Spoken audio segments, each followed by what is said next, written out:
The novel opens with a diary that illustrates the extreme weather conditions preceding the apocalypse: torrential rains, severe droughts, and blizzards. These anomalous phenomena ultimately lead to a global catastrophe marked by a zombie outbreak, species mutations, and the emergence of spatial rifts. Following the arrival of energy storms, countless creatures from the abyss such as insectoids, dragons, and ogres resurge into Earth, forming a triad of apocalyptic threats alongside the zombies and mutated beings. Human societal order collapses, and survivors are relegated to the base of the food chain. Some humans awaken special abilities, such as pyrokinesis and invisibility, becoming evolvers. Among them is Chen Feng, a reincarnated individual who leverages his past experiences to strategically position himself, summoning abyssal beings to establish a survival advantage. Chapter 1, Diary. May 15th, torrential rain. The heavens unleash a relentless downpour, causing widespread devastation across Huaxia. Dams collapse, riverbanks rupture, and an epidemic is on the brink of eruption. May 23rd, drought. The sun blazes fiercely, with a national average temperature of 43 degrees. Crops are devastated en masse, and livestock suffer grievous losses. May 26th, blizzard. A biting cold wind sweeps through, and temperatures plummet abruptly. The northern regions experience extreme low temperatures, with all power and communication systems rendered inoperative. May 27th, clear skies. Chen Feng closes his notebook, his expression devoid of emotion as he gazes out the window. Today is the 27th, and unlike the erratic weather of previous days, today is unusually bright and sunny, radiating a sense of normalcy after calamity. After all, in recent days, the nation has experienced widespread disasters that have severely impacted agriculture, livestock, and human life alike. No, it is not merely Huaxia during these days. The entire world has been beset by calamitous tsunamis, tornadoes, volcanoes, hurricanes. This planet, nurturing billions of souls, behaves like a petulant child, revealing its demonic nature.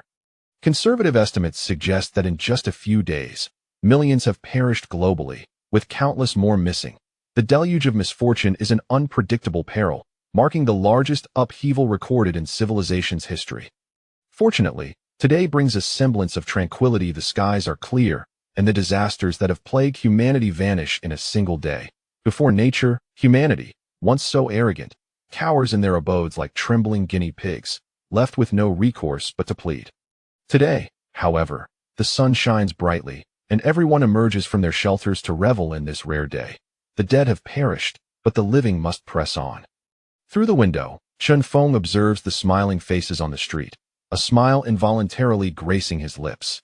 Yet, this smile carries a tinge of melancholy, darkness, and helplessness, never a carefree or contented joy. Only he knows what is to come. The so-called disasters are merely an appetizer. Humanity, which prides itself as the most intelligent species on this planet, delights in trampling over any other beings, even resorting to extermination of their kind for gain. Today, they will experience true terror. In less than 3 hours, an energy storm will arise, crippling electrical systems on a massive scale. During this time, humanity will not only confront solitude and darkness, but also death. The apocalypse has arrived. Spatial rifts have opened, unleashing countless previously unseen monstrosities upon this planet. Horrifying insectoids, savage zombies, brutal dragons, gluttonous ogres, and bizarre, unfamiliar life forms transform the entire globe into a vast slaughterhouse, with humanity as the hapless prey of these predators. Furthermore, the corpses of those who perished in the disasters, along with those long buried, will rise again, dragging their weary bodies forward to consume all living things. They encounter insects, once as fragile as ants or cockroaches, now undergo grotesque mutations, their bodies swelling to grotesque proportions. Even a simple mosquito can grow as thick as an adult's arm, and a single bite may render a human a desiccated corpse. Beasts once confined by force and stripped of their freedom now exhibit ancestral traits. Elderly elephants sprout thick hair and tusks, while snakes, devoid of their venomous fangs, shed their skins and metamorphose into colossal pythons. The once tamed bears and tigers, subjected to human dominance, mutate into creatures capable of resisting bullets and shells through sheer flesh. Overnight, the genetic chains of all species are reset. Humanity is no longer the sovereign of this planet in this new epoch. They have become mere fodder, food, and even instruments for the carnal desires of monstrous beings. For some, It is the worst of times. Society crumbles, economies collapse, and once mighty tycoons and rulers are reduced to mere refuse, destined to be preyed upon by predators. Celebrities and socialites, devoid of their parental support and connections, devolve into timid vessels for venting frustrations. Elites, geniuses, beauties, and prodigies, those once regarded as the upper echelons of society, find themselves humbled, lacking life experience, and thus among the first to perish. Conversely, for others, it is the best of times. The genetic reset does not merely benefit insects and beasts. A fortunate few undergo transformations, gaining powers of invisibility, flight, pyrokinesis, hydrokinesis, and even the ability to command beasts. Before the apocalypse, they may have been failed students, disillusioned employees, or scavengers in a junkyard. Before the cataclysm, they were the downtrodden, scorned, and despised by their peers. Yet with the arrival of the apocalypse, they metamorphose into evolvers, finding it easier than ordinary individuals to secure sustenance and survival. Even those once regarded as unattainable goddesses in their fantasies transform into subservient slaves, eager to please. In a single day, the rules of the world are entirely reshuffled.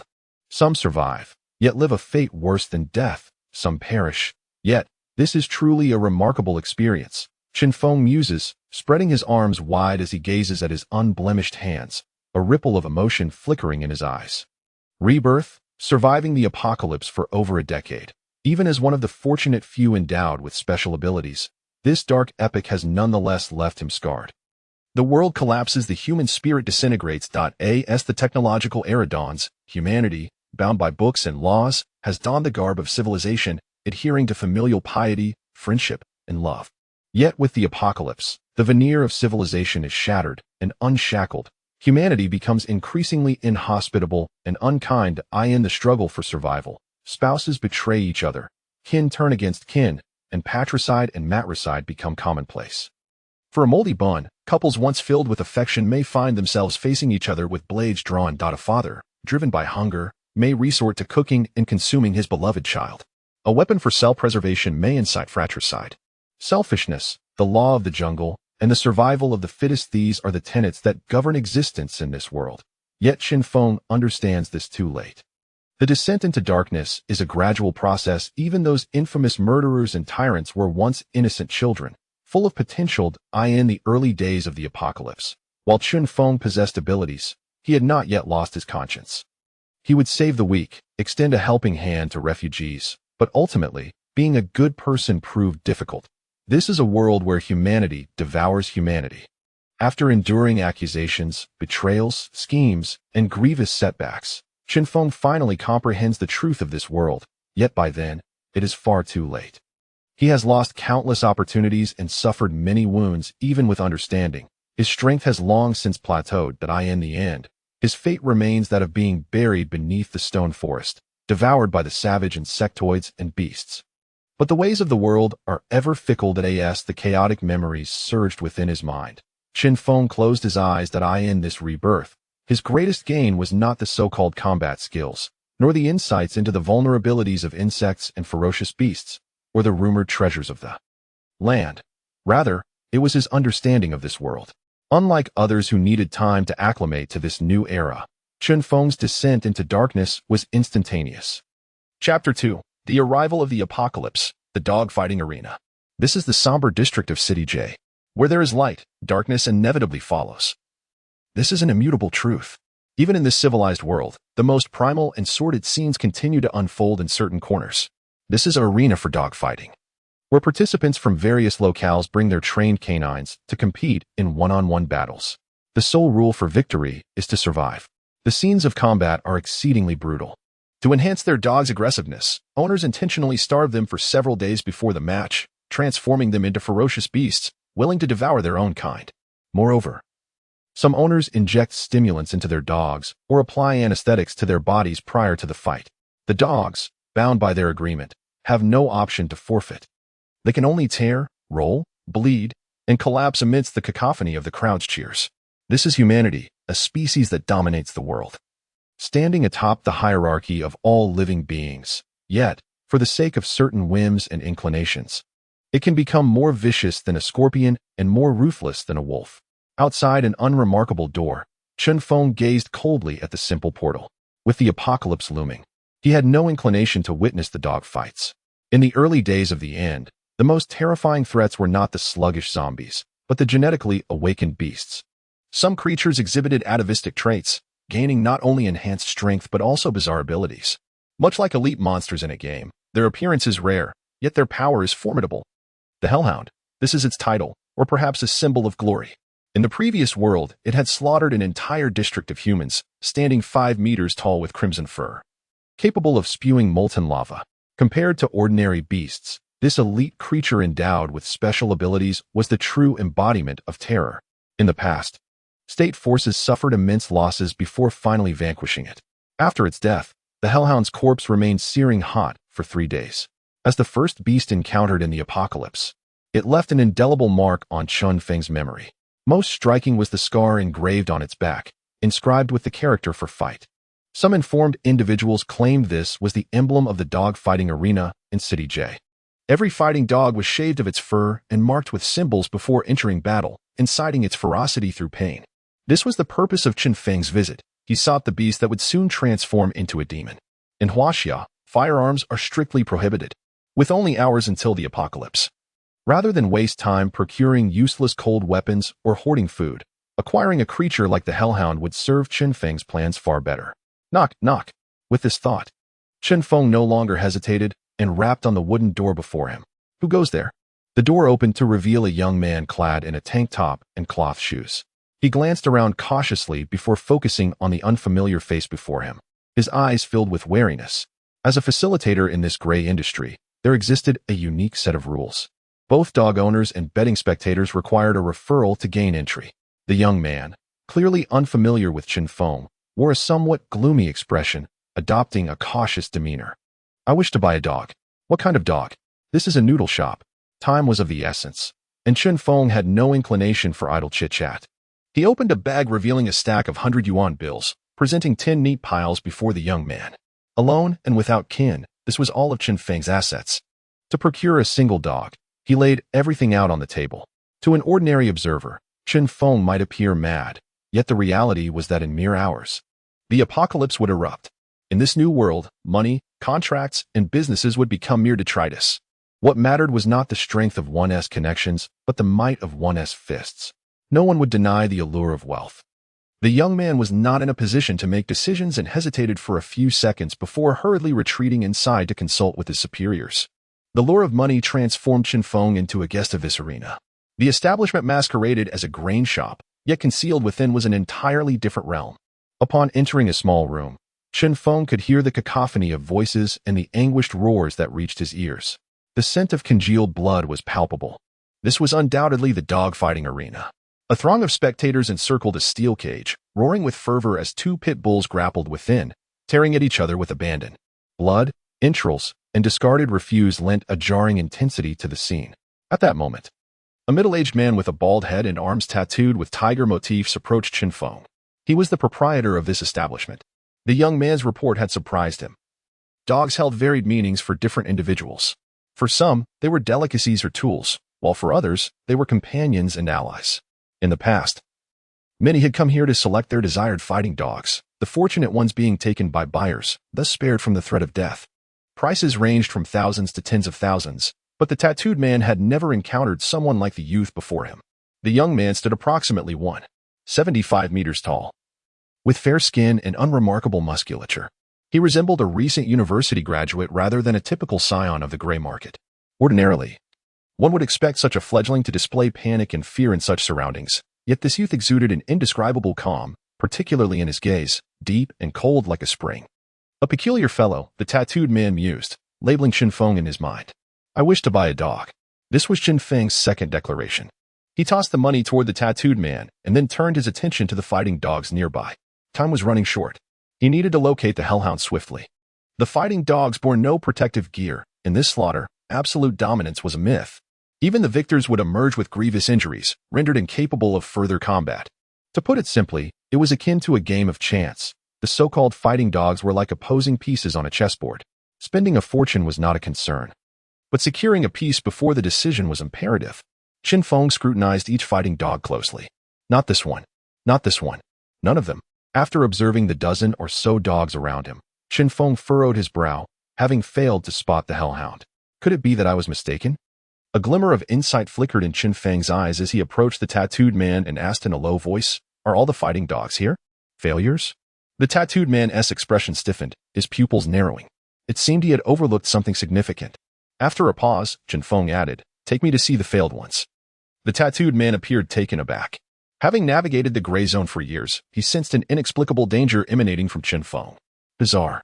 The tattooed man struggled to articulate his current feelings. The youth, seemingly a fledgling, instilled within him an unsettling sense of foreboding.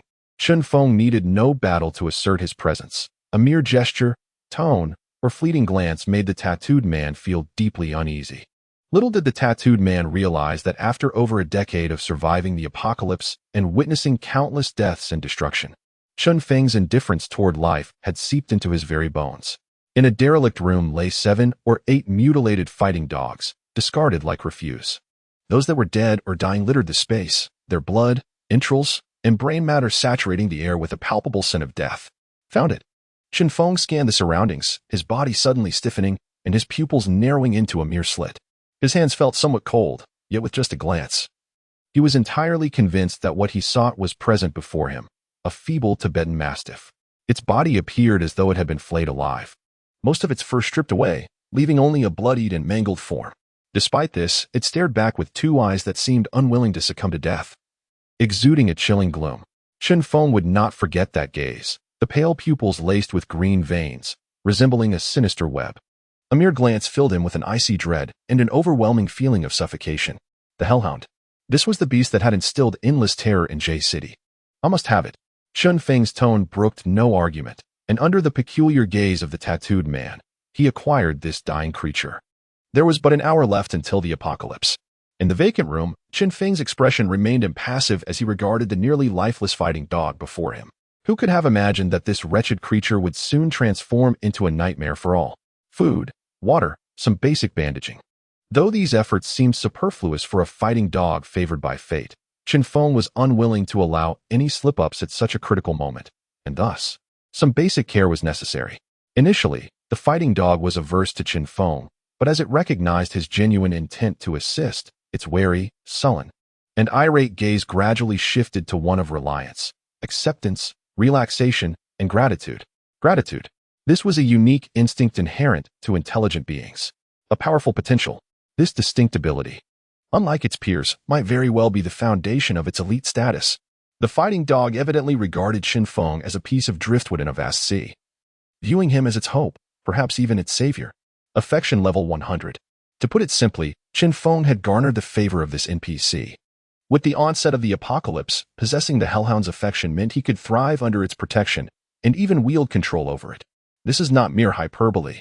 In the wasteland, there are those fortunate souls who stumble upon a frail beast by the roadside and nurture it, only to discover that this creature possesses astonishing talents.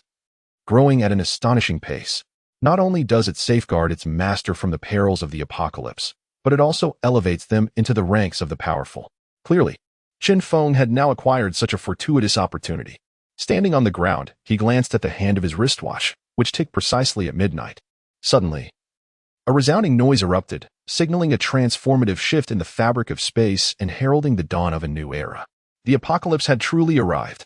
In an instant, the fighting dog's body began to tremble, swelling rapidly as its ruptured wounds seemed to envelop themselves in a layer of reddish-brown plasma. Its pupils turned crimson, resembling eyes engorged from extreme asphyxiation, emanating a profound sense of terror and eeriness, while a searing energy radiated from its form. Its injuries were healing at an astonishing rate. Genetic reboot, or some other unknown force. In any case, within mere minutes, this wretched canine had morphed into an entirely new entity. Although it remained weak, its size had yet to reach 5 meters. The aura it exuded was undeniably fierce.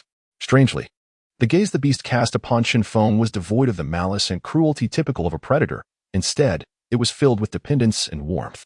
Chen Feng's heart surged with tumultuous emotions, rendering him unable to maintain his composure. As the apocalypse loomed, the corners of his mouth finally curled into a slight smile.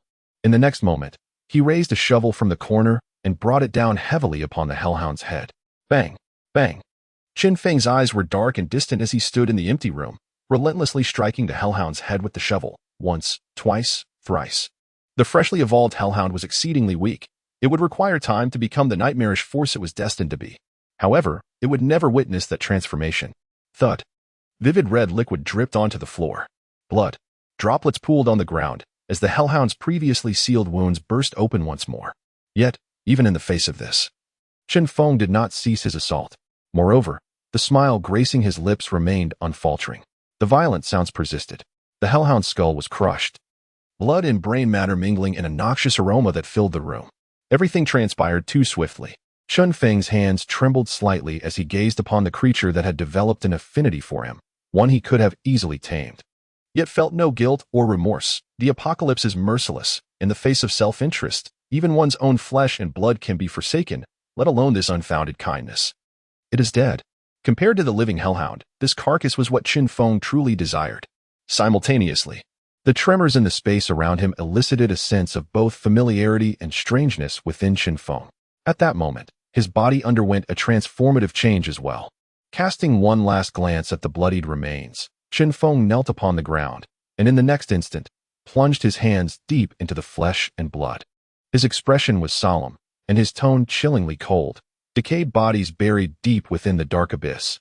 Heed my whispers, break the boundaries of time and space, and emerge. O companions from the depths. Chapter 3. The Abyss Summoner. With only a few hours remaining until the apocalypse, Chen Feng went to great lengths to arrive at the arena. Not to rescue the hellhound that had caused countless slaughters in his previous life, but to utilize it as a sacrificial offering to summon his first familiar. A summoner. This was the ability Chen Feng had acquired in the face of the impending doom. As the energy storm descended and countless dimensions opened, the world underwent a cataclysmic transformation in the brief span of a second. In this new epoch, humanity, aside from enduring the roles of sustenance and expendable fodder, included a fortunate few favored by the heavens. A peculiar energy had granted many unprecedented powers: sword mages, ice and fire sorcerers, beast tamers, dragon-blooded warriors, and rock giants, with some even possessing the ability to regenerate and control the undead. Chen Feng was among these fortunate souls. At this moment, he stood still. His once fair skin suddenly flushed crimson, particularly his eyes, which appeared as if they were bloodshot, glowing a fierce scarlet. The atmosphere under his gaze was imbued with an unsettling aura. Blood. It was everywhere. Chen Feng now seemed to be submerged in a sea of blood. Surrounded by countless corpses, grotesque multi-legged creatures, green-skinned fiends with jagged teeth, half-human, half-fish entities, and giants engulfed in flames. Clearly, this was not a realm familiar to humanity. Beyond the sanguine expanse, Chen Feng's vision was filled with treacherous environments, lakes of corrosive acid, toxic mists, caverns with razor-sharp spikes, and searing magma. These places were inhabited by myriad unrecognizable species, each sharing a common trait: ferocity and a thirst for blood. Where was this? Chen Feng's body trembled. Compared to the dread and unease he had felt upon first encountering such sights in his previous life, this time, there was a glint of madness and volatility in his eyes. The abyss. This was the name of the land. An unfathomable chasm of infinite layers. Here lay a realm of suffocating terror, where the environment was exceedingly harsh and life perilously dangerous. It was a domain devoid of moral ethics, a relentless stage for slaughter. Here, there was no friendship, kinship, or love, only betrayal, murder, and annihilation, a realm of malevolence. The abyss, a den of demons devoted to death and destruction, was also Chen Feng's greatest assurance of survival in this apocalypse. As an evolver, Chen Feng's ability was to commune with the abyss through strength or specific sacrifices. He could summon demons to serve his will. He was the abyss summoner. The hellhound, a creature of unfathomable terror, was merely a sacrificial offering for summoning abyssal demons from the very beginning. A new era had dawned, and now he was poised to use this potent flesh and blood to summon his first ally, in stark contrast to his previous life, where he had summoned only useless worms through sheer inexperience. What formidable creature would emerge this time, having sacrificed such a powerful hellhound? Gazing ahead, Chen Feng's eyes shimmered with a frenzied hue, and in the next moment, he thrust both hands into the hellhound's brain matter.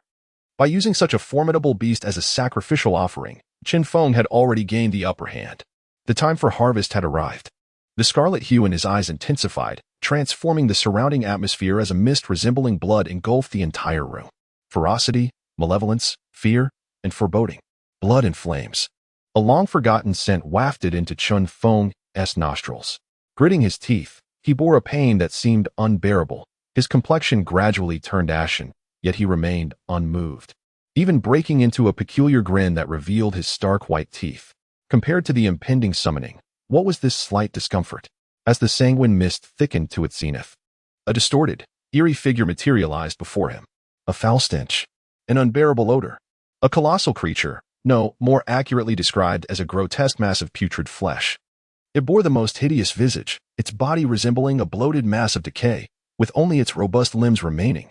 Its face, aside from a pair of eyes brimming with hatred, was dominated by a mouth capable of expanding infinitely to devour its prey.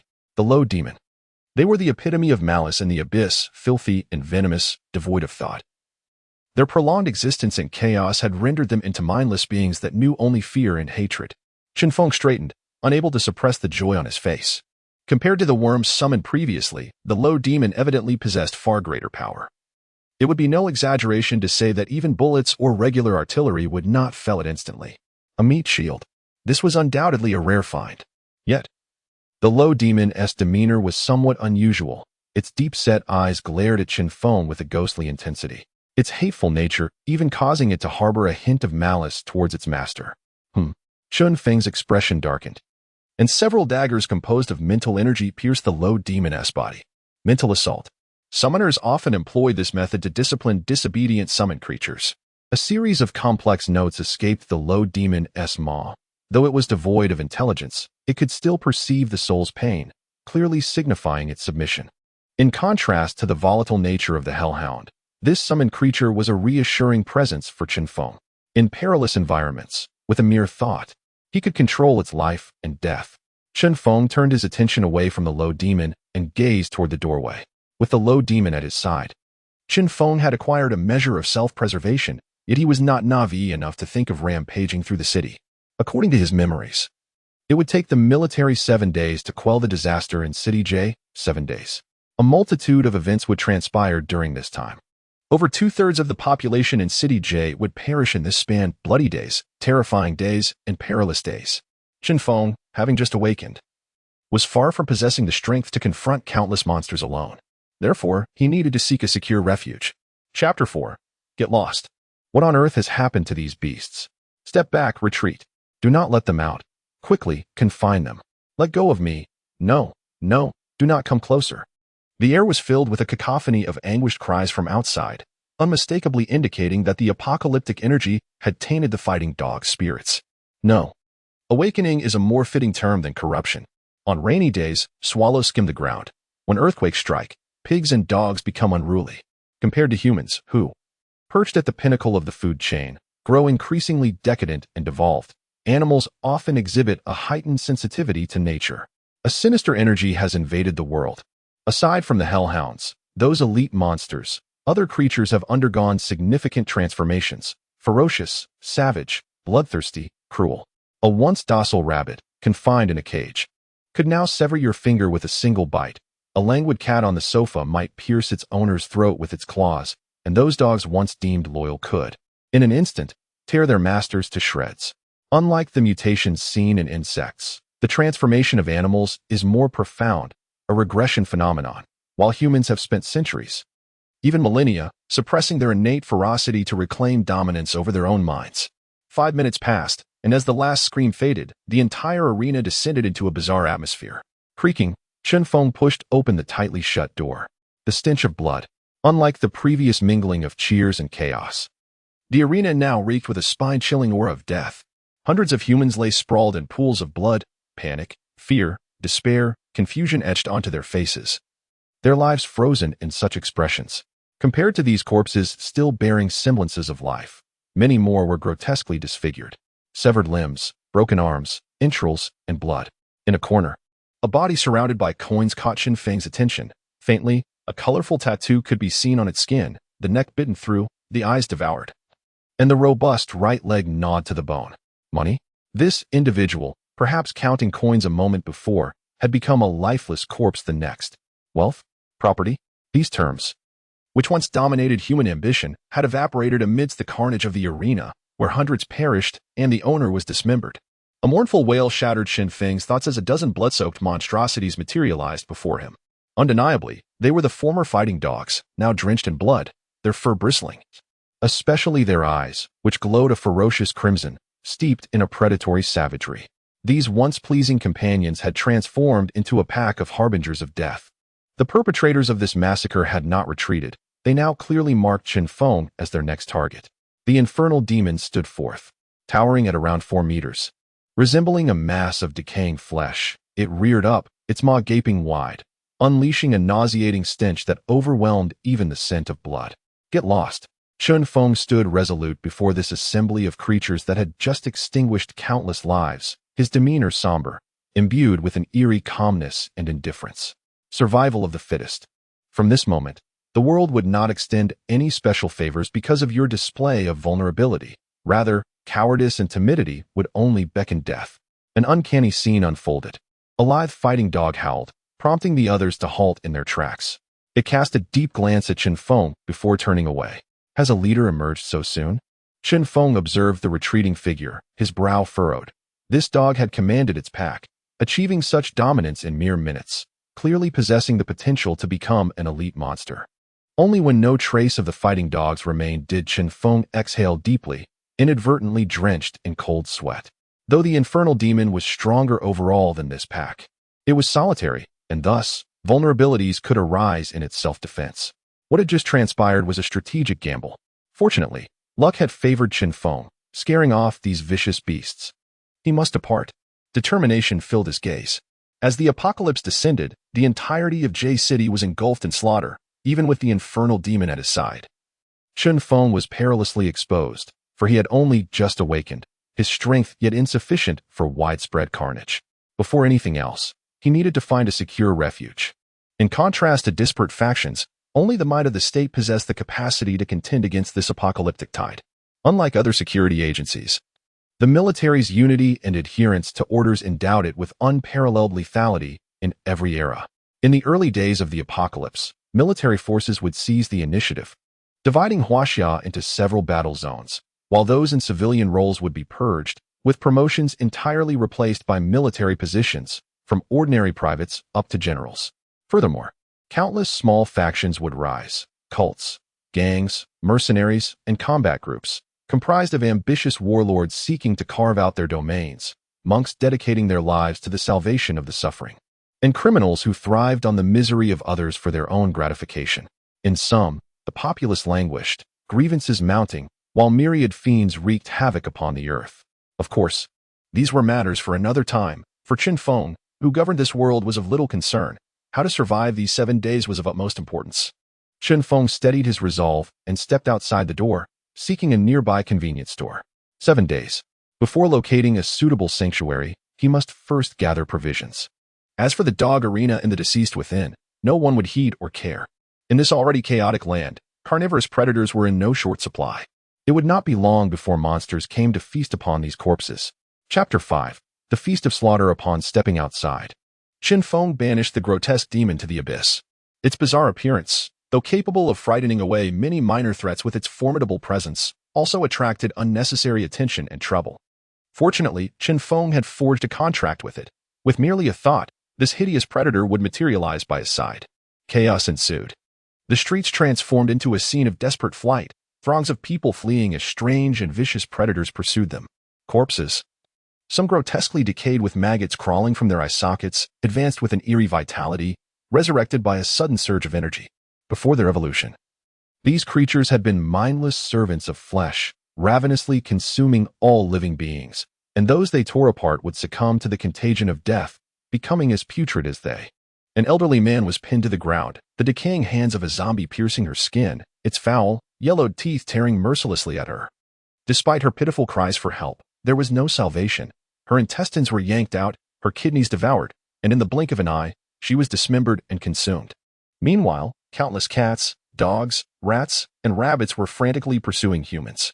Once docile, these animals now bore crimson eyes, moving at speeds surpassing their normal limits. Though lacking the terrifying contagion of the undead, their claws and swiftness were deadly weapons. In addition to these newly transformed local creatures, There existed others among the frenzied crowd. Beetles the size of millstones that could slice a grown man in half with a single pincer, and maggots, grotesquely enlarged, spewing corrosive fluids that would erode any human they touched. Beetle of the Great Rock, acid worm. The apocalypse had arrived, alongside the inexplicable energy pervading the air. Countless rifts in dimensions had suddenly emerged, from which these predators crawled forth. Blood, screams, and roars. Countless horrific scenes unfolded in that moment. And Chen Feng swiftly set off towards a route etched in his memory, a convenience store nearby, though he was primarily a summoner of the mental realm. His physical capabilities had been enhanced. His reflexes and sensitivity had transcended the limits of ordinary humans. In the ocean, sharks do not pursue a nimble fish in vain.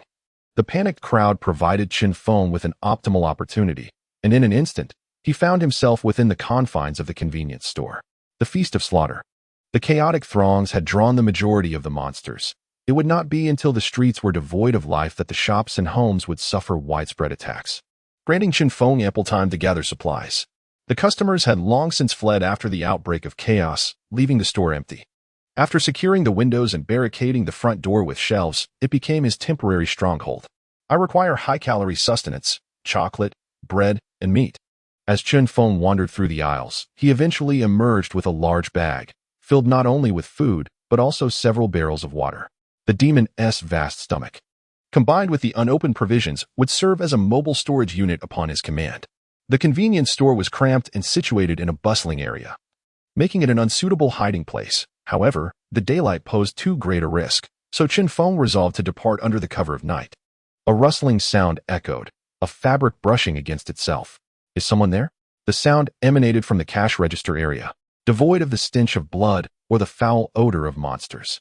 It was evident that this could be a human seeking refuge, yet cautious in nature. Chen Feng gestured subtly, ready to summon the demon at a moment's notice. Who is it? He called coldly upon reaching the register. Are the monsters not pursuing you? I'm so scared. A frail voice trembled from beneath the counter, and moments later, a girl in a school uniform emerged, 17 or 18 years of age. Despite her fatigue and disheveled appearance, her delicate features and refined visage still shone through. She appeared to have been frightened, exuding an aura of vulnerability that elicited sympathy. Beneath her uniform, she wore a charming cartoon t-shirt, blue school trousers, and ordinary canvas shoes. In her youthful years, she should have been enjoying her studies, but now, she was a picture of distress, covered in dirt, with a crimson bruise marring her neck, reminiscent of a recent injury. Chen Feng glanced at the mark, but chose not to dwell on it. The girl, oblivious to his expression, looked outside, taking in the clutter and the emptiness of the convenience store, feeling a wave of relief. Tears welled in her eyes and cascaded down her cheeks. They're all dead. So many monsters, so many I've never seen before. We had just finished school when they attacked us. Zhang Linlin was taken into the air, and then she was gone. Clearly traumatized, the girl wept uncontrollably, her hands trembling, her body shaking involuntarily, though her words were disjointed. Chen Feng grasped the essence of her tale. A group of students had been assaulted, and this girl had miraculously survived. A fortunate soul. Chen Feng regarded her with indifference. Her fragile form escaping the tumultuous streets was, indeed, miraculous. She looked at him with pleading eyes and whispered, "Brother, my phone just broke. Can you call the police? I'm so scared. My dad is a policeman. He'll come for us." She raised her small hand, revealing a cracked phone, her palm marred with scratches, blood, and dirt, a sight that was hard to bear. Call the police? Chen Feng shook his head. The apocalyptic storm had obliterated communication networks, rendering the phone a useless relic. To call for help was but a foolish dream. Even if communication were intact, could a mere police officer turn the tide?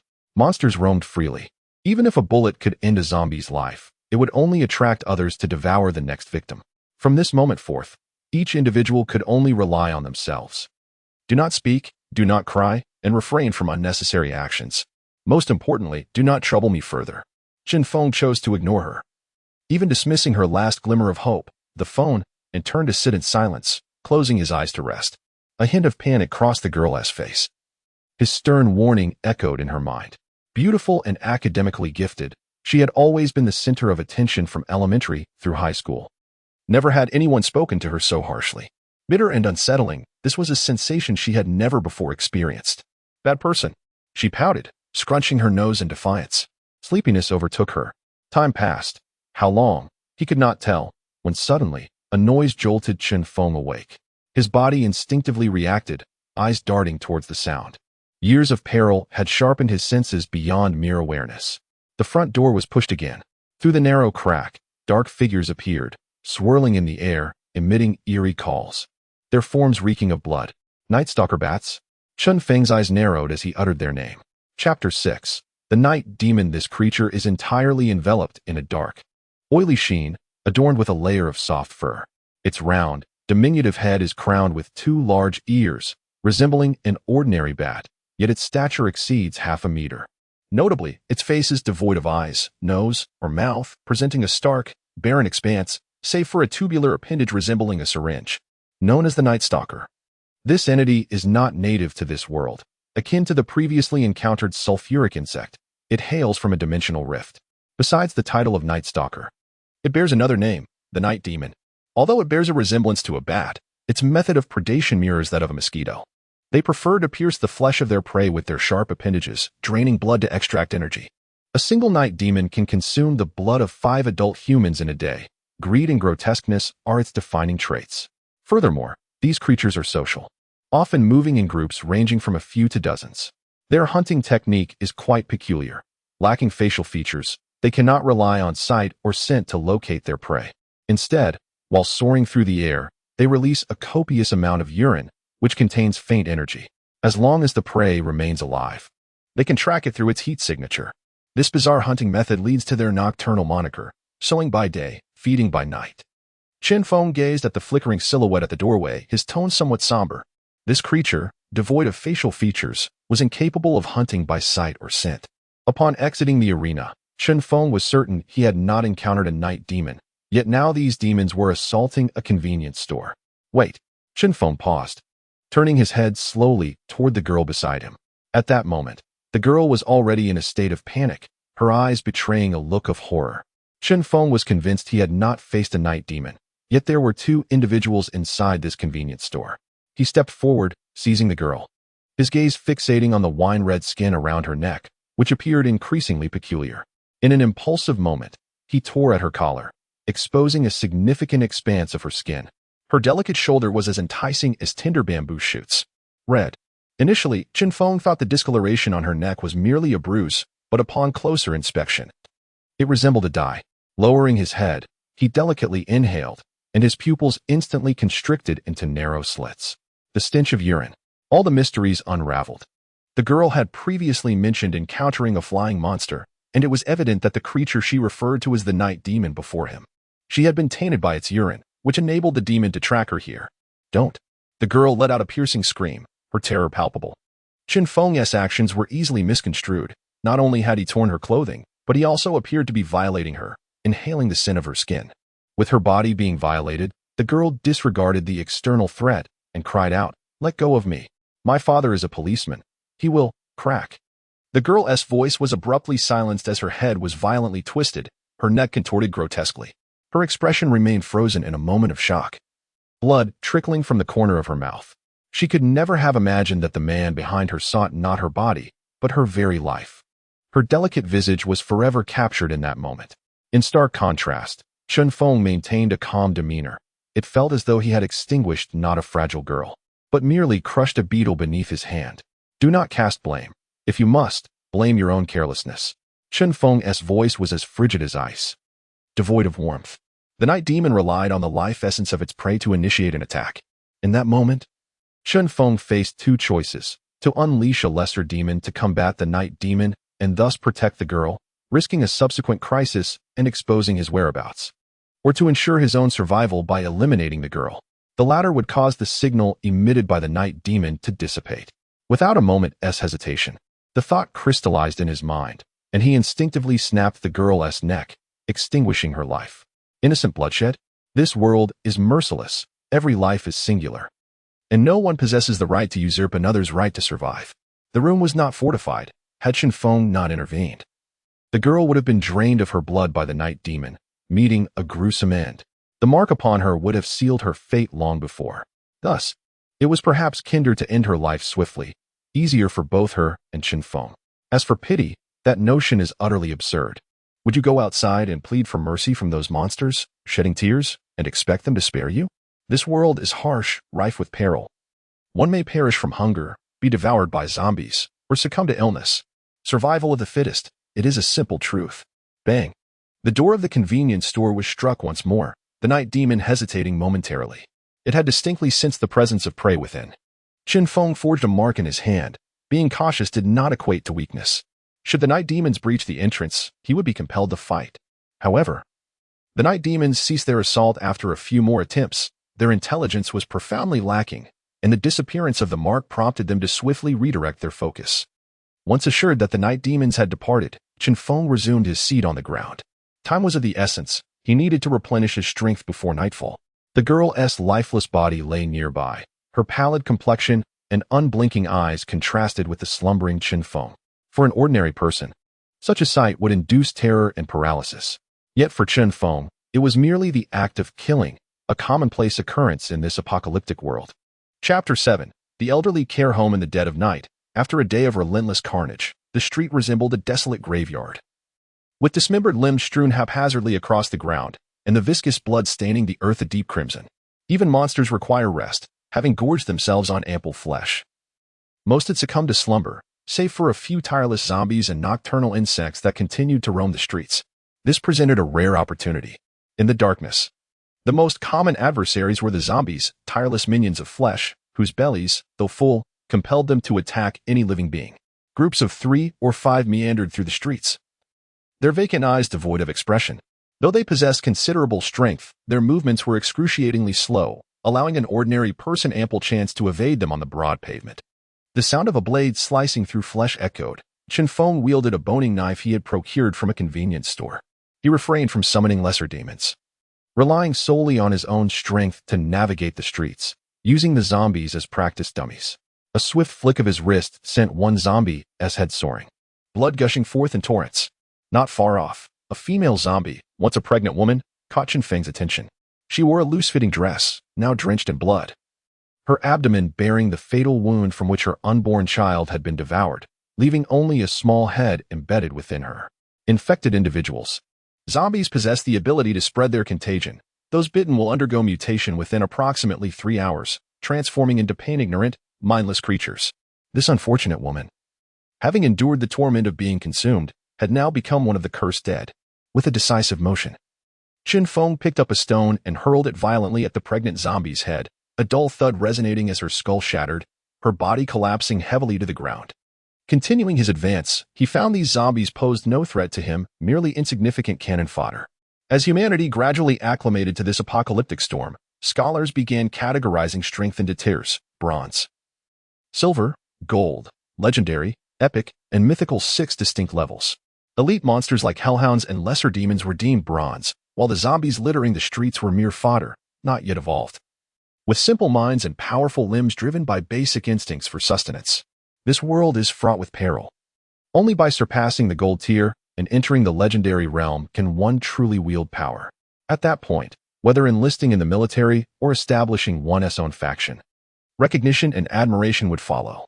The bronze tier merely marks the threshold. Compared to ordinary zombies and insects, bronze tier monsters are larger, possess greater attack power, and may even wield elemental abilities, such as controlling water, fire, or lightning. Humans, too, share this hierarchy. Chen Feng, as a summoner, currently resides in the bronze tier. His mental capacity severely limited. With his bronze-level strength, he could summon only 2 entities simultaneously for about 30 minutes. Upon ascending to silver, his summoning prowess would double, allowing him to summon 4 creatures. If he were to reach the mythical tier, he could summon 12 entities at once, his mental prowess vast as an ocean, enabling even the possibility of permanent summons. Mythical? Chen Feng scoffed. In his previous life, he had barely reached gold before his demise. Mythical seemed a distant dream. Yet, the present differed greatly from the past.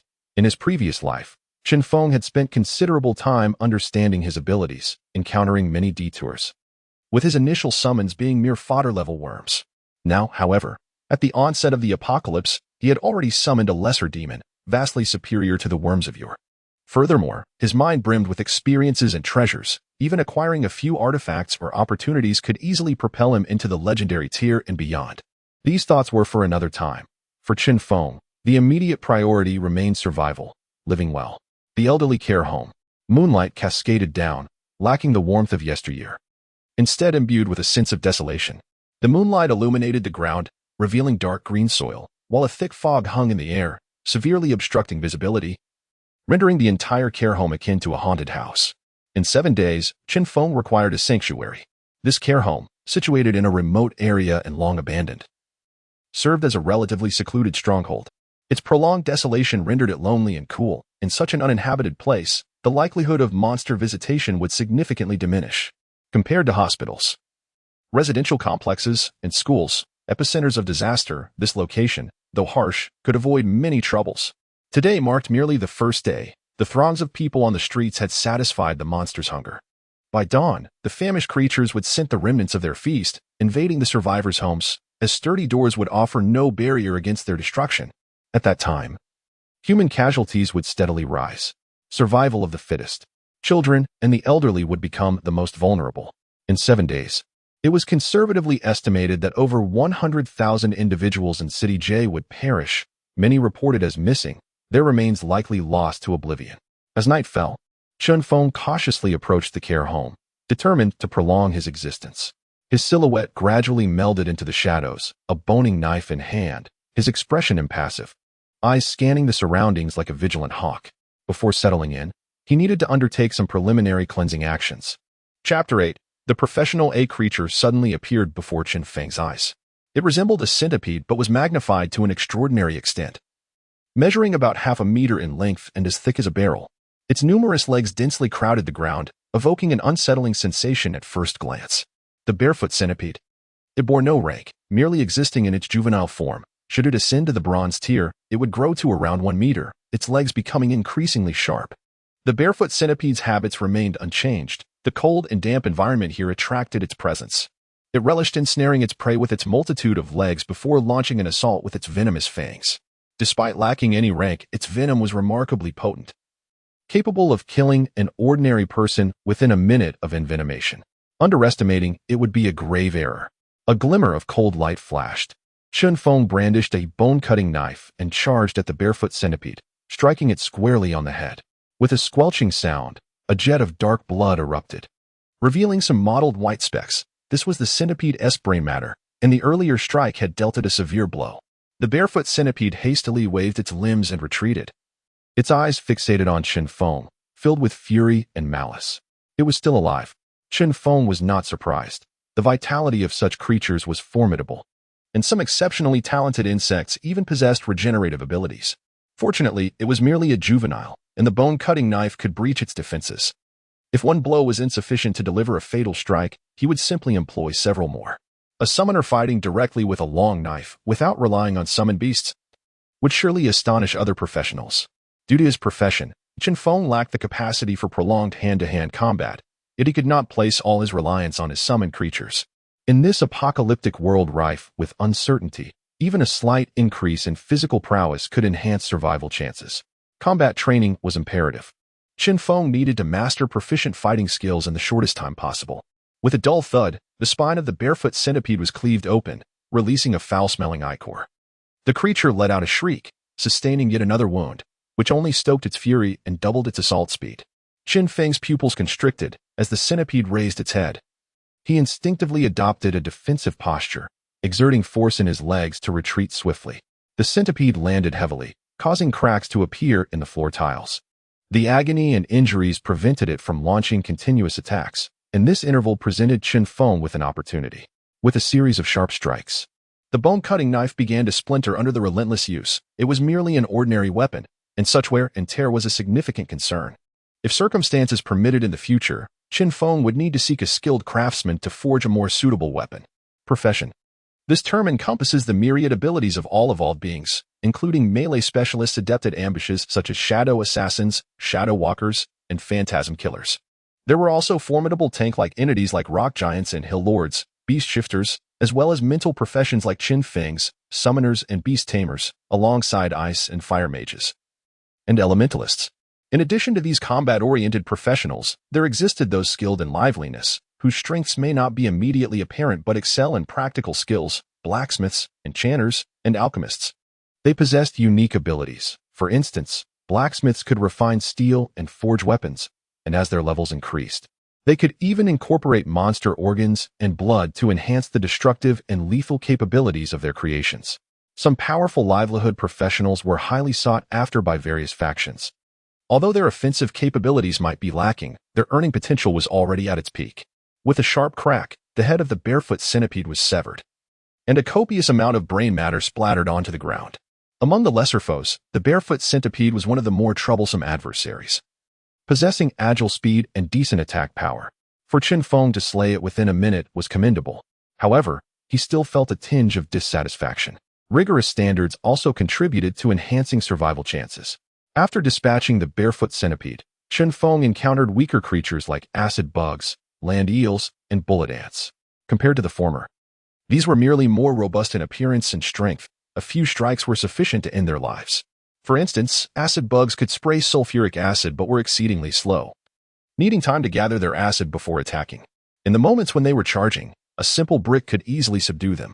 Many feared these monsters due to their terror. But with a surge of courage, one would realize that the creatures roaming the streets were not invincible. Of course, this was just the beginning of the apocalypse.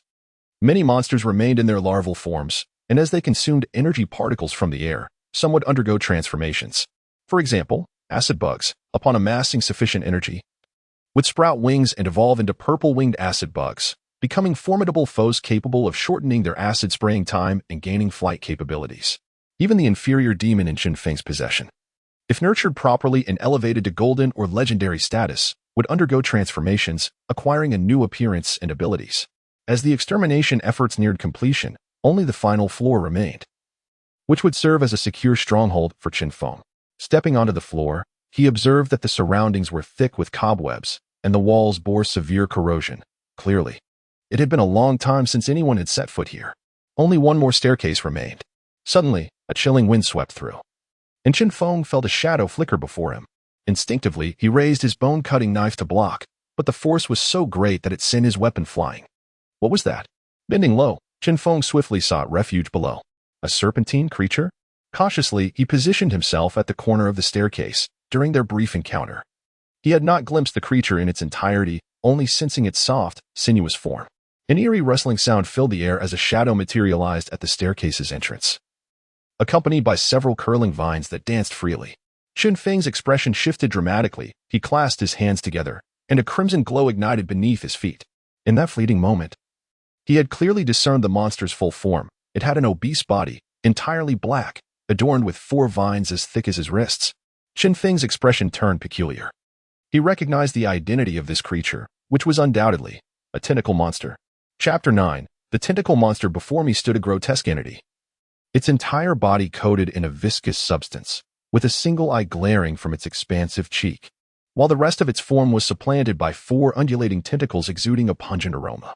This tentacle monster was an exceedingly peculiar being, its classification as a life form remaining a matter of debate. What was indisputable, however, was its embodiment of pure malevolence, reviled and feared even in other dimensions.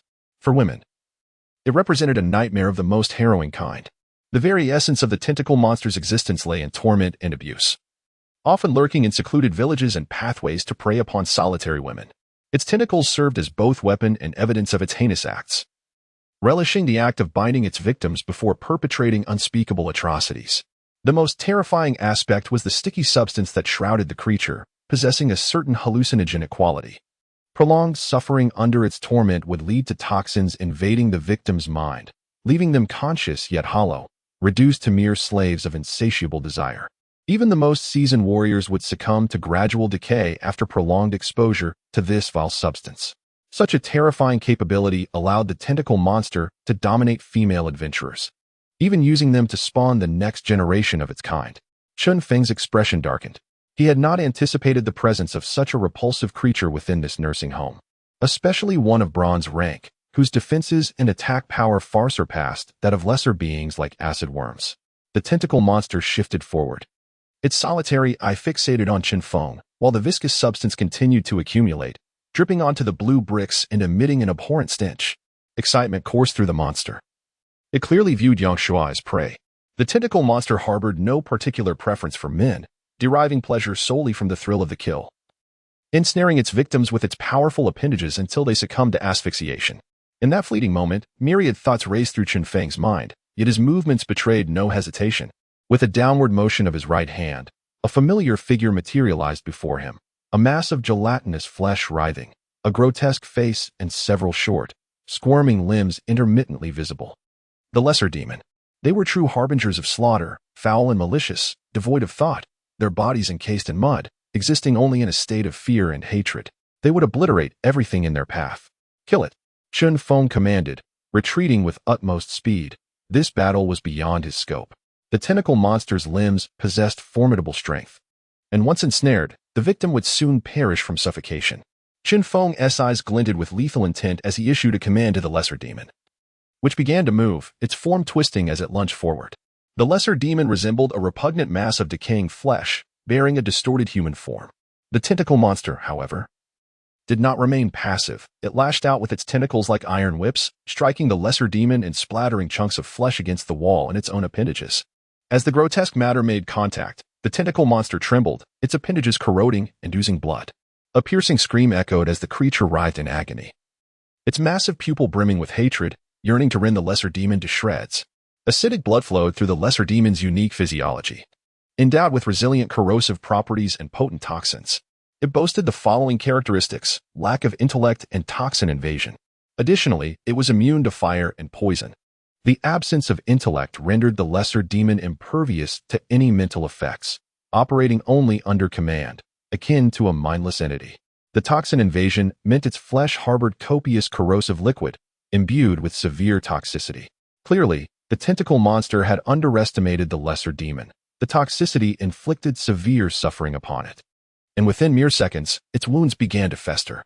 The pain heightened its fury, causing its powerful tentacles to strike the walls with thunderous resonance.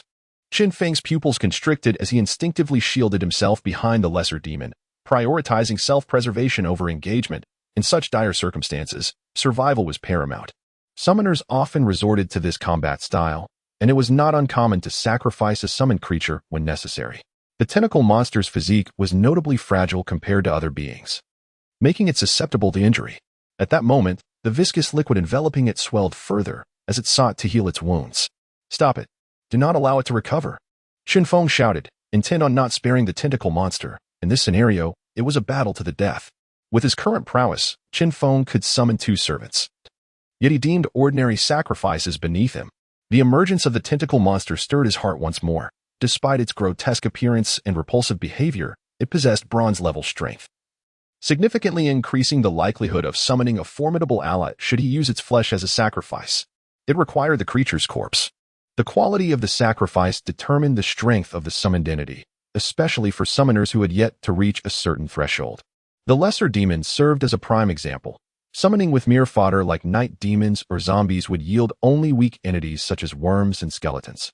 Sensing the pressure, the tentacle monster grew increasingly agitated, its strength surging as it nearly cornered the lesser demon. In that moment, it utilized its sticky substance to isolate the corrosive acid from the lesser demon. With a grave expression, Chen Feng understood the critical nature of this juncture. The longer the confrontation dragged on, the more unfavorable it became for him. Lunge forward, envelop it with your body.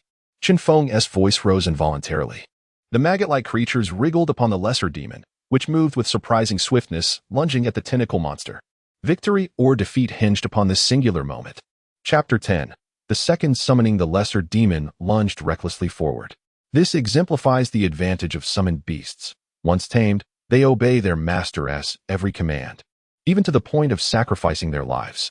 In stark contrast, Chen Feng appeared rather callous.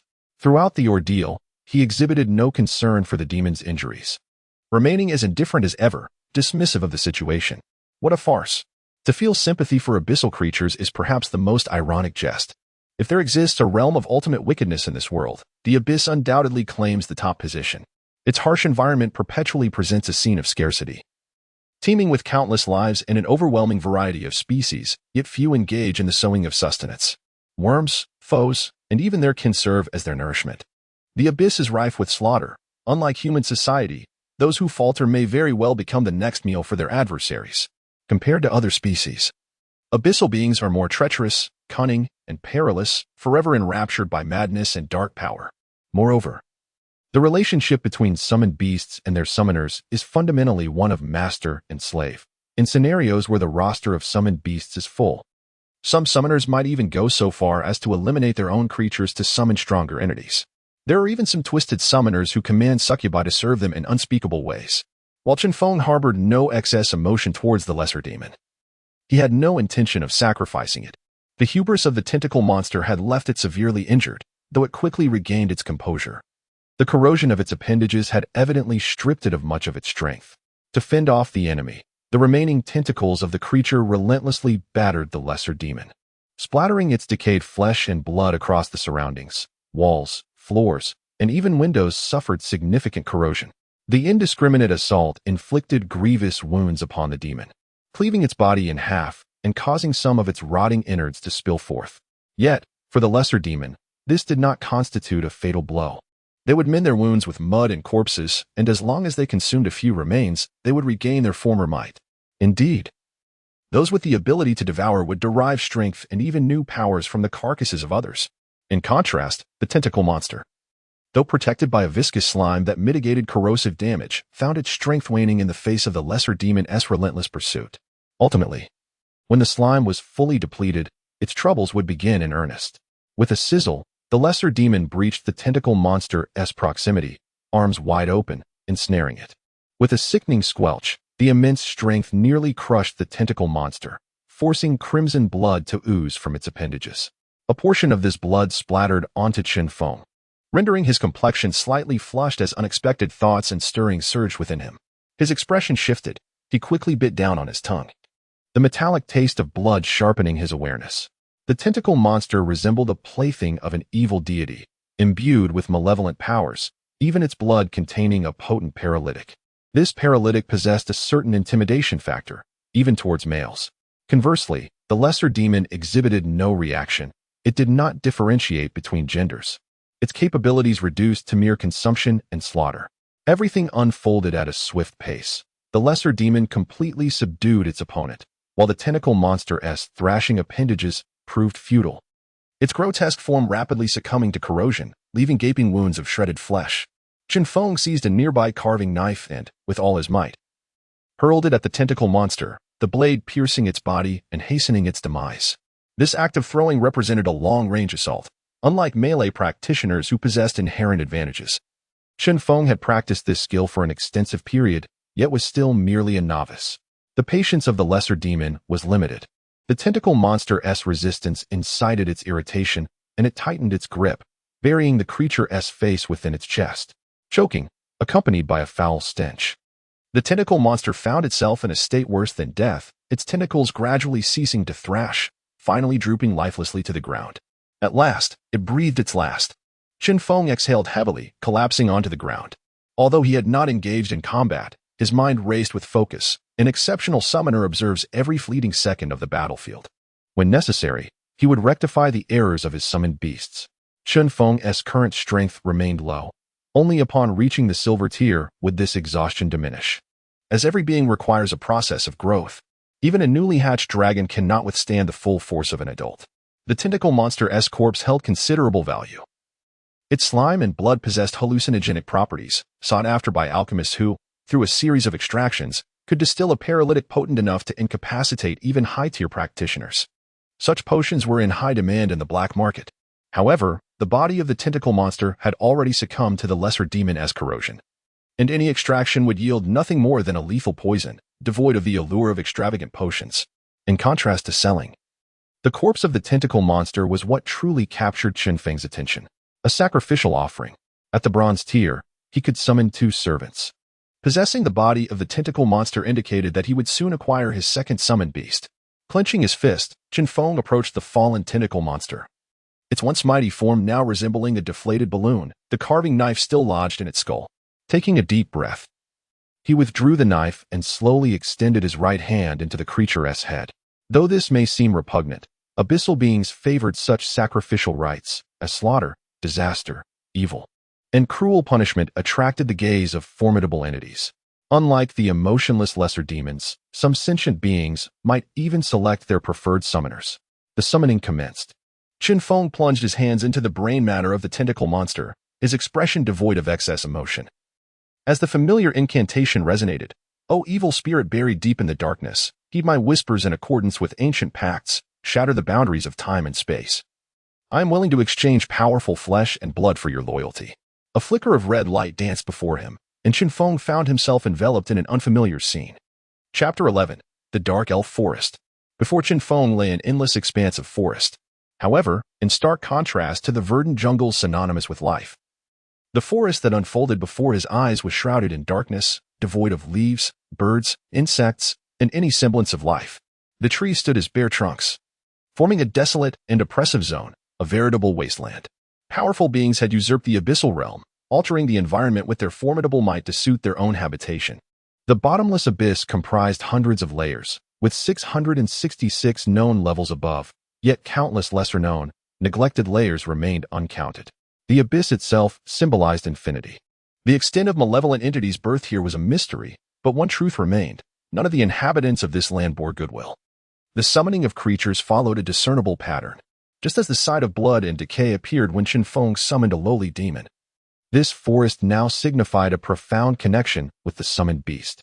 Mental energy surged. Chen Feng's cheeks flushed, a sheen of perspiration coated his brow, his tongue tingled, and his legs began to tremble. The power of the second summoned beast exceeded his expectations. He was on the brink of exhaustion. His mental capacity was rapidly nearing its limit. The prudent course of action would have been to relinquish the summoning.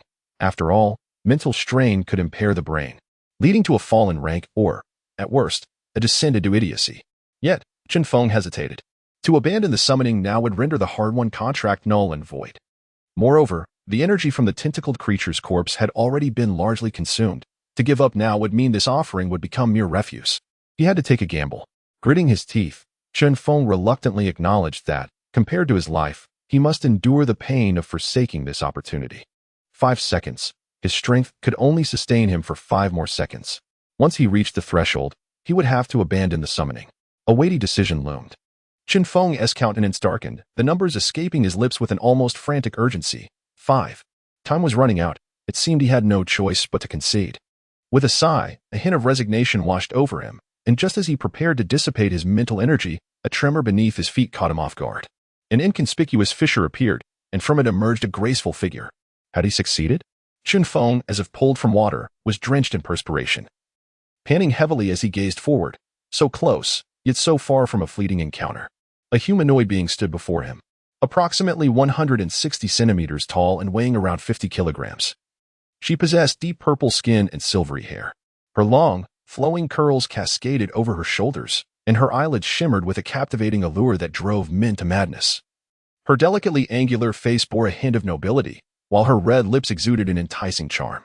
Her low-cut attire revealed her ample bosom, accentuating her slender waist and long legs.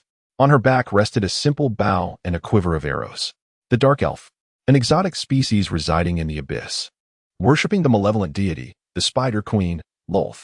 The abyss lacks kingdoms. Weaker beings cling to stronger ones for survival.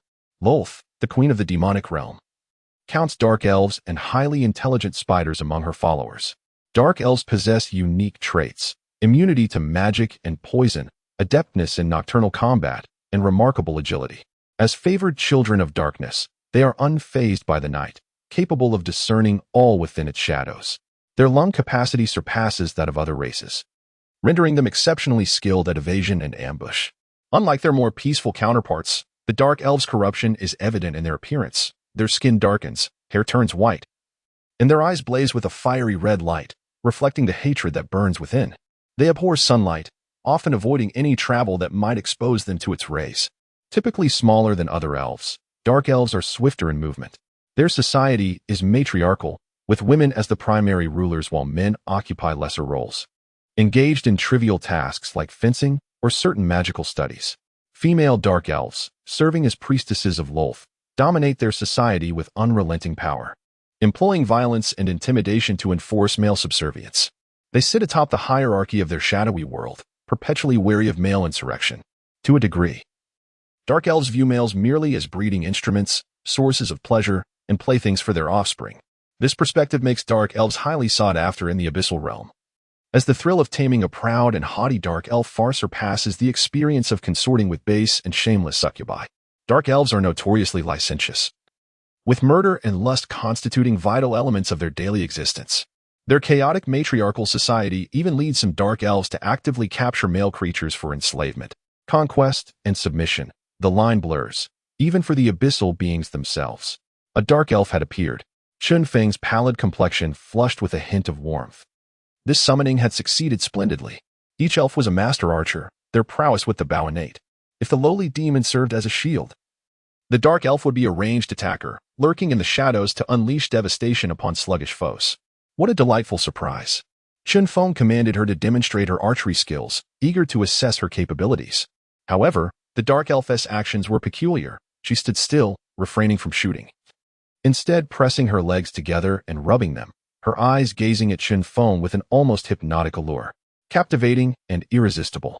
Chen Feng's expression turned quizzical. If he understood correctly, this dark elf appeared to be interested in him. Chapter 12.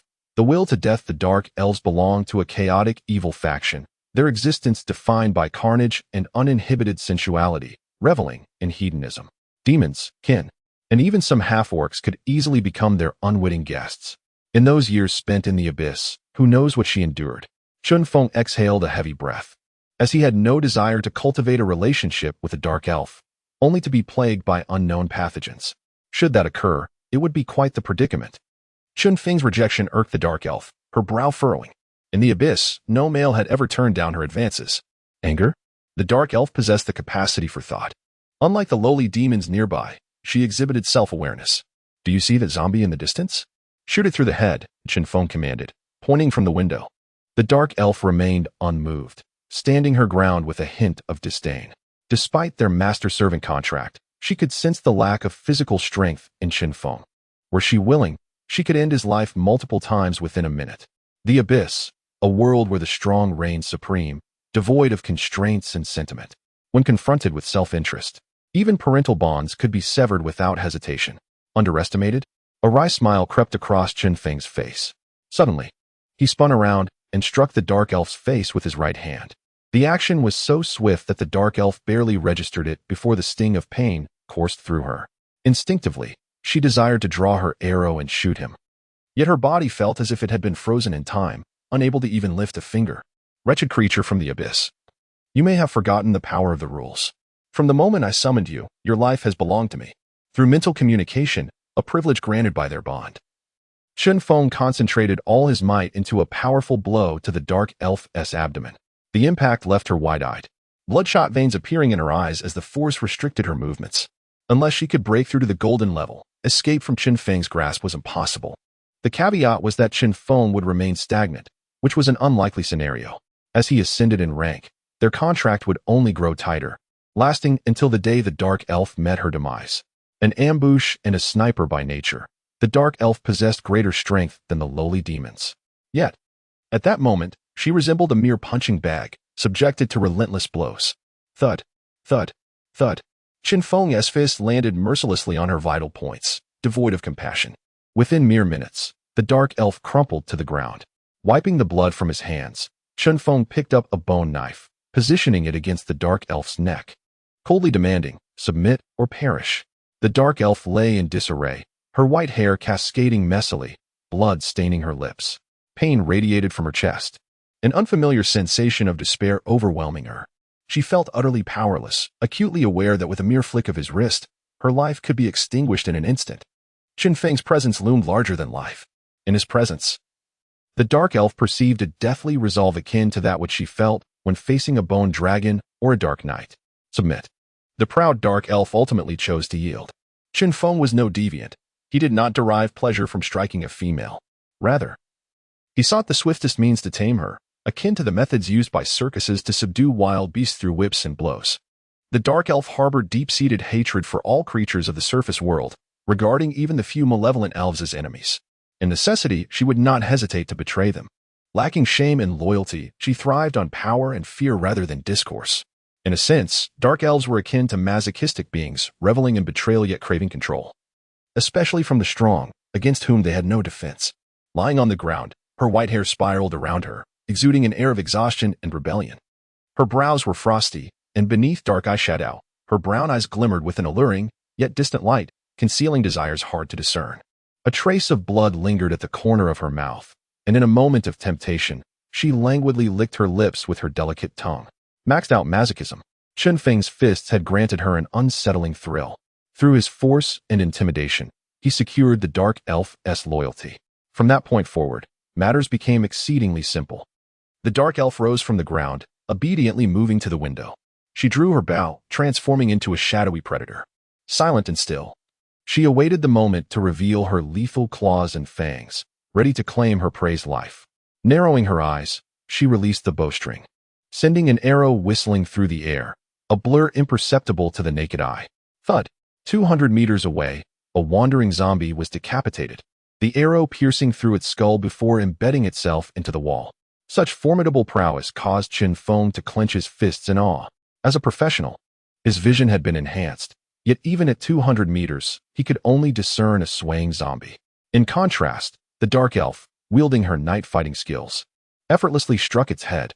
In many ways, the dark elf could rival an exceptional sniper, hidden in the shadows. She could easily dispatch even monstrous foes like tentacle beasts without giving them a chance to flee. A meat shield and a ranged attacker, an intriguing combination. With this stronghold secured and two formidable allies at his side, Chen Feng felt confident about surviving the next 7 days. While other professionals risked their lives battling monsters, he merely had to sit comfortably, orchestrating the combat between the lowly demons and the dark elf. Perhaps this was the unique allure of a summoner? Chapter 13. Ambition. On the third day of the apocalypse, temperatures plummeted by 8 to 10 degrees, accompanied by light snowfall, as monstrous creatures commenced their relentless slaughter. The streets grew increasingly desolate, with fewer and fewer passers-by. After 3 days of carnage, humanity began to comprehend its dire predicament. Countless ferocious beasts lurked in every corner of the city, prompting survivors to seek refuge. The once bustling metropolis had transformed into a ghost town. Opulent shopping malls lay abandoned, and precious jewels and ornaments littered the ground, some worth tens or even hundreds of thousands. Just days prior, these items had been coveted and fiercely protected. But now they were discarded like refuse. In these 3 days, much had changed. The world's order had been irrevocably shuffled. In this new reality, food and strength had supplanted gold and power as the true objects of desire.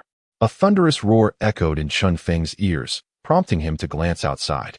Before him loomed a colossal creature, resembling a gorilla, indeed, akin to the ones inhabiting tropical rainforests. An adult chimpanzee can reach 2 meters in height. Yet this one towered at 3, its musculature as solid as rock, with hands the size of millstones and sharp fangs bared, exuding an aura of brutality. This was a creature of bronze tier, a being that had undergone retrogressive evolution, mutated into a new life form akin to a hellhound in this apocalyptic landscape. It rampaged through the streets, exhibiting no restraint. A massive rock beetle, hidden in a corner, attempted to resist, only to be obliterated in an instant. The gorilla crouched down, scooping up the remnants of flesh and blood, ravenously consuming its prey, with blood and brain matter dripping down its chin. Clearly, this was a carnivorous beast. As humanity sought refuge, the ravenous monsters turned their attention to one another. Insects and zombies, feral beasts and dimensional creatures, along with other bizarre entities, transformed the city into a hunting ground, where slaughter occurred every minute. It was a brutal law of nature. The weak were devoured by the strong. Creatures that had feasted on humans mere moments prior could themselves become prey to aerial hunters in the next breath. Such occurrences had become commonplace. Monsters merely passed through, their sights set on the food scattered along the streets rather than the dilapidated buildings. In the blink of an eye, the gorilla vanished from Chen Feng's view. The demon, having been exiled to the abyss, had sustained significant injuries during its battle with a tentacled foe. After the conflict, Chen Feng fed it the corpses of various monsters, including 2 severed tentacles. The demon required some time to recuperate, but it would not be long before it re-emerged, revitalized and vigorous. As a being composed of decaying flesh, the demon derived its strength from consuming corpses. During this process, there existed a chance for it to assimilate the attributes or even unique abilities of its prey. The emergence of the dark elf alleviated many complications. In recent days, the countless foes she had dispatched included a bronze-tier zombie. There was no need to worry about the corpses on the street. Numerous scavengers thrived on such easy pickings. Zombies, having undergone mutations, evolved as some, having consumed vast amounts of flesh, reached a threshold of power that triggered their transformation. Just like insects, there existed various types of zombies, each with tendencies towards strength, agility, or even magical prowess. Some possessed the ability to control their kind. These leaders, while not particularly formidable in combat, exhibited a degree of rudimentary intelligence, employing simple tactics in their hunts. Gunfire echoed occasionally in the distance. Time had afforded all species the opportunity to adapt after several days of acclimatization. Military factions began their counteroffensive, attempting to reclaim the city with the aid of certain professionals and firearms. This endeavor would require time. In times of peace, people had grown accustomed to lives of luxury, leading to a degradation in their physical capabilities. In contrast, soldiers underwent training regimens that far surpassed those of ordinary individuals, significantly increasing the likelihood of awakening their latent powers. Their superior physiques, mastery of weaponry, and innate obedience to orders were hallmarks of military personnel. As young tigers, they began to reveal their teeth and claws. Chen Feng recognized the necessity of an identity within the military. Unlike ordinary soldiers, who needed to ascend through the ranks for sustenance and weaponry, professionals could secure substantial military status and privileges from the outset. Most professionals began their journeys as privates, gaining recognition across military camps through certain secretive validations. By completing tasks issued by the military, their ranks would gradually rise. The military's greatest advantage lay in its prestige, which was stratified into levels. While emerging sects and gangs possessed prestige around F, the military's acclaim had ascended to B or even A. Chen Feng understood that individual strength was limited. To survive in this world, establishing power was an indispensable prerequisite. He first needed to secure an identity, making it significantly easier to form a faction later on. As long as it did not involve large-scale oppression or slaughter, the military would impose minimal restrictions. Force determined survival, while intellect dictated how high one could rise. In this drastically altered world, every choice bore the potential to dramatically alter one's future. Previously, Chen Feng had few options. As a novice summoner, he had only worms and skeletons at his disposal, garnering little attention. Now, flanked by a demon and a dark elf, he could leverage this new power to gain greater privileges. Chapter 14, An Uninvited Guest. Nightfall. The silvery moonlight spilled across the ground, not evoking a sense of comfort, but rather casting a pall of desolation. On the fifth day, time passed swiftly. Soon, this city would experience a brief respite. Chen Feng was prepared. Strengthening his abilities was not merely a matter of wielding two summoned beasts to engage in battle with monsters. Setting aside whether his mental fortitude was sufficient, even minor mishaps could lead to fatal consequences. This city served as a supply station. Compared to wandering alone in the vast wilderness, taking refuge in such a place significantly enhanced one's safety. Chen Feng had much to prepare, such as bolstering his combat prowess, summoning new beasts, and crafting a weapon for self-defense. If conditions permitted, he also needed to undertake tasks to elevate his military standing. Time was of the essence. If he wished to venture beyond this place and explore broader territories to gain greater power, he required time to accumulate his strength. As night deepened, Chen Feng closed his eyes, allowing his taut nerves to rest in the darkness. Tomorrow would herald a new day, drawing him one step closer to ephemeral safety. Suddenly, a roar erupted in the distance, resounding like thunder and causing the windows to tremble. Chen Feng turned over and peered out the window, his pupils narrowing to slits. What he beheld was a colossal creature, exceeding 4 meters in height, barreling towards him. It possessed robust hind limbs and 2 sharp forelimbs, its body a deep purple, covered in tightly fitting scales that suggested formidable defense. Chen Feng's gaze sharpened, murmuring, "Earth Dragon?" Boom. The Earth Dragon stomped onto the ground, shattering the stone bricks beneath it. Appearing extremely enraged, its eyes glowing a blood-red hue. A dragon breed. This was indeed a dragon breed, both in appearance and aura. This Earth Dragon was not a creature native to this planet. It hailed from another dimension, a monster with draconic bloodlines. The bloodline of the Earth Dragon was exceedingly thin, so much so that it could not even unleash the might of true dragons. They were merely marginal beings of the dragon lineage, with adult Earth Dragons possessing silver tier strength. Only a select few leaders might surpass into the golden tier. The term dragon lineage itself was a taboo. Although the Earth Dragon's bloodline was weak compared to that of genuine dragons, its strength was not to be underestimated, boasting impressive defense and durability. This versatile creature was favored by powerful practitioners who sought to tame Earth Dragons as mounts. Riding a dragon was indeed a remarkable spectacle. The Earth Dragon's emotions were volatile. seemingly in pursuit of some enemy, launching indiscriminate attacks. Within mere minutes, it had demolished a nearby residence. Whoosh! A figure darted through the rubble, small in stature, holding a softly glowing object that resembled a long blade. Upon being discovered, she swung her arm, striking the earth dragon directly in the chest. Splurt! Blood erupted. The earth dragon's chest was torn open, a torrent of thick blood spilling onto the ground. Am I seeing things? Chen Feng growled, astonished that a weapon could penetrate the earth dragon's defenses. What a joke. The earth dragon's scales rivaled the hardness of steel, a weapon capable of slicing through steel, setting aside the sharpness. How much strength would the wielder need to lift such a weapon with such speed? The woman's counterattack even left Chen Feng bewildered. Roar! The injury to its chest incited the earth dragon's fury. It opened its massive jaws and let out a roar that reverberated like an air cannon, devastating everything within a 3-meter radius around it. A figure was blasted from the dust. A woman? Chen Feng's eyes widened as he realized that the figure on the ground was indeed a woman.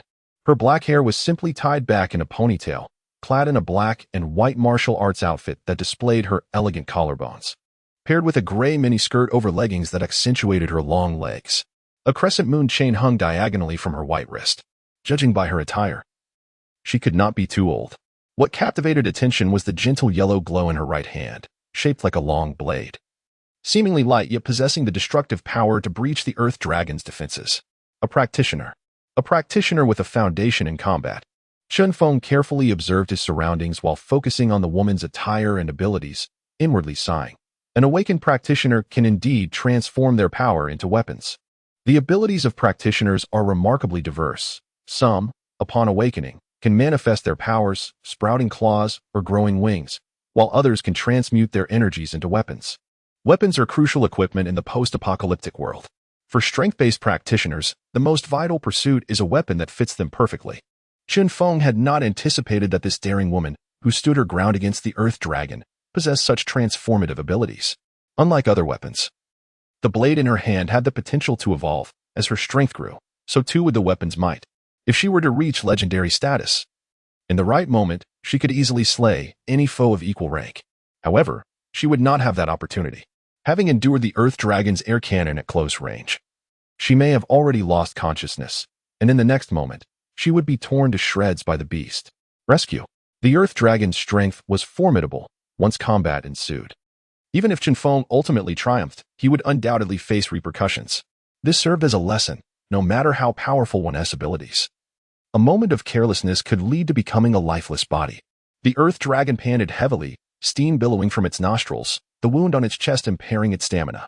It staggered towards the woman, its eyes revealing a glimmer of human-like rage, and in the next instant, it opened its mouth to bite down on her head. It's over. Chen Feng felt a wave of disinterest wash over him. He merely hoped that the satiated earth dragon would depart quickly. Whoosh. Suddenly, a strange sound reverberated from the ground. When Chen Feng looked, he was astonished to see the woman, who had been lying still, spring to her feet and dash away. Not dead? Chen Feng couldn't help but chuckle in disbelief. The woman had feigned death to deceive the earth dragon and successfully escaped while it underestimated her. What a clever psychological tactic. This further solidified Chen Feng's initial suspicion that this woman had undergone some professional training prior to her awakening, be it taekwondo, boxing, or other combat techniques. However, this had little relevance to Chen Feng. He remained merely a spectator. The woman appeared to have sustained some impact, her speed considerably diminished as she aimlessly sought refuge. The low buildings surrounding her offered little safety. A single charge from the earth dragon could easily flatten them. She scanned her surroundings until a tall building caught her eye. With no time to waste, she sprinted towards it with all her might. Damn it! Chen Feng's lazy pupils suddenly contracted, and he couldn't help but curse. His reaction was not unwarranted. The direction in which the woman was running was none other than the elderly care home where he resided. Chapter 15. The 10-mile red veil. Su Hongzhuang gasped for breath, enduring the intense pain in her lungs as she summoned every ounce of strength to propel herself forward. Despite being pursued by a formidable earth dragon, her countenance revealed not a trace of fear. Her formidable willpower was a testament to her resilience. It was hard to believe that a girl who appeared to be barely 20 could confront such a monstrous creature with unwavering composure. Her endurance was indeed exceptional among professionals. With 10 yards of soft crimson fabric and a 10-mile red veil, the name alone attested to the high hopes her family harbored for her. Born into a distinguished lineage, She had always been captivated by the art of swordsmanship, particularly excelling in blade techniques, showing promise beyond her years. Had life continued on this trajectory, she would inevitably have become a master of the sword, living a peaceful existence, marrying, and raising children. However, the advent of the apocalypse obliterated all her aspirations. The tragic demise of her entire family, parents, elders, left her bereft. With the awakening of the end times, she discovered the ability to transform energy into a blade's edge, effortlessly vanquishing the creatures that crossed her path. The gruesome loss of her family forced this 19-year-old girl to mature overnight. Though the chaos around her was incomprehensible, she vowed to eradicate the monsters that brought pain and devastation to humanity and herself. Yet, perhaps that was merely a dream. Feeling the relentless pursuit behind her, Su Hongzhuang pressed on with all her might, the Earth Dragon's strength exceeding her expectations. Nevertheless, she refused to relinquish her will to survive. After witnessing her family's slaughter, she swore to make those creatures pay a heavy price. She could not fall here. Absolutely not. Determination etched across her face. She quickened her pace toward the nearby high-rise, resolute in her decision to try, regardless of the odds. With only a one chance of escape, it was still preferable to waiting for death. Chen Feng lifted his gaze, watching the fleeing figure in the distance. It would not be long before the woman reached the nursing home. Once she did, it would inevitably provoke a collision with the Earth Dragon. There was but one solution. Placing his hand on the ground, he murmured, "I need your assistance." A dimensional rift appeared, and an enchanting figure emerged, a dark elf, still voluptuous, with cascading white hair and taut skin. She was clad in minimal attire, revealing much of her form, captivating Chen Feng's attention. Undeniably, the dark elf was a seductress, her beauty driving countless monsters to madness in the abyss, possessing the potential to rival succubi. Eliminate her. Chen Feng's gaze darkened, realizing the need for decisive action. To avoid potential calamity, he had to make hard choices. The woman must die. If she breached this sanctuary, the Earth Dragon's formidable might would lay waste to everything. Only her death could sever the looming danger at its inception. The dark elf raised her hand, knocking an arrow. With a swift motion, she released it, not even requiring aim. The arrow had become an extension of her very being. Each dark elf was a master archer, having been trained in its art since childhood. The thorny branch from which her arrows were crafted boasted sharp barbs that would shred flesh and sinew upon extraction.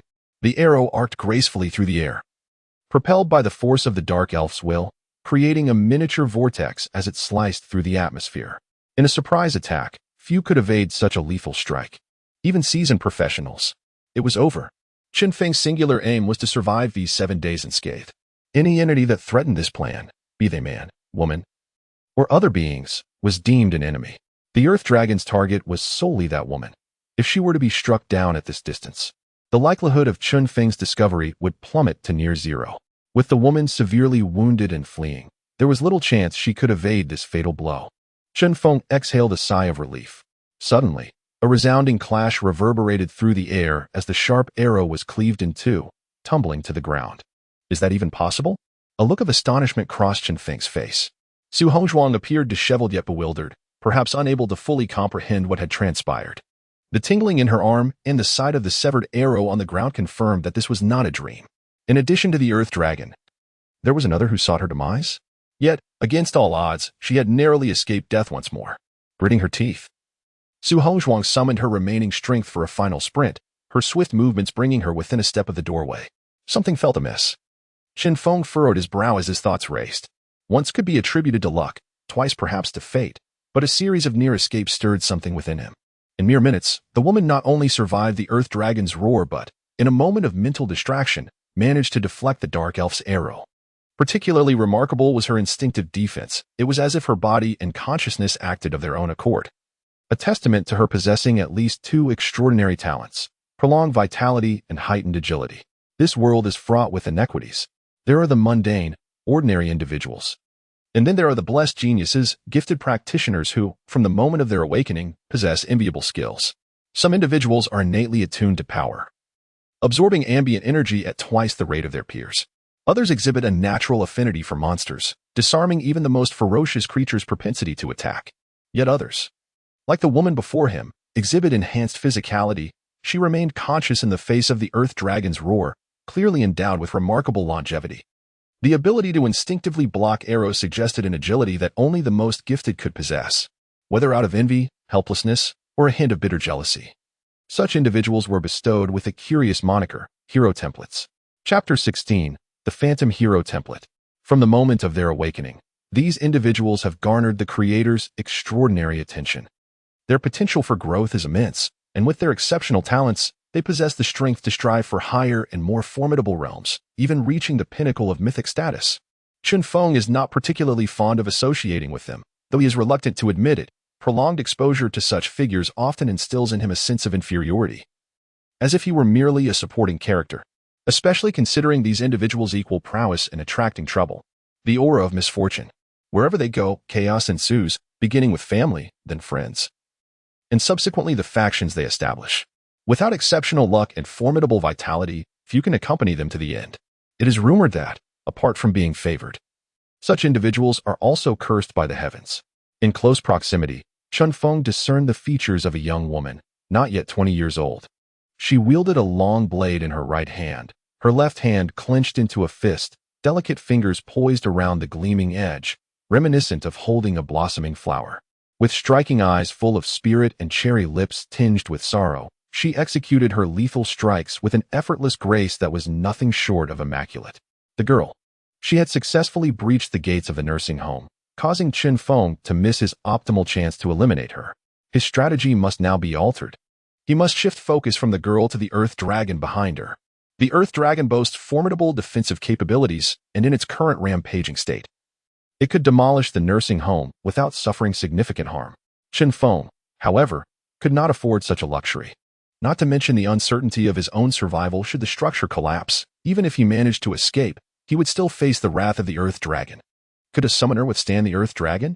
Chen Feng had not yet attained such prowess. Thus, he had no choice but to resolve the conflict outside the confines of the building. Blind its eyes. Chen Feng's soft voice echoed in the ear of the dark elf, sending a shiver down her spine as she distinctly sensed her master's murderous intent and fury. The dark elf trembled, her gaze becoming unfocused, her teeth involuntarily biting down on her lip. Beneath her she could even feel a radiant source of energy coursing, the sensation of conquest. Chen Feng's commands and reprimands instilled a flicker of pleasure in the masochistic dark elf. With a tilt of his head and a glimmer of helplessness in his eyes, he raised his right hand and slapped the dark elf's rear. If you fail again this time, I shall cast you to the lowly demons. Pain. The dark elf gasped, an uncontrollable sound escaping her lips, her legs rigid, eyes filled with resentment, sorrow, and a faint glimmer of anticipation. Even the lowly demons possess such feelings? Were it not for the current necessity of her servitude, Chen Feng would truly consider replacing her with another summoned beast. Just a little further. Su Hongzhuang gritted her teeth and sprinted forward, but the earlier roar had left her gravely injured. Her chest ached intensely, each step feeling as though she were treading on blades. The Earth Dragon pursued relentlessly, and at such close quarters, Su Hongzhuang could feel the heat emanating from its nostrils. She was on the brink of entering the building, but what difference would it make? The cement and bricks could not hinder the Earth Dragon's charge. She would inevitably meet her demise. Knowing full well it was death, why did she continue to run? Su Hongzhuang's body stiffened, her complexion paler than ever. Despite her boldness and skill in swordsmanship, she was still merely a flower of youth. A flicker of fear gripped her heart. The torment was unbearable, and she longed to end her own life. Yet she had already sworn in front of her family's corpses to eradicate all monsters with her entire being. She could not give up until the very last moment, must not surrender, even if there was only a 1% chance, no. Even if it were 1,000th or 10,000th of a chance, so long as she could still breathe, she could not allow these fiends to underestimate her. Su Hongzhuang forced a smile, a moment of resoluteness gracing her features. Though fatigue weighed heavily upon her, the conviction within her heart fueled her unyielding spirit. The Earth Dragon sensed movement. It had evidently realized Su Hongzhuang was nearing her limit. Panting heavily, its fierce visage revealed a hint of savagery. The dragon, proud and arrogant, though only inheriting a fraction of its ancestral bloodline, still adhered to its own principles. To be wounded by such a feeble creature incited an inexplicable rage within the Earth Dragon. It was determined to eliminate her. No, it would slowly crush her bones, ensuring she perished in agony. The Earth Dragon accelerated. It extended its neck, poised to pierce Su Hongzhuang's body with its fangs, when suddenly, whoosh! A chilling wind swept through the silent darkness, swift as light, arriving with an unstoppable force. Su Hongzhuang's eyes widened. She recognized that sensation. It was the very arrow that had attacked her before. Who was it that sought her demise so fervently? Having just blocked an arrow, her arm still tingled with numbness, rendering her incapable of defending against this strike. However, Su Hongzhuang could not articulate a word. All she heard was a sharp thud as something struck the ground, followed by a sudden warmth spreading across her back. Blood. Su Hongzhuang instinctively turned to look behind her, her pupils dilating in shock. The earth dragon's eye had been pierced. A dark arrow protruded from its left eye. It was too fast. Everything was happening too quickly, so swift that even the earth dragon failed to react before its eyeball was shattered. The blood that had previously dripped down her back was now gushing forth from its eye socket. An arrow. In that moment, Su Hongzhuang even forgot the pain coursing through her body. She had thought that wielding a blade in this modern city was already quite extraordinary. Yet now someone had managed to pierce the earth dragon's eye with nothing but a bow and arrow. What lay behind her was not a mere cat or dog, but a creature capable of inflicting wounds even under stealth. Was I imagining things? How could an arrow travel so fast, so accurately, from such a distance? And strike the earth dragon's eye? Vengeance.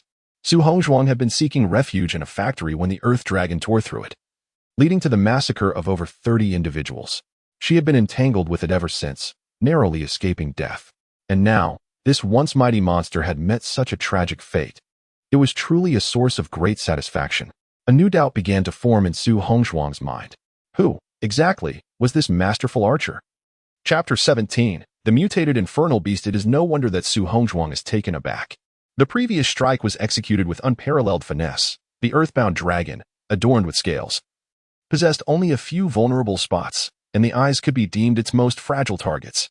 To strike such a diminutive target with precision is nothing short of remarkable, swift as lightning, rapid as the wind. In this modern age, the fascination with weaponry has significantly waned, rendering Su Hongzhuang's affinity for swordsmanship an anomaly in the eyes of others. Moreover, Su Hongzhuang is exceptionally gifted. No peers of her age could possibly reach her level of prowess. This innate talent often left her with a sense of isolation, a yearning for a kindred spirit.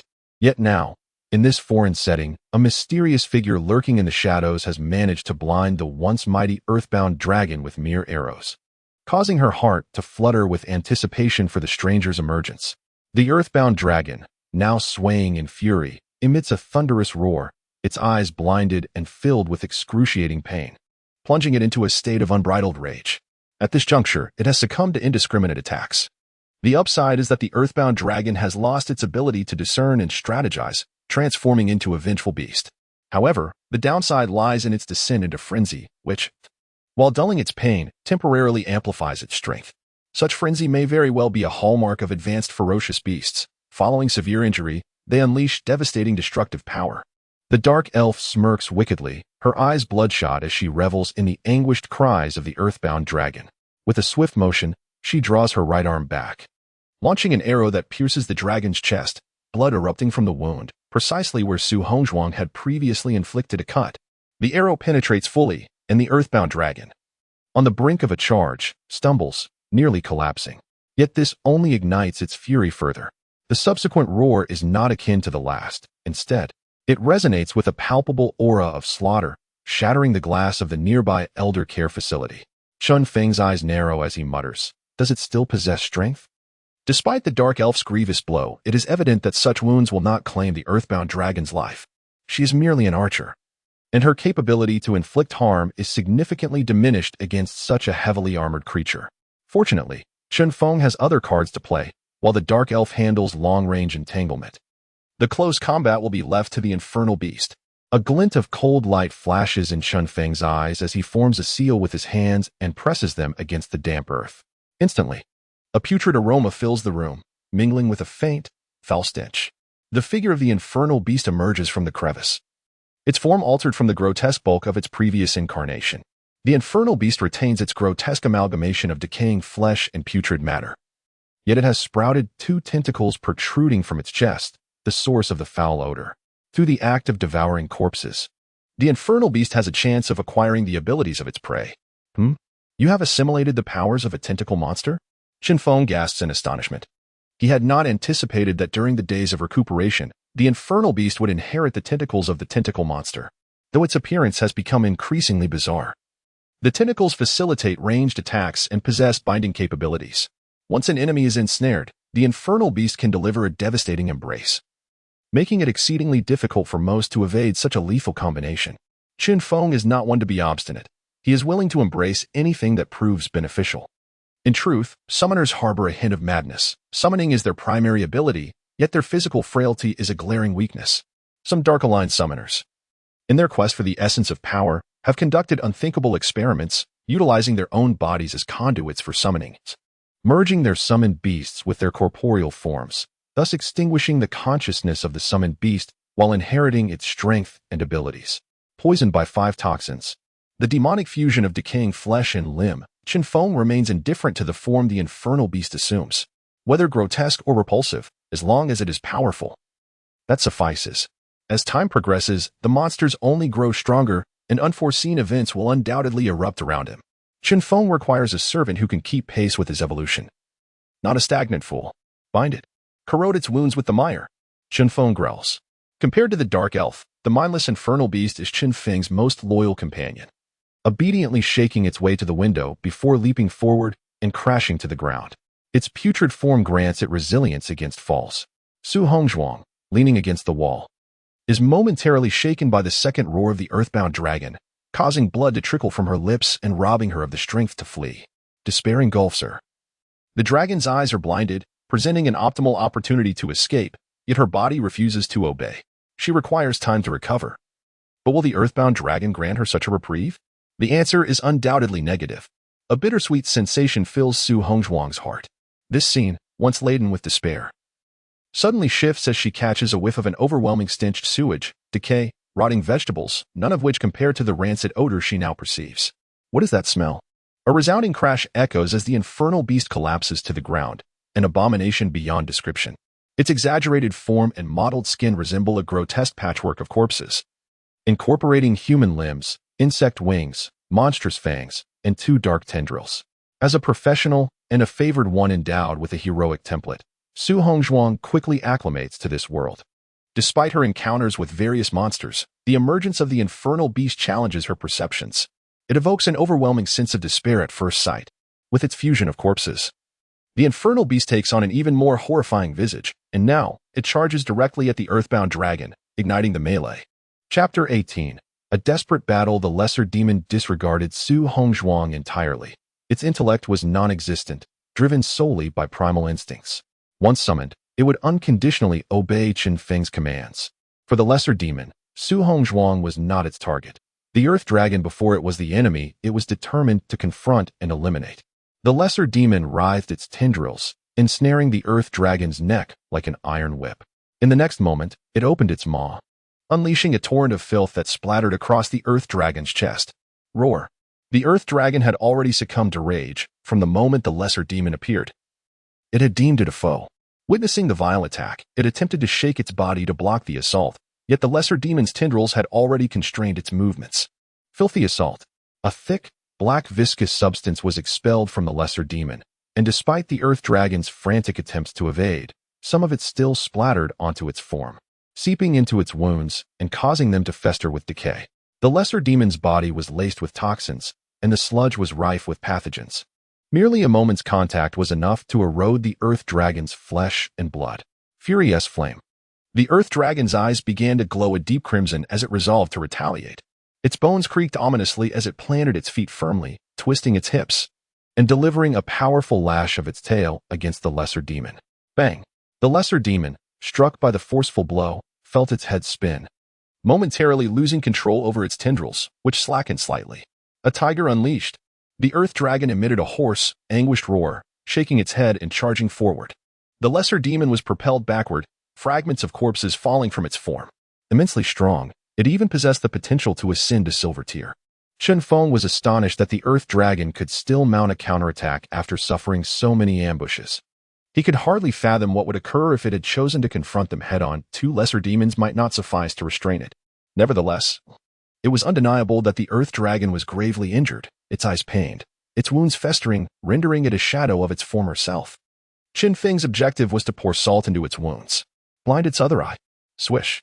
The dark elf moved with such swiftness that she seemed a mere shadow, drawing her bow and loosing an arrow aimed at the earth dragon's remaining eye. Thud. A spray of crimson erupted as the arrow pierced the earth dragon's right eye. Its body convulsed violently, churning the surrounding soil into chaos. Its expression contorted in agony, its voice grew hoarse. At that moment, it had lost its sight. Plunging into a realm of darkness. The dark elf inhaled sharply, her fingers trembling. The seemingly effortless shot demanded a perfect unity of essence, energy, and spirit, requiring intense focus that drained her stamina. For a brief time, she could not shoot again. Yet, this was sufficient. With the earth dragon's vision extinguished, the lesser demon could easily exploit the opportunity, restrict its movements, then suffocate it. A new command rolled from Chen Feng's lips, his tone low and filled with a chilling disregard for life. Su Hongzhuang marveled at the unfolding scene. The grotesque creature was aiding her. No, to be precise. It regarded the earth dragon as its enemy, engaging it in combat. Its terrifying combat style and astonishing vitality were evident, even after being struck by the earth dragon's tail. The lesser demon merely rose from the ground, restrict its movements, then suffocated. A voice? Su Hongzhuang lifted her gaze, her fiery eyes fixating on the proud figure ahead. Night descended, shrouded in dim moonlight. Despite having slain numerous monsters over the past few days, the sight of the earth dragon and lesser demon, such formidable adversaries, instilled a flicker of panic within her heart. Yet that man remained unchanged, his visage betraying no emotion. A human face may deceive, but the eyes cannot lie. His gaze was as frigid as a mountain spring, devoid of fear, evasion, or weakness. Only coldness and cruelty remained. To him, the earth dragon and lesser demon appeared as mere toys, incapable of stirring any emotional response. Beside him stood a captivating figure, with uncanny skin, pointed ears, and breathtaking beauty. She bore no resemblance to a human, and in her grasp was a longbow. A longbow? Su Hongzhuang's pupils constricted. She was certain that the earlier arrows had originated from this very archer. Furthermore, if she understood correctly, he was the one controlling the fearsome, rotting creature, executing ruthless commands while the archer remained at his side, obeying his orders. Su Hongzhuang regarded Chen Feng, her clear eyes filled with curiosity and astonishment. Though she had encountered various professionals over the days, none had matched the caliber of the man before her. In his presence, she felt as if she were gazing up at a towering peak. Strike the drowning dog. Upon hearing the command, the lesser demon raised a tendril, ensnaring the earth dragon's legs, while another tendril swiftly coiled around its neck. At that same moment, it seemed to envelop the earth dragon entirely, expending its full strength to restrain it. The earth dragon thrashed desperately, yet the lesser demon showed no signs of retreat, even as its own limbs were torn away. It clung tenaciously to the earth dragon, tightening its grip. A heavy thud echoed as the earth dragon, in its final throes, struggled one last time before its massive body collapsed. Suffocation. The foul stench hastened the earth dragon's demise. Within a minute, all signs of life had vanished. Once a formidable beast, the earth dragon now lay in utter disarray, arrows embedded in its eye sockets, a rotting wound marring its chest, and its body sullied with filthy sludge. Chen Feng slowly exhaled a breath of stale air. The dual summons had left him sweating profusely. A Pyrrhic victory. Though the dark elf and lesser demon had not sustained serious injuries, the noise of battle had disturbed the slumbering monsters in the vicinity. A tinge of regret lingered. This stronghold had lost its value as a sanctuary. Chapter 19. An uneasy prelude after much effort in establishing a stronghold. Its sudden destruction left Chen Feng feeling inexplicably irritable. He lowered his gaze, for the first time observing the girl who had brought about this calamity. Despite her disheveled appearance, with traces of blood at the corner of her mouth and an expression of profound fatigue, her eyes remained as refreshing as an oasis in the desert. Clear and bright like a pool of azure water, filled with tenacity and confidence. She resembled a proud plum blossom defying the snow, standing gracefully in a secluded valley. Blooming serenely regardless of the chaos surrounding her, embodying an extraordinary calmness, Chen Feng could not help but marvel at the creator's favoritism. This girl before him was far from an ordinary practitioner, gifted with expertise. She possessed not only the title of a hero template but also a spirit that surpassed that of an average person. While the majority of individuals in this world remained lost and helpless, this girl had already dared to confront the earth dragon with valor, even seizing the opportunity to inflict significant damage upon it. An exceedingly rare feat. Hero templates. These individuals serve as the backbone of humanity, endowed with extraordinary talents and abilities. Compared to other practitioners, they are favored by fate itself. They are the elite, drawing attention wherever they go, whether in sects, gangs, or military camps. and they ascend rapidly to positions of management. Had it not been for his intervention, this girl's life would have met a tragic end. Even if she had sought refuge indoors, the Earth Dragon would have torn her to shreds. Yet now, due to his involvement, her fate had irrevocably changed. How should he handle her? The girl exhibited considerable potential, but the arrow she had released might have sown the seeds of resentment, potentially inviting trouble. Thus, the best course of action was. Chen Feng narrowed his eyes, a flicker of murderous intent flashing within them. Su Hongzhuang gazed at the fallen Earth Dragon. Breathing heavily, her eyes clouded with confusion. The brutal slaying of such a formidable creature, met with such a tragic end, was indeed astonishing, while the inferior demons lingered nearby, seemingly petrified, awaiting Chen Feng's next command. Su Hongzhuang raised her head, intrigued, eager to understand how this man could command such a fearsome beast. Their eyes met for the first time. Upon encountering Chen Feng's piercing gaze, Su Hongzhuang felt an unexpected tremor in her heart, her cheeks flushing slightly. Having always harbored a passion for swordplay, she had never formed any close friendships with males, rendering her feelings as innocent as a blank slate. She had often fantasized about a world of chivalry, where her destined partner was an unparalleled master. Now, Su Hongzhuang struggled to rise. Pausing briefly before speaking, "I am Su Hongzhuang. Thank you for saving me." Her brief self-introduction revealed a pallor on her face, yet she was able to stand. Had she been an ordinary person, such injuries would have surely led to her demise. An enviable trait, superior longevity. In this moment, Su Hongzhuang appeared somewhat timid. Conversing with a master capable of controlling monsters made her nervous. In truth, she had already discerned that the dark elf standing beside Chen Feng was not human. Her unusual skin tone and ears clearly indicated she was an anomaly. The ability to command two such beings willingly suggested that Chen Feng's strength far exceeded her comprehension. Observing Chen Feng's silence, she hesitantly added, "Those arrows were also shot by you, weren't they?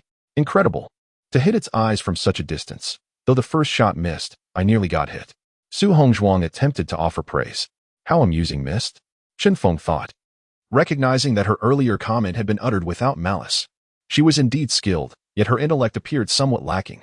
Chen Feng realized he had misjudged. He had been contemplating from his own perspective. The reality was that this girl, despite embodying the hero template, had not yet undergone the tribulations of darkness and thus retained a childlike innocence. She was somewhat naive, akin to a bud yet to blossom, and he could cultivate her in his own way. The notion of conquest emerged in Chen Feng's mind. Favored by the heavens, such individuals possess immense potential and, in a sense, bear the responsibility for humanity's ascendance. Should he manage to win her allegiance, she would undoubtedly become an invaluable asset in the future. She was pure, untouched by the baptism of death or betrayal of humanity, her mind easily impressionable, capable of bearing an imprint that would accompany her for life. In the brief silence, a smile crept upon Chen Feng's lips, and the murderous intent in his eyes began to dissipate. The idea of conquering a favored one was astonishing in itself. Having long dwelled with dark beings, Chen Feng had unknowingly absorbed some abyssal will, dangerous, sinister, and eerie. Yet this was not necessarily detrimental, after all. Good people do not live long, resonated profoundly in this world. Sensing the awkward atmosphere, Su Hongzhuang let out an embarrassed laugh. Uncertain of which of her words had gone awry, or whether Chen Feng simply had no interest in conversing with her. Suddenly, the dark elf raised her hand. The glinting arrow aimed directly at Su Hongzhuang's body. "Are you implying that I nearly caused your demise?" Chen Feng's voice was not loud, yet it brimmed with a chilling coldness and piercing malice. To demonstrate loyalty, the dark elf's finger trembled. The arrow now aimed at Su Hongzhuang's head. "Impossible. Of course not. I genuinely thank you for saving me. How could I think such a thing?" Chen Feng's abrupt shift in demeanor surprised Su Hongzhuang. She waved her hands in rebuttal, not out of fear of death, but due to her aversion to being misunderstood as the one saved. She felt immense gratitude toward Chen Feng. That is enough. Observing Su Hongzhuang's fervent defense, Chen Feng shook his head gently and replied, "No. It's perfectly acceptable to think that way, for that arrow was indeed meant to kill you." Chapter 20. Please call me Master. Silence. Su Hongzhuang was momentarily taken aback. Her beautiful eyes fixed upon Chen Feng, utterly at a loss for words. Observing her bewilderment, Chen Feng paused briefly before gesturing with his right hand. A tendril materialized from thin air, wrapping around Su Hongzhuang's waist, and with a swift motion, he drew her before him. The suddenness of being lifted into the air left her feeling dizzy. The dark elf, having inconspicuously stowed her bow and arrows, gazed at Su Hongzhuang with keen interest, scrutinizing every inch of her skin from neck to waist. The malevolent elf, whether intentionally or not, lingered longer around Su Hongzhuang's bosom, wetting her lips with her tongue and placing her index finger upon her mouth, as if savoring a hint of purity in the air. The dark elf harbored a disdain for purity, akin to her loathing for forest elves. Having succumbed to darkness, they relished in the most significant sacrificial rituals, where their favorite offerings were unicorns, symbols of light, desire. Should Su Hongzhuang fall into the clutches of the dark elf, within mere hours, she would come to know the meaning of despair, with instruments such as fingers and arrows. The dark elf was adept at utilizing tools to subject the pure-hearted to nightmarish experiences.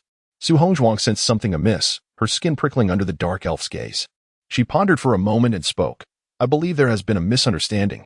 "I did not. You are not mistaken," Chen Feng interjected, a hint of regret in his tone. "You inadvertently blocked that arrow. Though the creature is dead, it has caused quite a stir. Regrettably, this place is no longer safe." Coldness. Chen Feng's words struck like a frozen blade, extinguishing any lingering warmth Su Hongzhuang felt towards him. Nevertheless, she felt compelled to thank him for his candor. Devoid of flowery rhetoric, his words were sharp and piercing.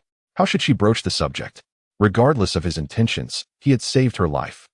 Su Hongzhuang's emotions were a tangled web. On one hand, she was grateful for Chen Feng's assistance, but on the other, she could not reconcile his ruthless demeanor. Judging by appearances, he seemed serene, dressed in a white shirt and linen trousers, exuding an aura of purity. Yet, beneath that facade lay a heart too cruel, too dark. A fact that the righteous Su Hongzhuang found utterly unacceptable. As Su Hongzhuang wrestled with her thoughts, Chen Feng narrowed his eyes, scrutinizing her. He keenly perceived her emotional turmoil innocent. Transparent, it was clear she was a girl devoid of guile, her thoughts laid bare upon her face. This simplicity was advantageous. Controlling lesser demons was far easier than subduing dark elves. Chen Feng understood from experience that fools were far simpler to manipulate. The term fool was broadly applicable, often employed by Chen Feng to describe certain individuals. The judicators. Brave, unflinching, self-sacrificing, yet overly rigid. The judicators were an organization that upheld the doctrine of inherent human goodness. Wherever challenges arose, they were there, selfless and fearless, dedicating their lives to aid ordinary people, even delving into the depths of monster lairs and the swarms of the undead. Such noble acts were aimed at purging all darkness and filth for the sake of humanity's continuity, with monsters and villains as their targets, each possessing their criteria for judgment. Su Hongzhuang evoked thoughts of the judicators within Chen Feng. Love and hate were sharply defined in their eyes. For those in need or those they had assisted, they would give everything, yet they wielded the sword mercilessly against those deemed heretics. Just as Su Hongzhuang had previously displayed her prowess in slaying the Earth Dragon, her current conflict was a stark dichotomy, rendering her almost unrecognizable as a singular being. Every judicator led a life akin to that of a hermit, disregarding love and personal existence, having devoted everything to their noble cause. Consequently, within this order, few remained untainted. Even the most beguiling succubi could not sway the judicator's resolve. Could a girl with the potential to become a judicator exist? What do you mean? Do you intend to kill me? Su Hongzhuang had initially sought to explain, but upon hearing Chen Feng's final words, her eyes widened in shock. "I am a cautious individual. Your ability startled me. I find it difficult to ascertain whether you harbor ill will towards me, so it would be best for my safety to eliminate you." "Why? This is merely a misunderstanding, is it not?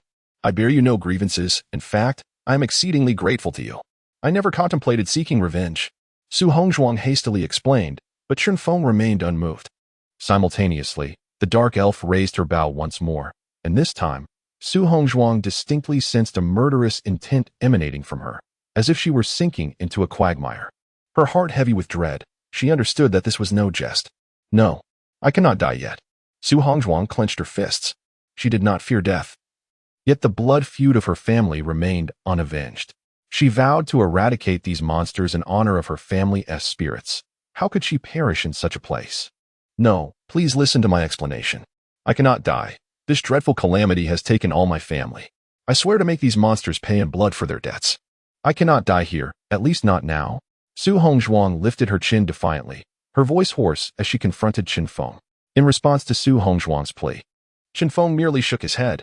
"What does this have to do with me? I am only concerned with my own safety. Do you not find such verbal promises rather dull? What must I do for you to spare me? I can swear upon the memory of my deceased family that I will never harm you. Do you think someone like me would believe in such oaths? Su Hongzhuang blinked, realizing the folly in her words. Indeed, how could a selfish and suspicious individual like him trust a mere promise? Was her demise truly inevitable? Of course. If you could agree to one thing, I may consider sparing you. Really? Su Hongzhuang seized upon this lifeline, her mind racing as she nodded vigorously.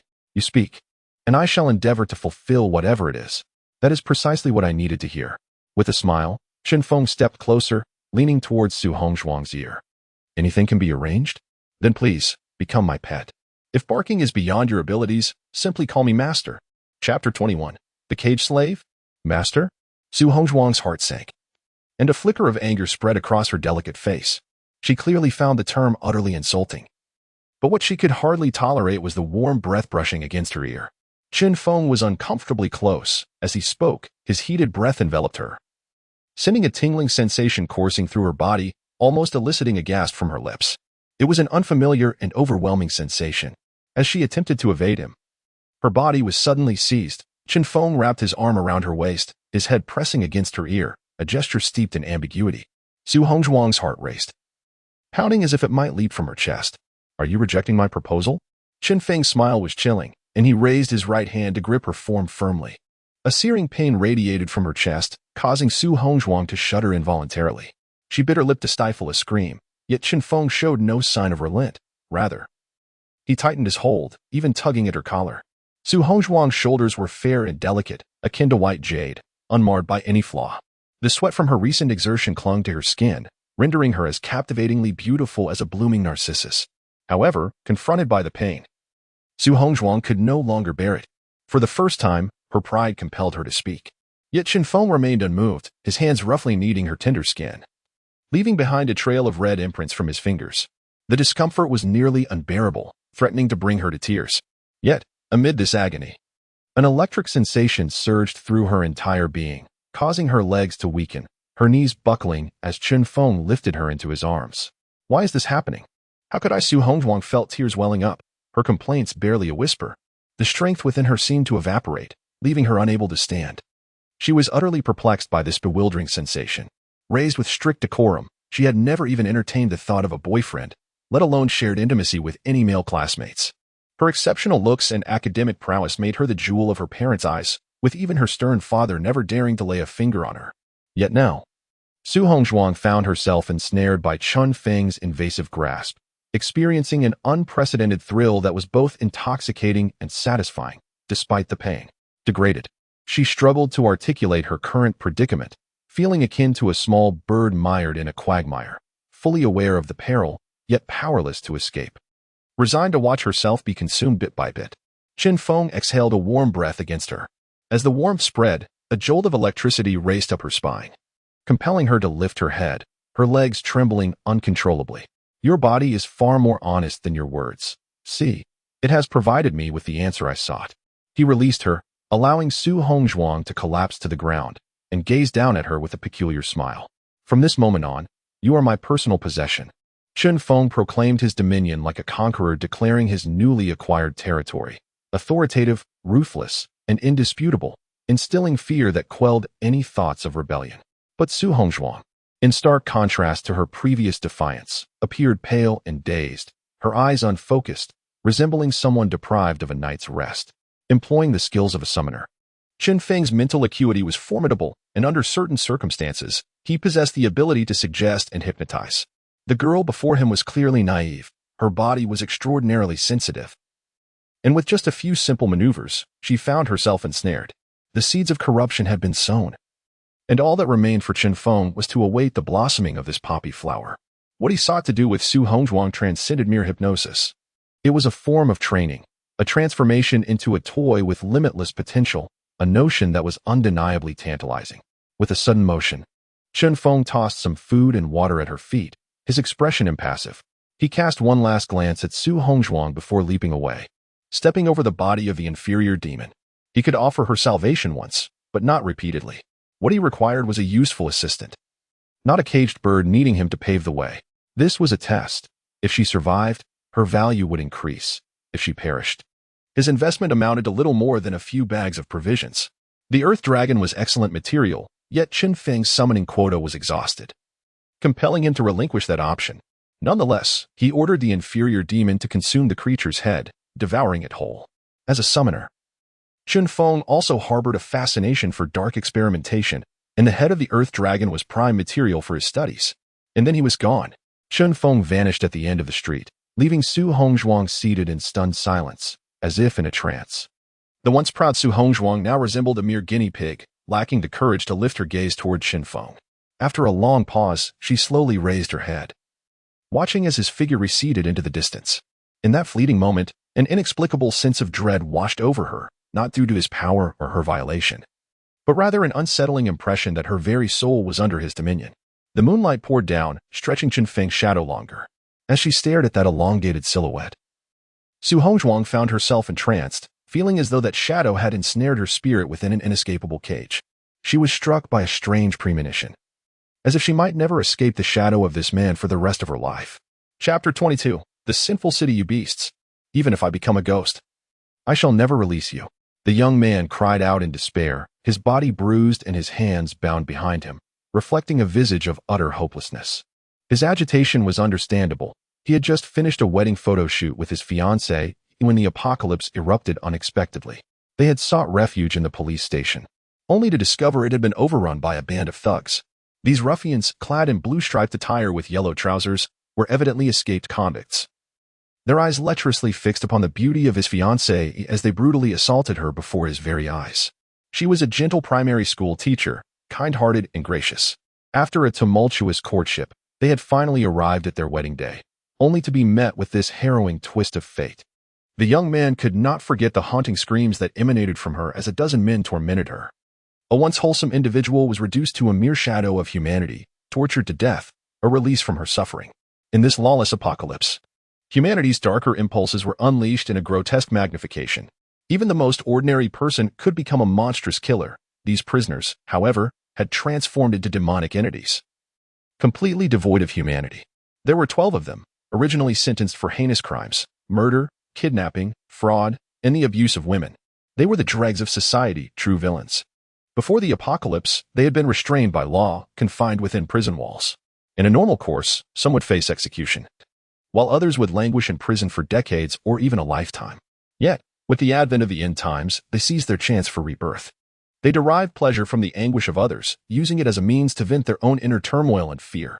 You think you can escape me even in death? I shall ensure you cannot even become a ghost. Ma Biao, a brooding middle-aged man, struck the young man in the groin, eliciting a muffled groan as blood seeped from him. His pupils dilated, his face drained of color, resembling a crow caught by the throat, unable to vocalize his despair. Ma Biao, the leader of this band of criminals, stood out amidst the chaos. Having grown up on the streets, he was well versed in vice, brawling, extortion, kidnapping. His life, albeit brief, could easily be chronicled as a tale of crime. Become a ghost? You and that whore shall rot in hell. Ma Biao clenched his fist, and suddenly, his hand turned to stone, skin hardening like rock buried deep in the earth. A flash of blood erupted as the victim's chest was pierced, crimson gushing forth. His eyes wide open in eternal horror. The heavens seemed unjust, bestowing such powers upon a wretch like him.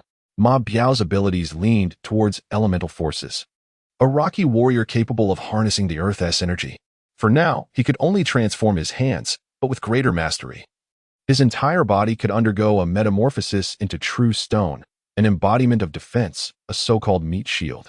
Bring a few people to clean this mess up. If any monsters linger at the entrance, toss this fellow to them. Ma Biao sneered. The notion of offering a human as sustenance to monsters might sound absurd, yet it was a grim reality. Ma Biao, devoid of morality, had taken over the building, and ignorant survivors had knocked on the door seeking help, only to unwittingly stumble into a den of horrors. Young women were subjected to unspeakable humiliation, while older women and men were seized to serve as food for the monsters. Ma Biao was unaware of the countless atrocities he had committed, yet being malevolent did not absolve one from the fear of death. Though his body had mutated and he wielded firearms, the multitude of monsters outside posed a grave threat. He was fierce, but not arrogant. He understood that with merely a dozen subordinates, they could not withstand the onslaught of those creatures. Thus, Ma Biao devised a plan to satiate the monsters with human flesh. believing that perhaps, if they were well-fed, they might forego their assault. In truth, this strategy proved effective, whether insects or ferocious beasts, once satiated. They would languidly rest or even retreat, ceasing their destruction of the police station. Over the past 2 days, Ma Biao had sacrificed over 20 individuals, most of whom had sought help at the station, only to have their limbs broken and cast from the building as offerings to the monsters. Ayu, it's nighttime now, and there are few monsters on the streets. Put on your uniform and see if there are any survivors nearby. If there are, find a way to bring them in. Ma Biao gestured for his subordinate to don a police uniform to deceive the survivors, a tactic that had proven successful time and again, ensnaring many in their trap. Preparation was key. Although there was still a substantial supply of food at the station, who could predict how long they would remain? Thus, he needed to stockpile reserves for unforeseen circumstances. Why is it always me? I've already been out 2 nights in a row. Shouldn't it be Guang or Ching's turn? I command you to go, so go. Why do you question me? Keep talking, and I'll have you feed the monsters. Ma Biao's gaze was sharp, with a hint of cruelty in his eyes. As a practitioner, he commanded immense authority among the prisoners, holding sway over their lives and deaths. The subordinate, disinclined to argue further, donned the police uniform and stepped outside. Ayu walked down the desolate street, muttering, "Damn it. Just because I didn't heed your words and a teacher died, you have to assert your power over me. If you push me too far, I might just open the gate and let us all die." He grumbled, releasing his resentment towards Ma Biao. But after a few steps, he fell silent, his legs trembling. Despite his imposing demeanor before the survivors, he felt like a timid rabbit on the street. The outside world was fraught with danger. Any misstep could lead to catastrophe. From their original 30-odd members who had escaped the prison, only 12 remained. Nearly half had perished from various misfortunes. A sudden noise echoed from afar, causing Ayu to tense up, lifting his firearm defensively. Moments later, a figure emerged before him, a young man, seemingly untroubled, dressed simply, lacking the panic or anxiety typical of other survivors. He appeared human. Ayu exhaled in relief, wiping the cold sweat from his forehead. "You nearly scared me to death." He paused, feigning concern. "Hey there, young man. It's dangerous on the streets. Aren't you afraid? I'm a police officer, tasked with gathering any solitary survivors. The police station is just ahead. Come with me." "The police station?" The young man smiled faintly, gazing at Ayu with a hint of intrigue. "Sure, let us go." Chapter 23. Fool? Madman. Upon emerging from the stronghold, Chen Feng intended to seek refuge. However, midway, he unexpectedly encountered a police officer. With years of surviving in this post-apocalyptic world, Chen Feng had honed a keen sense for discerning intentions. The officer, hunched and swaying in his gait, resembled more a petty crook than a figure of law and order. Deceptive. Aside from his uniform, his words bore no credibility. As for any malice directed towards him, Chen Feng felt indifferent. His sole desire was to find a hiding spot, and now that someone had offered assistance, he was more than willing to accept it. Nightfall heralded the hour of slaughter. Chen Feng lacked the energy for pretense. If the officer harbored ulterior motives, so be it. He would meet his end. In this world, killing and being killed had become the norm. After a few minutes of walking, a police station came into view. The first floor housed a parking lot, while the second contained offices. Blood, still fresh, splattered across the walls, and the ground was strewn with shattered bones and remnants of organs. In the corner, dismembered arms and legs lay scattered, marred by unmistakable bite marks. The stench of blood hung heavily in the air.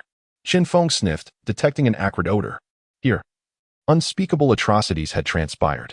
Ayu noticed Chen Feng's gaze and, with a sinister grin, pressed his gun to Chen Feng's head, snarling, "What are you looking at? Get inside now." Upon arrival, Ayu had evidently discarded his facade. The door swung open to reveal several menacing figures, their demeanor exuding a sense of menace as they smoked and drank. Their scrutinizing gazes fixated on Chen Feng. A palpable air of hostility enveloped the room. Chen Feng sensed their contempt for life. Each one bore the stains of bloodshed, human blood. In a corner, 6 ragged men cowered together, their courage long since eroded, their eyes filled with fear.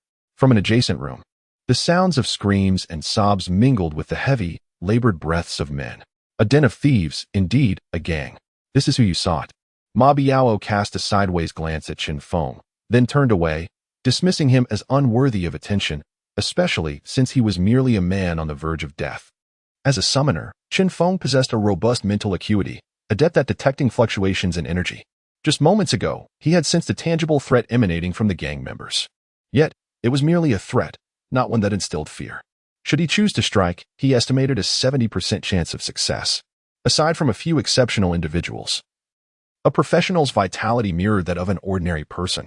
After all, one could hardly expect a newly awakened professional to possess formidable self-defense capabilities. Life is singular. This truth applies to all beings, save for those with extraordinary physiques. Search his belongings, keep what's useful and discard the rest.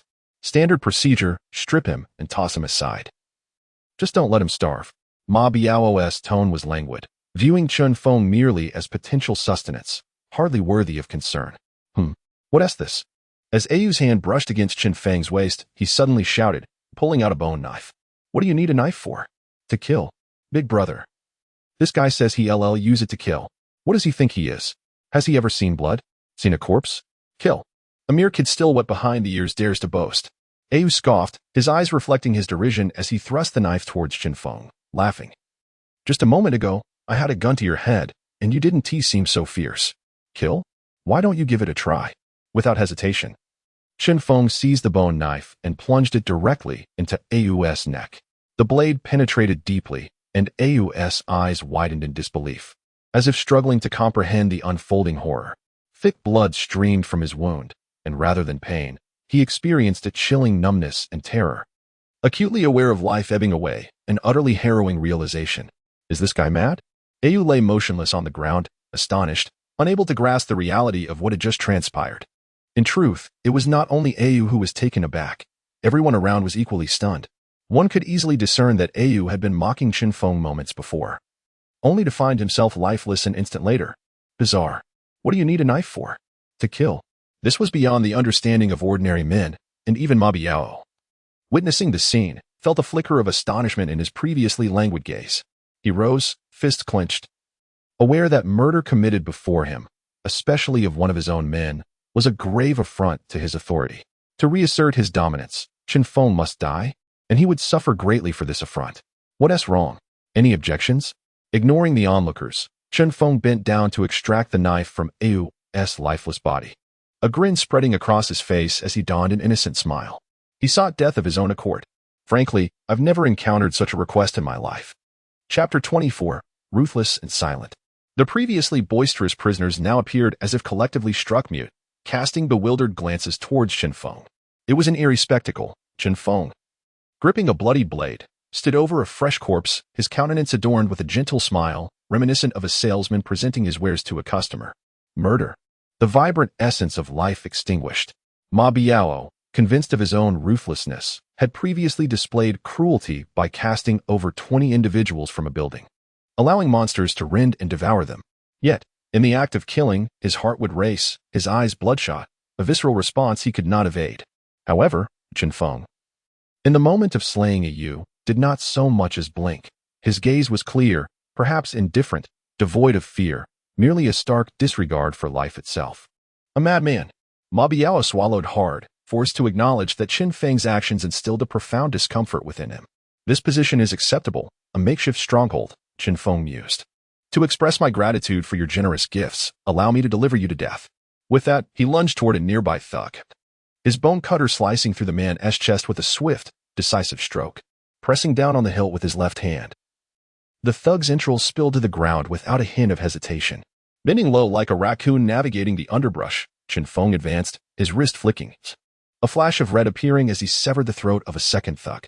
In less than 10 seconds, 2 lives were abruptly snuffed out.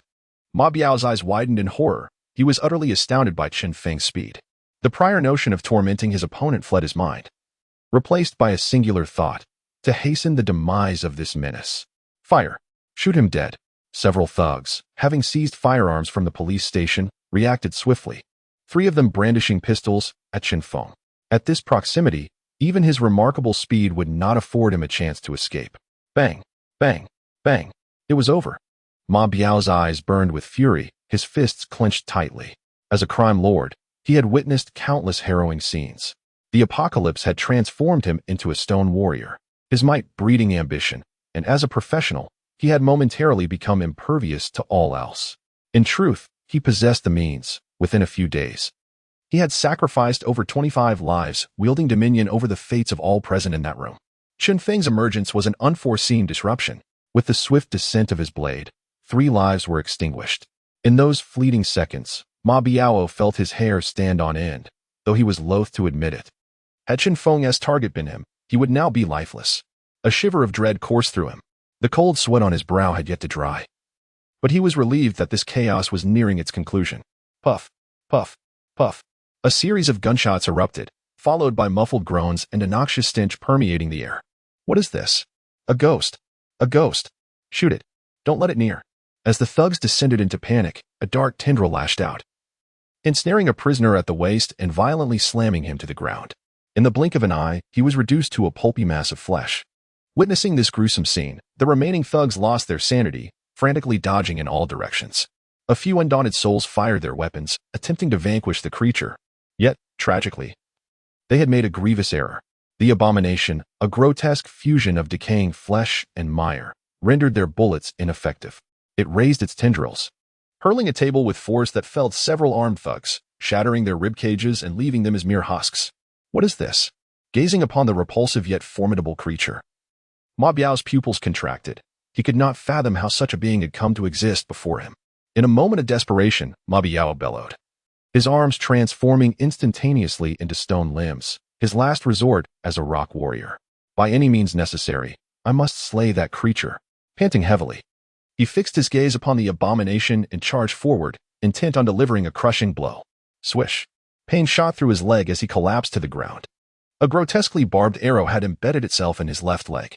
From behind the monster emerged a striking figure, a voluptuous woman with flowing white hair, wielding an exquisite longbow. A siren of seduction. The sudden appearance of both the creature and the stunning woman left Ma Biao utterly bewildered. How had they manifested? You worthless fools. Of no use to me. As Chen Feng spoke, he extended a finger, indicating the fate of the prisoners. The next moment, a blinding flash illuminated the room as the dark elf, arrow in hand, executed precise close-range kills. Within seconds, 5 individuals lay lifeless, their bodies forever cold. Meanwhile, the tentacled monster surged forward, crushing thugs with relentless force, leaving them as nothing more than a puddle of gore, utterly deceased.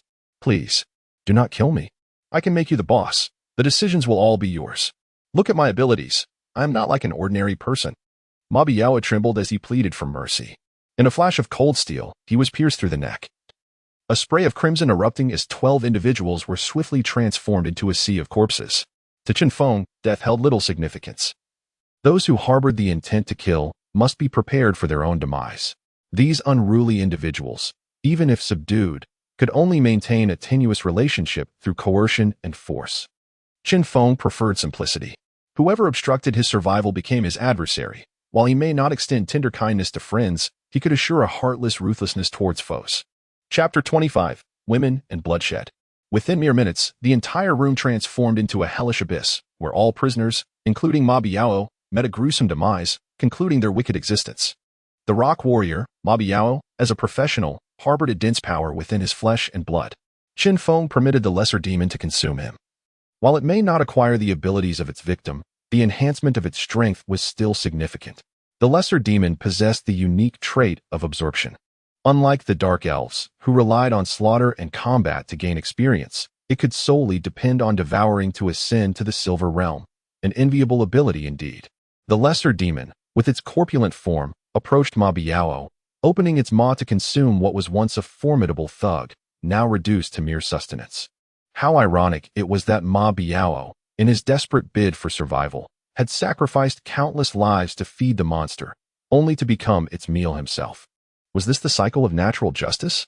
Retribution served cold? Chen Feng shook his head, a glimmer of coldness flashing in his eyes. Ultimately, it was Ma Biao's lack of prowess that led to his downfall, as he had failed to unleash the true potential of the rock warrior, becoming nothing more than a feast for the lesser demon. In the grand scheme of nature, it is merely the food chain. Larger fish devour smaller ones. And the concept of causality holds no sway. In this world, the predator is perpetually hunted, and Chen Feng has never considered himself invincible. His life is singular.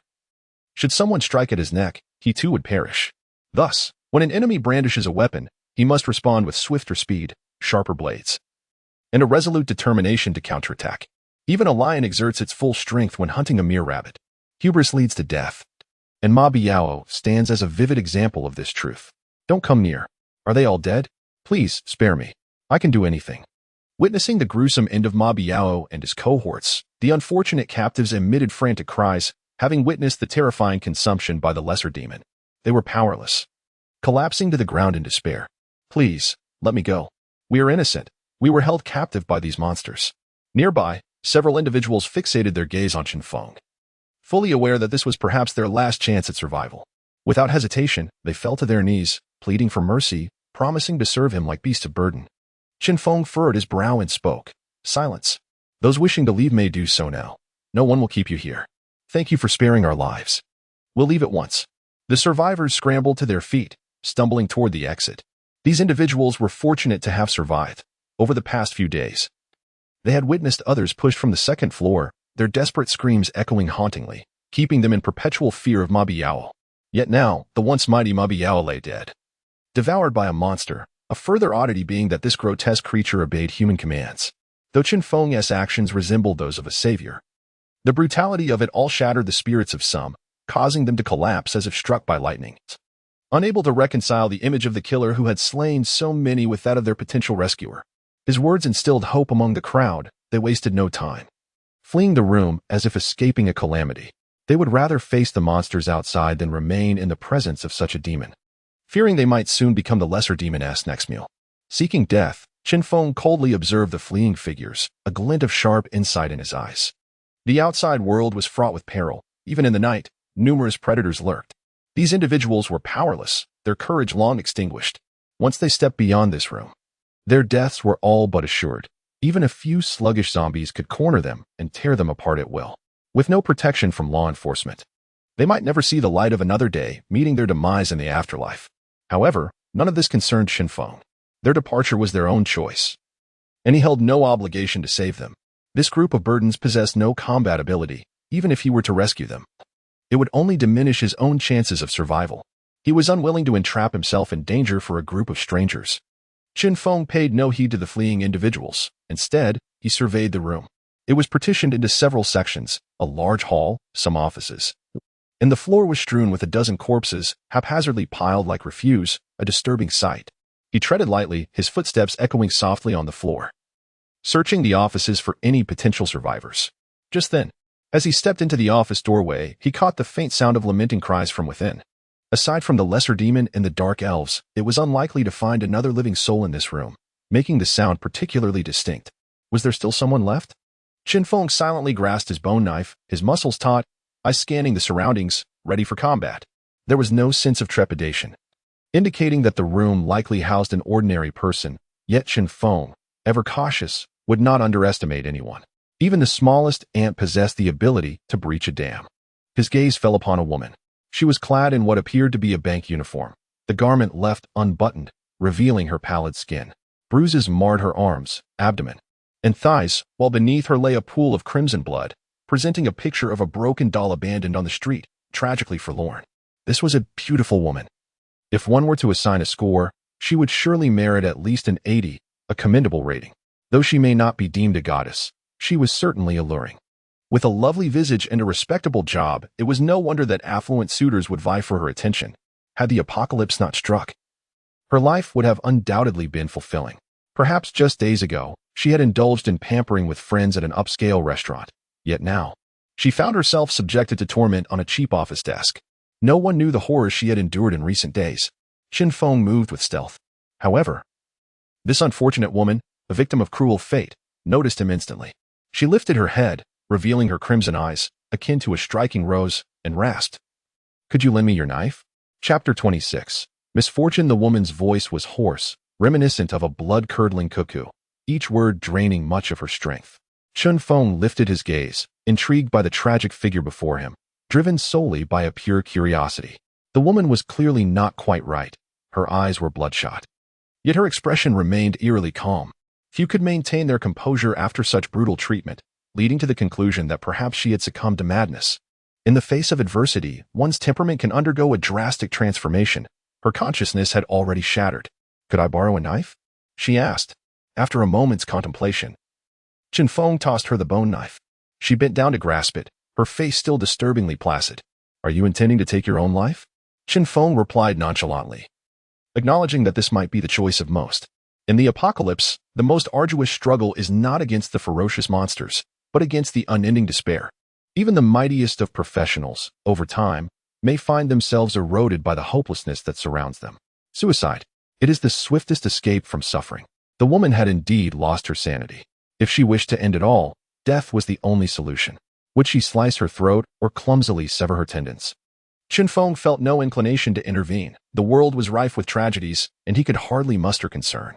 All he desired was to be an observer, nothing more. The woman slowly raised the knife, its blade poised against her face. With a swift motion, a sound of tearing flesh echoed as she drew the knife across her visage. The blade was sharp, and a crimson stream instantly cascaded down her fair skin.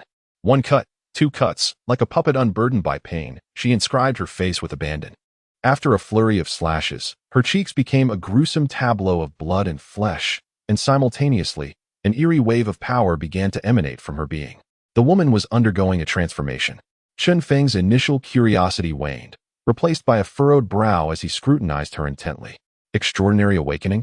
He uttered solemnly. Most individuals, upon the onset of the apocalypse, unlocked the powers of professionals, acquiring abilities that ordinary people could only envy. Yet some, after a period of time, or after reaching a certain threshold of accumulated strength, or following a profound trauma, experience a transformation within their bodies. A phenomenon labeled as extraordinary awakening. This awakening is a remarkably unique occurrence. Those who undergo it break free from their constraints, attaining the qualifications for self-preservation, dignity, and life itself. As the power within the woman spread, a sense of oppression gripped Chen Feng's chest. Simultaneously, blood vessels began to surface in his eyes. His breathing grew labored, and his mind dulled. An ominous aura enveloped him. These peculiar changes instilled a sense of caution in Chen Feng. Despair clouded his thoughts. And within mere seconds, he felt an unsettling restlessness. From the woman, Chen Feng sensed a familiar essence, evoking memories of a certain cult, the Church of Misfortune. In contrast to national powers, some professionals form factions or churches, attracting experts and amassing a legion of followers, swiftly establishing a formidable organization. The Church of Misfortune cultivates its adherents, who believe themselves to be embodiments of calamity, bringing disaster and suffering to the world. Unconventional. Not only are they perilous to monsters, but the followers of the Church of Misfortune also pose a significant threat to humanity. Their doctrine revolves around catastrophe, death, and torment. This church embodies both benevolence and malevolence. While monsters are their primary targets, they equally pursue murderers and heinous criminals among humans. The Church of Misfortune regards emotions, vulnerabilities, and love as utterly futile. Emotionless monsters. They are both dangerous and lethal. A moment of silence ensued. The woman, completely engulfed in despair, continued to carve her face with the bone knife. Within seconds, her once beautiful visage transformed into that of a vengeful specter. Not only that, her nails began to elongate, and her complexion grew increasingly pallid. In an instant, she appeared to have aged a decade, yet her strength surged relentlessly. Willpower is a form of power. A formidable will can even disrupt the minds of others. Though she had just awakened, her aura was astonishing, particularly her vacant gaze and the grotesque state of her face, which visually exerted pressure on those around her. A decaying visage. The Church of Misfortune has an unspoken rule. Followers must carve a scar into their faces upon killing an enemy of equal rank. Identifying the strength of a misfortune adherent is straightforward. Those whose faces are marred and devoid of intact flesh should be avoided at all costs. Throughout their lengthy journey, they not only slay enemies but also etch their faces, communicating little. Each misfortune follower often displays traits of mental instability. An ambiguous church. Misfortune? A frenzied thought flickered in Chen Feng's mind, yet his expression remained unchanged. It was as though he were witnessing the birth of a powerful entity. Lady Misfortune. The enigmatic leader of the Church of Misfortune, adept at using her sharpened nails to pierce the skulls of her foes, skilled in punishment and cruelty. She seldom reveals herself, but her appearance foretells impending death.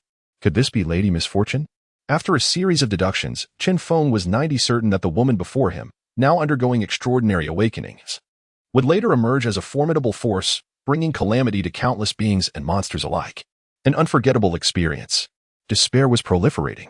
The long knife and disfigurement resembled a brutal rite. The woman offered her beauty and sanity to the devil in exchange for terrifying power and a new existence. Chapter 27. The altar summons Lady Misfortune. A peculiar encounter. Chen Feng refrained from any excessive actions. Indeed, a fleeting thought of lethal intent crossed his mind, but it was swiftly dismissed. Even if the figure before him truly was the Lady Misfortune, a future force capable of upheaval, there existed no animosity between them. Most crucially, with his heightened intuition, Chen Feng assessed that the probability of successfully eliminating her was less than 60. One must never underestimate anyone, especially those destined to become titans of darkness. The woman was not a mere brute. She emanated an aura of profound despair. With individuals of her ilk, one could only wonder what terrifying power might erupt upon awakening. Out of caution, it would certainly be prudent to eliminate an unstable factor, yet failure would only serve to create a formidable adversary, something Chen Feng wished to avoid. The Lady Misfortune exhaled a cloud of rancid air, her surroundings shrouded in fear and despair. She raised her head, her bloodied visage inherently diminishing the courage of onlookers. Ordinary people would scarcely muster the bravery to meet her gaze. The oppressive aura she exuded was unmistakable, and it was evident that she had acquired certain intimidating abilities following her awakening. In battle, such skills could sap the courage of foes and even deter monstrous assaults. The woman displayed her formidable prowess. As she regarded Chen Feng, a flicker of complex emotion danced in her eyes, a semblance of nostalgia, as if she had forgotten something important. Her gaze fell upon the corpses outside, and clarity began to return to her expression, intertwined with fury, indignation, and endless hatred swirling within her pupils. "Thank you," she uttered after a moment, a single word escaping her lips. Chen Feng felt a tumult of emotions rise within him, though he betrayed none of it upon his countenance. The woman, or rather, the future Lady Misfortune, retained a semblance of composure. Upon awakening, her memories were evidently jumbled, and the sight of the bodies outside rekindled her awareness. Chaos. This was the very impetus behind Chen Feng's earlier motive to eliminate her. The awakening of extraordinary abilities often bore certain side effects. Compared to innate awakenings, those who had experienced a tumultuous existence frequently harbored emotions of despair, panic, and rage prior to their awakening. Post-awakening, they might enter a state of turmoil, driven to kill indiscriminately, devoid of consciousness. Such instances were not without precedent. Some individuals, while fleeing with their families, would erupt into a frenzy upon witnessing monsters threatening their loved ones. In that moment of fury, they transformed into practitioners. Yet their minds lay in disarray. Their prior intent to annihilate all enemies could lead to tragic outcomes, such as slaying not only the monsters but also their kin, an agony that could drive one to despair. It was a gamble. Should the Lady Misfortune succumb to chaos, Chen Feng would not show mercy. Even at the risk of enmity, he would strive to deliver a crushing blow. His recent probing had already prompted the dark elves to prepare, arrows poised in hand, while the lesser demons stirred restlessly, their tentacles twitching. Fortunately, the Lady Misfortune successfully emerged from her turmoil. Moreover, Chen Feng had gained an advantage. He could sense that she teetered on the brink of awakening. Even in his absence, the rabble outside would have little hope of survival. Savior, she had labeled him. Yet, Chen Feng was far from naive enough to entertain thoughts of subjugating her to his will. The Lady Misfortune was not Su Hongzhuang, who, in her despair, awakened to bring misfortune upon him, her visage scarred in the process. In a certain sense, she had already crossed into madness. They needed to maintain a safe distance.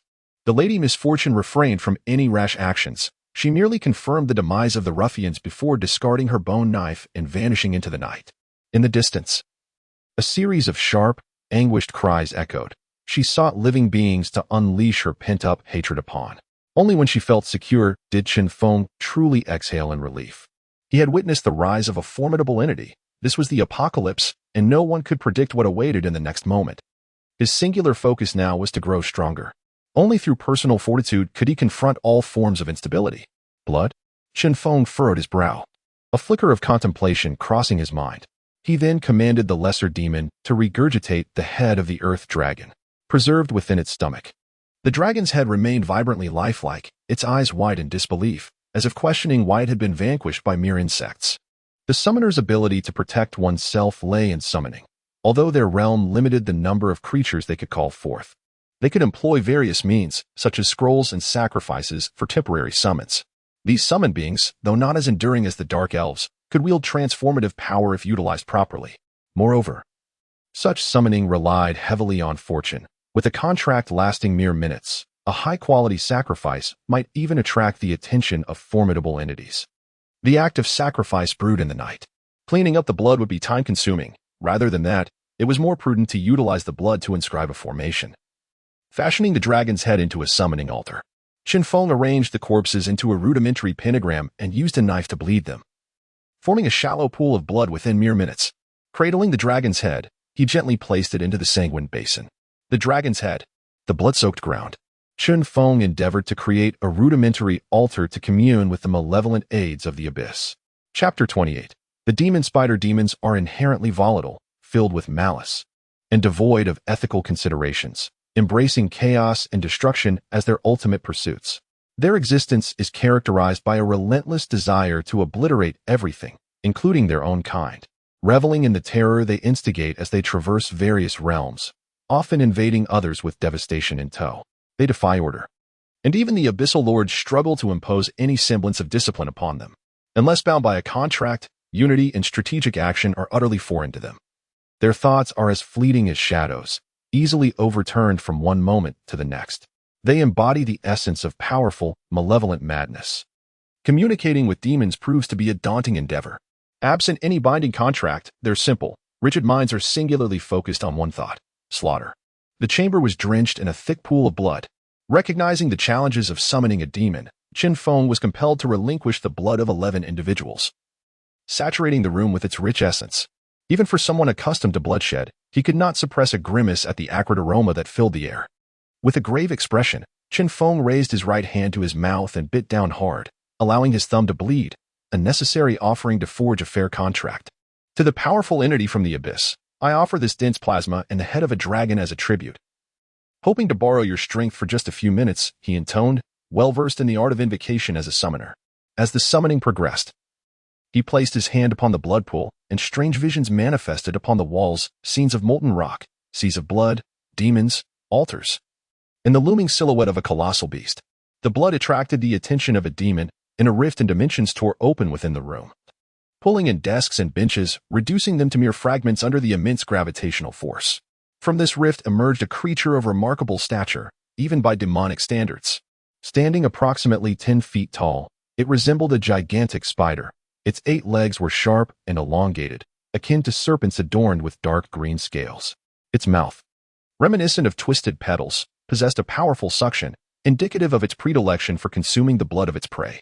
The demon spider, a formidable predator that feasted upon other demons, lacked the ability to articulate speech but comprehended the language of the abyss.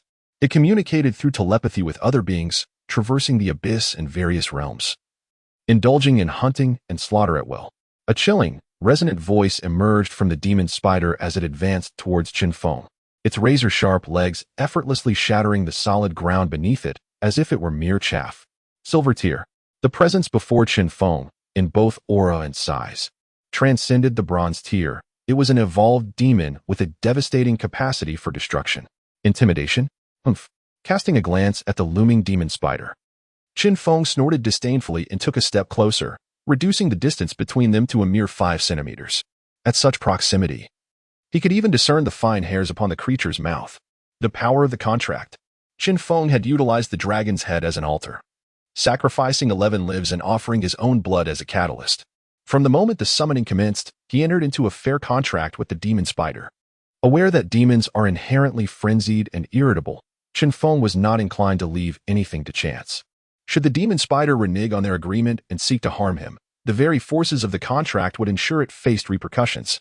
Ugly creature, your threats hold no sway over me. Either accept the contract and serve me when called upon, or begone. Chen Feng's countenance remained icy. Completely disregarding the terrifying size of the demon spider, a sardonic smile playing upon his lips.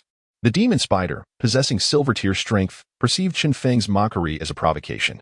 In the abyss, it would have skewered him with its legs, allowing him to succumb to a slow death in agony.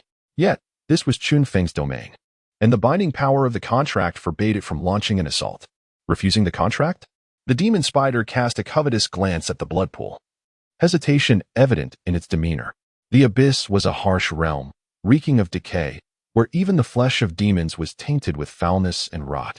The blood of humans was different, sweet and inviting. Merely inhaling its scent caused the demon spider's pores to widen in anticipation. Moreover, the dragon's head contained a significant portion of its power. Consuming it would provide a substantial boon. Unable to resist such temptation, the demon spider realized that relinquishing this opportunity meant enduring a long wait for a similar delicacy. It regarded Chen Feng with a piercing gaze, rife with murderous intent. Yet its actions betrayed its will as it turned and buried its head within the blood pool, greedily drinking in the sanguine offering. Faced with the allure of a feast, it evidently chose the former over the latter. Feigning indifference, Chen Feng squinted his eyes, a smile of anticipated triumph gracing his features as he observed the demon spider. Silver tier. While he had anticipated this outcome, the emergence of the demon spider still elicited a genuine smile from Chen Feng. The demon spider was a notoriously troublesome demon. Its speed was astonishing, and its legs razor-sharp. Most crucially, it possessed the ability to spray webs infused with potent adhesive and paralyzing toxins. Once ensnared, prey had little chance of escape. Though the contract merely stipulated a fair agreement for approximately 5 minutes of service, this was sufficient. The presence of the demon spider could dramatically alter the tide of battle.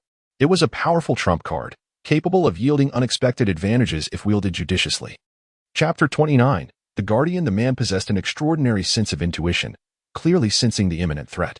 He lifted his gaze, the resolve of judgment shimmering in his eyes. This marked the third urban area he had encountered. These oblivious creatures deserved to be pinned to the ground. The ammunition rained down in a relentless barrage. A merciless assault in preparation, targeting the isolated monsters. This was a battle of paramount importance. Not a single one could be allowed to escape. The man, engulfed in flames of wrath, had long forgotten his initial caution. In this moment, his sole focus was to vanquish the monster before him and avenge the innocent lives lost in City J. His name was Feng Zhiyong. Over his 2-decade military career, he had not only been a former elite soldier, but also a capable commander. When the apocalypse struck, he briefly succumbed to distraction before regaining his composure and diligently organizing the remaining forces. City J comprised 3 urban areas, and in recent days, he had reclaimed 2 of them. This area was the third and the most severely afflicted by the monsters. Feng Zhiyong was not one to act impulsively. He was a commendable leader, devoted to the welfare of the people. Despite facing countless perilous situations in recent days, he had not faltered nor succumbed to panic. The monsters' counterattacks only fortified his conviction. He must rescue City J and eradicate these creatures that plagued the city. Feng Zhiyong harbored unshakable confidence in delivering a thunderous strike against these monsters. Much of the formidable aura he exuded stemmed from the awakened practitioners under his command. Kill. At that moment, 4 warriors surged forth from Feng Zhiyong's side. The complexion of a young man darkened, his hair resembling rust. He was an ironcaster, capable of transforming his body into unyielding steel. Breakthrough, commanded another, a middle-aged man, as a blinding white light erupted from his mouth, akin to a cannonball, sending several acid bugs hurtling away. A chi master, he could concentrate energy in his mouth, unleashing it for devastating long-range destruction. Whoosh! A piercing sound rang out as a phantom figure dashed through the crowd. Surprisingly, dozens of monsters could not even graze his sleeve. The phantom assassin, whose speed bordered on the divine, if further developed, could even achieve instantaneous movement. You disgusting creatures, perish! Roared the furious practitioner, a vine sorcerer, whose powers could summon resilient vines from the earth, impervious to ordinary blades, requiring significant effort to sever. Under Feng Zhiyong's command, the 4 practitioners felt no fear towards the monsters before them. Instead, they unleashed their lethal techniques with fervor. Their hearts brimmed with hatred for these abominations, devoid of any compassion. Indeed, the calamity had struck too abruptly. Communication had been severed nationwide. It was evident that the disaster was widespread. The mere thought of their families, potentially slaughtered by monsters from miles away, ignited an inferno of rage within these practitioners. Having followed Feng Zhiyong for an extended period, the 4 had developed a seamless synergy, the Ironcaster on defense, the Chi Master on ranged assault, the Vine Sorcerer controlling movement, while the swift Phantom Assassin executed attacks and slaughtered. Perfect. This quartet was not a haphazard assembly, but a meticulously crafted team formed through careful deliberation. The Chi Master stood firm, his mouth suddenly manifesting a blinding white sphere that obliterated the gathering of monsters. The Phantom Assassin, swift as a streak of light, surged forward, infused with lethal intent and cruel mockery. Even a lion exerts full strength when battling a rabbit. This nearly imperceptible speed transformed anyone in close proximity into a living nightmare. Feng Jiong caught the scent of blood. They had faced too many monsters in recent days. From initial panic to current composure, this nearly 50-year-old man had finally adapted amidst the blood of countless warriors and the remnants of innumerable monsters. These creatures resembled a pack of vultures, ravenous and cunning, devoid of mercy. For them, slaughter was the very essence of existence. Over the past days, he had witnessed unspeakable carnage, although a soldier. Witnessing the consumption and slaughter of countless lives left him in disbelief. Yet, he could not afford to be fearful. In the past, Feng Jiong might have harbored reservations, but now he was not merely surrounded by armed soldiers. He was flanked by 4 awakened practitioners, each capable of astonishing feats with every movement. A true man acts decisively. Over decades, Feng Jiong transformed from an innocent youth into a general of the army.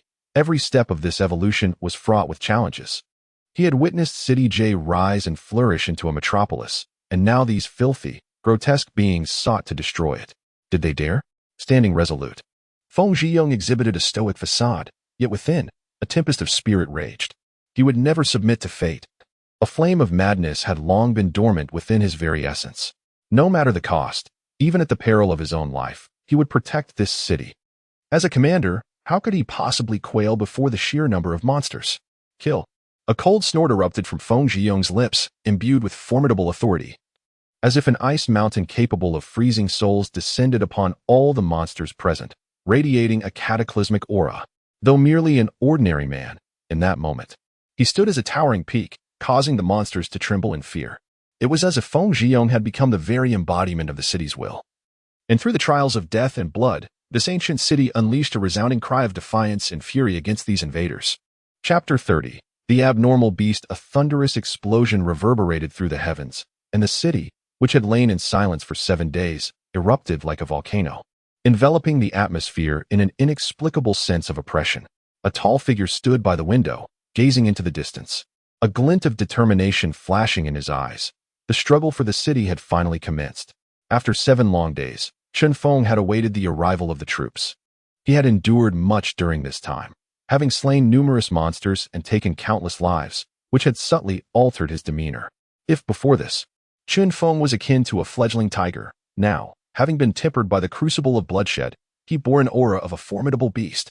His piercing gaze commanded respect and instilled an unshakable chill in the hearts of ordinary folk. With the troops' arrival, it would not be long before the city was reclaimed. However, this endeavor would require time, for it was infested with numerous monsters. Mere fodder were insufficient, and elite creatures akin to hellhounds were in abundance. To restore order to this city, a heavy toll must be paid. Lives would be sacrificed in the process. Continue to wait? Chen Feng shook his head, unwilling to remain idle any longer. To put it simply, he was prepared to venture out and claim his share of the spoils. If a military title was necessary for protection, he must take proactive measures. With a swift motion, the phantom assassin pierced the skull of an abnormal beast. Blood and brain matter splattering in all directions. Yet, he paid no heed to the mess on his person, instead turning to face another creature, his expression grave. His hands trembled involuntarily. Prolonged combat had drained him to the brink of exhaustion, but surrender was not in his nature. Success was imminent. The insects and zombies had fallen, and now they faced a horde of dimensional beings, predators that resembled a grotesque amalgamation of lions, tigers, and hyenas, their features grotesquely distorted, as if haphazardly assembled. Their jaws were misaligned, teeth protruding menacingly, presenting a nightmarish visage. These were the abnormal beasts, the offspring of savage beasts and unknown monstrosities, cursed by nature to embody ugliness and greed, harboring an insatiable thirst for flesh. Over the past few days, these creatures had infested the city, and countless humans had met their grim fates at their hands. Vengeance! The phantom assassin clenched his fists. Some of his comrades had been slaughtered by these fiends during their skirmishes. They had vowed to contact distant loved ones once the city was reclaimed. Yet now, they lay eternally in this forsaken place, surrounded by the remnants of their fallen brothers. Unforgivable. The abnormal beasts were dwindling. Soon, they would be annihilated. He was determined to restore the city and avenge his fallen comrades. The phantom assassin steadied his trembling fists, preparing to continue the fight when a chilling presence swept through the air, a terrifying sensation, akin to being targeted by a predator.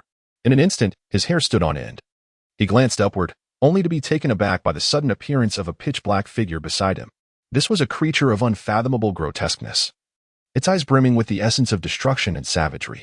At such close quarters, the phantom assassin felt his heart freeze, his speed momentarily stalling. A fleeting shadow. The creature moved with such swiftness that even the phantom assassin could not discern its position. Caution! The psychic warrior sensed the impending danger, veins bulging as he bellowed a warning. Yet, it was too late.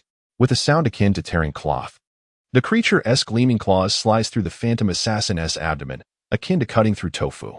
The abruptness of the assault left him in shock, and he felt a tingling sensation in his gut. In the blink of an eye, clarity faded from his gaze, bloodshot eyes wide with disbelief. His breaths came in rapid gasps, and despair washed over him as he touched his abdomen. This minute gesture hastened his demise. A gaping wound had torn open, and blood surged forth, yet the speed of the assault rendered him oblivious to the severity of his injury. Vivid chunks of his innards and sanguine flesh splattered the ground. In his final moments, he endeavored to staunch the bleeding, but found his arms too weak to lift. He collapsed backward, unable to rise. He was gone. This young man, consumed by the desire for vengeance and filled with righteousness and hope, had met his tragic end here. All those under Feng Zhiyong's command, even those engaged in battle with the monsters, stood momentarily stunned, their gazes drawn involuntarily to the sudden apparition of the creature. A monster. Indeed. It could be aptly termed a monster. Its skin was a grotesque blend of pale green and pink, its massive form reminiscent of a colossal wild boar. In the presence of such a grotesquely corpulent body, even the lesser demons were rendered insignificant. From its back extended a pair of cumbersome, bat-like wings, emanating a foul stench and the acrid scent of sulfur. These wings granted it astonishing speed, allowing it to launch surprise attacks despite its bulk. The most disturbing aspect of this creature was its face. A monstrous visage adorned with a gaping maw filled with jagged teeth, countless tumors and lesions etched into its features. Its cheeks were caked with a thick layer of grease, lips glistening with a chilling crimson sheen, and its reptilian eyes rimmed with a striking blue shadow. Yet, all of this paled in comparison to the sight of its razor-sharp, vividly colored fangs, saturated with potent venom. This creature was the leader of the abnormal beasts, and over the past few days, it had devoured a plethora of flesh, zombies, insects, humans, and even its own kind. The energy derived from this carnage had positioned it to ascend to a higher echelon. With a crunch, the creature lowered its head and bit off the phantom assassin's head, the hardened skull offering no resistance. The head contained the majority of the phantom assassin's power. Consuming it in fresh condition was most conducive to absorption. A brutal truth. Time seemed to freeze in that moment, the only sound being the creature's ravenous chewing. Suddenly, it trembled, and a silvery light erupted from its form. It appeared to be on the brink of evolution. Chapter 31. A timely aid. The silver-tiered creature resembled a sword unsheathed, its presence emanating a sharp, piercing sensation from a distance. The grotesque beast was enveloped in a silvery glow, its body undergoing a grotesque transformation. Tumors on its face burst open, oozing a vibrant, toxic fluid that resembled sulfuric acid, dripping onto its visage and even melting its features away. The creature's flesh was a horrific sight, revealing stark white bones beneath, yet a flicker of human-like excitement gleamed in its eyes. Upon closer inspection, one could discern that beneath the ruined skin, pink flesh sprouts were burgeoning. It was as if it were undergoing a metamorphosis. A shiver of foreboding coursed through Feng Zhiyong. Though an ordinary man, he could not comprehend the nature of the beast's transformation, yet years of experience instilled a sense of dread within him. He sensed that the creature's evolution boded ill for him and his companions. "I shall avenge Alan." Among the four, the psychic warrior and the ghostly assassin shared the closest bond. Witnessing the brutal demise of his dear friend, the psychic warrior unleashed a furious roar. In an instant, his hair stood on end, and he unleashed a ball of energy that arced through the air towards the grotesque beast. In his wrath, he extracted every last vestige of strength, disregarding the toll it would take on his body. Vengeance consumed his thoughts. Utilizing a ranged attack, the psychic warrior concentrated his power into his mouth, capable of piercing through 3-centimeter steel plates within a 50-meter radius. The force of his attack halted the creature's transformation, scorching its chest and igniting the surrounding fur. Yet, the beast remained unperturbed. In a shocking display, the ferocious creature unfurled its wings and soared into the air, kicking up clouds of dust as its speed increased dramatically. With blinding agility, it charged toward the psychic warrior. "Watch out!" the iron caster shouted in alarm. Despite the warning, the psychic warrior felt a chilling sense of danger as his instincts kicked in, and he instinctively dodged to the right. Yet tragedy struck. A horrifying snap echoed through the air as the beast's jaws clamped down on the psychic warrior's left leg, severing it completely.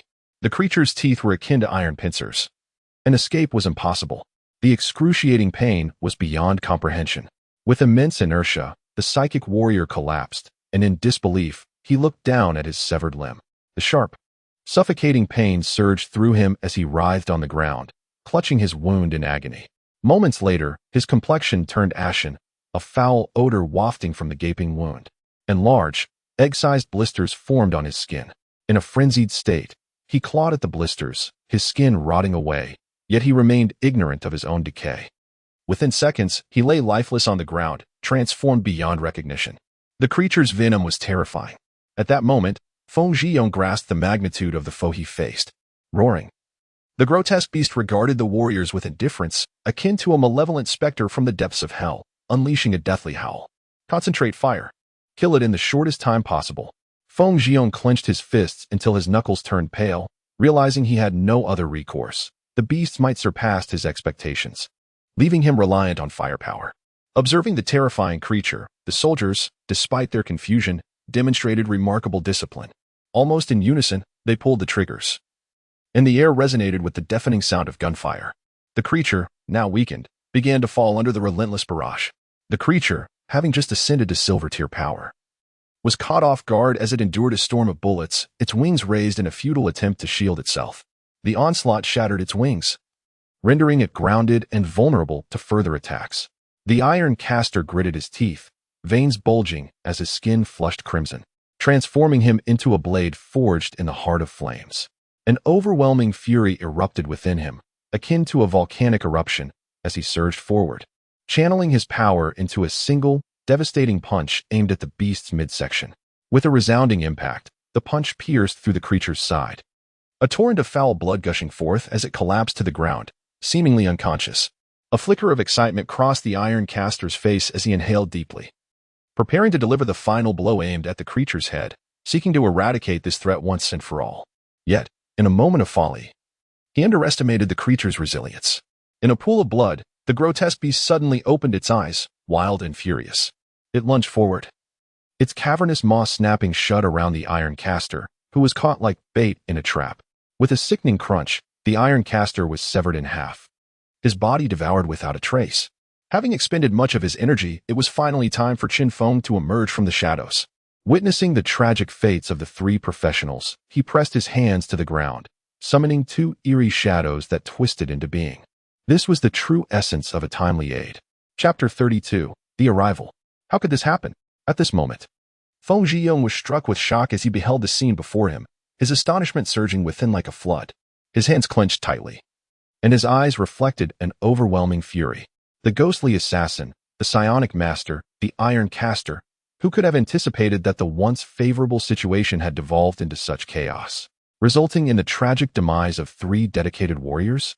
In assessing the strength of a faction, the quantity and quality of its practitioners are paramount.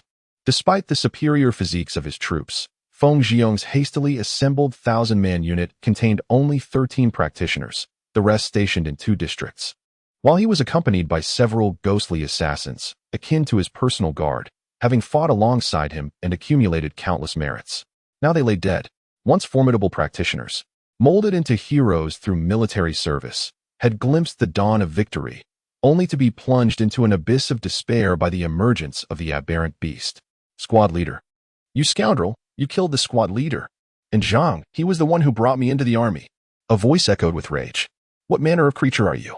I refuse to believe you cannot be slain. Team 3, heed my command and fire.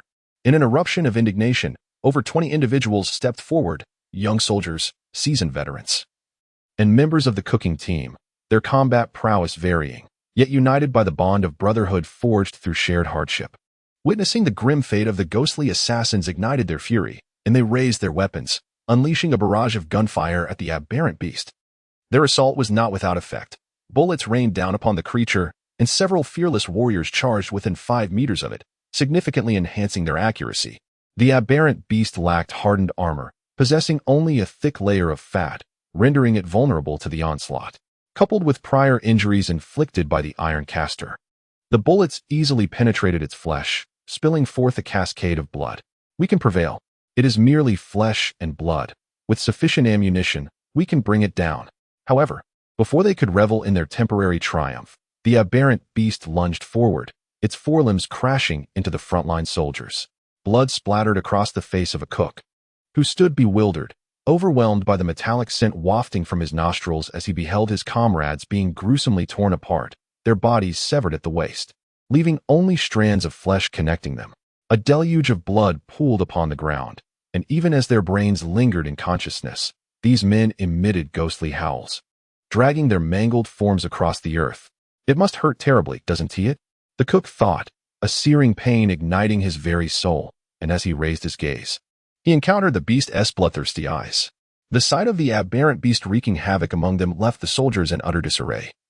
Some who had grasped their weapons now hesitated to raise them.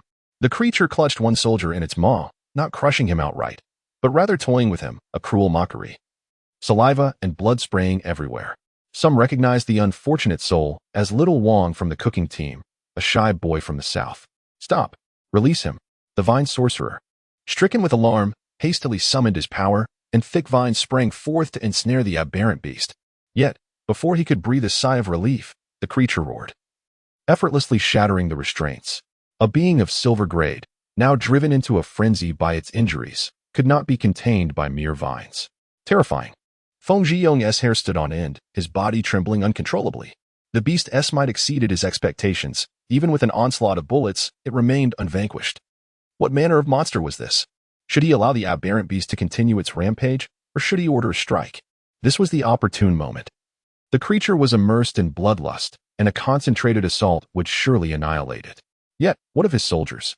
Firing would mean their certain demise as well. Caught in a moral quandary, Feng Zhiyong was beset by two voices in his mind. No, they're your most loyal soldiers. They still have a chance to survive. The other countered, fire.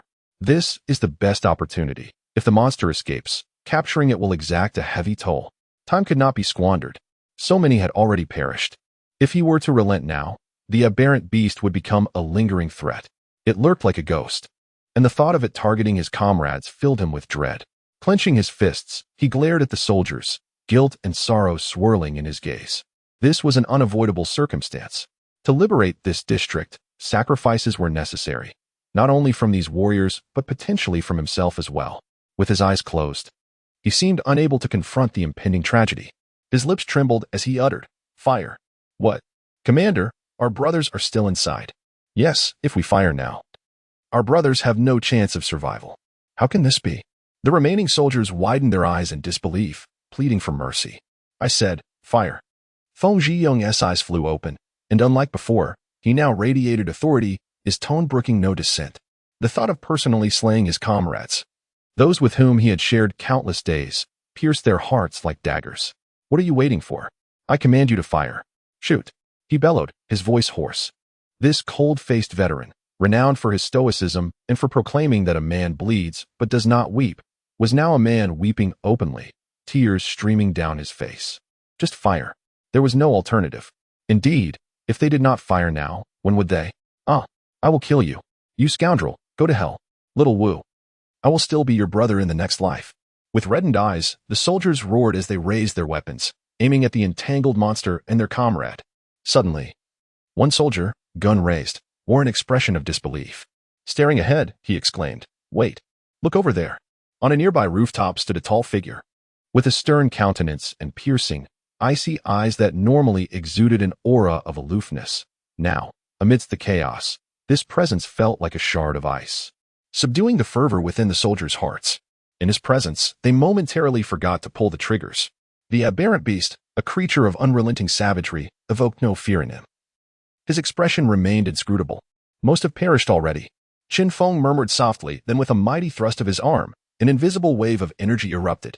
Two dark figures materialized beside him, twisting into grotesque shadows that soon coalesced into indistinct shapes before the eyes of the crowd. The dark elves, creatures devoted to death, possessed wicked intentions. They emerged from the abyss, manifestations of the darkest remnants of despair. Darkness, distortion, suffering, and torment enveloped them. Cloaked in black, with a slender neck and an impeccably straight posture, her waist was so delicate it could barely be grasped, while her long, smooth legs exuded an enchanting allure. She was a woman who radiated seduction from her very essence, perpetually emanating a captivating charm. The pink poison. The only solution to a problem is not always through combat. In the depths of the abyss, danger lurked everywhere. Relying solely on brute force would spell doom for the dark elves. Her body, amidst the chaos of that world, was her most lethal weapon, as sharp and silent as an arrow. A twisted beast sensed a hint of threat. It lifted its head, its crimson eyes piercing Chen Feng, as if asserting its territory. This was its dominion, and it demanded he leave at once. If you were at your peak, I would certainly not dare harbor any ill intentions. But now, having endured so much ammunition and expending most of my strength in vanquishing professionals, you are barely at a third of your power. Do you truly believe you can command me to leave? Chen Feng raised his head, his eyes flashing with a chilling light that seemed to pierce the heavens. He squeezed a command from his throat. Kill it. A glimmer of intelligence flickered in the dark elf's eyes. In her society, females held supremacy. For her, males were merely slaves and tools for procreation. Yet, Chen Feng was different. As her master, he radiated a divine power that was both inviolable and irresistible, especially when he imposed harsh punishments upon her for even the slightest display of discontent, a sensation the dark elf had never before encountered. Furthermore, he always procured formidable prey for her to torment. Silver rank. Although the twisted beast now appeared utterly defeated, with its wings shattered and its chest bearing a gaping wound, its aura remained terrifyingly potent. The dark elves worshipped the goddess Ras, a brutal and savage ruler who reveled in torment. It was said that she bestowed blessings upon those who brutally slaughtered formidable foes. Some dark elves would even capture unicorns to please their goddess. When the pure unicorns were besieged by darkness and death, Ras would graciously bestow her favor. A master who perpetually afforded her the opportunity to hunt the strong. One who regarded her as mere vermin, a master who embodied cruelty. Trembling, the dark elf gazed at Chen Feng, a mist of longing clouding her vision, her legs growing weak. In her fleeting existence, apart from her goddess Ras, a second figure had now indelibly marked her heart. Whoosh! The dark elf drew back her arrow. And in the next moment, with a resounding crack, the black arrow sliced through the air, piercing the limbs of the possessed beast. With a howl akin to a tempest, the beast screeched, its spirit seemingly fleeing, its eyes vacant and hollow. Pain shot through its ankle, leaving it no chance to evade the blow. An inexhaustible force erupted once more. The enraged beast had lost all semblance of reason. Its forepaws, now adorned with droplets of crimson blood, muscles bulging, claws elongated, bore the semblance of demonic appendages radiating a terrifying power, as if a mere pinch could reduce stone to dust. Yet, it was futile, regardless of the beast's ferocity. It had lost the ability to fly, and was now nothing more than a target for the dark elf's relentless assault. Ankles, wrists, chest, waist, eyes. 5 arrows found their mark as the dark elf, akin to an interrogator, savored the torment inflicted upon the beast. Great master, proud master, cruel master. The dark elf raised her arrow once more, her lips trembling, yet the arrow flew straight as an arrow, for the sake of pleasing her master. She would personally bring an end to the twisted beast's life. Chapter 33. The shadow of the evil god. The dark elf raised her arm, her eyes brimming with madness and exhilaration. She released her fingers, and a jet-black arrow descended from the heavens, piercing directly into the heart of the grotesque beast. With a soft thud, as the beast fell lifelessly, the dark elf lowered her head, resembling a figure in prayer, her lips murmuring the obscure language of the abyss. The sound echoed far and wide, as if reaching distant realms. Moments later, a shadow materialized behind her, a grotesque creature. The upper half of its form was that of a tall and beautiful dark elf, while the lower half resembled that of a spider, evil and chaotic. Though merely a hazy apparition, it exerted a pressure upon Chen Feng that surpassed even that of the demon-hunting spider. Sacrifice? A flicker of astonishment crossed Chen Feng's eyes. The abyss was perilous, and its denizens thrived by clinging to the powerful. In truth, every race worshipped its own malevolent deity or lord of the abyss. The dark elves served the goddess Ros, while the wolfmen revered the wolf king Yeniga. Even the repugnant tentacled monsters had their own patron, an evil god named Cthulhu, whose existence spanned countless years, adorned with endless tentacles and viscous fluids. It was said that even some female deities, if they strayed into the territory, could be subjugated into becoming wretched slaves. For abyssal beings, the swiftest path to power lay in sacrifice. They delighted their dark gods with blood and slaughter in exchange for strength. Chen Feng made no effort to hinder the dark elf. In fact, She had already demonstrated her worth through her prowess, a pet worthy of cultivation. With both kindness and authority, the shadow of the spider creature absorbed the power from the grotesque beast, which began to decay at an observable rate. In mere seconds, its body shrank by half, its skin turning a ghastly gray. In stark contrast, wisps of white mist emanated from the dark elf, her hair lengthening, vitality radiating from her form. She swayed her legs, droplets of water falling to the ground, creating a rhythmic patter. Witnessing the dark elf's transformation, even Chen Feng, accustomed to the bizarre, widened his eyes in astonishment. He could sense the overwhelming power emanating from her, a fervent heat that ignited complex thoughts in his mind, akin to a potent elixir. The dark elf's strength had surged. Mere steps away from attaining the silver level, all she needed was a fortuitous moment for her ascension. At that moment, the dark elf's gaze deepened, reminiscent of a chilling abyss, filled with a fervent belief that coiled around her like a spear. She drew her bow and unleashed a volley of arrows. The solitary grotesque beasts, akin to kites severed from their strings, soared helplessly into the air, seeking refuge but finding none. Faced with the empowered dark elf, their only fate was death. The grotesque beasts met a grisly end, limbs scattered and flesh flying, as within moments, 5 remained, mercilessly slain. The dark elf licked her lips, a satisfied murmur escaping her throat. In contrast, the nearby warriors gazed at the alluring dark elf with transformed expressions, admiration, reverence, shock, obsession, and a myriad of complex emotions. The peculiar appearance of the dark elf did not distract them. Many awakened professionals within the ranks found it easier to adapt to the changes than ordinary individuals. Even the typically stoic Feng Zhiyong regarded the dark elf with a mix of gravity and admiration. He yearned to know the identity of this woman with white hair and purple skin, as enchanting as a poppy, yet possessing an unparalleled strength.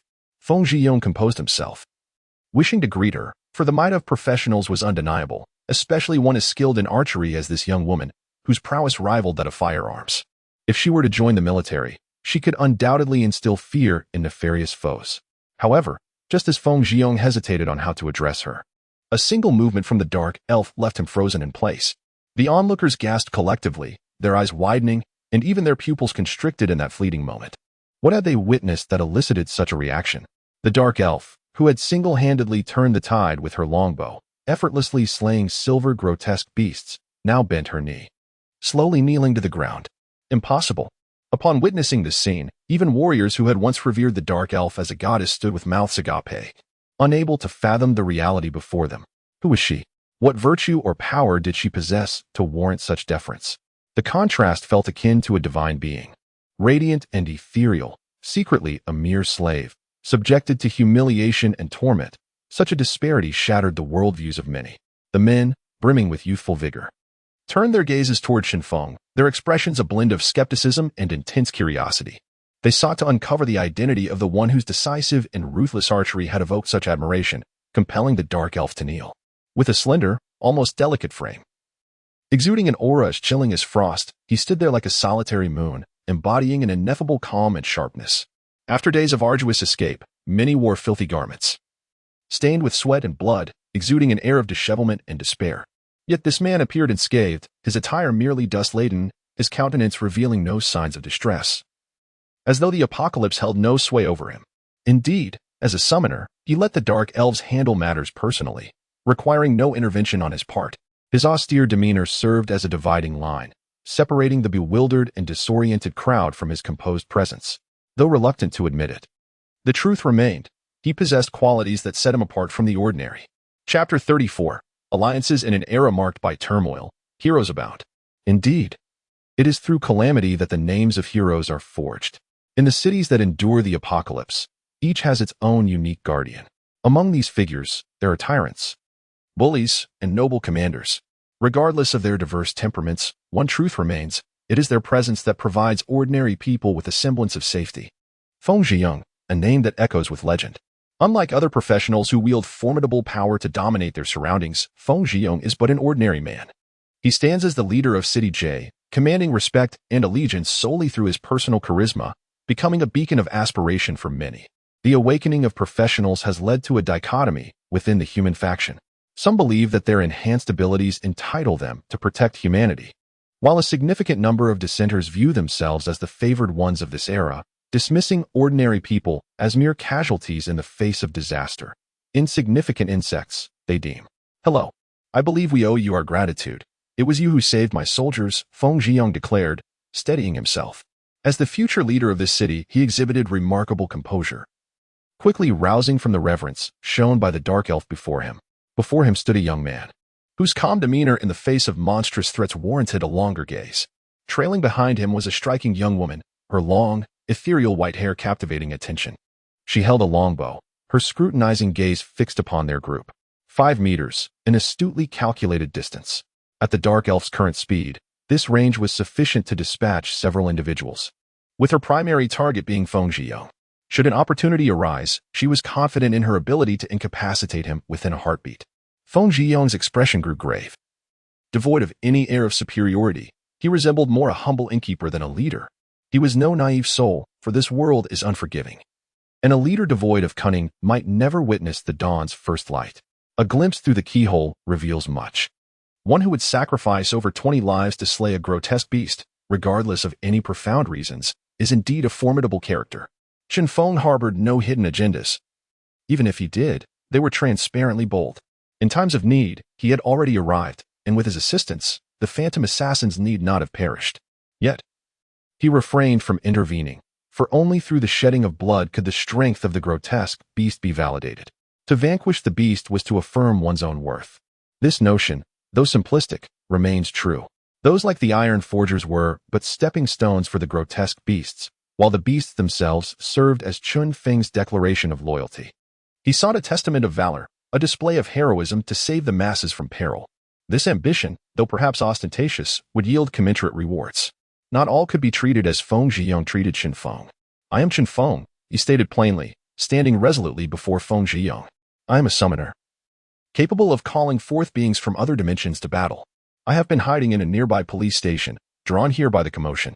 Upon hearing the term dimensional beings, Feng Zhiyong's resolute countenance faltered slightly. He cast a glance at the dark elf, confirming that her appearance diverged from that of humans. Although he did not fully comprehend what Chen Feng meant by dimensional beings, his observations over recent days revealed a world transformed, one in which the grotesque beasts were clearly not of this realm. However, as a seasoned leader, Feng Zhiyong quickly regained his composure. He nodded appreciatively, saying, regardless, I must express my gratitude for your assistance. Without you, some soldiers may have perished. We have lost far too many along this journey.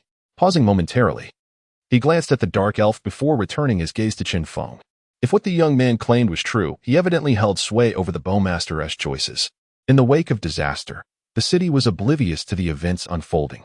If possible, I hope you can join us. This would significantly enhance our safety. Of course, I will not subject you to particularly perilous tasks. Perhaps recalling the fate of the iron forgers, Feng Zhiyong hastily revised his tone, wishing to assure Chen Feng that he regarded him as more than mere cannon fodder. In this moment, Feng Zhiyong fell silent. Engaging with someone capable of commanding powerful allies was a crucial step. The loss of 3 professionals had dealt a devastating blow to him. He needed to consolidate talent from the vicinity to safeguard the city and its inhabitants. Observing Chen Feng's silence, Feng Zhiyong pondered the young man's thoughts. Just as he was about to elaborate further, Chen Feng spoke. I agree. His voice, though soft, brimmed with resolve. What did you say? Really? This is splendid news. Feng Zhiyong's eyes widened in astonishment. Initially, he had harbored little hope, given the grim toll they had suffered, dozens of soldiers slain, 3 professionals fallen. Such carnage would naturally deter anyone. Yet, he had not anticipated Chen Feng's prompt acceptance. Sensing Feng Zhiyong's elation, Chen Feng continued, I agree to join your ranks. But I have certain conditions. I require the corpses of formidable monsters for my abilities, so I hope to secure some of these in future battles. Additionally, I need a position that is not merely that of an ordinary soldier, but rather one within the management. At this, Chen Feng fell silent, allowing Feng Zhiyong time to contemplate. Is that all? Feng Zhiyong gaped, astonished. To request monster corpses, he could hardly fathom it. Why not take them all? They cannot be consumed as food, and disposing of them can be quite troublesome. As for a management role, that is easily arranged. As a professional, individuals like you are precisely what I need to cultivate as heroes. Granting you some military status would pose no issue, provided it does not encroach upon my authority. Compared to others, Chen Feng's requests were rather modest. Please trust in my sincerity. I assure you, for the sake of clearing the streets, you may freely choose the monster corpses you desire. Regarding military status, rest assured, I will provide you with a satisfactory arrangement. Feng Jiong spoke earnestly. However, his generosity stemmed from the fact that City J had yet to encounter professionals such as the forgers and enchanters who could craft various equipment from the monster's remains. In the future, corpses of bronze-level monsters would even become a form of currency in human trade. Chen Feng was not greedy. He did not intend to linger here indefinitely. Unlike the Dark Elf, who could rely on sacrifices to gain the blessings of dark gods, his own lackey required an abundance of sustenance to ascend to the next level. Feeding a low-level demon with the entirety of the city's resources was yet another reason Chen Feng sought to join the military. Even if enchanters emerged in the future, the significance of monster corpses would surely be acknowledged. By then, the low-level demon, having consumed numerous monsters, would likely have undergone a remarkable evolution.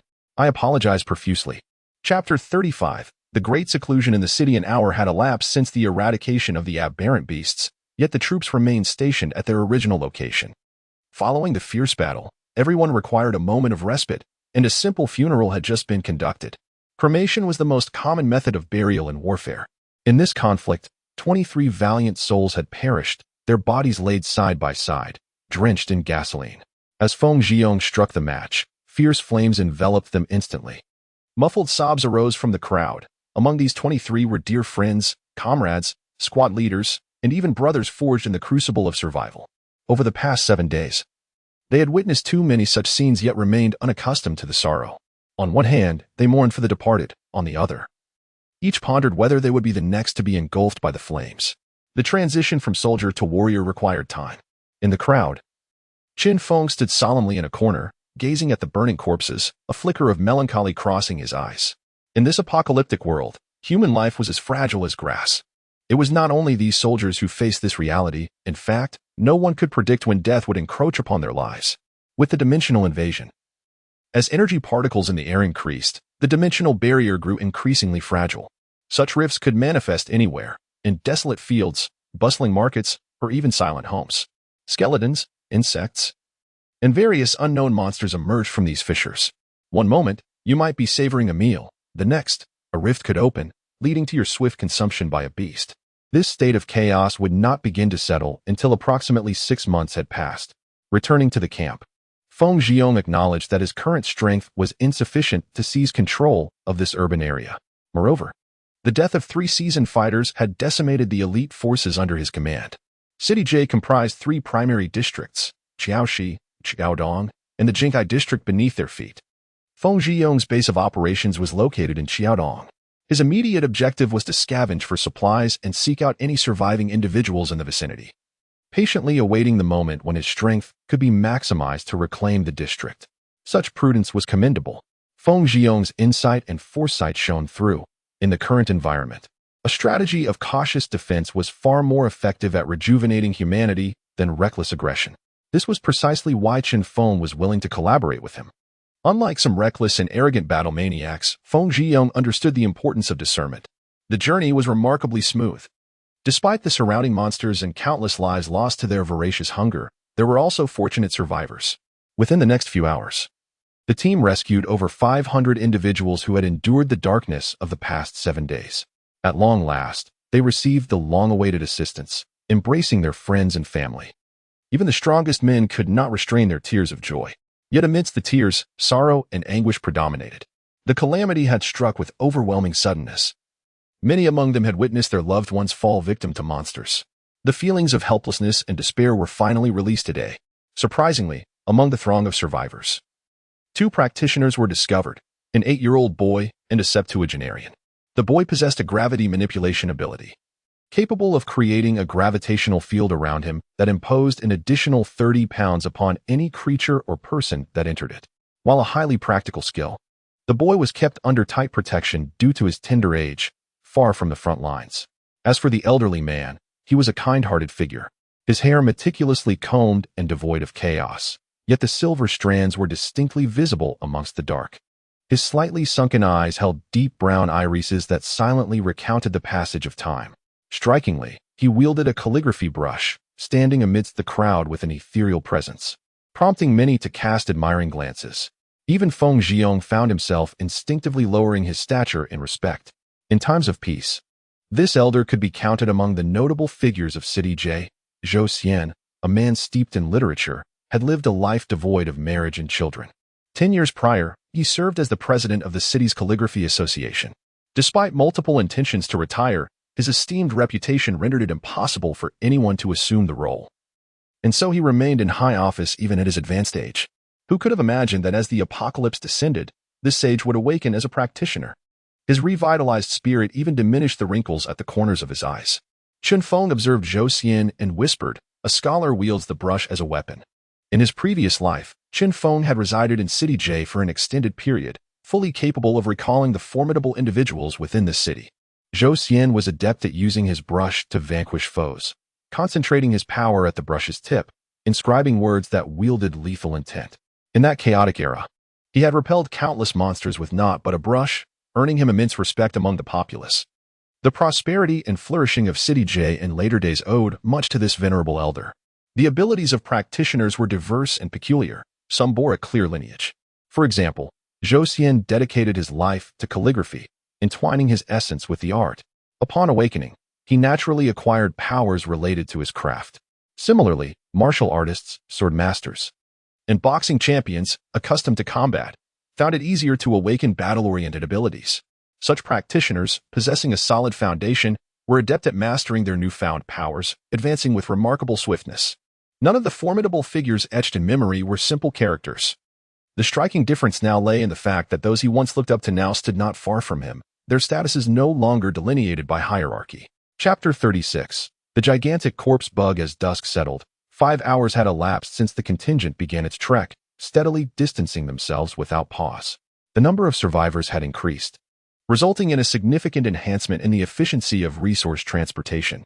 Along their path, they had looted 3 large supermarkets, and now each individual was adorned with an abundance of daily necessities and food. Throughout the journey, Chen Feng remained unusually silent. There were no monsters that warranted his intervention. Occasionally, swarms of insects would appear, but a barrage from the armed soldiers would swiftly reduce them to mere carcasses. Unlike other creatures, the reproductive capacity of these insects was astonishing. Under favorable conditions, a pair of acid worms could multiply into dozens within just a few days. Bang! A multitude of insects fell. In the current dire circumstances, firearms still held a degree of lethality, particularly against the vulnerable acid worms, which could be dispatched with a single well-aimed shot. However, as the monsters evolved, the effectiveness of firearms would inevitably diminish. Ultimately, the strength of a faction would be determined by the number and caliber of its practitioners. As night descended, the survivors gathered, necessitating the search for a spacious locale for rest. The first secondary school of J City, once a prestigious institution coveted by countless students, now stood eerily silent. Many students remained within its walls, once the pride of their families and embodiments of hope, but they now faced the most brutal of fates. Upon opening the school gates, the scene on the playground overwhelmed them, a wave of the acrid scent of blood rushing forth. Some individuals collapsed in shock, while others retched at the horrific sight before them, an outcome of having witnessed too much bloodshed over the past week. In a time of peace, such a spectacle would have left many in a state of fainting terror. The playground was strewn with hundreds of dismembered corpses, and dark figures feasted ravenously upon the remains. These creatures, measuring about half a meter in length, were roughly the size of a 3- or 4-year-old child. Chen Feng's expression grew somber as he stepped forward to survey the scene, frowning as he muttered, "Gigantic corpse bugs?" Indeed, they were, clad in thick chitin, with grotesque appendages and mouths resembling petals. They could easily rend flesh from their prey. Gigantic corpse bugs were scavengers, favoring damp, shadowy locales. During their reproductive phase, they would burrow into living hosts, laying their eggs within, nurturing the next generation on the host's lifeblood, ultimately consuming the flesh of their host as they matured into adulthood. Disgusting creatures. Yet, this was not the most pressing concern. More perilous was the fact that these gigantic corpse bugs were social creatures, akin to ants and bees, typically led by a singular dominant bug that commanded the entire colony. They generally thrived in groups of 40 to 60. A nest. This area had been overtaken by the gigantic corpse bugs, and the bodies on the playground were clearly preserved for their consumption. Damn it! Chen Feng cursed softly. He had merely sought a simple refuge, only to stumble upon an entire nest of these creatures. While their defensive capabilities were low, their burrowing ability posed a significant threat.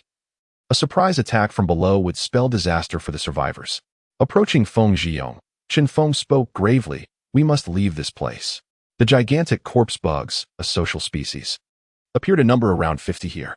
These creatures excel at burrowing, and no one knows how many are concealed beneath the surface. Should they launch an assault? The survivors would stand no chance. Gigantic corpse bugs? Feng Zhiyong furrowed his brow, clearly unfamiliar with the term and perplexed about how Chen Feng had acquired such knowledge. However, witnessing Chen Feng's serious demeanor, he understood that this was no jest. The sight of the densely packed corpse bugs on the playground had already instilled a sense of retreat in him. Without hesitation, Feng Zhiyong decided to abandon the location and began a slow withdrawal. Chen Feng meticulously observed his surroundings, directing his focus underground, muttering to himself. The nest of gigantic corpse bugs. It seems some creatures are preparing to make this place their home. The soil on the playground has been disturbed. They are evidently altering the environment for their needs. This phenomenon was not uncommon. Similar to the insects, certain skeletal and dark entities would conduct blood rituals involving thousands to create a habitat suited to their existence, a place of burial. These beings had usurped land once belonging to humanity, branding it with their own mark. The survivors, paralyzed by fear, reacted chaotically to Feng Zhiyong's command, resulting in a panic-stricken rush as many fled from the horrific scene. Chen Feng's countenance hardened, a flicker of anger igniting in his eyes. The gigantic corpse bugs could sense the commotion. Such a cacophony of frantic footsteps would surely rouse some of the underground creatures. Preparations must be made. Placing his hands on the ground, a foreboding sensation gripped him. Suddenly, a strange sound emanated from the earth, and a grotesque insect emerged, sinking its fangs into a man's waist. Blood gushed forth as the man was severed in half, meeting a gruesome end. A bronze-level corpse bug? Chen Feng's pupils constricted. His foreboding had proven accurate. A fierce battle was imminent. Chapter 37. The Mother of Insects. A sudden, harrowing scream shattered the stillness of the night. Enemies. Enemy attack. A soldier's eyes widened in horror as he beheld a monstrous insect erupt from the earth, sinking its fangs into a comrade's lower body. This is bad. The insects have arrived. A brief moment of tranquility was quickly supplanted by chaos, as the crowd erupted in panic, scattering in all directions and shouting in terror. The sounds of battle erupted, the scene devolving into utter disorder as two colossal corpse insects, their gray exoskeletons oozing a foul, yellowish liquid, descended upon them. Upon closer inspection, one could discern that this viscous fluid was the result of decaying bodies. It was evident that the death toll at the school far exceeded the visible casualties, with many dragged underground to be used as fertilizer. One could hardly fathom the despair and terror experienced by those living souls as they were pulled into the depths. Among the victims were renowned professors, kind-hearted teachers, beautiful campus queens, and gentle youths adored by countless girls. Now, their lifeless forms lay buried underground, fermenting, and consumed by these filthy monsters as sustenance. The collective anguish was palpable, an entire school of faculty and students reduced to mere fodder for the corpse insects. In the fray, 7 or 8 individuals had already been bitten and killed before the crowd could fully comprehend the danger. Unlike ordinary people, the valiant soldiers did not falter.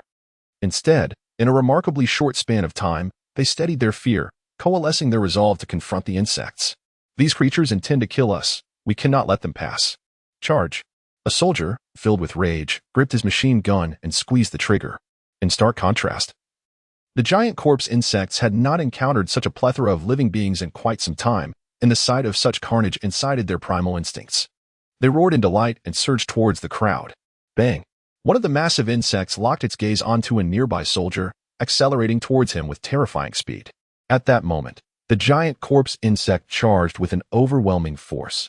Even a mere glance at its ferocity, bloodlust, and the stench of death was enough to terrify an ordinary person into paralysis.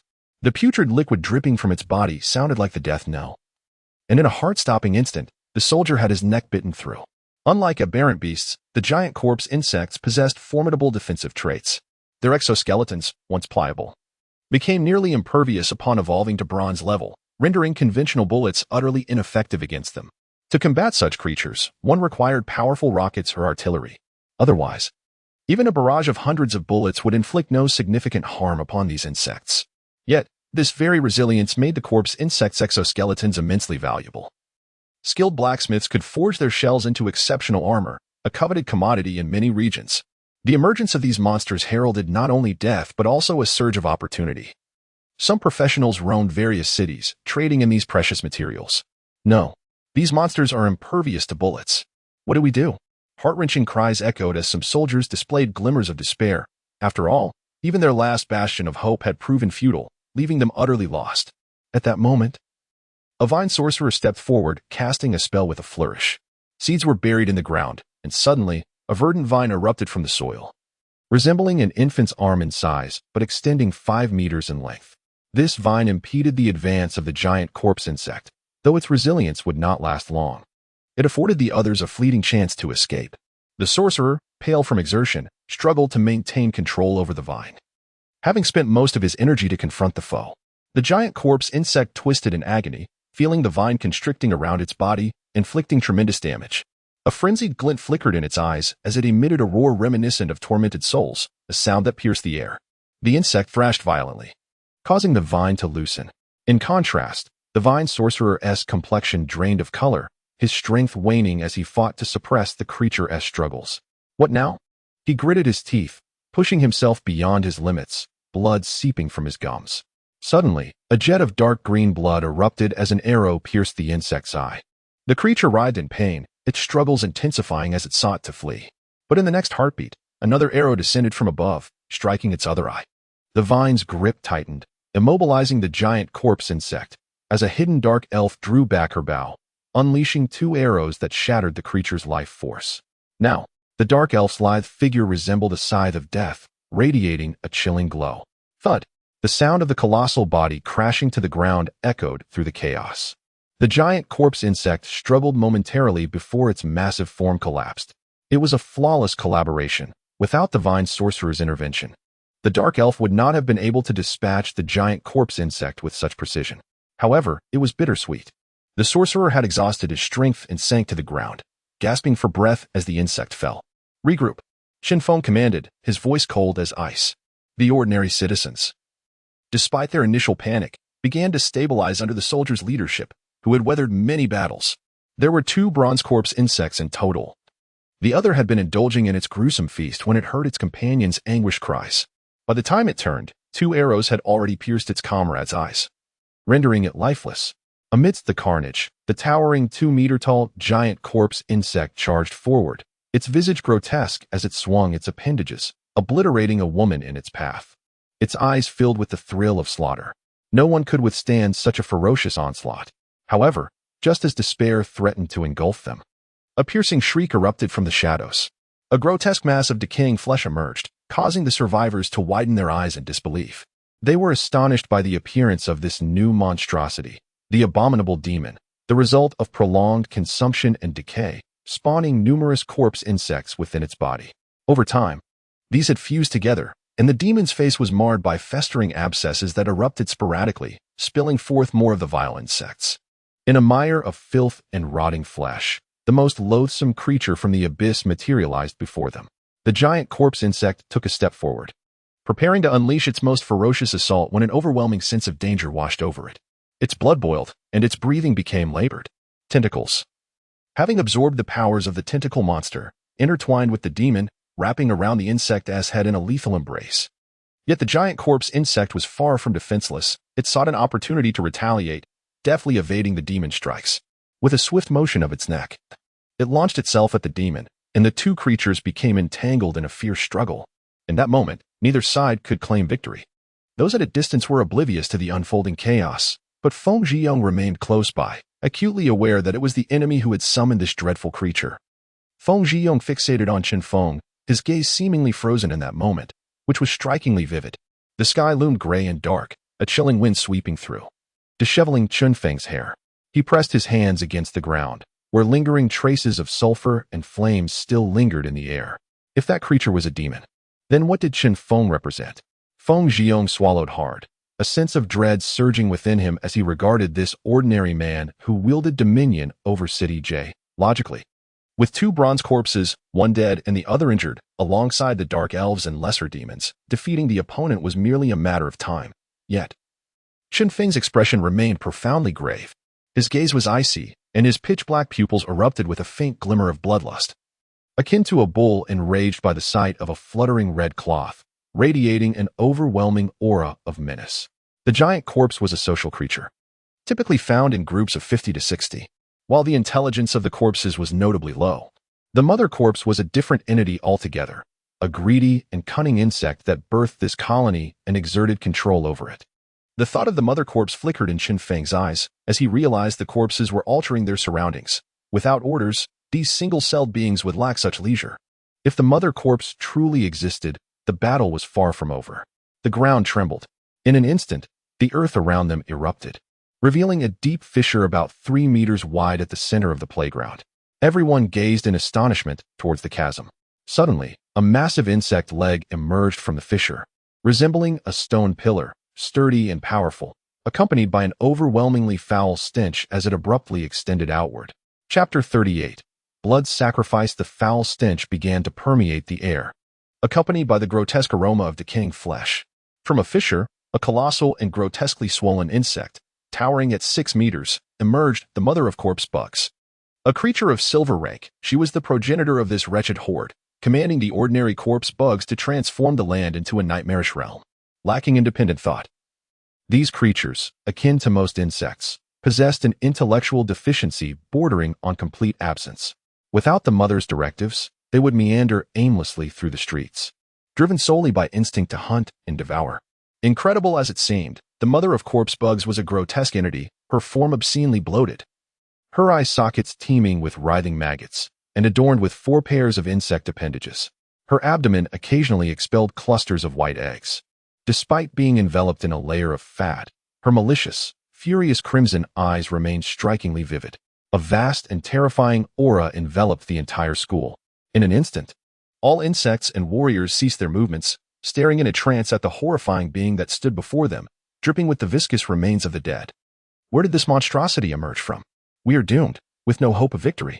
At this moment, Feng Jiong, Zhou Xian, and numerous warriors around them fixated on the approaching mother of corpse bugs, seemingly etching the scene into the very fabric of their souls. Even the giant corpse bugs, previously engaged in feeding, halted their consumption, bowing their heads in submission before the mother, prostrating themselves en masse upon the ground. They lacked the audacity to expose their bloodthirsty instincts under such a malevolent presence. Chen Feng observed keenly from the side. Beneath the mother of corpse bugs lay a sea of blood, where the majority of the school's corpses had been buried. After days of fermentation, these bodies had begun to decompose, rendering it nearly impossible to ascertain their numbers, as many had already been consumed by the mother. Young silhouettes rolled among the remains, the larvae of corpse bugs. These larvae, still incapable of independent feeding, clung to their mother, relishing the morsels within reach. Silently, Chen Feng took a step back, his expression betraying no emotion, yet he was fully prepared for battle. The corpse bugs, known for their wrath and greed, would annihilate any creature weaker than themselves, burying their victims to decay. An inevitable and brutal conflict loomed ahead. The disturbance had roused the underground mother bug, inciting a primal wrath within her. With a 2-meter-long appendage, she swung violently at the crowd. Boom! A tremendous sound erupted, and several sluggish humans were cleaved in two. The battlefield soon awash in crimson blood and shattered bones. Smoke swirled around. The giant corpse bug immediately detected a peculiar scent, indescribable yet maddening, causing its eyes to redden and body to tremble with anticipation. Chaos and slaughter ensued as the mother of corpse bugs sounded the battle horn, signaling to the insects that all present would become the next round of prey. A hissing sound erupted like distant thunder. The unrefined corpse bugs joined the fray, their bodies measuring merely a meter in length, yet swift in movement. They lunged at a nearby man, their sharp teeth piercing through soft flesh in an instant. Fire! Aim and shoot these insects! Feng Jiong shouted, stepping forward. Though he too felt a surge of panic, he understood that without retaliation, his forces might face total annihilation. A chorus of curses echoed. Many warriors turned, fingers tightening on triggers, meeting the onslaught of the corpse bugs head-on. The unrefined bronze-level bugs lacked significant defense, and bullets easily tore through their bodies, splattering blood. To evade the gunfire, they darted into the crowd, targeting children and the elderly first. Blood soaked the ground, and from above, it appeared as though a rain of crimson had fallen, exuding a chilling aura. A massive corpse bug spotted Chen Feng, its insect limbs writhing, greedy eyes glinting with malice as it leaped towards him. Whoosh! An arrow pierced the creature's body, pinning it to the ground. The dark elf's pupils glimmered with murderous intent. The fates of others were of no concern to her, as her focus remained solely on Chen Feng. Chen Feng inhaled deeply. the potent scent of blood inducing a wave of nausea. A silver-ranked insect, commanding a legion of subordinates, was not to be confronted head-on, as the dark elf and lesser demon would surely be outmatched. He murmured to himself, yet did not make a move to flee. Concern for the others? In the name of survival, there was no shame. He bore no ties to these people. Even if he chose to escape, no psychological burden would weigh upon him. Chen Feng's decision to remain was driven by a singular purpose. This place was ripe for a blood sacrifice. Unlike other professions, summoners had numerous avenues to gain power. The most direct method was to appease formidable beings. The Abyss, a realm rife with chaos and carnage, harbored evil spirits formed from corrupted souls or malevolent thoughts. Pleasing the demons of the Abyss was simple, through blood and death, while dark elves held their own beliefs. Relying on slaughter and torment to gain favor from the Spider Queen, Rose, Chen Feng's approach differed. Mere killing would not attract the attention of the eldritch deity. To acquire strength, a brutal ritual was necessary, a blood sacrifice. Dense blood was the most effective means to garner the deity's interest. A proper blood sacrifice required the lives of hundreds to initiate. Few could accomplish this, and those who did often faced formidable opposition from various factions. Madness was never favored. However, within a mere span of minutes, over 100 lives had been extinguished, a bronze-level corpse bug slain, and dozens of larvae gunned down. Beneath this land lay a deep pit filled with corpses, suffused with countless vengeful spirits. The school had transformed into a veritable purgatory. The materials for the blood sacrifice were ready. The scent of death was potent, easily drawing the attention of malevolent spirits. Yet, while the blood was plentiful, the corpses of the strong were scarce. Even if a sacrifice were successful with the bodies of these ordinary individuals, the power gained would be minimal. Chen Feng's gaze shifted to the mother of corpse bugs. Silver rank. This was the finest offering, and her blood would surely delight the dark god. To covet a being of silver rank with mere bronze-level strength would invite ridicule from others. Yet, he had an ace up his sleeve, though the mother was formidable. The demon hunter spider was no ordinary entity. The only consideration was that the contract with the demon hunter spider lasted a mere 5 minutes. Besides himself, other practitioners were present as well.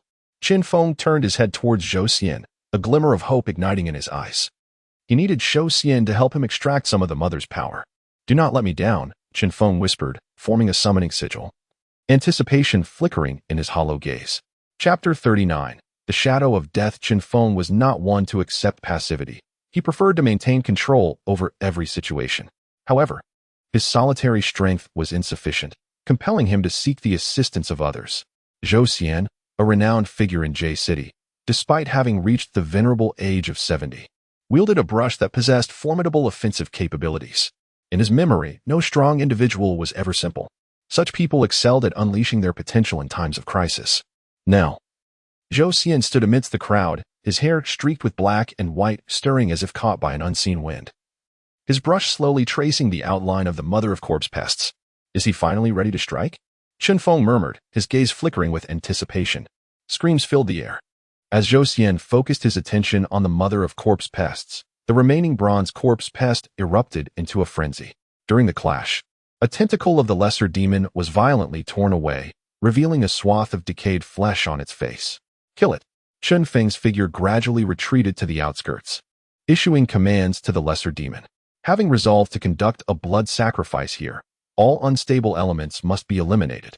With the roar of the lesser demon echoing, it instantly received the command, directing its vengeful glare towards the foe. With a swift motion, the giant corpse pest's insect legs, as sharp as blades, struck the lesser demon, sending mud and blood splattering in all directions. A foul, metallic scent of blood erupted. Although the giant corpse pest possessed defensive traits, its chitinous armor, capable of withstanding bullets, suffered a minor setback against the blood of the lesser demon. As some of the blood splattered onto the giant corpse pest, it quickly felt a burning sensation. Its once resilient armor turned pitch black, eventually becoming laced with holes. Toxic blood. A lithe figure appeared beside the giant corpse pest. A dark elf drawing back her bow, arrows tipped with barbs soaring through the air, embedding themselves deep into the creature's flesh. Clang. The giant corpse pest's defenses, now corroded, faltered as the arrows pierced its body, eliciting a low, anguished roar. The giant corpse pest's gaze fell upon a woman, a statuesque figure with a voluptuous form. Her silken white hair glistening like a moon in the night sky, emanating a sense of desolation. "Draw the bow." Release the arrow. The mire shrouded the corpse pest's senses. It struggled in futility, suffocated by the muck and decaying flesh. Within mere seconds, this once mighty beast lay lifeless. Hiss. The demise of the last bronze corpse pest ignited the mother of corpse pest's fury. These two had been her most cherished offspring. In days gone by, she had invested tremendous effort into nurturing them to bronze level. It was akin to a father who, after arduous toil, raises two sons to manage his martial arts school, only to have them slain before his eyes. Such hatred was irreconcilable. Crack! With a swing of her insect leg. The sound of shattering bones echoed as a soldier's head was crushed into a pulpy mess, leaving only half of it dangling grotesquely from his neck, while the other half was vaporized into blood missed by the mother of corpse pests. In a rage, the losses were too great. The mother of corpse pests needed the blood of many to assuage her wrath. She charged into the crowd, unleashing a frenzied slaughter, disregarding bullets. In mere minutes, over a dozen individuals were obliterated, their dismembered bodies and blood strewn about. Abomination. Zhou Xian could no longer contain himself. He had completed the final stroke, and before him, the character for murder emerged in vivid crimson. With a masterful flourish, he inscribed it, each stroke infused with the essence of his being. Now, he gazed at the mother of corpse pests, devoid of the fear common to ordinary people. Instead, he was consumed by hatred and fury. Knowing the constant is wisdom. Ignorance of it breeds calamity, Zhou Xian muttered softly. Bang! Like a thunderclap, the massive character struck the mother of corpse pests, its weight akin to 1,000 pounds. Halting her rampage. Inch by inch, her form was pressed downwards. Zhou Xian's pupils glowed with a crimson light, his desire for retribution transforming him into a whirlwind of fervor. In that moment, he appeared less as a frail elder and more robust than many a youth. A practitioner. Chen Feng was well acquainted with the scene unfolding before him. Throughout his long journey, he had witnessed an array of bizarre abilities. Zhou Xian, with merely a brush, conjured such terrifying presence that it left one in awe. The mother of corpse pest struggles grew feebler. In a moment of miscalculation, her back suddenly ruptured, blood gushing forth from a wound that stretched 5 centimeters wide, as if it had been forcibly burst, spilling forth its insides. Ugh! Zhou Xian groaned, a trickle of blood escaping his lips. He had surpassed his limits. The intense pain elicited an enraged roar from the mother of corpse pests. As Zhou Xian weakened, she began to rise once more, supported by her insect legs. The character inscribed upon her body fading until it vanished completely. Thud. Zhou Xian collapsed to the ground, his breath ragged and demeanor disordered. His right hand, which clutched the brush, had turned a deep shade of purple. Ultimately, regardless of his potential strength in the future, he was but a bronze-level practitioner now. To inflict any harm upon the mother of corpse pests under such a vast disparity of power was a remarkable feat. Chen Feng cast a glance at Zhou Xian. Devoid of much emotion, the latter had fulfilled his mission. Perhaps one day, Zhou Xian would become a legend in this city, yet now, he was merely an inconspicuous practitioner. With the mother of corpse pest wounded, Chen Feng had reached his objective. The blood sacrifice could not be delayed. The mother of corpse pest had a compelling reason to perish. With a cold expression, Chen Feng bit his thumb, allowing a drop of crimson blood to fall to the ground. He then clasped his left hand around his right wrist, pressing his palms to the earth. The temperature around him plummeted sharply. This was a special summoning, a fair contract. Let the slaughter commence. Arise, in the name of the summoner. With a contract forged of blood and flesh, I beseech your aid, O assassin who traverses the shadows, deliver unto this place the shadow of death. Chapter 40. The firing line. The night was shrouded in mist. The entire playground had transformed into a gruesome slaughterhouse, where a group of individuals huddled together, trembling with fear, their eyes reflecting a profound despair. A young girl, her eyes glistening with tears, looked up at her father and asked, "Daddy, I'm so scared. This must be a dream, right?" Her father, a middle-aged man, had just witnessed the horrific murder of his wife at the hands of a grotesque creature. 2 of these abominable beings had pounced upon his beloved, who had no chance to resist, her entrails brutally torn from her body in a scene of unimaginable horror. They had survived the darkest 7 days, but now, just a step away from hope, they found themselves separated by an abyss. Tears welled in the man's fierce eyes. He had been born into an ordinary family and had worked 4 jobs during the hardest times, yet still remained optimistic. At this moment, he buried his head deep in his daughter's shoulder, weeping like a child. Dream? He wished fervently that this was merely a nightmare. Suddenly, Feng Zhiyong's expression turned grave. He glanced around and addressed the officer beside him. "How many of us are left? Do we have sufficient ammunition?" The officer wiped the blood from his face and replied slowly, "There are still over 80 who can fight. The brothers from the 3rd, 6th, and 9th squads have all perished. Although we have ammunition, it is only effective against the larvae. We cannot hold our ground. We must retreat." "Retreat?" Feng Jiong frowned as he looked at the monstrous mother of the larvae and replied sternly, "At this speed, where can we possibly retreat to? What can we do?" The officer's voice trembled with grief. Several of his closest comrades had perished today. Is there truly no way out? The mother of the larvae was terrifying. In the past few days of purging, he had never encountered such a dreadful creature. Each of its numerous legs shimmered with a toxic green light. And with a mere sweep, no ordinary person or elite soldier could hope to survive. The situation was dire. Feng Jiong felt a chill run down his spine and instinctively shut his eyes. Combat itself was not frightening. As soldiers, their duty was to fight. What was truly terrifying was the knowledge that victory was beyond reach from the very beginning. This realization was what plunged one into the depths of despair. Suddenly, the temperature around them plummeted, as if they had fallen into an icy abyss. The hair on their bodies stood on end. When Feng Jiong opened his eyes, he beheld an enormous shadow looming before him. The suddenness of it all was overwhelming. The shadow appeared so fearsome that, even as a mere apparition, it instilled a sense of dread. Where had it come from? Feng Jiong's heart halted inexplicably, and for reasons unknown, a figure flashed through his mind.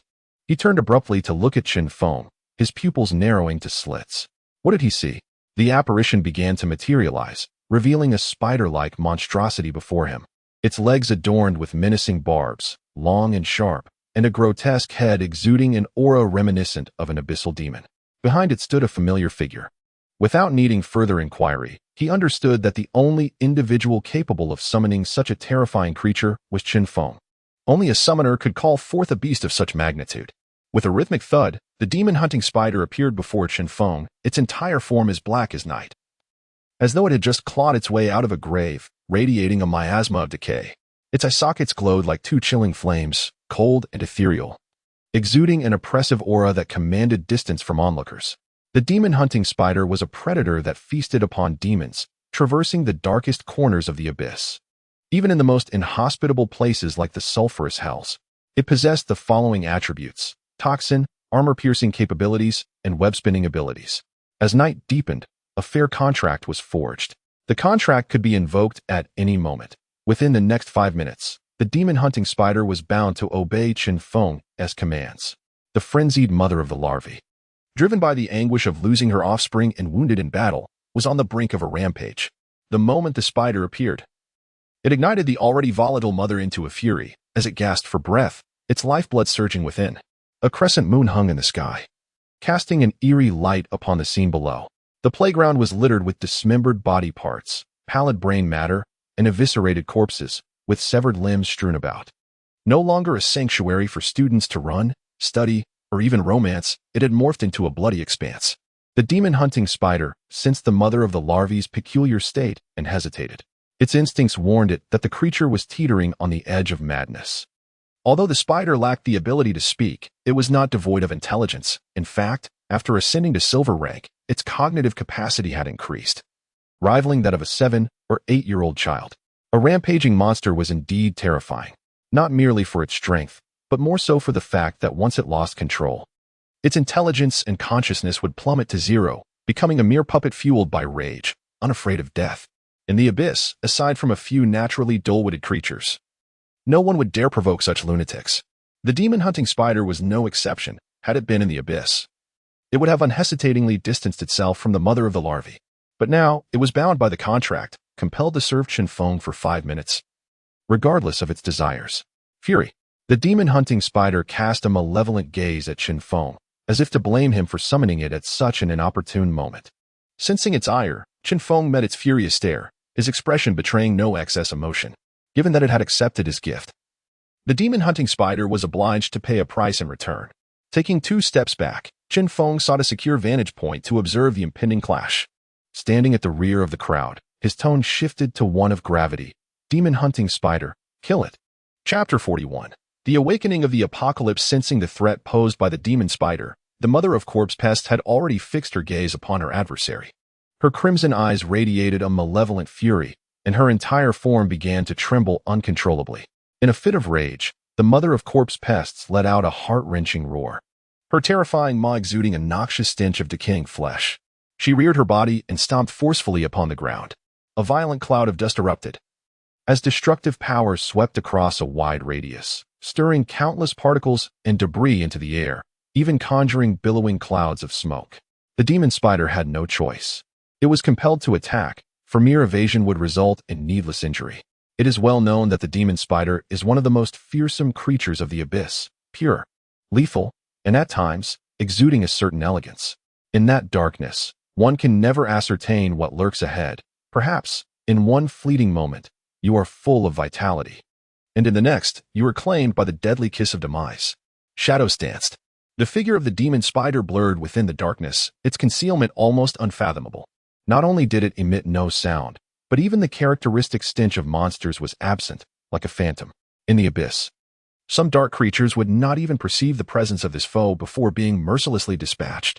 Undaunted, the mother of corpse pests leaned forward, her scarlet tongue darting out with a piercing shriek that tore through the air like the scythe of death, reaping the lives around her. With a sudden thud, a muffled sound echoed. From the shadows, blood splattered upon the ground, revealing that the demon spider had been struck. Yet it seemed unscathed at its core. Instead, as if provoked, it extended its spiny leg forward and ensnared the tongue of the mother of corpse pests, dragging her back into the shadows. The mother of corpse pests shrieked in madness, her ferocity unleashed. In a desperate bid to resist, one of her limbs was brutally torn asunder, yet she remained steadfastly grounded. The remaining limbs were gradually pulled and shredded, finally halting the dragging within the shadows. Neither side relented, with its limbs shattered.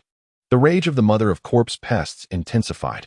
There she stood, drenched in blood, exuding an unparalleled aura of menace. Her colossal red eyes shimmered with a human-like negativity, brimming with hatred and cruelty, an embodiment of murderous intent. Toxic venom. Collision. The mother of corpse pests refused to remain passive.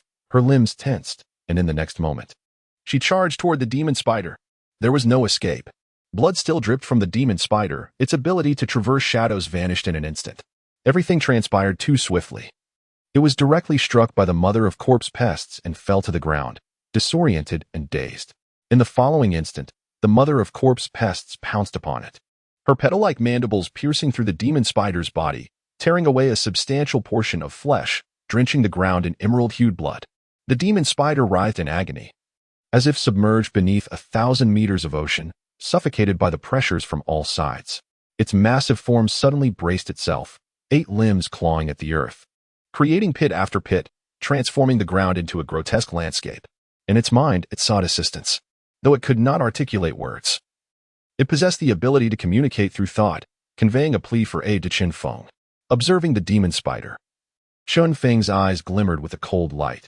The materials for the blood sacrifice were indeed plentiful. The mother of corpse pests must perish, and the demon spider had its own reasons for meeting its end here. Compassion? Such a term has no place in the apocalypse. The purpose of summoned beasts is sacrifice. What of morality? What of comradeship? What of sentiment? Dark elves, lesser demons, and even the demon spider before him, all their existence hinges on their value in combat. Does one develop an attachment to their kitchen knife? A knife that has rusted, dulled, or broken is relegated to a corner. Otherwise, it is traded for a sharper blade. The same principle applies to summoned beasts. Once they lose their worth, or when their sacrifice is required, they must be discarded, destined to offer their lives for their master.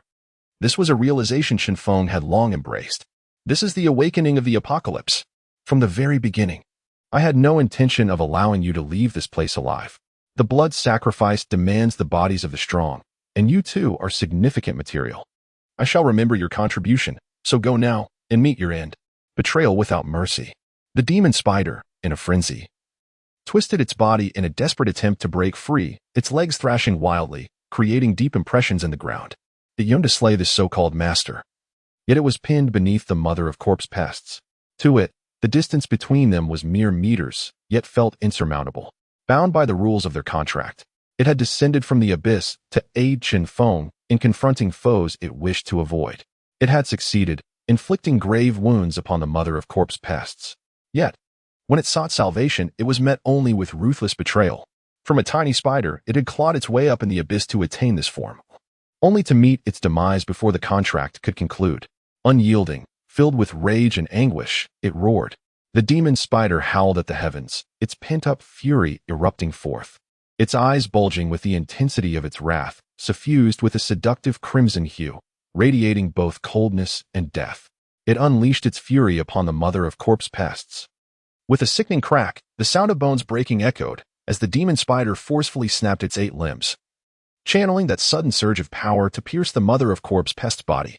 Head, chest, abdomen, 8 legs, like javelins, struck at the vital points of the mother of corpse pests. This once mighty creature that had turned an entire school into prey met its end in this fashion.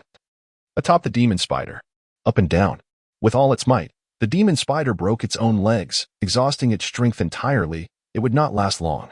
Its scarlet gaze, hidden in the shadows, contained an insatiable hatred and fury, emotions that could not be washed away by any river, nor extinguished.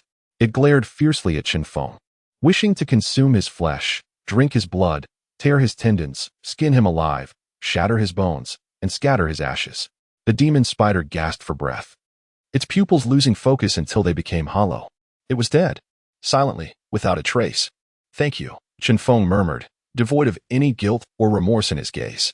If anything, it was merely a sense of exhilaration and madness. The blood sacrifice was within reach.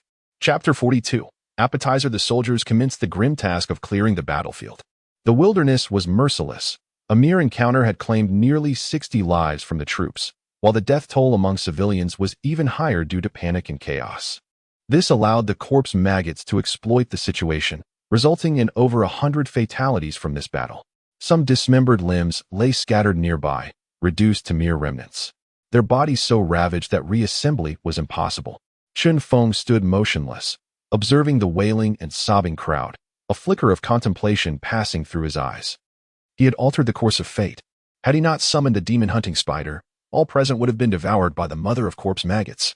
Even Josian, a figure destined for future fame, would have had no chance of survival against a silver-tier monster. The trajectory of events had shifted amidst the battle with the aberrant beasts. Evoking a sense of causality, Chen Feng had saved some, yet inadvertently caused the demise of many more in this conflict. There was no guilt within him. He observed quietly, like a mere spectator, while the survivors clutched their heads in despair. Even the soldiers nearby trembled. Out of a squad of 10, he was the sole survivor. Death, an all too common occurrence in this apocalyptic world. Fortune does not favor the weak indefinitely. Even a narrow escape can lead to fatality without strength to support survival. Life is as fragile as grass, a stark reality of this realm. For Chen Feng, however, more pressing matters demanded his attention. A blood sacrifice. In this battle, over 100 human corpses lay strewn about, while the wrath of the corpse maggots had left more than 50 mangled remains in retaliation. 2 bronze corpse maggots and the largest prize, the demon-hunting spider, alongside the mother of corpse maggots, presented a staggering bounty. This was sufficient to initiate a true blood ritual. His hands trembled slightly. Even his composure struggled to contain the excitement within him. He yearned to commence the ritual immediately, to summon the demons forth. Yet, before that could transpire, he needed to clear the surrounding populace. No one would wish for their loved ones' bodies to be desecrated. If he were to conduct a sacrifice before the eyes of the crowd, Chen Feng faced 2 choices: to kill them or to be branded as a heretic. Neither option was particularly appealing, as it would jeopardize his plans entirely. Rather than resort to extremes, he had a better solution. Chen Feng approached Feng Zhiyong, who was still recovering from the harrowing experience. The recent brush with death left him somewhat shaken, his gaze vacant as he stared at the demon-hunting spider. The battle between it and the mother of corpse maggots had reshaped his understanding of this apocalypse. How many such monsters existed? Conventional firearms proved utterly ineffective. He needed more warriors like the Vine Sorcerer, for only those with similar eerie abilities could vanquish these impervious creatures. It was only when Chen Feng stood beside him that Feng Zhiyong snapped back to reality. Upon seeing Chen Feng, a hint of surprise crossed his face. As the ruler of J City, he was not one to wear his emotions openly, yet the recent harrowing battle had instilled a sense of reliance on Chen Feng, for it was through his intervention that they had survived. Feng Zhiyong regarded Chen Feng with a penetrating gaze. Perhaps it was the presence of the demon-hunting spider that altered Chen Feng's appearance and aura, lending him an air of sharpness and authority that exuded pressure. Disregarding Feng Zhiyong's thoughts, Chen Feng spoke plainly. "You must leave this place at once. The stench of blood is overwhelming and will soon attract other monsters." "You?" Feng Zhiyong caught a crucial implication in Chen Feng's words, furrowing his brow. Are you not coming with us? In the two battles. Chen Feng's remarkable performance had fostered a sense of dependency in Feng Zhiyong. After all, it was thanks to Chen Feng that they had survived the onslaught of both the aberrant beasts and the demon-hunting spider. Chen Feng shook his head, a glimmer of caution and concern in his eyes. I have matters to attend to. There were complications with the summons. I must return the body to its original realm. We can wait for you. Feng Zhiyong's voice was hoarse as he attempted to persuade Chen Feng. Listen. Chen Feng's gaze was fierce, his tone grave. This place is too perilous. Other monsters will soon arrive. I have expended too much energy. Should they attack, I will be unable to safeguard everyone. And a massacre will ensue. You must depart. Leave me some gasoline. When you leave, I will conduct a proper funeral for these souls. Rest assured, once matters are settled, I will catch up with you. Thank you. A tinge of guilt crossed Feng Zhiyong's features as he spoke softly. I will remember all that you have done for everyone. If things resolve, please do come find me in Xiaodong. Looking at the youthful visage of Chen Feng, Feng Zhiyong felt a pang of embarrassment. He had initially intended to stay and accompany Chen Feng, but the latter's words instilled a sense of retreat within him. Indeed, once monsters appeared, the current morale would not suffice for the soldiers to mount an effective defense. They had to leave. Feng Zhiyong was not a man given to indecision. Within mere minutes, he issued commands to evacuate before danger could descend upon them. A benevolent lie. 5 barrels of gasoline were left behind. Some hoped that Chen Feng could facilitate a simple cremation for their loved ones and comrades. In the wilderness, cremation was a respectful end for the deceased, offering solace to the living. However, the abundance of carrion monsters made burial impractical. Any bodies interred would soon be unearthed and consumed. Silence enveloped the scene.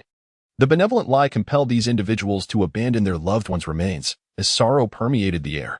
Some fell to their knees beside the corpses, weeping uncontrollably, but soon they released their grips. In that moment, even the most heartbroken recognized the necessity of restraint. Before long, these souls vanished from Chen Feng's sight. He required an environment of absolute silence. Any misstep could undermine the value of this blood ritual. From this moment forth, no monsters or humans could approach. Chen Feng had warned Feng Zhiyong, should curiosity lead anyone astray, he would have no choice but to eliminate them. The dark elves lurked in the shadows, and any who dared to draw near would meet icy arrows. In the desolate expanse of the playground, Chen Feng's expression turned grave as he began to recite the obscure incantations of the blood ritual. Arise, malevolent entity from the abyss. I beseech your attention with the blood before me.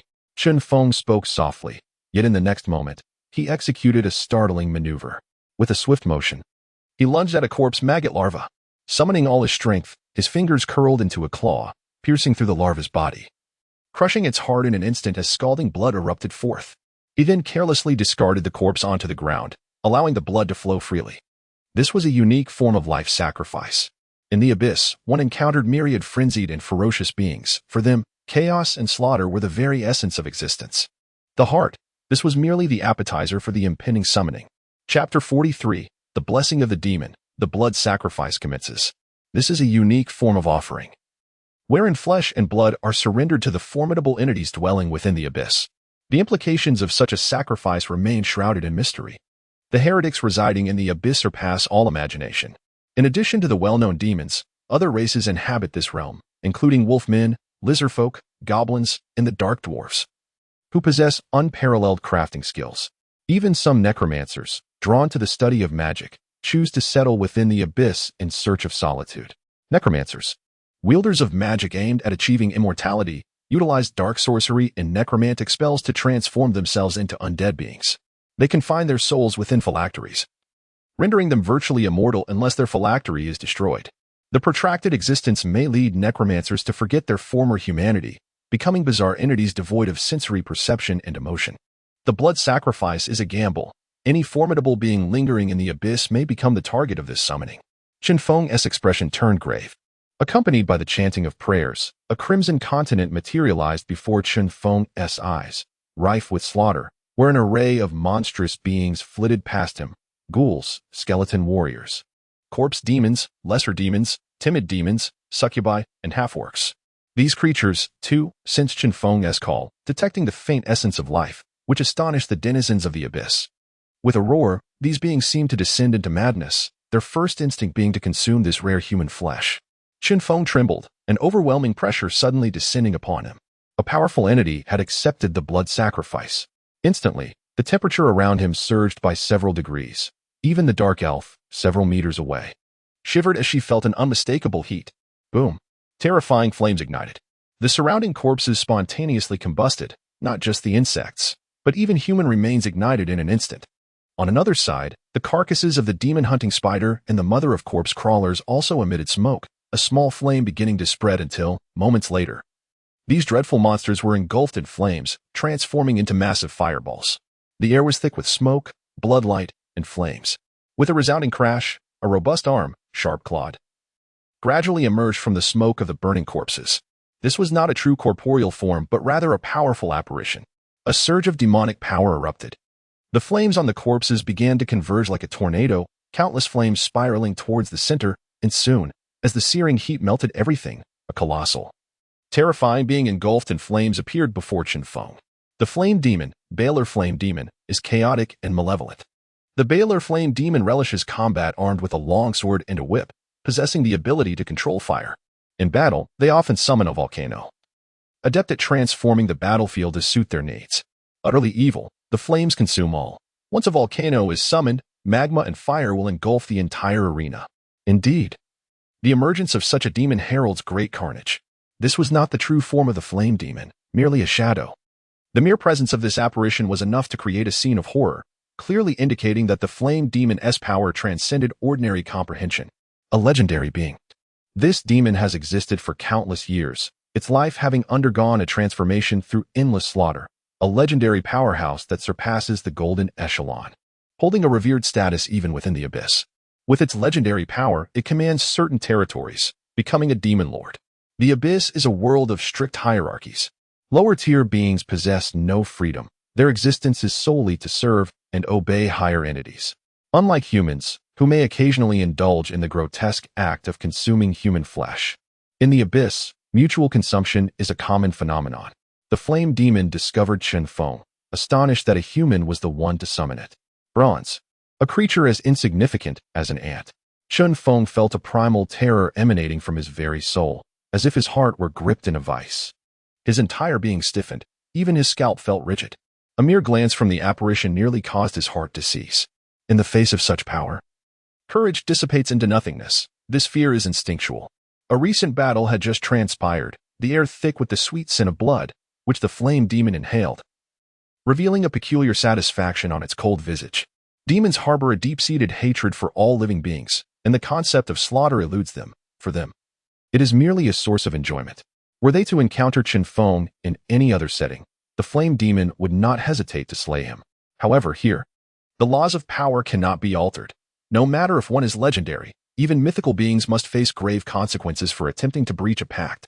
The flame demon, having accepted the blood sacrifice, was obliged to grant Chen Feng certain benefits. In an obscure, demonic tongue, words flowed from the flame demon, and in an instant, flames erupted around Chen Feng, engulfing him completely. Everything transpired too abruptly for Chen Feng to comprehend. He was enveloped in flames. His entire being was consumed by the fire, the heat incinerating his clothing to ash, and his once frail form gradually transformed into a robust physique, his nails sharpening into miniature daggers. The most striking change was the emergence of a bizarre demonic totem on his chest, resembling a blooming poppy, exuding an alluring beauty. A blessing. The flame demon bestowed a portion of its power from the blood sacrifice upon Chen Feng. Pain, torment, and searing heat enveloped him. Chen Feng's body felt like burning charcoal, the demon's power coursing through him via the totem on his chest, gradually melding with his internal organs, followed by an even more excruciating sensation. Not just his skin, but his very insides felt as if they were being scorched, blood evaporated, bones melted, and veins were gradually torn apart. It was an agonizingly protracted process. Chen Feng lost track of time until he regained the ability to move. As he stepped forward, the ground beneath him turned pitch black. He radiated an intense heat, and his eyes glowed like flames. With a soft huff, waves of scorching air escaped his nostrils. The temperature in his palms began to rise. Chen Feng extended his right hand, and the flames around him began to coalesce towards his palm, forming a sharp long sword. The flame sword, approximately 1 meter in length, though composed entirely of fire, felt as substantial as any weapon. He pressed it down lightly, and the sword sank into the earth, traversing through rock and soil without any obstruction. The grass surrounding the sword ignited, clearly indicating that this weapon possessed burning properties in the act of attacking. Terrifying. Had Chen Feng transformed into a demon? At that moment, enveloped in flames, he resembled a diminished version of the flame demon. Chen Feng closed his eyes, inhaled deeply, and exhaled slowly, the burning sensation dissipating as the flames extinguished. His nails returning to their original length, everything seemingly restored to normal, save for the totem on his chest, which remained, albeit shrunk to palm size. The totem had not vanished. Could it be? Chen Feng focused his will upon the totem, a singular thought blossoming. The totem began to expand, and his nails grew wildly. The flame sword in his hand reformed in mere seconds, and he transformed once again into the weakened Inferno demon. Transformation. The demon's blessing had bestowed upon Chen Feng the ability to metamorphose. Unlike summoning spells, this indicated that from this moment on, Chen Feng possessed the capability for hand-to-hand combat. The demon's transformation was truly comparable to that of a fire element practitioner. Moreover, his physical strength was significantly enhanced, and the flame sword in his grasp remained vividly alive. Had he been merely at the bronze level, he would not have been able to sustain it for so long. Chen Feng's body trembled slightly, and his eyes revealed a flicker of excitement. Clenching his fists, a surge of raw power suddenly radiated from him, and in that instant, he experienced an unprecedented sensation. The surroundings fell into a momentary silence. Chen Feng slowly exhaled a breath of turbid air, and unbeknownst to him, he had ascended to the silver rank. Chapter 44. A believer? I decline. The rewards are immense. Chen Feng has remarkably ascended beyond the silver rank. His strength has been augmented, even without external assistance. He can now penetrate a stone slab with his bare hands. Furthermore, he has acquired certain abilities of the flame demon. Transformation. In the heat of battle, he can morph into a demonic form, resembling a diminished version of the flame demon, complete with sharp claws and a sword of fire. In such circumstances, he can conceal his transformation ability, waiting for the enemy to approach before striking suddenly, leaving them in utter shock when pierced by his blade without warning. Moreover, this newly acquired ability is only the beginning. As his rank continues to rise, his transformations will become increasingly refined. Should he reach the legendary tier, upon transforming, he could fully embody a flame demon, complete with demonic wings and horns of slaughter. However, Chen Feng currently lacks these two powers. The flame demon, still present, emitted a piercing sound, tinged with disdain and reprimand, attempting to recruit Chen Feng as its follower. The Lord of the Abyss, apart from engaging in typical battles, relishes forming alliances. Each day, thousands of larvae are born, significantly replenishing the Abyss's fresh blood supply, evolving into new demons that incessantly clash day and night. The cycle of rebirth and slaughter requires the flame demon to arm its forces, gathering an array of races including minotaurs, lesser demons, elite larvae, succubi, and even some shivas. Unlike certain pure and extreme lords who exclusively recruit demons, the flame demoness followers are a hodgepodge of various beings. It does not shy away from accepting the loyalty of humans. In truth, the more followers it has, the greater the opportunity for sacrificial offerings. Much like the sacrifices made by the Dark Elves in the past, by pledging allegiance. Chen Feng could also delight the flame demon with the blood and corpses of monsters during his daily battles, thus gaining power. However, choosing this path would forever brand Chen Feng with the mark of the flame demon, binding him in life and death. Should the flame demon perish, he would inevitably suffer repercussions. What a jest! Without a moment's hesitation, Chen Feng outright rejected the proposal. What kind of place is the Abyss? Legends abound, and epics litter the ground. If the flame demon were a mythic-level powerhouse, Chen Feng might consider veneration. For the protection of a mythic being would significantly enhance his survival chances in this apocalypse. But what leverage does the flame demon possess? A legendary rank? Thousands of lords fall in the Abyss each year. Only a fool would choose to share life and death with it. Strong beings possess their own pride. To be spurned by an insignificant creature infuriated the flame demon. In the Abyss, even a creature of bronze rank would not dare defy its commands. How dare this human? The flame demon stood its ground. The surrounding flames surged violently, and in an instant, they blazed toward Chen Feng. Transformation. Chen Feng altered his form. Upon contact with the surrounding flames, his skin took on a crimson hue, with no sensation of burning, merely a comforting warmth, proving entirely ineffective. Flame body. Chen Feng possessed certain heat-resistant traits, akin to characters from heroic archetypes, endowed with expertise in fire resistance. The flame demon could not resort to any outrageous actions. Bound by the laws governing its realm, it was incapable of launching a direct attack on Chen Feng, which was the primary reason for Chen Feng's composure. The flame demon let out an enraged roar, its flames appearing almost tangible, shifting to an orange-red hue. It cast a deep glance at Chen Feng, a flash of malevolence flickering in its eyes. It had marked this human. If given the opportunity, it would ensure he understood the consequences of rejection. It screamed at Chen Feng, its cheeks melting away like wax, eyes and mouth forming 3 large black holes, still howling uncontrollably. Roar! Get lost! Chen Feng raised his head and bellowed fiercely. In an explosive sound, the flame demon vanished from the center of the playground, leaving only the surrounding burning corpses behind. As if it had never existed.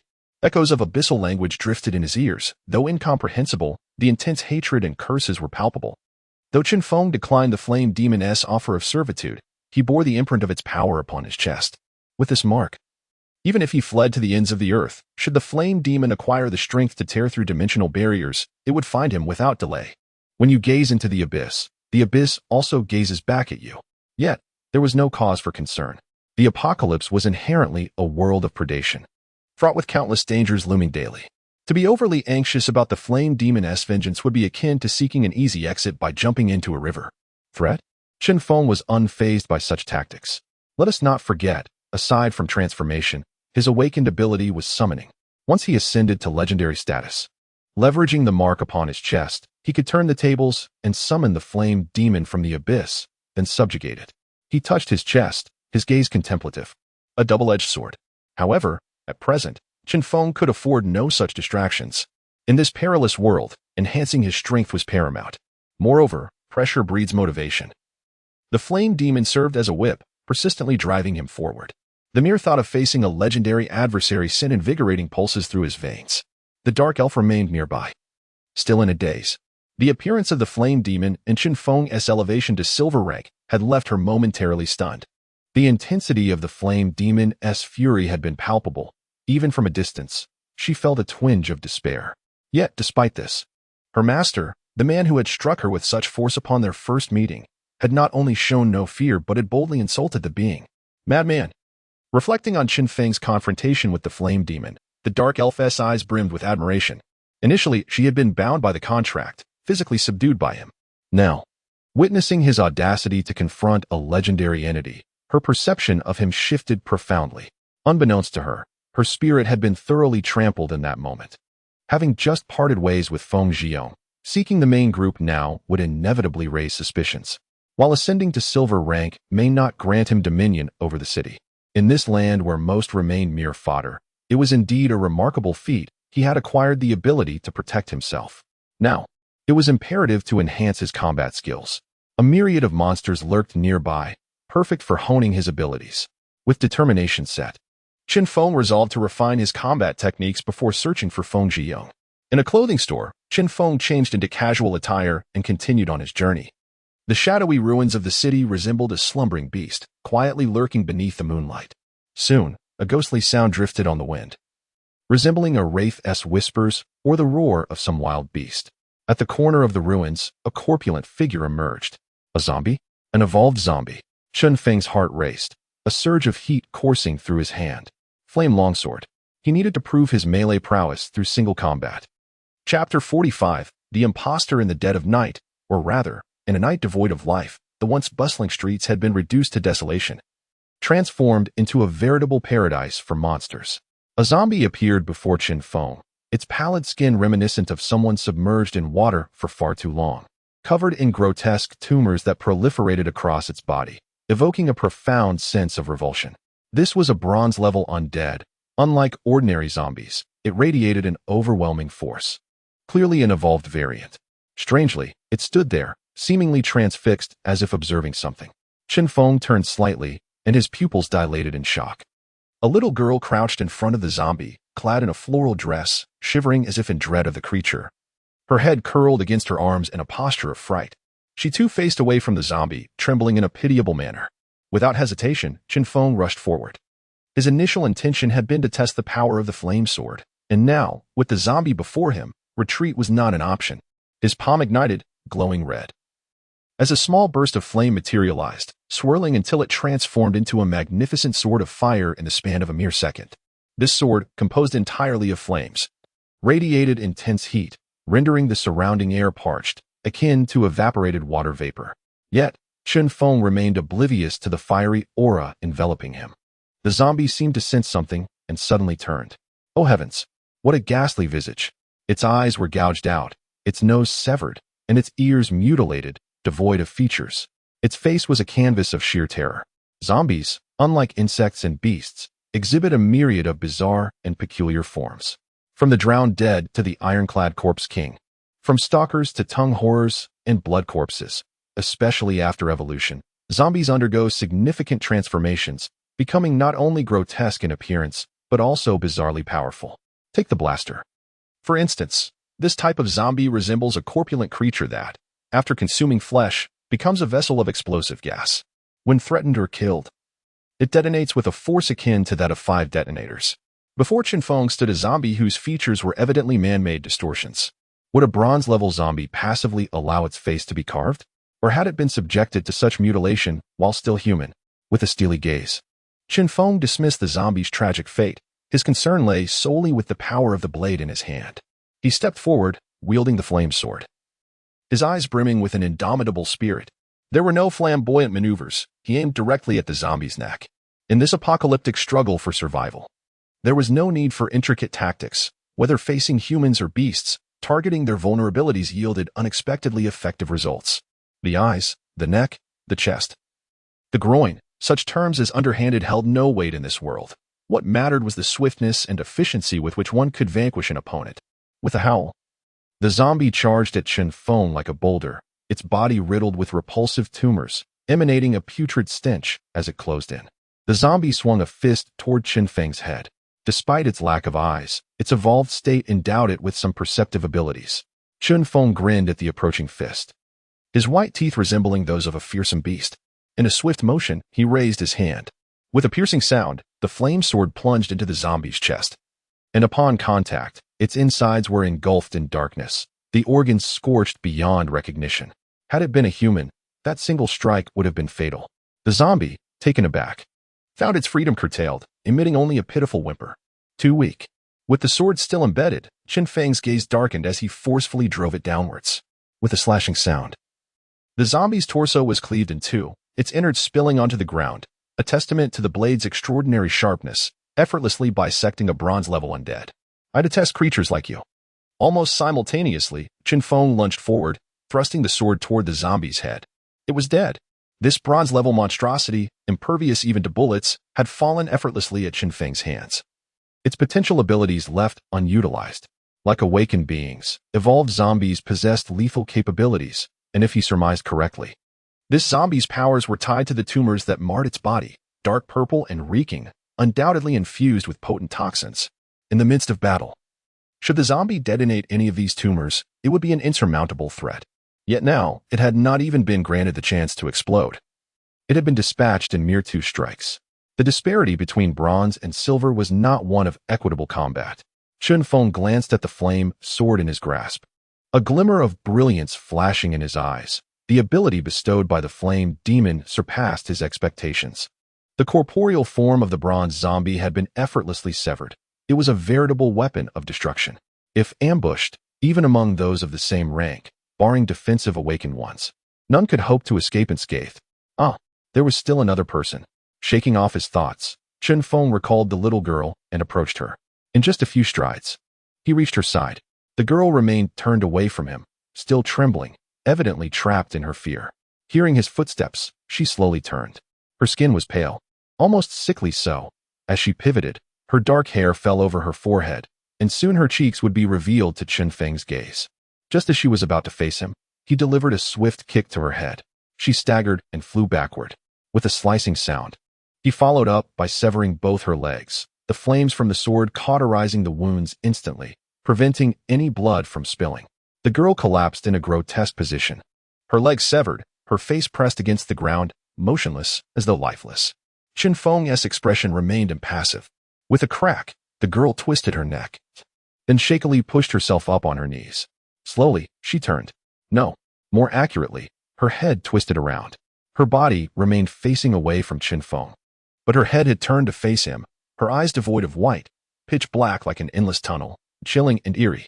Her face was already decayed, and within her nostrils and ears, writhing maggots could be glimpsed. Where was the semblance of humanity left? Chapter 46. Divergence of evolution. Before me stands a bizarre creature that is far from a mere little girl. It is, in fact, a zombie. Its body and clothing resemble those of a young girl, and from behind, it appears to be an adorable little loli.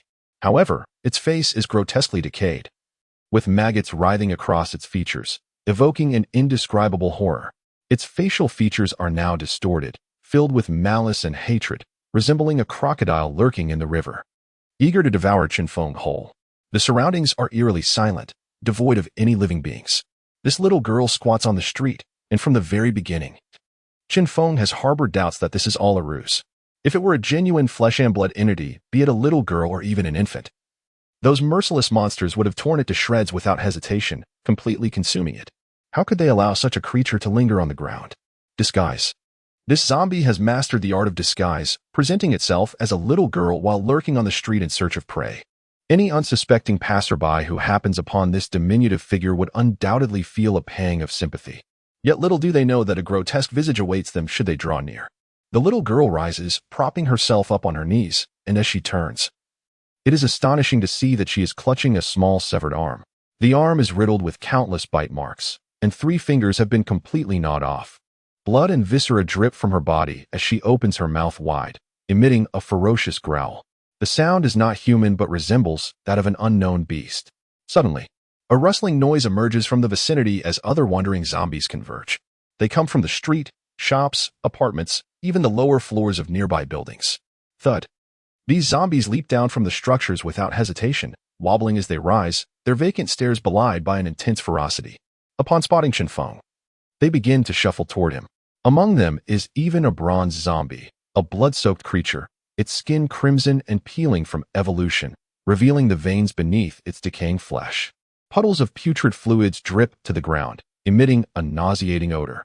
Including the previous tumor-ridden zombie, this marks the second bronze zombie Chen Feng has encountered. Leader. Chen Feng gazes in astonishment at the zombie before him. Though he has discerned its true nature, he is taken aback to discover that this diminutive figure is, in fact, a leader, an anomaly among zombies. They possess an innate ability to command their kind, often leading hordes numbering in the thousands or tens of thousands, with leaders inevitably present within their ranks. Compared to regular zombies, leaders possess a higher level of intelligence, though not excessively so. They orchestrate the destruction of cities, and if their strength is sufficient, they can swiftly assemble a formidable force. The thought of thousands of zombies surrounding a city is unfathomably terrifying. A throng of zombies approaches from all directions. Chen Feng makes a gesture, summoning assistance for rescue. After all, he is merely a summoner and cannot yet compete with true power awakeners, such as the rock warriors, whose forms transform into earthy hues upon advancing to silver rank, rendering them nearly impervious to harm, with strength that defies imagination. Currently, Chen Feng can rely solely on the flame sword in his possession. His defenses are inadequate, and should the zombies encircle him, he risks being bitten due to his lack of caution. This is not the time for bravado. One must learn to recognize their position. Chen Feng understands his greatest reliance. Bravado? The flame sword is but a means of self-preservation. His true strength lies in his summoning abilities. Caution prolongs life. Chen Feng has never forgotten his guiding principle. The tall figure and the little mud creature appear before him. The former, having undergone a blood ritual, stands on the brink of a breakthrough. At this moment, the dark elf draws an arrow from her quiver, securing it on her back for swift access. Piercing. An arrow flies forth, striking a nearby zombie, penetrating its chest and continuing on to impale a second zombie in the head. A perfect shot. The dark elf's prowess has significantly increased. Once she advances to silver rank, her arrows will become the nightmares of her enemies. And she may even master additional archery techniques, reflexive strikes, rapid arrow retrieval, weapon specialization. The dark elf's lineage is imbued with a talent for archery, and as she ascends, she will naturally acquire new abilities. The little mud creature, repulsive and despicable, has expanded to its limits after devouring numerous corpses. Now towering 5 meters high like a small mountain, filled with countless dismembered limbs. The mud creatures are the very foundation of the abyssal society, filthy and malicious, devoid of thought. These loathsome beings gather into vast hordes, their sheer numbers allowing powerful demons to dominate. In a sense, the mud creature can evolve into any form of demon. Much like the dark elf, after consuming countless corpses, the mud creature stands on the verge of evolution, leaving Chen Feng to make a crucial decision. Should he allow the mud creature to evolve into a new species, or retain its current grotesque form? As a summoner, I possess the ability to call forth various beings from the abyss. There is no need to gamble on the evolution of the mud creature. Should it transform into something like a demon fly, it would be a grave miscalculation. Thus, after careful contemplation, Chen Feng resolves to maintain the mud creature's current appearance. He is intrigued to see how it will mutate after consuming even more formidable corpses. An exceptional summoner must not only summon but also nurture. This is an equally vital art. Chapter 47. The state of the world. The inferior demon appeared before the zombies. Its method of attack exceedingly simple. It would embrace its foe and then crush their skulls with its powerful arms. A mundane yet effective tactic. The zombies' assaults bore no effect on the inferior demon. Often, they had no chance to escape, as once their limbs made contact, they became ensnared, ultimately transforming into genuine corpses. The inferior demon resembled a mobile fortress, devoid of any weaknesses. Unlike other demons, its fighting style was lamentably limited, constrained by its physical form, which precluded intricate maneuvers. However, it was not without its merits. Its unique anatomical structure endowed it with remarkable vitality. Unless it was utterly dismembered, even if its head were to be shattered, it could gradually regenerate. A living shield.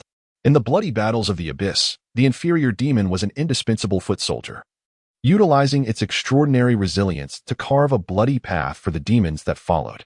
Monster cultivation. Chen Feng indeed felt this way. With a powerful embrace, the inferior demon moved across the ground, seizing a zombie in a fierce hug, crushing it into a pulpy mess. A swift demise. The flesh was not wasted. With a forceful squeeze, the inferior demon devoured the remains, considering them nourishment.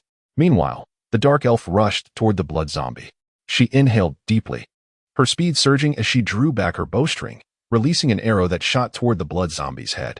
With a sickening thud, the blood zombie raised its right arm, the arrow piercing its wrist, successfully deflecting the blow that could have struck its vital point. As an undead creature, the zombie's body was a mass of decaying flesh. Even if its bones were shattered, it would continue to crawl and attack. The only way to end its existence was to obliterate its head.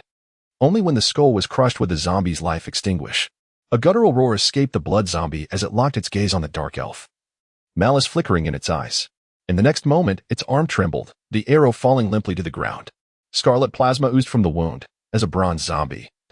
The blood zombie possessed the ability to manipulate blood. Its tender flesh quivered as it bellowed and lunged toward the dark elf. With each stride, the blood zombie advanced. Arms outstretched, mouth agape as if to devour the dark elf whole, closing the distance in an instant. Unhurriedly, the dark elf inhaled a great deal of oxygen, her pupils dilating as she drew forth two arrows, deftly twisting them together. In a heartbeat, she released her grip, the arrows shooting forth like meteors. Multiple arrows. The projectiles split mid-air, thudding against the blood zombie's chest and knee, momentarily halting its charge. Seizing the opportunity, the dark elf sprang forth like a leopard, her explosive speed leaving shallow pits in the ground beneath her.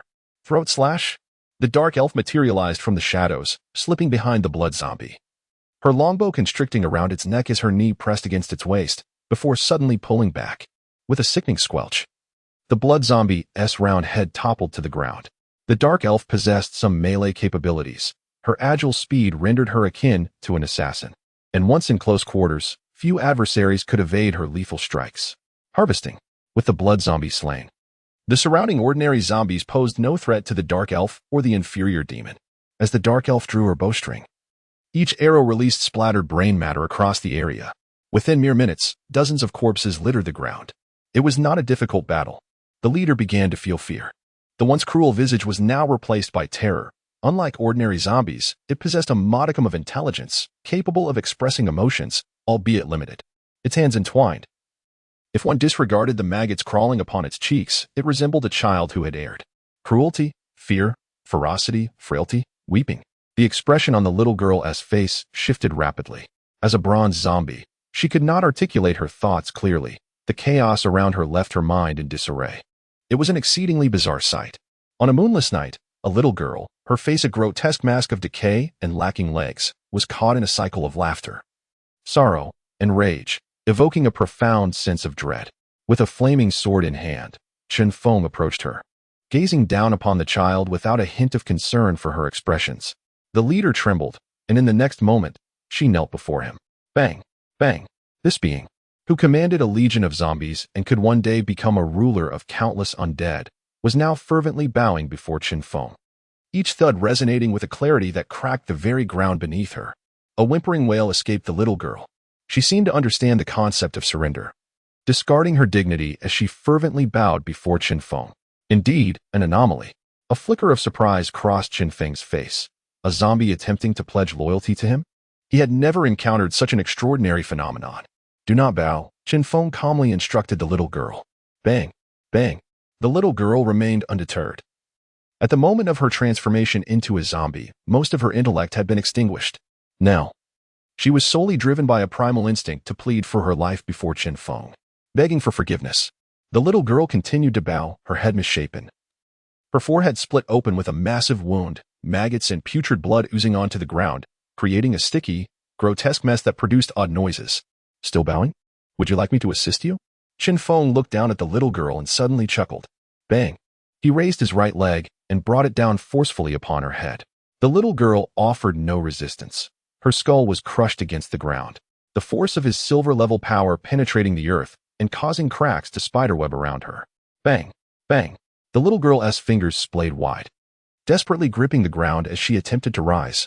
Before she could lift her head, a terrifying force struck the back of her skull once more. Chen Feng remained unfazed, repeating the motion of lifting and crushing. Crack! With a sharp sound akin to a watermelon bursting, the little girl's head was obliterated, brain matter and blood splattering in all directions. In this world, even humanity cannot be trusted.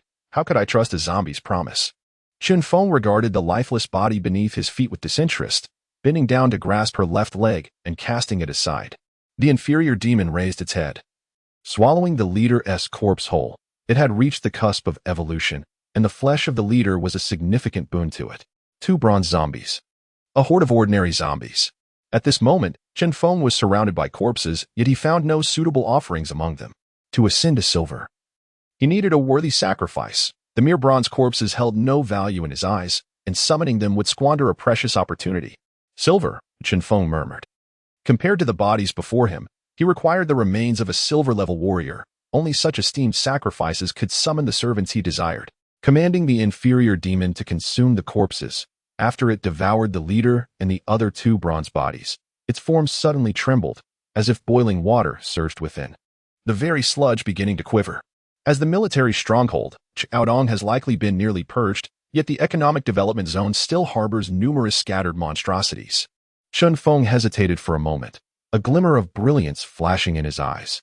Military affiliation was merely a status. He had no genuine intention of pledging allegiance to Feng Zhiyong. Rather than being constrained, he preferred the process of becoming stronger through the chaos of battle. Chen Feng devised a plan, a sacrificial offering. He required fresh and potent flesh to enact the summoning. Chapter 48. Tread carefully. A soft patter of footsteps echoed from afar. It was a young man, his short hair and long beard coated in dust, unmistakably marked by the burlap sack he carried, filled with tree leaves, moldy buns, and even decomposed meat. His parents were alive, his wife gentle, and he was blessed with a pair of twins, a true victor in life.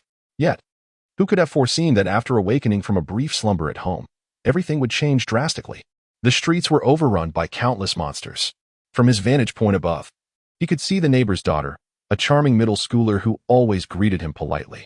He had heard she was preparing for the entrance exams to the city's most prestigious high school. But as the apocalypse descended, a grotesque corpse beetle crawled across her. A creature the size of a calf, and in an instant, this delightful girl was bitten in half, her backpack lying nearby, stained with her blood and entrails. Panic engulfed the man as he stood paralyzed by fear. Trembling, he sealed every door and window in his home, enduring several harrowing days in isolation. But today, he dismantled the barricades and stealthily stepped outside. Was it suicide? No. His hunger was insatiable. And not just his own, his wife and children had gone far too long without sustenance. If he did not seek food, they would not survive another 2 days, succumbing instead to starvation. In this grim reality, his plight was but a drop in an ocean of suffering. Scavengers, those at the very bottom of society, roamed the wasteland like rats, returning home only at dusk, eking out a meager existence from their foraging. In many ways, they embodied the stark truth of survival's lowest tier, devoid of home or strength, often overlooked even by the military and judges who would not tread upon such forsaken ground. No land was safe. Even the desolate wilderness teemed with vermin and the undead, monsters lurking, preying on humanity for sustenance. In such abandonment, the life of a survivor was bleak. Scavengers, products of this harsh existence, relied on their hands to gather food from nature, primarily foraging for plants and fruits. Regardless of his past brilliance, the man was now merely a scavenger. The sack contained putrid flesh. The creatures of the wild would devour each other, and he came upon the decaying remains of a mantis, its flesh long spoiled, teeming with maggots. Yet, for the man, this was a life-saving morsel. He could not afford to be picky. The local supermarket had been overrun by zombies, rendering it perilous to approach, while the outside world was fraught with danger. He could only search for food nearby, even if the meat was inedible. The maggots could be cleaned and consumed for protein to regain strength. Desperation drove the man. Those pampered by wealth who once feasted on delicacies would find even stale bread a source of contention in this new world. What despair must one feel to rejoice at the sight of maggots? The harsh environment and dwindling resources would only worsen, with some of the downtrodden never tasting meat in their lifetimes. Yet, exceptions existed. Pigs, sheep, and cattle were monopolized by the elite, leaving common folk with no access. However, one type of meat remained inexplicably cheap and within reach: human flesh. When desperation strikes, humanity can become more feral than beasts. This should suffice, he thought. Tomorrow, I shall venture out again. The community had witnessed a massacre. Remnants of flesh and shattered bones littered every corner. Each step, every second, was a torment. Mew. The man parted the underbrush, his body taut and eyes filled with suspicion. No danger loomed nearby as he cautiously advanced deeper into the thicket. Before him lay a red creature, curled upon the ground. It emitted faint whimpers, appearing feeble. Alive? Can it be eaten? Confusion washed over him as he prodded it gently with a stick. The creature was softer than he anticipated, yielding easily to his touch. A dying cat? His eyes gleamed with hope. Cat meat was palatable, though not as exquisite as pork or as textured as beef, yet it far surpassed the maggots in his palm. In peaceful times, as a cat lover, how would he know? Trapped at home, on the 7th day of the apocalypse, he had killed his 4-year-old Scottish foal, Burton, who had been his companion through loneliness. It pained him to recall the moment he had snapped its neck in hunger. Tears welled in his eyes as he remembered the gentle creature, always by his side, quietly nestling against him during his busy hours. When he had killed Burton, it had rubbed against his pant leg, unaware of its fate. Skinning and stripping the flesh, he had wept as he consumed the tender morsels of its tiny legs. Did he regret it?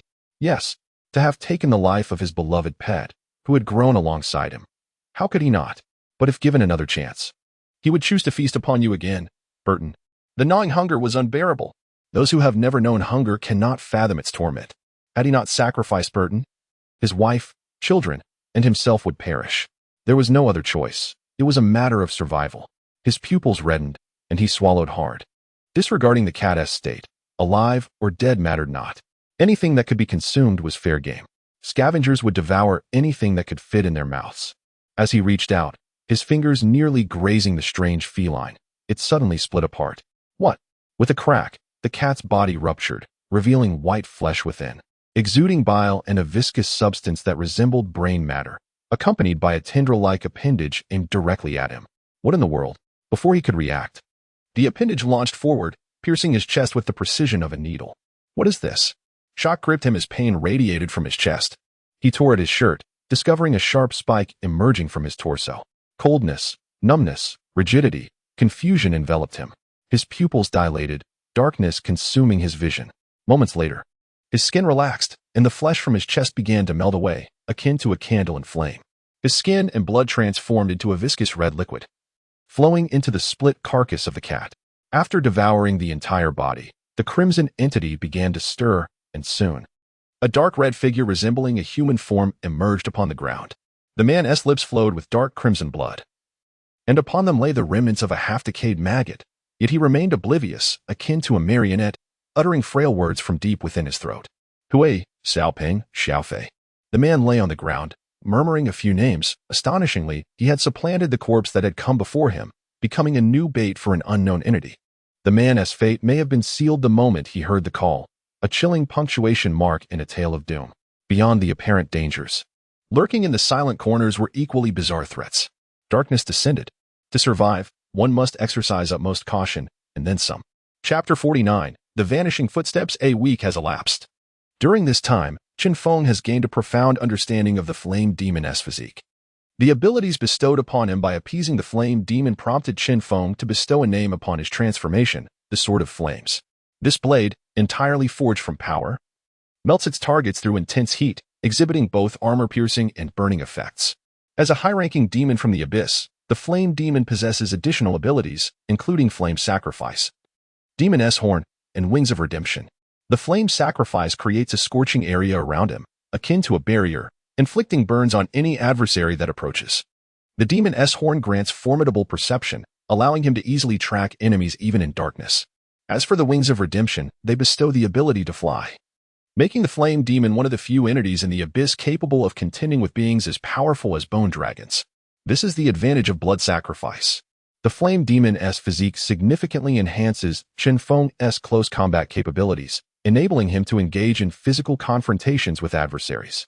The benefits acquired from the blood sacrifice extend even further. Currently at the silver level, Chen Feng has only mastered the Sword of Flames. Yet his chest bears the mark of the flame demon, and with the elevation of his rank, he stands a chance to comprehend several other peculiar abilities: the fragmented wings, the sharp demon's horn, and the searing longsword. Once Chen Feng successfully awakens the abilities of the flame demon, his appearance will undergo a remarkable transformation, perhaps even metamorphosing into a true flame demon. Such is the nature of this world, where power reigns supreme. For summoners, close combat has always been a weakness. Some obsessive summoners have even gone so far as to alter their own bodies to enhance their melee capabilities. Chen Feng feels fortunate to have summoned the flame demon. In the abyss, most demons and creatures are quite hideous, yet the flame demon stands as a paragon of beauty amidst the horrors. A pseudo-warrior profession. Through transformation, Chen Feng can easily masquerade as a strength warrior, which may divert the attention of enemies during unforeseen events. Silver is significantly more potent than bronze. If bronze represents the level of a martial arts champion or boxer, silver grants the qualification for wilderness adventure, with enhanced wound recovery, increased resilience, and sturdier bones. Even a fall from a fifth floor, provided he lands correctly, would likely result in no fractures or breaks. Transformation. In simpler terms, Chen Feng has bid farewell to the ordinary flesh and blood body. As time passes gradually, he searches. A residential complex comes into view. She's a garden. Once a premier real estate development in J City during peaceful times, is now home to affluent residents, with luxury cars in abundance. However, now, the place is unrecognizable. Monsters do not care about wealth. If someone can be a meal, they will be devoured without hesitation. Within the complex lies a supermarket, a source of sustenance to replenish supplies. It is eerily quiet. Chen Feng had prepared himself for battle, as such complexes are often strongholds for monsters, with human flesh attracting zombies and other creatures. Yet now, the surroundings are exceptionally tranquil. No, to be precise, it is silent, void of any howls or even a trace of zombies. The vast complex resembles a dead zone, devoid of both the living and the dead. This is peculiar. Nevertheless, Chen Feng proceeds inside, knowing he only seeks a few morsels and will not linger long. Moreover, now that he has attained the silver level, he possesses the capability to explore perilous areas, unlike his bronze counterpart. The supermarket is near Building 3. He can exit the complex in no more than 5 minutes. Chen Feng calculates this in his mind as he strides forward with steady steps. Who goes there? Suddenly, a deep voice emanates from ahead. Chen Feng pauses momentarily, then calmly looks forward. A middle-aged man, with a somewhat dark complexion, gazes at him with palpable tension. Who are you? The man questions, his face etched with concern, gripping a crossbow tightly in his hands, dressed in work attire coated with dried paint. A worker. It is evident that he is a painter. Do not be alarmed. I am merely here to search for some food. I am alone. Chen Feng speaks reassuringly. Having witnessed countless scenarios, he feels no threat from the crossbow aimed at him. Searching for food? The man scans Chen Feng, his vigilance easing as he speaks. I thought you were one of those unkillable creatures. You're out here empty-handed in search of food? He lowers the crossbow, yet his left hand remains firmly grasping the weapon. clearly uneasy about his surroundings.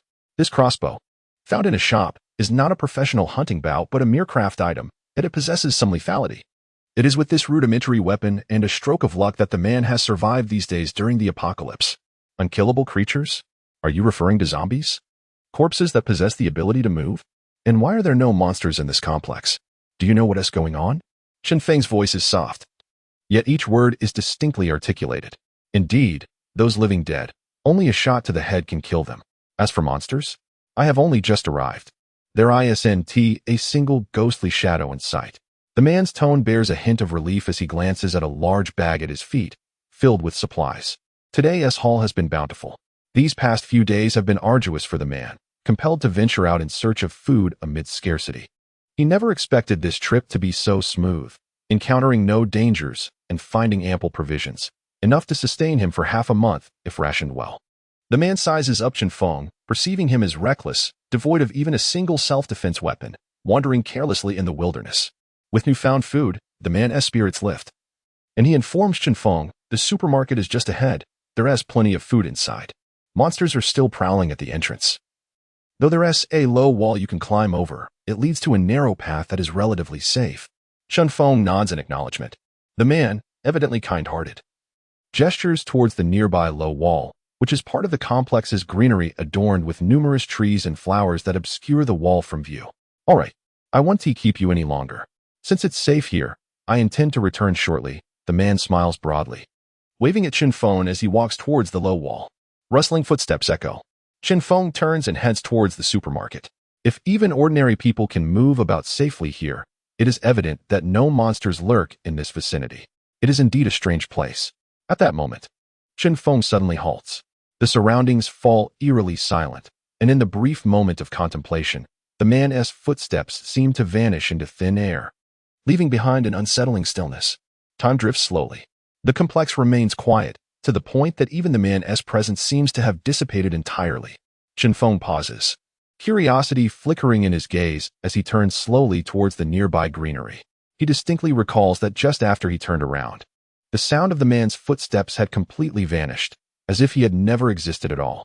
Strange. The individual before him was merely an ordinary person. It was inconceivable that he could leap effortlessly onto the wall. This suggested that he must have undergone some extraordinary experience to arrive at such a state. Chen Feng felt a surge of curiosity. He advanced a few steps, parting the grass with his hand extended, ever ready for confrontation. There was nothing suspicious in the surroundings as he cautiously maneuvered forward. Suddenly, a curled figure materialized before Chen Feng's eyes.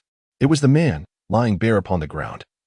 His skin a vivid crimson, utterly motionless, resembling one in slumber. Chen Feng squinted slightly. Asleep? No, he was merely deceased. Chapter 50. The insect demon. A man lay on the ground, his physique unchanged, yet his skin had turned a vivid crimson. Chen Feng took a step forward. Suddenly, the corpse split open, revealing white flesh within. Strangely, there was no blood or entrails. Instead, a tendril-like vine emerged, swaying as it slowly pointed in Chen Feng's direction. In an instant, a dazzling longsword appeared in Chen Feng's hand, and a chilling temperature enveloped the air. In a heartbeat, the sword arced toward the tendril. With a sharp sound, the tendril was severed, a murky white liquid spraying onto the ground. Poor performance, Chen Feng muttered coldly. The creature before him had transformed into the semblance of a man, revealing its true face only when prey approached. As the tendril ruptured, the corpse began to dissolve, quickly becoming a pool of red liquid that writhed as though it possessed life. What on earth is this? Chen Feng exclaimed, plunging his longsword into the liquid. The intense heat scorched the substance, evaporating half of it instantly. A pained scream emanated from below. The ground trembled, a minor quake rippling through the area. And a long whip suddenly lashed out from the earth, striking a tree thick as a thigh and cleaving it in two. Chen Feng sprinted with all his might, narrowly evading the attack. The destructive power exhibited was not characteristic of a mere bronze-level entity. It was evident he faced a formidable foe. Crack! A sound of climbing echoed, and a human form emerged. Though resembling a human, its body was enveloped in a white viscous substance, with skin covered in warty protrusions, yellowed teeth exuding a nauseating stench. The insect demon, Chen Feng gasped, recognizing the creature's identity. It was a parasitic insect, thriving within humans. Over countless years, they had fused, too long. Whip-like appendages replacing its arms. The creature's face was marred by festering boils, occasionally bursting to release dark, writhing insects. This was a being from another dimension. Unlike the solitary earthbound dragon, the insect demon resembled a hive, arriving from a distant realm not solely for slaughter and consumption, but to establish its own brood. It would seek a human host, fully commandeer the body, and subsequently find a nursery for its offspring. Chen Feng caught a whiff of a putrid odor and turned to the cracked earth, where a grotesquely swollen woman appeared before him. She was strikingly beautiful, yet her body had expanded to an unimaginable size, rivaling that of an elephant. Surrounding her was a gruesome array of flesh, including animals, humans, and various insects. The woman seemed perpetually insatiable, voraciously devouring the flesh before her, vibrant blood seeping from her mouth. A tremor rippled across her skin, as if something within her was moving, sending chills down Chen Feng's spine. This was the nursery, where the insect demon laid its eggs within the woman's body, feeding her copious amounts of flesh. Her insides had long been consumed, now teeming with thousands of black larvae, resembling oversized earthworms. Upon hatching, these creatures would burst forth from her body like raindrops, attacking all living beings in their path. Thousands of insects advanced, infiltrating their prey's mouth to control their thoughts and actions.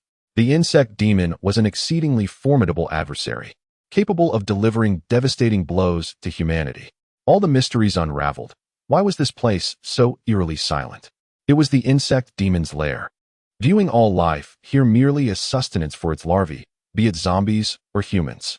Its small eyes glinted with malice, contrasting starkly with its pallid, fleshy form. Its arms were a deep crimson, exuding a heavy scent of blood. It gazed at Chen Feng with a flicker of hatred, once it seized control of a body. The insect demon could even manipulate its consciousness, a creature endowed with human memories. This was a terrifying prospect. The insect demon lunged forward, its speed astonishing, especially in a state of frenzy, capable of executing bizarre maneuvers. This was a significant reason it was deemed a treacherous foe. It lashed out with its whip-like arms, the force sufficient to cleave a human in two. Chen Feng had no desire to be bisected. He exerted all his strength to evade. The insect demon pursued relentlessly. Chen Feng had destroyed its bait, stripping it of its ability to entice prey. The nursery required a substantial food supply, and lacking bait, it had to hunt for itself. Seeing its target merely evade rather than attack incited the insect demon's fury, which leaped forward, its whip-like limbs once again ready to ensnare Chen Feng. In that critical moment, Chen Feng's eyes blazed with determination. He bent low to evade the ferocious strike, then charged headlong into the fray. His right hand ignited with fire, his entire being trembling as if he were a caged beast starving for days, transforming pain into power. As he propelled himself through the air, this tremendous force rendered his strike cataclysmic. This desperate, powerful blow was executed with near-perfect speed and angle, catching the insect demon entirely off guard, and it struck true. With a sickening sound, the blade pierced the insect demon's body. Chen Feng hesitated not for a moment. After hitting his target, he swiftly withdrew the blade, leaping away in a rather undignified manner. He knew all too well that this creature would not succumb to a single attack. Its vitality was alarmingly resilient, and slaying it would exact a heavy toll. A faint rustling sound reached his ears. The insect demon rose, its eyes now a furious red. Chen Feng's expression turned grave, gritting his teeth as he murmured, "My strength is nearly depleted. Under these circumstances, I have no choice but to summon aid." He had no intention of fleeing. The insect demon possessed silver-level power, and Chen Feng had navigated the development zone for so long in search of the perfect offering. Kill it. Its corpse would serve as a sacrificial offering for summoning demons. Chapter 51, Heresy. The insect demon possesses formidable offensive capabilities. It is an exceedingly peculiar species. Its true form merely a diminutive insect, easily crushed underfoot by a wary human. However, once it parasitizes a human body, the situation transforms into a nightmarish reality. A grotesque amalgamation of human and insect, it exhibits certain characteristics akin to a zombie, unless its head is obliterated. Even a shattered heart will not suffice to quell its murderous rampage.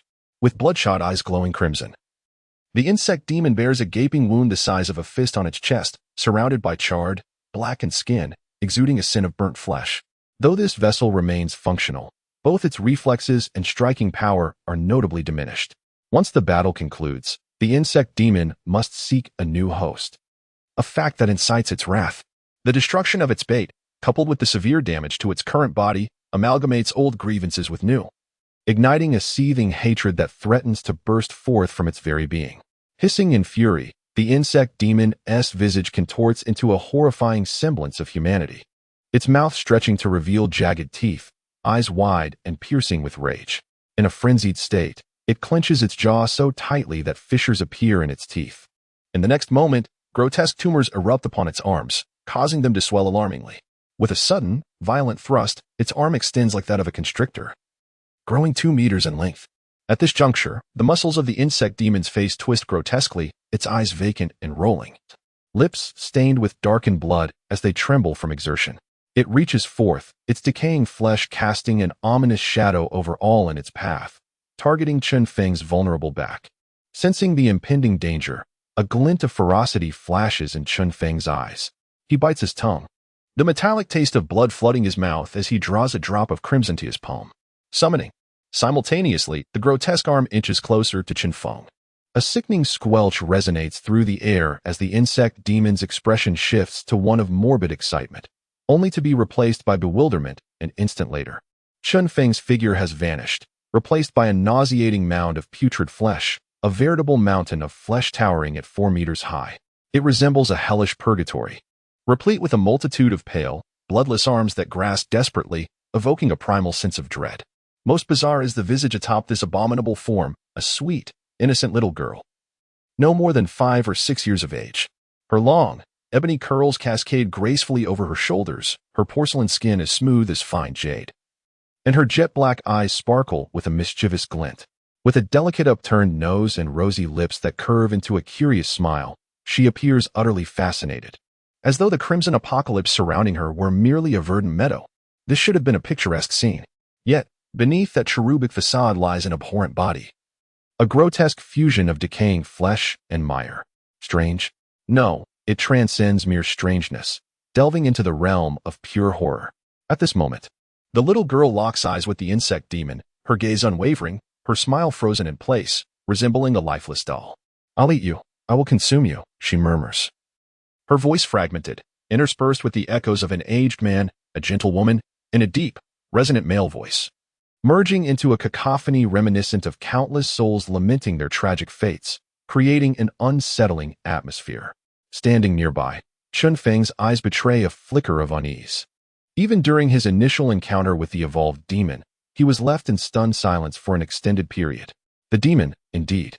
The grotesque entity before him is none other than the evolved version of the inferior demon, now ascended to the rank of silver. Obeying Chen Feng's command, it chose not to metamorphose into another form, but rather retained its original appearance to undergo evolution. Such occurrences are exceedingly rare. During its transformation, the body of the inferior demon underwent qualitative changes, reviving the corpses it had consumed in a different guise. The arms now possess self-awareness, capable of ensnaring foes and dragging them into its depths to perish in agony.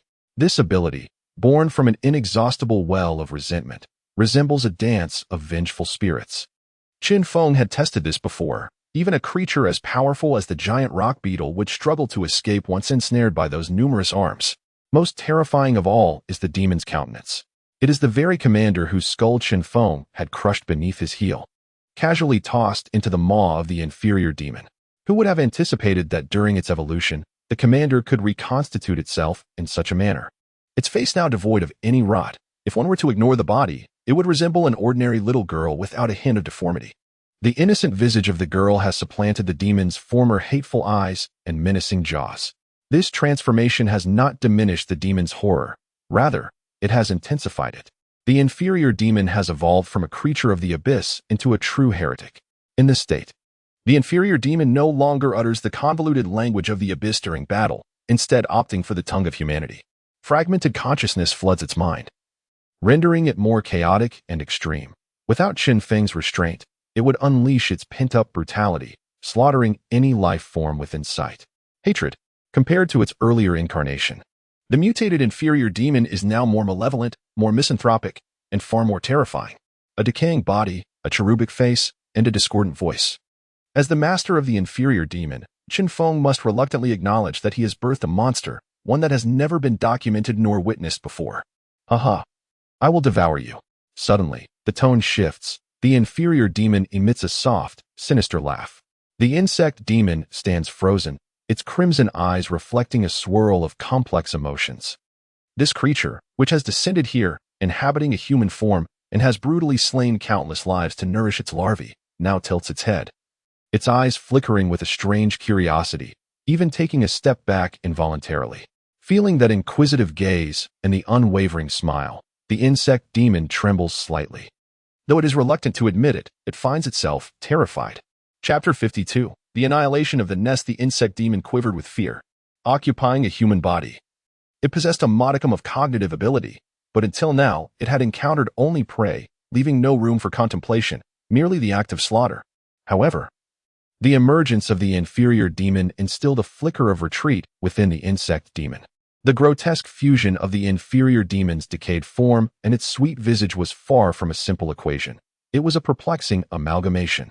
A glimmer of red flickered in the insect demon's eyes as it unwittingly took 3 steps back, establishing a relatively safe distance, conveying a silent message: cease hostilities. It yearned to protect the larvae nestled within its nest. As for Chen Feng, he was welcome to depart if he so wished. The insect demon was exhibiting weakness, a rare spectacle indeed. Wherever the insect demon roamed, calamity followed. The catastrophe of the insect demon was classified as an S-rank threat by professionals. You sought me out, and now you implore me to leave? Such simplicity is hardly feasible, Chen Feng mused, his expression tinged with amusement. The insect demon's form radiated an intense vitality. As a sacrifice, it could undoubtedly summon intriguing creatures, not merely the insect demon itself. Chen Feng silently observed the nest below, teeming with countless insect demon larvae, having devoured an entire neighborhood of monsters and humans. Its life force was astonishingly formidable. With a snap of his fingers, a graceful figure materialized before him. Upon seeing Chen Feng, the dark elf caressed her lips, her fingers dancing through her hair, exuding an ethereal charm. Her gaze resembled the rippling waves of autumn, imbued with profound emotion, each smile and frown radiating an enchanting allure interlaced with a raw, untamed essence. The dark elf possessed an enviable beauty, and as her power surged, her demeanor subtly transformed. Her eyes now bore a beguiling effect, capable of ensnaring the attention of adversaries. Even those seasoned professionals, who might unwittingly fall prey to her allure. Initially somewhat disobedient, the dark elf had undergone a profound transformation through their shared experiences. Pledging her unwavering loyalty to Chen Feng, a faith deeply etched into her very being. Observing the dark elf's captivating gaze, Chen Feng shook his head. One aspect remained unchanged, her insatiable desire seemed to intensify. A distracted state was unacceptable. With a swift clap against the dark elf's waist, she emitted a soft hum. Her tone as gentle as cotton, gazing at Chen Feng with an indescribable allure. Business takes precedence. Do you see that woman? Eliminate her. And use her life for the blood sacrifice. I shall aid you in breaking through to silver today. Chen Feng's voice held an icy edge. Resolutely unyielding to the dark elf's temptations. His ambitions extended beyond the insect demon. The woman within the cave was equally a target. The nest, having consumed boundless flesh and blood, could facilitate a potent blood sacrifice, providing the dark elf with even greater power from Rose. Faith. The denizens of the abyss adeptly employed this method to acquire strength. Upon hearing the call for a sacrifice, the dark elf's expression shifted to one of grim resolve. Her gaze now fixed upon the distant nest, bereft of the earlier tremors, replaced solely by a cold, ruthless intent. No creature craved power more than those from the abyss. And the dark elf was no exception. In the abyss, bloodshed was an omnipresent reality. Peace was a foreign concept. Since the dark elf could remember, she had lost count of the lives she had taken and the kin she had mourned. Life was the least valuable currency in the abyss. All beings there yearned for power, and as she gazed at the nest before her, the dark elf envisioned her ascension to silver. Promotion. It signified a longer existence. The dark elf drew her bow, the arrow glimmering with a chilling light, aimed at the woman's head. The nest, a vessel for the insect demons to incubate, had long since severed its connection to the woman's consciousness. Yet, her body endured unimaginable torment. To slay her was not an act of cruelty. Rather, it was a liberation. The insect demon sensed the dark elf's intent, its entire form trembling violently, akin to a small boat tossed in a storm, thrashing and roaring in agony. All its efforts were for the sake of the larvae, and now the dark elf threatened the nursery, a matter beyond negotiation. Kill her. The insect demon's eyes rekindled with murderous intent. It would not allow the dark elf to desecrate its nest. No longer would it retreat. With a fearsome roar, the insect demon lunged forward, its appendages flailing towards the dark elf. "I shall consume you."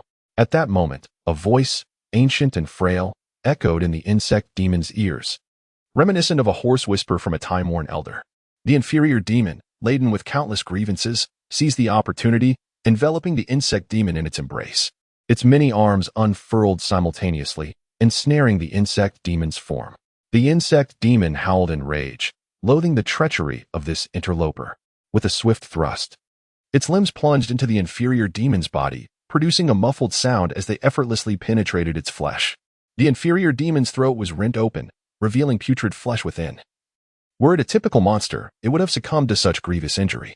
Yet, the inferior demon's life force had long since faded, allowing it to persist in fulfilling Chen Feng's command, entangling itself with the adversary. As the insect demon and inferior demon wrestled, the dark elf released a radiant arrow, its speed so blinding that the human eye could scarcely perceive it. With a sickening thud, the woman's head erupted in a spray of blood, her pristine brain matter splattering across the surroundings. She is dead. The nest, which harbored the insect demon's every hope, lay in ruins. Concurrently, an ominous aura coalesced around the nursery, the spider with a human visage, a malevolent deity of the abyss, sensed the summoning of its followers and projected itself into this realm. Blood sacrifice. The dark elf knelt upon the ground, her eyes reflecting an insatiable thirst for power. Chapter 53. The Toll of Death, the Descent of the Dark God. Rose, the queen of dark elves, the spider goddess, and the sovereign of the abyss. Faction: chaotic evil divinity, dark elf, spider, malevolent, obscure followers. Dark elves, highly intelligent spiders. Domains: chaos, destruction, evil, deception in nearly every dark elf home. Altars dedicated to Rose are present, often adorned with statues of either spiders or the likeness of Rose herself. The temples of Rose typically take the form of sprawling spiders, serving as venues for gatherings, sacrifices, and leisure for the elite dark elves. Dark elves have inherited the domain of chaos, and for these beings, they scorn conservatism and chastity, believing that indulgence brings them closer to their goddess. In a sense, Rose serves as the spiritual pillar for the dark elves. It is this formidable support that emboldens them to roam the abyss without restraint. Devoutly, the dark elves kneel, their right fists upon their chests, chanting prayers.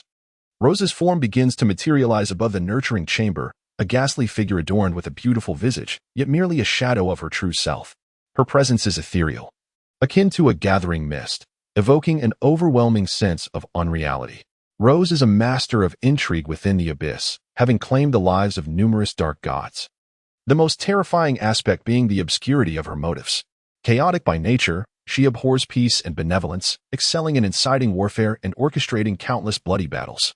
While many such madmen exist in the abyss, only a scant few remain notable and alive. Chen Feng suddenly sensed an unseen gaze upon him. He raised his head, momentarily frozen, as he noticed the descending specter regarding him with a curious yet scrutinizing eye, an unsettling attention from a dark deity. Rose perceived something amiss. A mark from another lingered upon her faithful follower, a human. Their strength only marginally surpassed that of a skeleton. Rose's shadow was merely intrigued, for her followers were like stars, and this tiny sprite was but a droplet in the vast ocean. She held no concern for the identities of the dark elf and Chen Feng. It was of no significance. Rose swiftly diverted her gaze from Chen Feng, and the pressure he felt dissipated, returning to normal. Chen Feng fell into silence. While one might choose to disregard her, provoking her was a perilous folly. At this juncture, lacking sufficient power, Chen Feng had no intention of incurring the wrath of any abyssal deity. As the nurturing chamber fell silent, the larvae of the insect demon within began to stir restlessly. Suddenly, a gash tore through the corpse of a woman, and a long, black, faceless worm emerged, possessing only a spiral mouth. More and more worms sought to escape, causing the body to deflate like a deflated balloon, while the worms cascaded down like raindrops. Yet Rose was no ordinary being, even as a mere specter. She was not to be disrespected by insignificant creatures. With a mere flicker of her eyes, a formidable force emerged, preventing the worms from touching the ground, halting them a mere centimeter from the surface. With a sudden burst, the worms bore wounds, akin to being sliced by a knife, their bodies rupturing simultaneously. Vivid crimson blood gushed forth, creating a spectacle of flourishing blood blossoms in the air. The blood sacrifice commenced. Rose welcomed the adoration of the dark elves, and in return, a powerful force enveloped them. The bodies of the insect larvae suddenly burst open, and the blood that rained down seemed to find new hosts, coalescing slowly.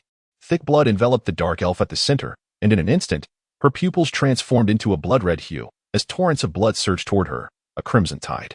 She let out a piercing scream toward the heavens, even casting a rosy hue upon the dark moon above. In that moment, her power surged forth, and her form underwent a transformation. Her clear, luminous eyes fluttered as her long lashes trembled. Her dark skin radiated with vitality, and her lips resembled luscious roses. Her long legs appeared almost ethereal. Yet, a hint of blood red at her brow imbued her with an aura of enchantment, a perfect fusion of purity and allure. At this moment, her power escalated, and a terrifying radiance enveloped her, silver. Following the lesser demon, the dark elf had finally undergone her metamorphosis, attaining the strength of the silver tier. The insect demon grew ominously still. In but a fleeting moment, its consciousness was entirely frozen before Rose. It lacked even the courage to howl, helplessly watching as its painstakingly nurtured larvae were systematically slaughtered, utterly powerless. End it. Chen Feng clenched his fists, eager to test the prowess of the newly ascended dark elf, and the unfortunate insect demon became the subject of this experiment. The insect demon felt an unnatural chill. As if cast into a glacial abyss, its form frozen. It raised its head, confronted by a visage of exquisite beauty, catching a whiff of blood and the sight of a raised longbow. Simultaneously, the lesser demon released its grip, hurling the insect demon aside. Suddenly, a piercing stream of icy light surged forth mercilessly, as if piercing the very fabric of reality, moving with blinding speed. Like a comet colliding with the earth, it sent shockwaves rippling outward, bursting forth clouds of debris. A heavy, muffled thud echoed as the once mighty insect demon was violently struck, its feet scraping a 5-meter-long, inch-deep mark upon the ground, akin to a battering ram's collision. It released a torrent of black blood, the bones in its chest cracking audibly. The dark elf's arrow pierced the insect demon's chest, expelling a gruesome array of entrails, now reduced to a pulp. Energy shot forth. Unlike the sheer force of before, the dark elf had now grasped new abilities, her arrows imbued with tremendous energy that would detonate upon contact with the enemy. Should an ordinary person be struck by such an arrow, they would be reduced to a mere mist of blood. The insect demon trembled uncontrollably. Never before had its nerves been so taut, as if inhaling toxic fumes with every breath, the threat of death looming. It scrambled to escape, disregarding the black blood dripping from its mouth, desperate to flee this perilous place. It could no longer afford to think of anything else. The instinct for survival drove it to flee with utmost urgency. Thud. The second arrow was loosed. The insect demon maintained its running posture, yet its head exploded, brains and blood splattering across the ground. In light of the tireless efforts of the characters involved, may I implore you for your support. Let us pray for the safety of our friends in Sichuan, urging them to remain vigilant. May heaven protect China, and everything will turn out well. Chapter 54, A New Summoning. Boom. Energy shot. During combat, turning one's back to the enemy is a grave mistake, yet the bug demon found itself in such a predicament. With the inferior demon and dark elf stepping into the realm of silver and witnessing the apparition of Rose, its courage had been thoroughly drained, leading to this foolish choice. Even a lion uses all its strength when hunting a rabbit. Moreover, the bug demon was no trivial opponent in any regard. At this moment, the dark elf let out a sinister laugh, gathering her power once more in her hands. Utter defeat. Upon hearing a loud thud, the bug demon had yet to react before it was struck by an intense pain, followed by its compound eyes turning crimson, reminiscent of a branding iron, emanating a sensation that threatened to incinerate everything nearby. With a final gasp, the bug demon collapsed, its head shattered into pieces, as if violently torn apart, with its brain matter and blood spilling onto the ground. Observing the fallen bug demon, Chen Feng's lips curled into a faint smile. For a summoner, there is no problem that cannot be resolved by a corpse. If there is, it is simply 2 corpses.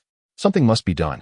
Having expended so much energy, even conducting a blood ritual at the bug nest, Chen Feng's intentions were far from merely eliminating a threat. Throughout the long years, he traversed the path of collecting corpses, hunting in various perilous situations to summon even more formidable subordinates. Indeed, all efforts had not been in vain. The inferior demon and dark elf had evolved in succession, a process not solely attributed to their inherent talents, but also to the relentless battles they had endured along the way. The inferior demon had devoured countless lives, having consumed no less than 5 bronze-level zombies, ultimately merging with the leader to take on its current horrific form. Perhaps sensing Chen Feng's gaze, the inferior demon's head, adorned with a cherubic visage, turned to face him. Just like before, its small head twisted unnaturally while its body remained in a forward stance. The frozen smile. During the confrontation with the bug demon, splatters of blood had marred the cherubic face, yet this did not diminish her grin. She gazed intently at Chen Feng, murmuring, "Hug me, master, hug me."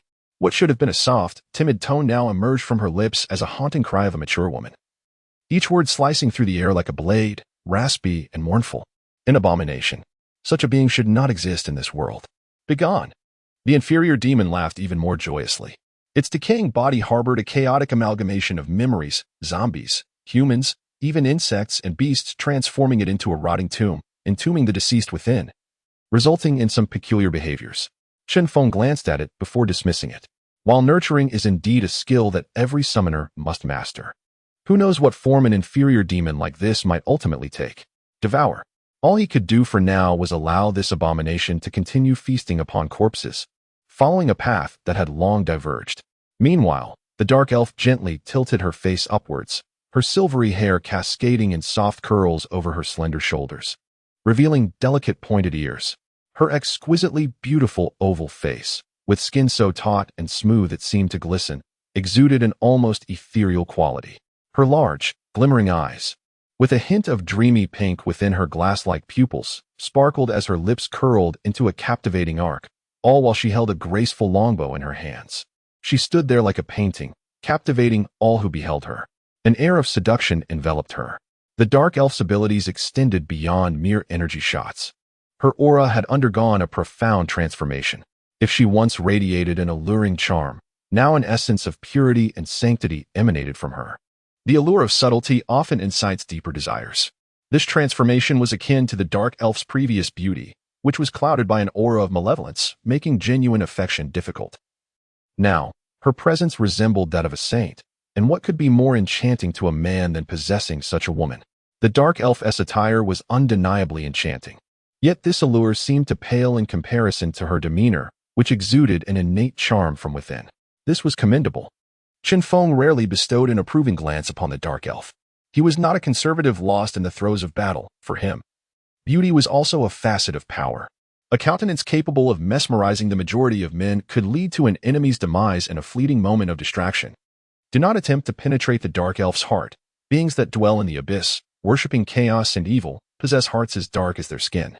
Feeling Chen Feng's approving gaze, the dark elf felt a surge of encouragement. She deliberately bent forward, locking her gaze onto him, utterly motionless. It was unnecessary to articulate her intentions, having grown accustomed to it. Chen Feng turned away. He had no time to entertain the two beside him. There were far more pressing matters at hand. Summoning. The carcass of the bug demon was sufficient to conduct a new abyssal summoning.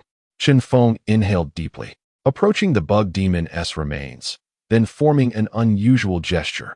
Self-proclaimed denizens of the foul and wicked, heed my prayers and descend upon this world. I offer the blood of silver as sacrifice. Summon. His expression turned grim, determination flickering in his eyes as he bit his finger, allowing blood to drip forth. His hands danced like butterflies, weaving intricate signs in an instant. Summoning a bronze creature required no such blood. Yet communicating with a silver entity necessitated a drop as a medium. Time quietly passed, and concurrently, the bug demon's body began to wither. Its blood and flesh offered as sacrifice by Chen Feng, summoning an unknown creature that would heed his call. A deep rift appeared, exuding an aura of profound malevolence, accompanied by decay and anguish. Under the influence of such dark energy, the temperature around began to plummet. In the next moment, a pallid arm emerged from the rift. Devoid of color, its skin mottled with grayish-white cadaver spots. An ominous presence. Could it be an undead creature? Chen Feng pondered thoughtfully, muttering to himself. Chapter 55. The mourner. The demons manifest in myriad forms, such as the two-headed void hounds that prowl the distorted abyss like famished beasts, or the formless masses of abyssal fiends and hellfire, forged by more powerful and cunning demons from a blend of matter and malevolent energy. The abyss is an endless realm of exile, its vastness unfathomable, harboring countless malevolent races. Among them are the undead, a species dwelling within the abyss. Epitomized by common representations such as vampires, skeletons, zombies, not the mindless kind, and specters.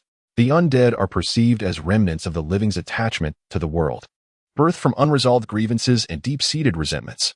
In the abyss lies a desolate expanse known as the Plains of Bones, or the City of the Dead, where the architecture resembles a vast, chilling graveyard.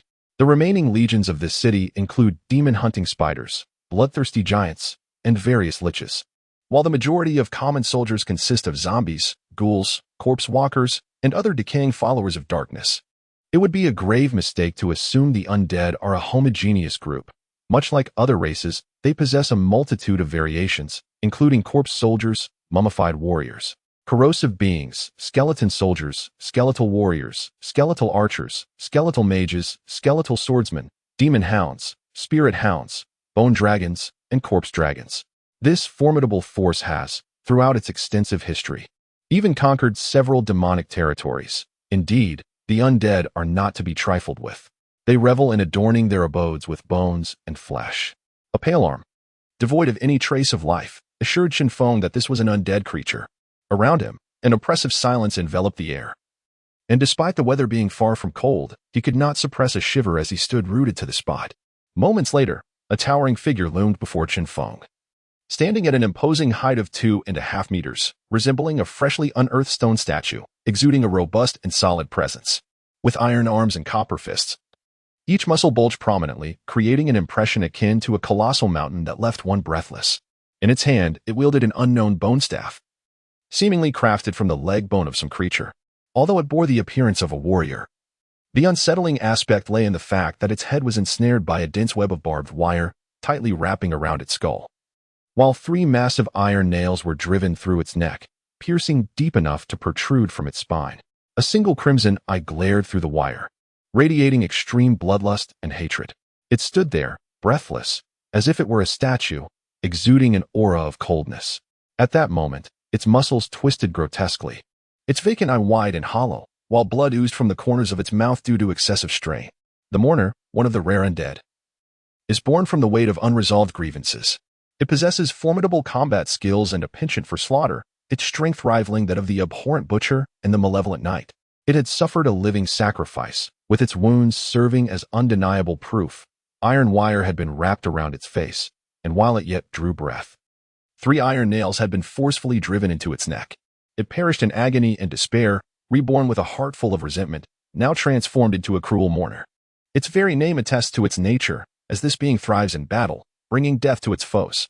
It excels at shattering the skulls of its enemies with fists and weapons, and in its disdain for this world, the mourner will even consume the rare sustenance it acquires. The mourner possesses the following traits: war trample and undying form. War trample. Its powerful physique is akin to a rock, with strength amassed to a staggering degree, particularly in its legs, allowing it to trample with impunity. Undying form. It boasts remarkable regenerative abilities, with the capacity to devour flesh to enhance its recovery speed. The mourner embodies the essence of silver strength, standing amidst the pervasive aura of death, reminiscent of a wailing specter, instilling fear. Unlike the hostile demeanor exhibited by lesser demons and dark elves upon summoning, the mourner simply stands still, answering the call to become Chen Feng's loyal servant. A warrior, pure and unadulterated. The bone staff it carried limited its capabilities, were it to wield a steel blade or a massive hammer. Its strength could amplify by 2- or 3-fold. Chen Feng extended his right hand, summoning a flaming longsword into his grasp. Raising the blade, he carved a distinct mark upon the mourner's chest. From this day forth, the mourner relinquished its former life of freedom, fully submitting to Chen Feng's will. Its body marked with the sigil of servitude. Even in death, it would fight for Chen Feng until the last moment. The warrior spirit within it remained intact. Unlike the dark elves, the mourner retained certain habits from its former life: loyalty. It would not betray Chen Feng, having died once. The only reason it would cease to fight for him would be the complete destruction of its corporeal form. Melee combat had always been Chen Feng's shortcoming. Dark elves excelled in ranged attacks, while lesser demons served primarily as shields to absorb damage. The appearance of the mourner undoubtedly filled the gap in Chen Feng's melee capabilities. He glanced at the simple bone staff in the mourner's grasp. Was it truly so meager? He acknowledged that it was rather pathetic. Henceforth, Chen Feng would strive to procure a weapon for the mourner. although the profession of a blacksmith had yet to emerge in the public eye, at the very least. He sought to acquire a fire axe. The battle commenced. The mourner charged forward, the dark elves unleashed their ranged assaults, and the lesser demons stood as a comprehensive shield. Unbeknownst to him, Chen Feng had already established a significant degree of all-around defense. For a summoner, possessing 3 servants endowed him with the capability for exploration and adventure. His companions were indeed considerate, hands clasped in prayer, seeking recommendations. Chapter 56. Betrayal. The dark elf ascended to silver rank and summoned the ferocious abomination known as the Mourner. Chen Feng felt a sense of satisfaction regarding the spoils of this adventure, as there were no unforeseen incidents. The arrogant insect demon was firmly suppressed, and even in its final moments, it posed no threat to him whatsoever. The dark elf, the Mourner, and the abomination, this combination was a curious blend of extreme temptation and horror. The dark elf seemed to harbor some disdain for her 2 companions, inching closer to Chen Feng, though this may have been her intention all along. Seeing the dark elf's movements, the abomination stirred restlessly, dragging its corpulent body closer. Its grotesque arms slowly extending as if seeking a hug. Chen Feng shot a glare at it, causing the abomination to cease its terrifying behavior. Lacking intelligence, these creatures from the abyss were driven solely by the instincts to consume and fight. Only after accumulating sufficient energy would they undergo an evolution that granted them a modicum of wisdom.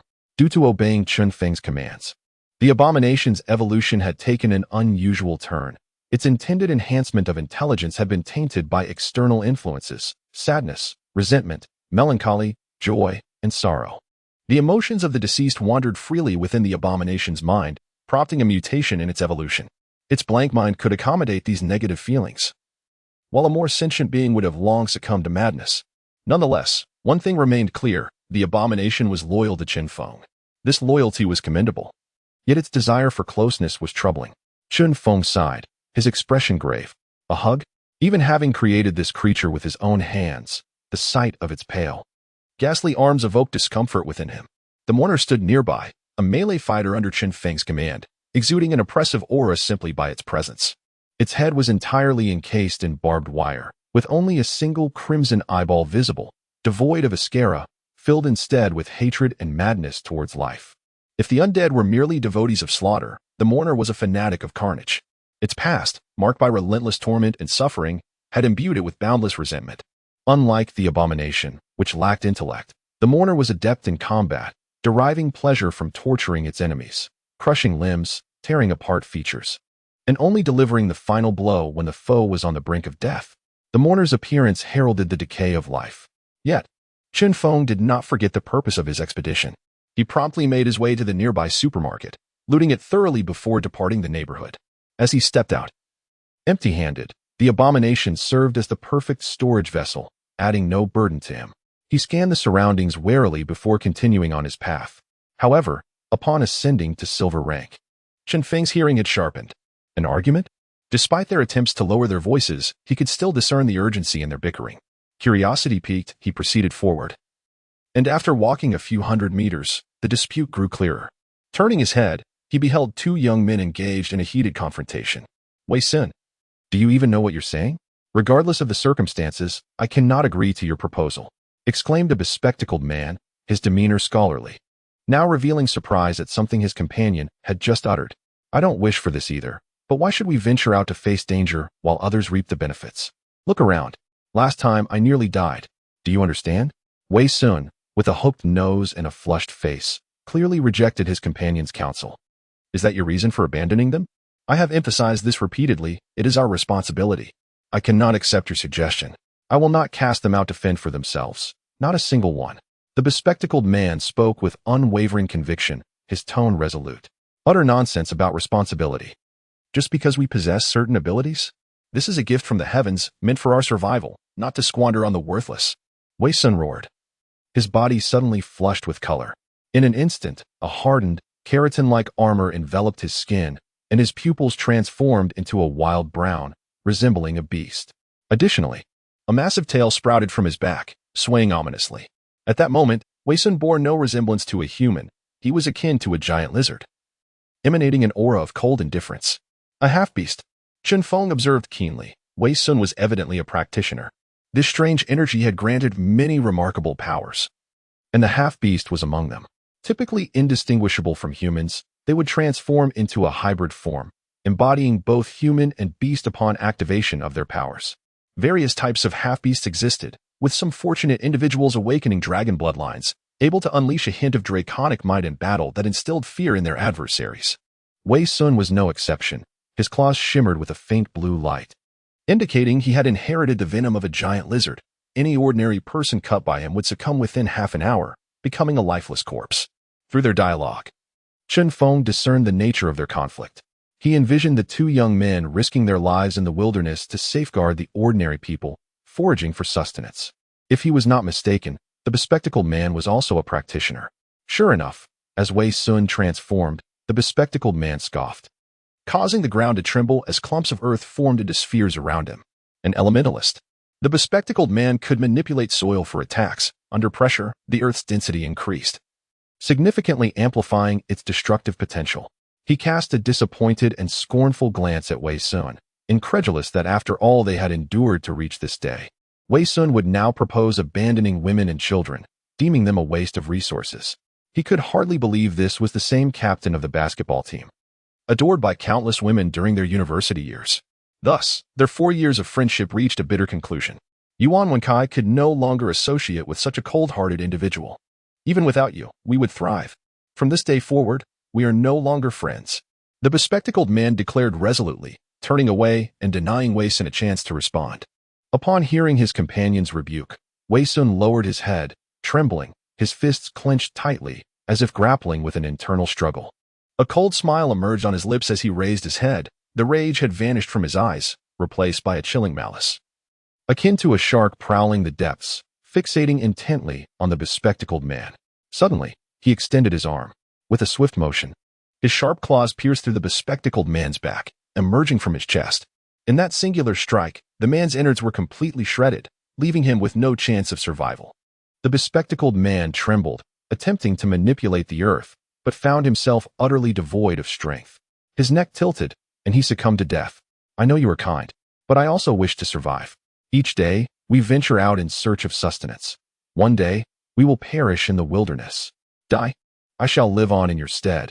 It was not I who brought you harm, but those wretches who did. I will exact vengeance for you, and I shall take great pleasure in tormenting them. Witnessing a friend perish by his own hand, Wei Sun's veins throbbed with fury, his visage transforming into that of a vengeful specter, devoid of any semblance of reason. Over 4 years at university, to claim that there were no emotions would be a falsehood. Yet, the bespectacled man was far too kind-hearted, a kindness that ultimately led to his own downfall. There remains no justification for me to venture forth in search of sustenance for those worthless souls. Regret? Absolutely not. Were it possible, I would have ended your suffering sooner. Gazing at the bespectacled man, now reduced to a lifeless heap at his feet, tears welled in Wei Sun's eyes, yet his expression was one of ferocity, as he howled in madness at his former dear friend. How intriguing! Just as Wei Sun unleashed his wrathful cries, a languid voice drifted into his ears. Who is it? Wei Sun turned, and before him appeared a face adorned with a subtle smile. Chapter 57. Embracing darkness and transformation. Chen Feng gazed at Wei Sun, a glimmer of insight flickering in his eyes. From the moment he extinguished the life of a friend, this individual before him embarked on a path of moral decay, devoid of emotions, driven solely by self-interest. The true horror of the apocalypse lies not in the undead or the monstrous creatures. Death itself is merely a fleeting pain, a moment's anguish. In this calamity, the most terrifying aspect is despair, which gradually alienates and corrupts the heart. Disasters can profoundly affect one's psyche, undeniably. The bespectacled man is a hero. Upon gaining his powers, he harbored aspirations beyond mere survival, seeking to utilize his strength to aid countless ordinary people. This is noble yet naive. The apocalypse is not a fairy tale where effort guarantees reward and kindness yields fortune. In this new epic, power reigns supreme. To be a hero, one must possess the ability to protect the lives of the innocent and eradicate all threats. Otherwise, the notion of redemption amounts to nothing more than a futile sacrifice. Chen Feng had witnessed numerous instances of this nature, yet Wei Sun's expression intrigued him. In moments of utter hopelessness, individuals can unleash unimaginable strength. Wei Sun, having long abandoned sentimental attachments, had transformed into a cold-hearted being willing to betray anything for the sake of survival. This realization pleased Chen Feng in a peculiar way. In the struggle for survival during the apocalypse, individual strength is woefully insufficient. No matter how formidable one may be, they remain but a solitary entity in this world. Alliances are essential for enduring existence. This is merely the beginning. The monsters have yet to reveal their true might. As time passes, they will coalesce. And only then will the war truly commence. The Blood Knight insect tide. City J is on the brink of catastrophe. In a month's time, countless insects will swarm the city, an event ominously termed the Blood Knight incident in this new era. Recall that City J suffered a loss of 60% of its armed forces in a bid to quell this tide, resulting in a genuine disaster. Dozens of professionals perished, and countless innocents were brutally slaughtered. The city was left severely weakened, requiring 2 whole years to recover. Thus, prior to the impending disaster, Chen Feng must prepare meticulously. Fleeing? The thought never crossed Chen Feng's mind. This calamity would envelop the entire globe. Nowhere would be safe. Within City J, he could rely on his memories to devise some form of defense, but venturing outside would be akin to gambling, an endeavor where one is likely to lose. Collaboration with the military is merely the first step. Next, Chen Feng must cultivate his own power. Only by seizing control of strength can he lay the groundwork for the future. Chen Feng requires preparations. Engaging in hands-on efforts would consume valuable time. An agent. Much like the previous encounter with Su Hongzhuang, Chen Feng sought to reclaim several suitable talents for his cause. He observed Wei Sun, whose figure appeared slightly gaunt. Yet his demeanor was solemn, eyes glinting with a cold light, blood still trickling from his palms, poised for combat. The bespectacled man was undoubtedly a warrior, possessing a rare compassion amid the apocalypse. Despite being crushed by life's adversities, he remained steadfast in his principles. Yet, he was dead. Becoming a hero demands a price. Unlike rogues, they bear a multitude of responsibilities and principles. In perilous situations, such traits often lead to unnecessary casualties. Wei Sun, however, was different, selfish, cunning, ruthless, and unfeeling. He embodied all negative connotations, having killed his closest friend without hesitation to protect his sanctuary.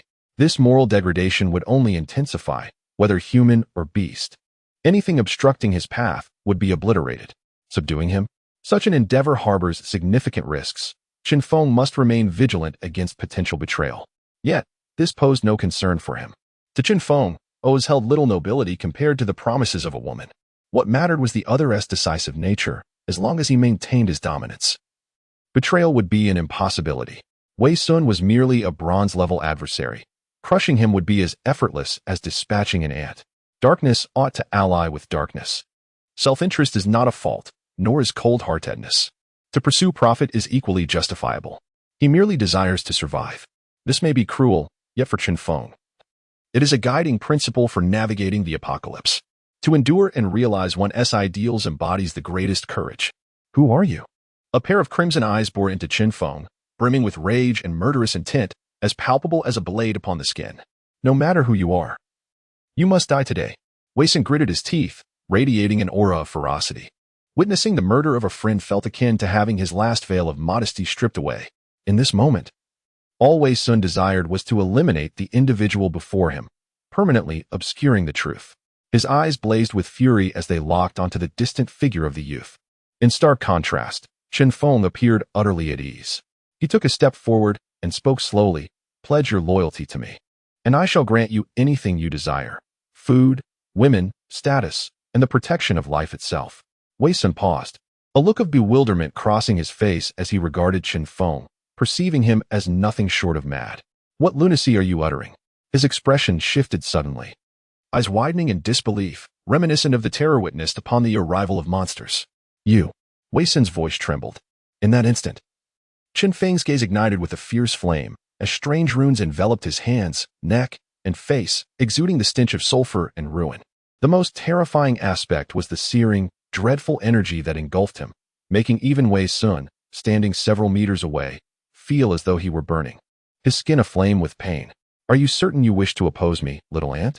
Chen Feng's eyes shimmered with disdain, his demeanor reminiscent of a malevolent deity dwelling within the abyss, exuding an air of superiority and indifference toward life itself. Now, the moment had arrived for Wei Sun to make his choice. Chapter 58. Chen Feng's disciple Chen Feng transformed into a flame demon. the legendary boon of the Inferno bestowing upon him an aura reminiscent of various fiends.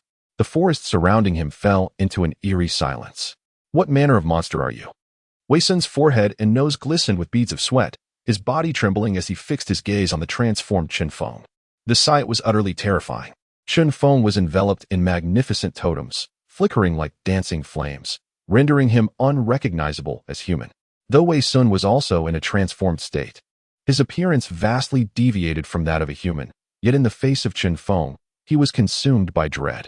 A paralyzing sense of helplessness overwhelmed him. Under Chen Feng's icy gaze, it felt as though his heart might cease to beat altogether. To subdue someone like Wei Sun, one must engrave an indelible mark within his heart, a mark that leaves no room for defiance, ensuring perpetual reverence.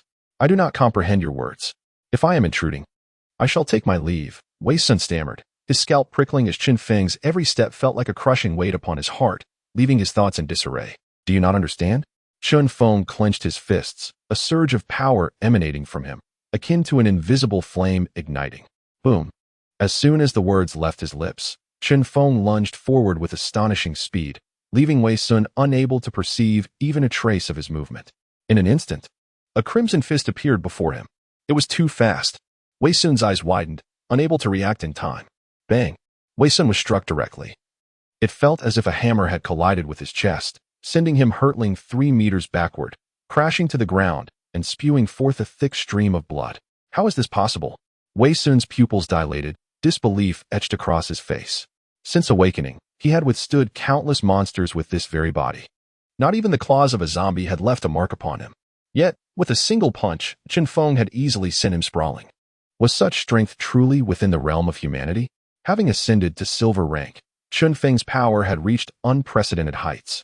Coupled with the flame demon runes, his explosive might was capable of producing astonishing force for a brief duration. Though this surge of power could not be sustained for long, it was more than sufficient for now. Wei Sun's eyes became vacant, his expression dazed, trembling in fear, utterly stripped of the ferocity he had displayed moments prior. He resembled a frightened kitten, terror seeping into his very bones. Crack! Chen Feng's foot pressed down upon Wei Sun's head. The man, resembling a giant lizard, was utterly subdued, devoid of any will to resist. I admire your ferocity, and thus I shall grant you an opportunity. Align yourself with me, and you shall receive my protection. In this perilous world, you will survive longer than others. This was a command, not a negotiation. Wei Sun sensed that should he utter a single word of dissent, his skull would be crushed beneath Chen Feng's foot. It was not a fair inquiry. He, Wei Sun, possessed not even the privilege of choice. Wei Sun felt a chill run through him, akin to a worm on the verge of being crushed. He dared not move. Sweat trickling down his face and dripping from his chin. I accept. I shall pledge my loyalty to you. He lacked the courage to refuse. A wise choice. The disparity was insurmountable. Chen Feng's explosive speed was nearly unavoidable over short distances. Beneath the silver rank, unless one possessed the attributes of a hero, capture equated to death. The gap in power rendered Wei Sun incapable of utilizing many of his abilities. As a giant lizard warrior, his hands were infused with venom, and his strength was formidable. Yet before Chen Feng, he felt like a fledgling bird, utterly powerless to resist. It was a blunt and straightforward approach. Chen Feng preferred resolving matters with his fists. And thus far, it proved remarkably effective, did it not? Terrifying. Wei Sun was no fool. Prior to engaging in combat with Chen Feng, he might have dismissed the latter's tone, but having experienced the clash, he now understood the depth of the threat before him. With a single punch, he had been rendered incapable of resistance, collapsing to the ground. Had Chen Feng desired it, he could have easily ended Wei Sun's life. Why had Wei Sun sought to eliminate the bespectacled man? Merely to avoid entanglement in perilous affairs and to survive. Yet now, Chen Feng's involvement provided him with a powerful ally, offering a semblance of security amidst the chaos of the apocalypse. Contemplating this, Wei Sun's demeanor towards Chen Feng softened considerably, even tinged with a hint of admiration. As long as you can ensure my safety, I shall pledge my loyalty to you. This was no falsehood. Individuals like Wei Sun understood the importance of weighing risks and rewards. For them, the concept of dignity held little significance compared to survival. An astute individual, Chen Feng regarded him with an appreciative glance.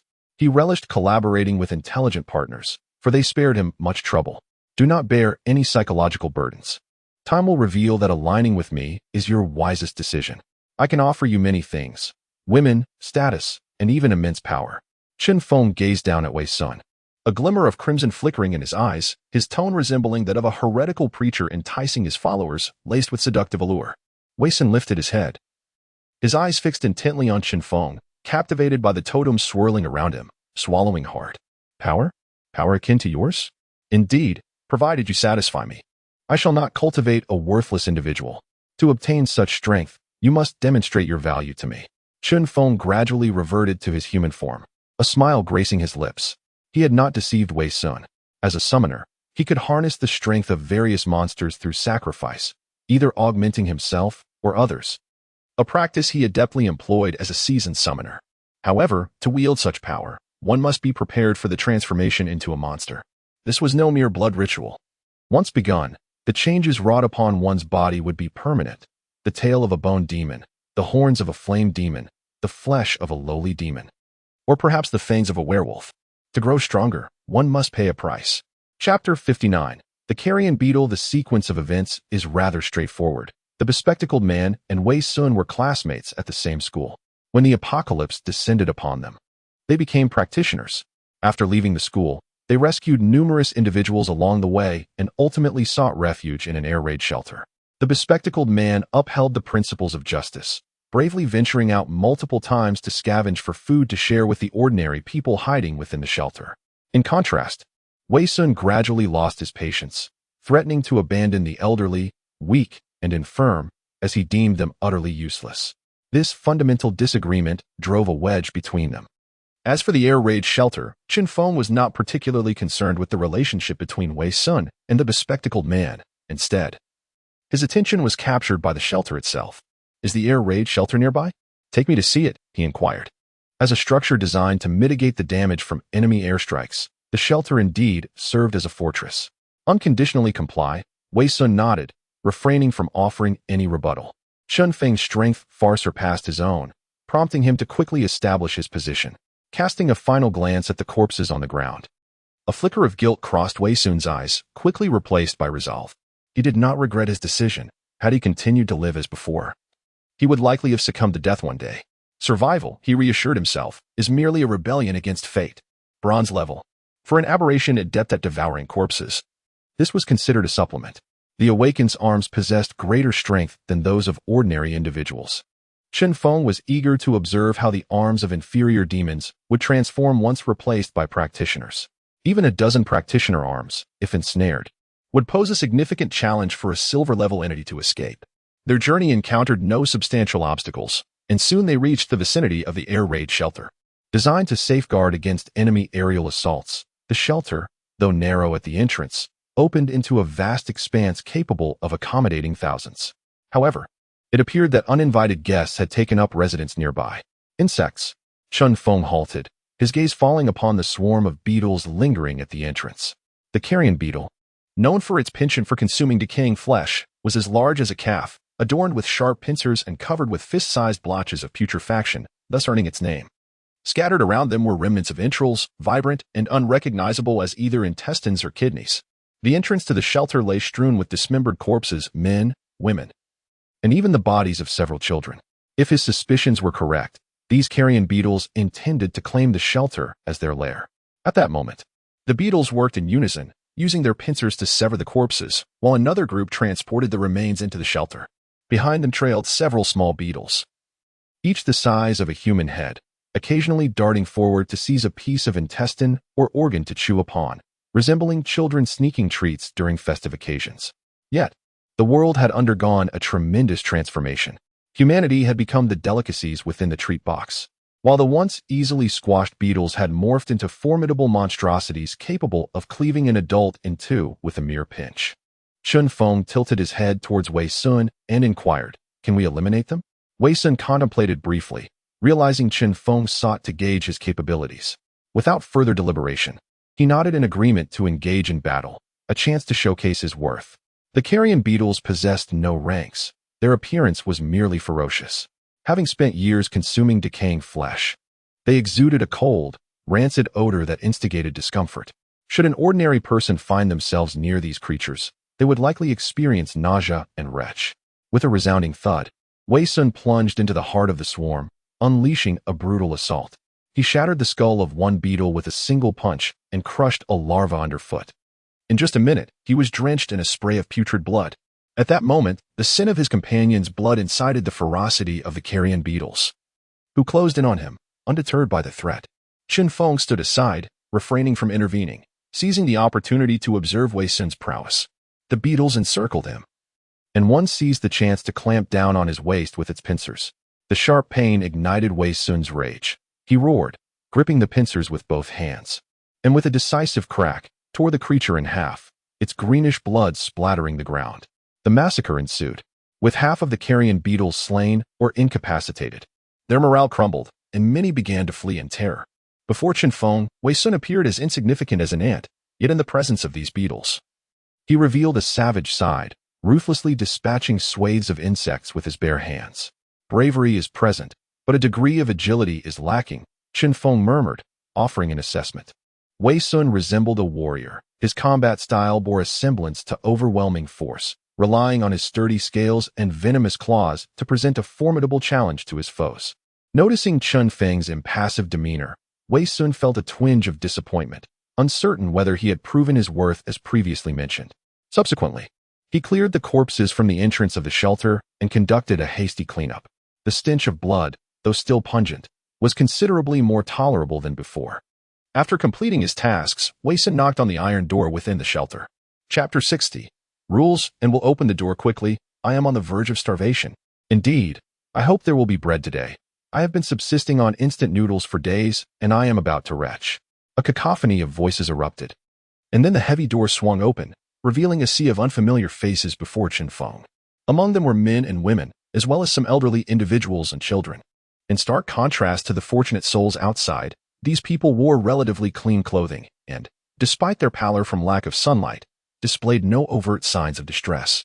They appeared to be well taken care of, a notion Chen Feng found fitting. As the apocalypse had just begun, they had been shielded by Wei Sun and the bespectacled man, never having encountered any peril, relying on others for their needs. In a corner, some female students even held mirrors, applying makeup. It was quite amusing. In such dire circumstances, they still found the leisure for such frivolities. Had they been outside, they would scarcely last an hour. At that moment, a middle-aged man in a suit, his face glowing with health, approached, even within the air-raid shelter. He had meticulously styled his hair with pomade and donned a tie, resembling an official on an inspection tour rather than a man hiding from monsters. This was Ding Liang, a member of the school's board of directors and the educational supervisor, responsible for managing the food supply and personnel in the shelter. Most of the survivors were students from the school, which granted him considerable authority and respect. Although Ding Liang was aware that the survival of those in the shelter depended entirely on Wei Sun and his companion, he had long cultivated an air of superiority. Given their obedience, he had assumed the role of the shelter's overseer. With only a single packet of food available for over 100 individuals, it was apparent that there was insufficient sustenance for everyone. Even if divided, each person would receive barely a morsel. Wei Sun, what on earth were you doing outside? With so little food, how can we possibly share it? Have you given any thought to your teachers and classmates waiting for their rations? Is your conscience at ease with this? Ding Liang, a powerful figure in the school, often commanded respect and authority, looking down upon the students with an air of gravitas. Thus, even in confronting Wei Sun, he refrained from showing leniency and instead adopted a tone of reprimand. Yes, I am on the brink of starvation myself. This paltry amount cannot even fill a tooth gap. Some individuals were truly remarkable, utterly indifferent to the feelings of others. Prejudice. Chen Feng observed the expressions of these people. They had never faced the apocalypse. How could they comprehend the perils that lay beyond? They took Wei Sun's sacrifices for granted, like maggots feasting on the fruits of another's toil. Hearing the commotion around him, Ding Liang furrowed his brow and glanced back, then cast a scrutinizing look at Chen Feng, inquiring, by the way, where is Yuan One? Wasn't he with you? And who is this boy beside you? What? Ding Liang seemed incredulous, his expression one of shock as he turned to Wei Sun. I said I have killed him. Enough. Stop your theatrics. I have had enough of you all. Why should I risk my life daily to sustain you worthless parasites? I will not do it any longer. I refuse. Wei Sun erupted, his voice a furious roar.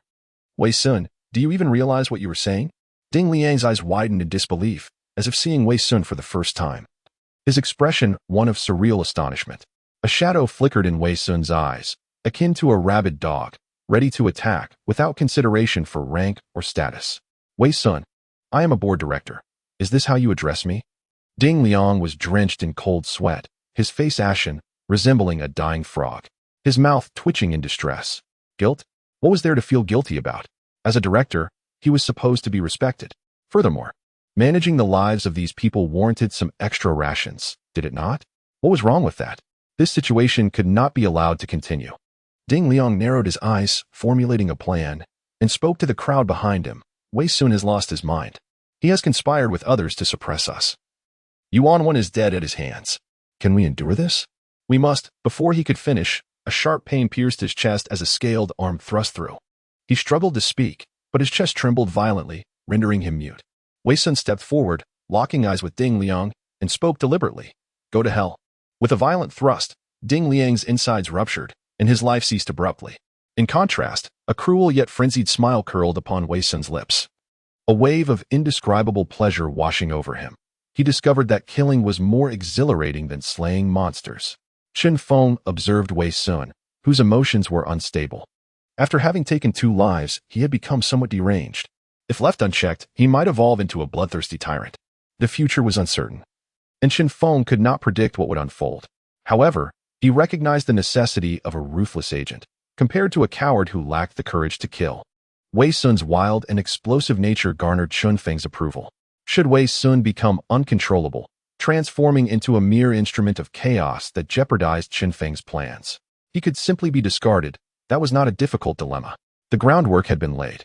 Chen Feng took a step forward, surveying the stunned crowd, and declared, "From this moment forth, the rules here shall change. Only laborers and contributors shall be fed. As for those who wish to reap without sowing, their fate is to be cast outside to feed the worms. Men aged 15 to 50 must accompany Wei Sun to forage for food, while women shall organize medical supplies and provide care as swiftly as possible. Children and the elderly will maintain the air raid shelter and prevent the accumulation of filth." The air raid shelter would serve as a nucleus. Chen Feng intended to radiate his will outward from this point, issuing a series of commands. The crowd remained in stunned silence. After a moment, one of Ding Liang's confidants finally reacted, exclaiming, "What nonsense are you spouting? Who are you? And Wei Sun, have you truly lost your mind? Even if the director is corrupt, this is not the way to handle it, especially since you have no evidence. Kill him." Wei Sun, still engulfed in madness, strode forward, delivering a punch that obliterated the man's skull. The crowd gasped, finally beginning to scrutinize Chen Feng. If Wei Sun was a mad dog, then this man who commanded his compliance was a being of extraordinary significance. In this tense atmosphere, aside from a few women who stifled fearful sobs, no one dared to voice dissent. Without rules, there can be no order. Chen Feng surveyed the surroundings, his voice icy as he addressed the assembly once more. "I do not appreciate interruptions while I speak. I shall repeat myself only once. Anyone who fails to comply or shows negligence shall meet their demise." Chapter 61. The Order of Malevolence. Chen Feng's words struck like a razor, piercing the hearts of all present. As they gazed upon the lifeless bodies strewn across the ground, some stifled sobs escaped their lips, yet none dared to voice a protest. It was a stark choice, comply or perish. There was no room for excessive explanation. Chen Feng elucidated the price of defying the established order through brutal reality. He would not nurture a cadre of incompetents. Those who sought refuge under his protection must demonstrate their sincerity. In this apocalyptic landscape, the cruelty of fate was evident. These individuals had already lost the race before it even began. In their current state, they would become mere fodder for the lurking monstrosities. Thus, they were compelled to learn the art of becoming true warriors. Throughout history, those in power have ascended upon a foundation of bones. Ding Liang lay sprawled on the ground, his eyes wide open in a ghastly expression of disbelief. Before the cataclysm, he had been a formidable figure, a board member commanding the very lifeblood of the institution. In those times, he was undoubtedly a paragon of success, leveraging his resources and abilities to attract a throng of eager female students, all seeking to curry favor with him for the sake of his connections. And now, this once privileged elite lay lifeless, easily pierced through the chest, his death abrupt and shocking. Such was the reality of the apocalypse. In the absence of power, life was as fragile as cake, easily crumbling at the slightest touch, leaving no opportunity for resistance. What of the star who once dazzled under the spotlight, drawing thousands to his concerts, with adoring fans weeping and calling for their devotion? Ah, but you are a professional? No. Spare me your words. Go stand guard outside. If you cannot even stand properly, you are worthless, akin to moldy bread. You are a real estate magnate, raking in billions annually, and you expect me to protect you in exchange for riches? Wealth? In this world, it is merely a pile of worthless paper. With a strong enough fist, one can acquire anything desired. Madness. This world, painted in blood, has descended into chaos. Some, after gaining power, deluded themselves into believing they were superior beings, indulging in brutality and mayhem without remorse. Meanwhile, opposing forces like the Judicators have risen, loathing all darkness. Their life's mission to reconstruct the desolation. Such polarization breeds innumerable upheavals. Creatures, vermin, monsters, fiends. Each individual and every being belongs to a faction, whether evil, virtuous, or neutral. In contrast to the pure lunatics and the dull-witted Judicators, Chen Feng steadfastly upheld his belief, the order of malevolence. He cleaved through the path of life and death with a single stroke. Chen Feng's approach was straightforward. Any entity that threatened his plans and existence was deemed an enemy, and he showed no mercy to such individuals.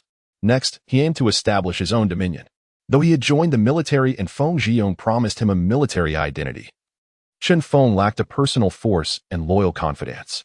The air raid shelter would serve as the inception point. He intended to gather the nearby survivors and forge an armed force that would belong solely to him. In the face of countless monsters, even the most legendary warriors could find themselves exhausted. A faction resembles a placenta, while an individual is akin to a newborn. A thriving faction continually nourishes its members, and a stable, prosperous entity is more likely to attract the allegiance of powerful allies. Wei Sun would serve as his proxy. Those in authority seldom engage directly. Maintaining an air of mystery inspires reverence, resembling deities. Ordinary followers express their devotion through priests, unable to approach the divine themselves. Mystery signifies strength, which is precisely why they worship, believing their deities possess celestial powers. Indeed, Wei Sun was a mad dog, having ruthlessly slain 2 individuals moments ago, instilling fear in the hearts of all present. To them, Wei Sun was formidable. Yet, with just a few understated words from Chen Feng, Wei Sun became obedient, casting Chen Feng's shadow over the souls of the onlookers. In contrast to the glaring daylight, people feared the engulfing darkness of night. Merely standing there, Chen Feng exuded an aura of oppression. Some timid souls lacked even the courage to meet his gaze. Let the men who seek sustenance step forward. Procure appropriate weapons for combat. Baseball bats, chairs, kitchen knives. All can serve as tools for self-defense. Food will be centrally managed. All provisions will be distributed per person, with no room for hoarding or excess. Violators shall face death. Chen Feng issued a series of commands, and Wei Sun complied. After the recent upheaval, the crowd offered no resistance. Soon, 47 men who sought sustenance lined up. Moreover, compelled by Chen Feng's ferocity, several individuals revealed the food they had hidden on their persons. Selfishness. These individuals had hoarded food they could not consume, and now, their hidden reserves formed a small mound. Chen Feng paid no heed to this scene. While it reflected a base instinct, it was also a survival mechanism. He turned to regard the group of warriors before him. Their ages varied. Though most were in their 20s, university students whose faces had turned pale, legs trembling as if they were headed to the gallows. Chen Feng offered them no chance for dissent. They understood too well what the end he spoke of implied. It was a foregone conclusion.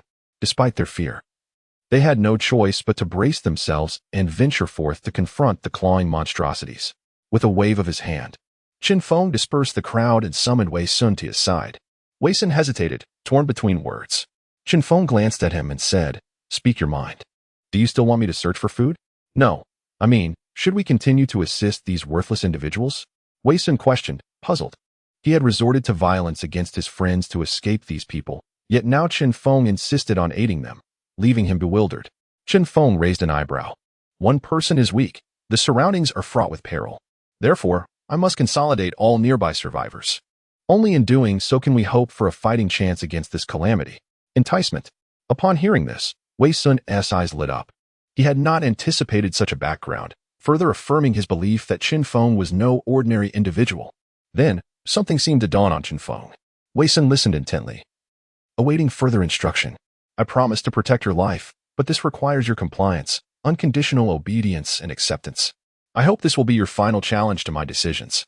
Chen Feng slowly turned, the smile on his face vanishing. In its place, an overwhelming aura of coldness radiated from him. "I understand," Wei Sun stammered, struggling to articulate his thoughts. Under Chen Feng's icy demeanor, his tongue seemed to tangle, rendering his speech unclear. Coercion. Chen Feng aimed to instill in Wei Sun a crucial awareness. His words were commands, and for others, submission was the only requirement. Wei Sun felt beads of sweat forming. He had already experienced Chen Feng's power, like a giant concealed in a human guise. He felt utterly defenseless before him. His heart raced as he silently vowed to refrain from speaking out in the future. "You have resided here for quite some time. You must be familiar with the surrounding circumstances. Tell me, are there any locations where monsters are lurking, or spots where survivors might be hiding?"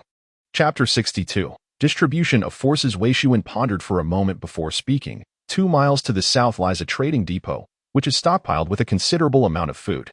We had previously scouted the area, hoping to procure more supplies, yet we encountered graveyards, wild dogs, and sharp claws. Ghouls, perhaps? Chen Feng quickly conjured an image of this monstrous being in his mind. Ghouls are creatures of decay, resembling hyenas, adorned with elongated claws and communicating in a hurried, mournful tone. Frequently scavenging in graveyards, they are often cloaked in fungi that thrive among the tombstones. They raid graves, feasting on the flesh and blood of the deceased, or even the young, and when not consuming, they bury themselves in mounds of dirt to rest.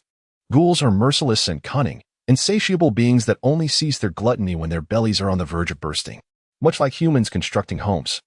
Certain monsters transform their surroundings to create habitable environments. The thicker the mound, the more powerful the ghouls within. They inter their uneaten food alongside themselves in the earth. They are creatures of agility, yet their defenses are lacking. To expand their ranks, food is an indispensable resource, and depleting the trading depot could entirely alleviate the current food crisis. "Is there anything else?" Chen Feng inquired, intrigued. To the north lies a botanical garden, inhabited by a swarm of blood bees, each the size of a fist, with crimson eyes and a formidable stinger protruding from their abdomens. I have only observed them from a distance and have not dared to approach these blood-sucking bees. They are a rare species. Unlike ordinary bees that gather pollen to produce honey, these creatures instead siphon human plasma to ferment blood honey. This substance is a potent tonic, not only accelerating recovery from injuries but also enhancing physical capabilities and alleviating chronic ailments with prolonged use. In the black market, a gram of blood honey can be exchanged for a beautiful maiden. It is evident how precious this honey is, due to its exorbitant value. Some inhumane factions even breed these creatures for sale, as blood honey derived from infant's blood yields the most potent effects. Chen Feng once dismantled the lair of an enemy. A memory etched vividly in his mind, a villa housing over 100 infant corpses, meticulously arranged, their mouths grotesquely torn open, with blood bees occasionally emerging from within. Sometimes, the most terrifying monsters are humans. At least insects and other creatures do not resort to such vile methods against their own kind. Wei Xuan continued to describe other monsters in fragmented sentences, but none compared to the ghouls and blood bees in significance. Chen Feng took meticulous notes and then asked, "This is a monster stronghold. Are there any survivor factions nearby?" "There is one. If you walk 3 stops from the bus stop at the entrance, you will find a factory where over 600 people gather, mostly factory workers. The leader there is a notorious crime lord in J City, known as Wang Yong, although people often refer to him as the god of wealth. 8 out of 10 underground casinos in the city are his." "Over 600? Chen Feng raised an eyebrow, surprised by the number of survivors there. He felt a twinge of confusion. The factory was not close to the air raid shelter. So how did he know this? Chen Feng regarded Wei Xuan with curiosity. Perhaps sensing Chen Feng's scrutiny, Wei Xuan began to sweat nervously, stammering, 7 days ago, Wang Yong's men approached us, promising that joining them would grant us access to resources. However, Yuanwen feared this would jeopardize those in the air raid shelter, so he did not agree. They did not relent and approached me directly, and then Chen Feng glanced at him, his expression unreadable. "And then you were tempted.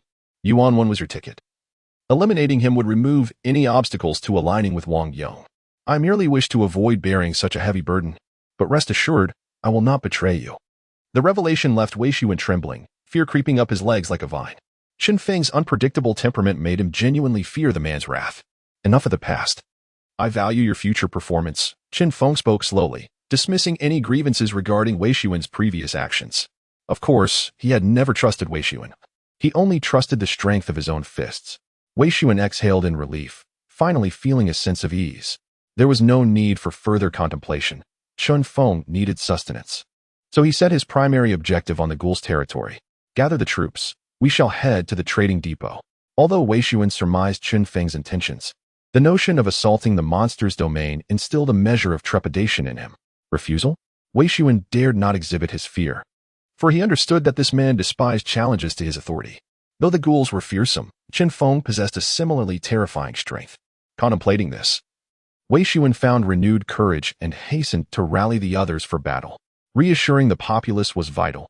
Chen Feng needed ample food to placate them. As for Wang Yang's territory, over 600 people represented an enormous prize. Seizing it would amplify the air raid shelter's population sixfold, a force formidable enough to rival 2 battalions. Yet, once the invasion commenced, he must be fully prepared. This was a challenge, for he would face 4 professionals simultaneously. Chapter 63. The Turn of Events, Mobilization Orders. The weapons wielded were merely mops, bricks, and benches, items of relatively feeble lethality. This incident resulted in 3 individuals suffering broken legs. The tumultuous crowd was subdued. Chen Feng's prior admonitions echoed in their minds. Defying orders would elicit severe reprisals. In such a dire environment, sustaining broken limbs was an excruciating ordeal. To seek recovery, these individuals must locate a healer, yet such opportunities were scarce, as lacking combat prowess rendered them vulnerable, without the protection of professionals. Those awakened as healers in the wild often became mere fodder for monsters. Broken legs signified the end of their lives as they knew them. The remaining individuals trembled in fear, their pallor evident, no longer shouting as they had before. In the battlefield, retreat was a grave taboo. Turning one's back on the enemy signified the conclusion of combat. Intimidation, although unable to instill bravery in this group, taught them the importance of obedience to commands. Creak.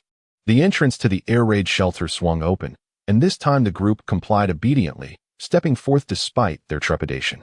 Chen Feng refrained from reprimanding them. Adaptation to their circumstances required time. Soon, the group embarked on their journey. As they departed, Chen Feng made a gesture, and a fissure opened, revealing a corpulent figure inside the corridor of the shelter. The loss of all male presence indicated the shelter's lack of defense. As its master, Chen Feng felt obligated to safeguard his possessions. A lowly demon had been placed at the entrance of the shelter. The cramped and dim interior rendered it appear as if a small girl lay on the ground, occasionally displaying a sweet smile. The silver demon, apart from a few formidable entities, was impervious to harm from ordinary monsters. Its defense was maximized. Its muddy skin offered immunity to physical assaults, a remarkably potent trait. In the factory, a robust figure lay atop a pristine body, panting heavily. The man, broad-shouldered and imposing, bore a flush across his face, while the woman beneath him resembled a lifeless sheet, her eyes reflecting a numbing despair, akin to a wooden doll devoid of awareness. Surrounded by onlookers, the man exhibited no concern, reveling in the act of domination and conquest, deriving a peculiar pleasure from the violence displayed before others. After a moment, he rose from the woman, casually donning a piece of clothing while disregarding her entirely. Wang Yong, ambition breeding within him. Before the apocalypse, the weight of national power loomed over him. Despite his formidable background, he was compelled to live in subservience. However, with the collapse of law and the rampant emergence of monsters, the darker facets of his nature erupted forth. With over 600 individuals at his command, he could kill or strike as he pleased. This sense of control over life and death intoxicated Wang Yong, growing more fervent with time. The confines of this place no longer satisfied his ambitions. He sought to expand outward. Lost. What man is devoid of dreams of heroism? Yet, these aspirations had been suppressed by the weight of reality. Now, in the face of monumental change, what once seemed an unattainable fantasy now held the potential for realization. This was not an isolated occurrence. Following the acquisition of power, certain ambitious individuals began to establish factions, cults, and battle groups, common organizations in this new world. Some, however, ventured into absurdity, attempting to restore imperial rule and naming their factions after dynasties. One could only conclude that these individuals were wholly immersed in their utopian visions, chasing unrealistic dreams. Mouse, is there any news from the shelter? Wang Yong inquired after resting momentarily in his chair. At that moment, a disheveled middle-aged man emerged. Appearing ragged and unkempt, his hair a chaotic mess, and his mouth stained with yellow tartar. Before the apocalypse, he had been in a ne'er-do-well. Imprisoned for 19 years for bullying a young girl, devoid of family or relationships, a true societal pariah. Yet, this very individual had become a practitioner in the apocalypse, capable of moving freely underground, earning him the moniker Mouse. In the matter concerning the shelter, he served as a negotiator, communicating with Wei Sun and Yuan Wen. Big brother. That Wei Sun fellow promised a response within a week, but there's been no word. Could it be a ruse? Mouse remarked flippantly, his demeanor casual as he nonchalantly picked his nose, embodying the essence of a lowlife. His demeanor was exceedingly lacking. Were it not for the fact that he was also a practitioner, Wang Yong would scarcely deign to acknowledge him. Frowning, he refrained from engaging in idle chatter. Since Wei Sun has committed to us, he is undoubtedly resolute. You take some men to the shelter and investigate. If he has yet to act, tear him apart and join forces to seize that shelter. Brother, why not send Wolfhead with me? We could just take the shelter by force. Why complicate matters? Mouse exclaimed loudly, evidently inclined toward a forceful resolution. What do you understand? I want you to negotiate. So do your job properly. Haven't you been eyeing those twins? If this endeavor succeeds, I'll reward you with them. You can do as you please. Wang Yong waved his hand, stating directly, Boss, you're not deceiving me, are you? All right, I'm off. Mouse rubbed his hands together. A look of eagerness on his face, perhaps fearing Wang Yong would retract his offer. He hurriedly called his subordinates and opened the door to leave, watching Mouse's retreating figure. A hint of disdain flickered in Wang Yong's eyes. He understood well that someone like Mouse was nothing more than refuse, lazy and slovenly. In peacetime, he would scarcely have spared him a glance. Yet, fate had inexplicably elevated such individuals to the status of practitioners. In just half a month, Mouse had been able to expand freely in this apocalyptic world, relying not only on a handful of practitioners under his command, but also on the vicious insects he controlled. For Wang Yong, the 100 or so individuals in the shelter were inconsequential, mere laborers. His true concern lay with Wei Sun. Once he subdued Wei Sun, he would command 4 practitioners, akin to a snowball effect. With these diverse abilities at his disposal, he could easily conquer any corner of the city. May everything proceed smoothly, he murmured to himself, leaning against the closed door. Chapter 64. The ghoulish encampment. Chen Feng and his companions set forth towards the trading post. Although the distance was but a few miles, the path was fraught with various monstrous entities. Fortunately, most were mere trifles, swiftly dealt with by Wei Sun. This thoroughfare was once a vibrant square, surrounded by numerous commercial edifices. In more peaceful times, it served as a gathering place for the youth, who would conclude their workday by indulging in a hearty meal at a restaurant, followed by a soothing cup of milk tea or a romantic film. It was a scene imbued with warmth. Yet, the city had transformed drastically. The vitality of the bustling square had succumbed to desolation and silence.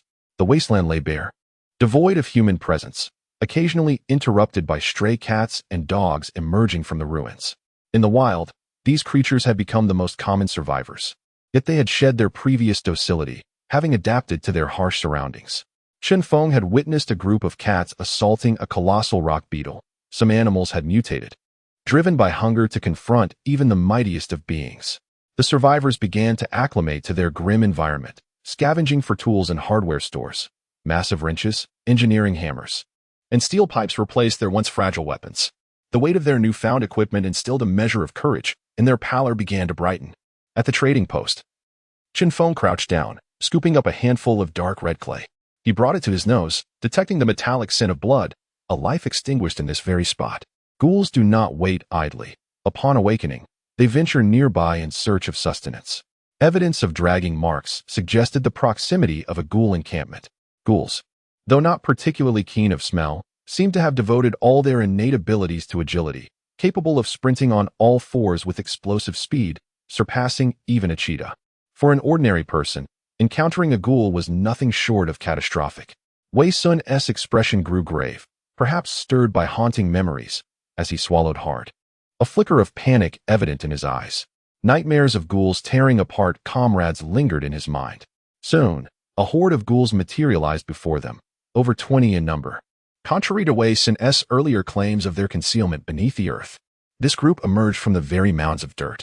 They congregated, surrounded by dismembered limbs and indistinct remnants of flesh, a grotesque tableau that included zombie heads, insect legs, animal pelts, and traces of human remains.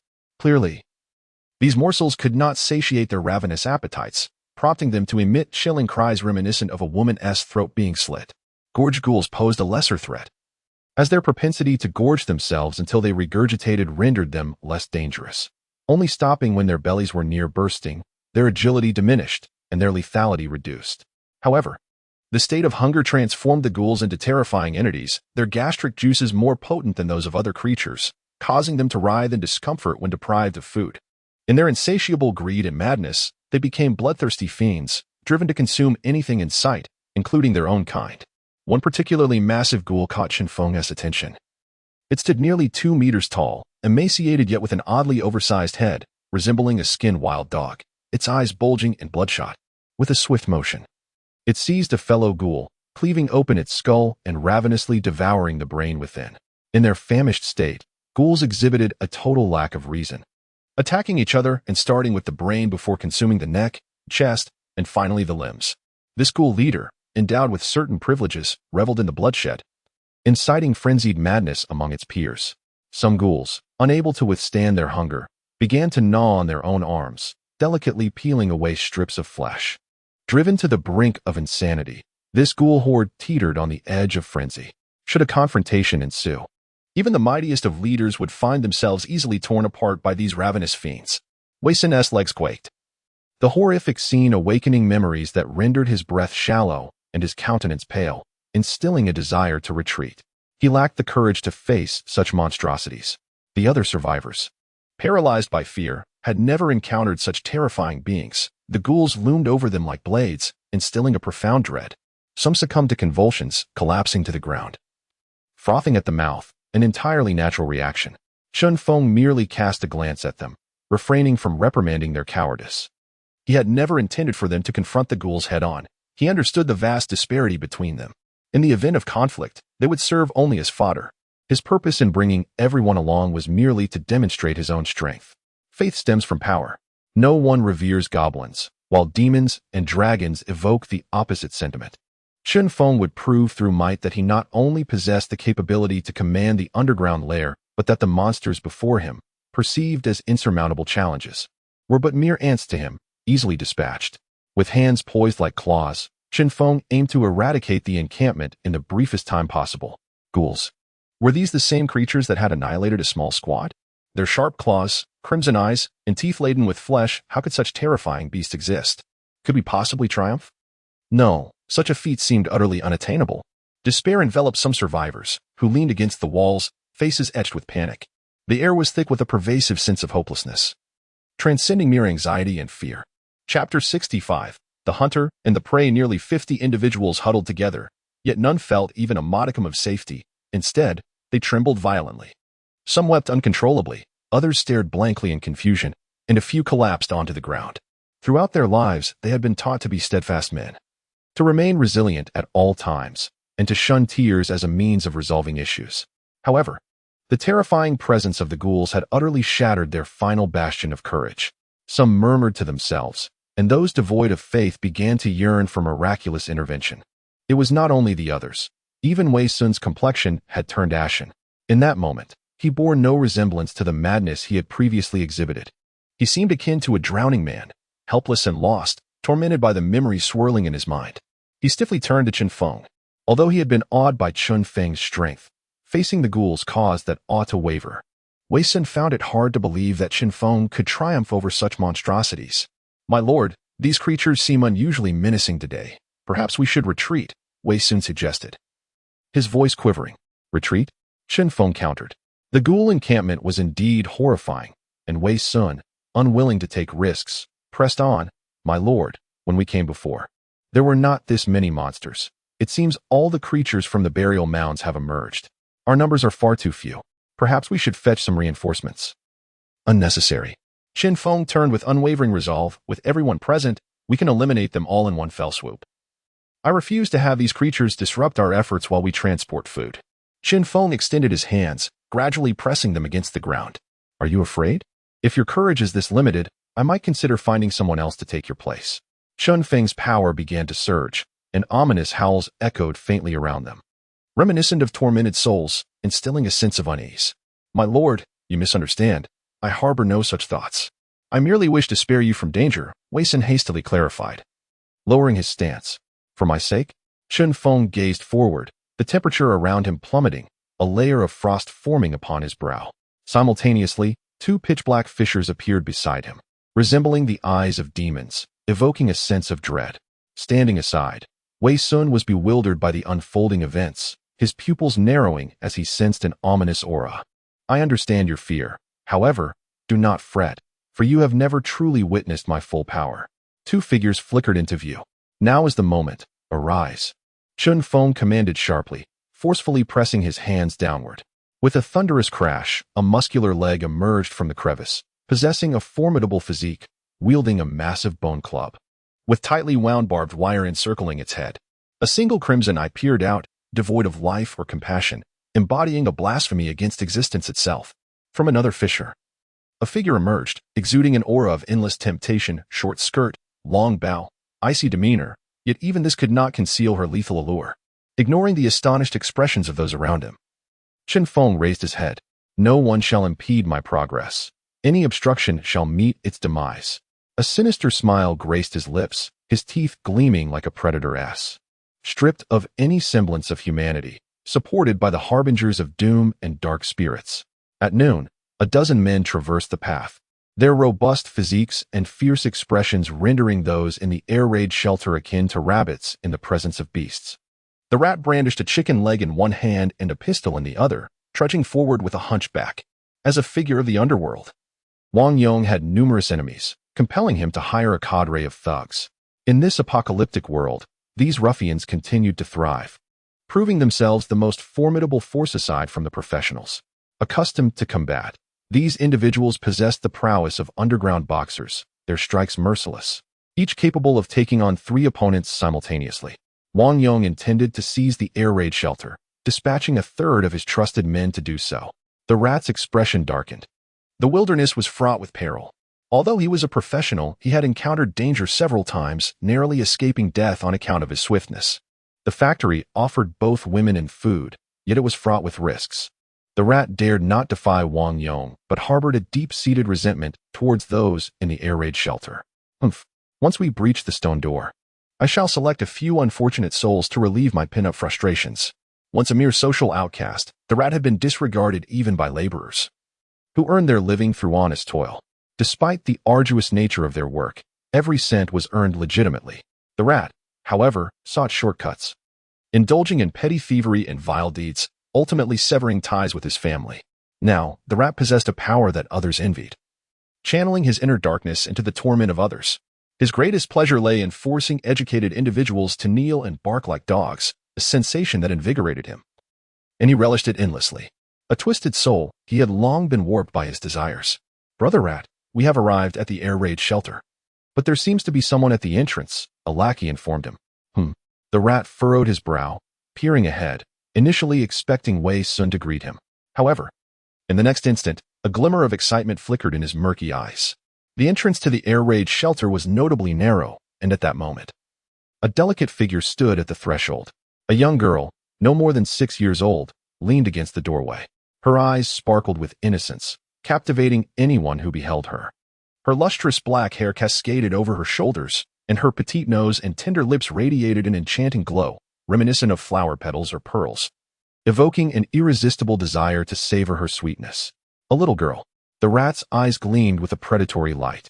Among the myriad of beauties, he had no interest in mature women or young maidens. His heart belonged solely to little girls. His imprisonment had stemmed from his heinous actions towards a young girl. A pedophile, the rat found pleasure in tormenting others, relishing their desperate struggles and pitiful cries. Why had he been swayed this time? It was simply because Wang Yong had promised him the factory's 15-year-old twins, yet compared to this little girl before him, those twins seemed utterly insignificant. Come with me. The rat beckoned, slowly advancing toward the air raid shelter. Since the apocalypse began, he had never encountered such an adorable girl. Now that he possessed the power to do as he pleased, legalities were of no concern. This time, I shall be gentler. This is a delightful toy, he mused, rubbing his hands together as he inched closer to the young girl. The girl rested her head against the steps, her figure cloaked in shadow, seemingly unafraid of the rat. Her face adorned with a radiant smile. The rat, undeterred, feigned a harmless grin and asked, "Little girl, what are you doing here? Where are your parents?" The girl remained silent, continuing to smile. "Why aren't you speaking? Uncle is not a bad person. I'm here to rescue you." The rat, mistaking her silence for fear, fabricated a lie. "Uncle is very kind. Do not be afraid. I will not hurt you." The girl's lips curled into a smile, yet she remained mute. This time, the mouse furrowed his brow, sensing something amiss. Upon closer inspection, he noticed that the girl wore a perpetual smile, devoid of any other expressions. She hadn't even blinked for quite some time. In broad daylight, a little girl lay motionless on the ground, merely smiling, which struck him as exceedingly eerie. "I have eaten you," the girl finally spoke, but instead of the sweet, innocent tones typical of childhood, her voice emanated with the rasp of an ancient crone. "Huh?" The mouse's eyes widened, convinced he must have misheard. He leaned forward and asked, "What did you say?" "I have eaten you," she repeated. But this time her tone shifted to that of a deep, resonant male voice. The mouse felt a wave of panic wash over him. He staggered backward, beads of cold sweat forming on his brow, his breath becoming shallow as he attempted to flee. An expressionless face, a radiant smile.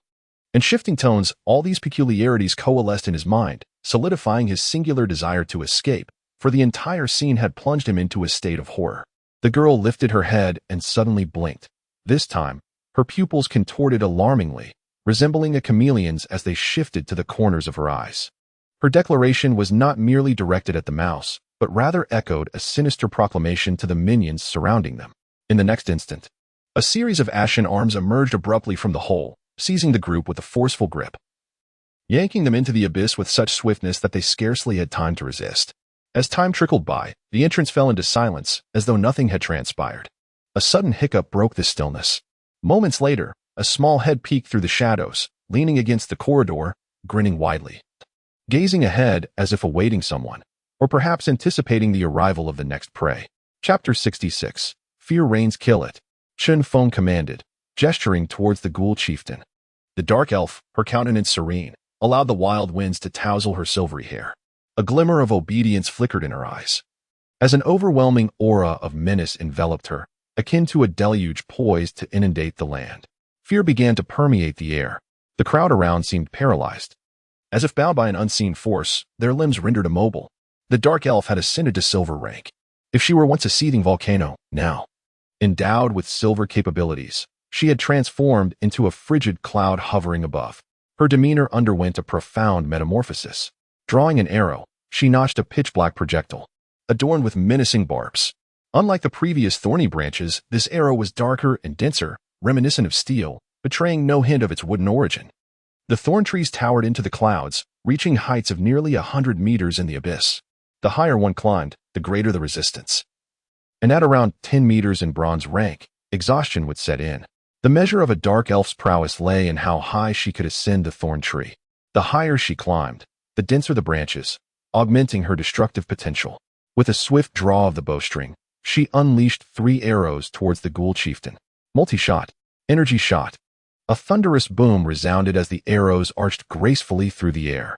In their flight, the arrows stirred the dust around them, creating a vortex of force. The ghoul chieftain's pupils contracted, its body trembling involuntarily. A shiver coursed through its soul, a primal instinct of life threatened. It attempted to evade the lethal strike, but it was far too late. The fierce, thorny arrows cleaved through the air, impaling the ghoul chieftain. The arrows pierced its heart, and with a gasp, the creature expelled a torrent of crimson blood, its body pinned against a mound of earth. The ghoul chieftain, a being just a step away from silver rank, succumbed to death without even attempting to evade. A wailing sound erupted as the ghouls, now unshackled from their leader's dominance, erupted into chaos.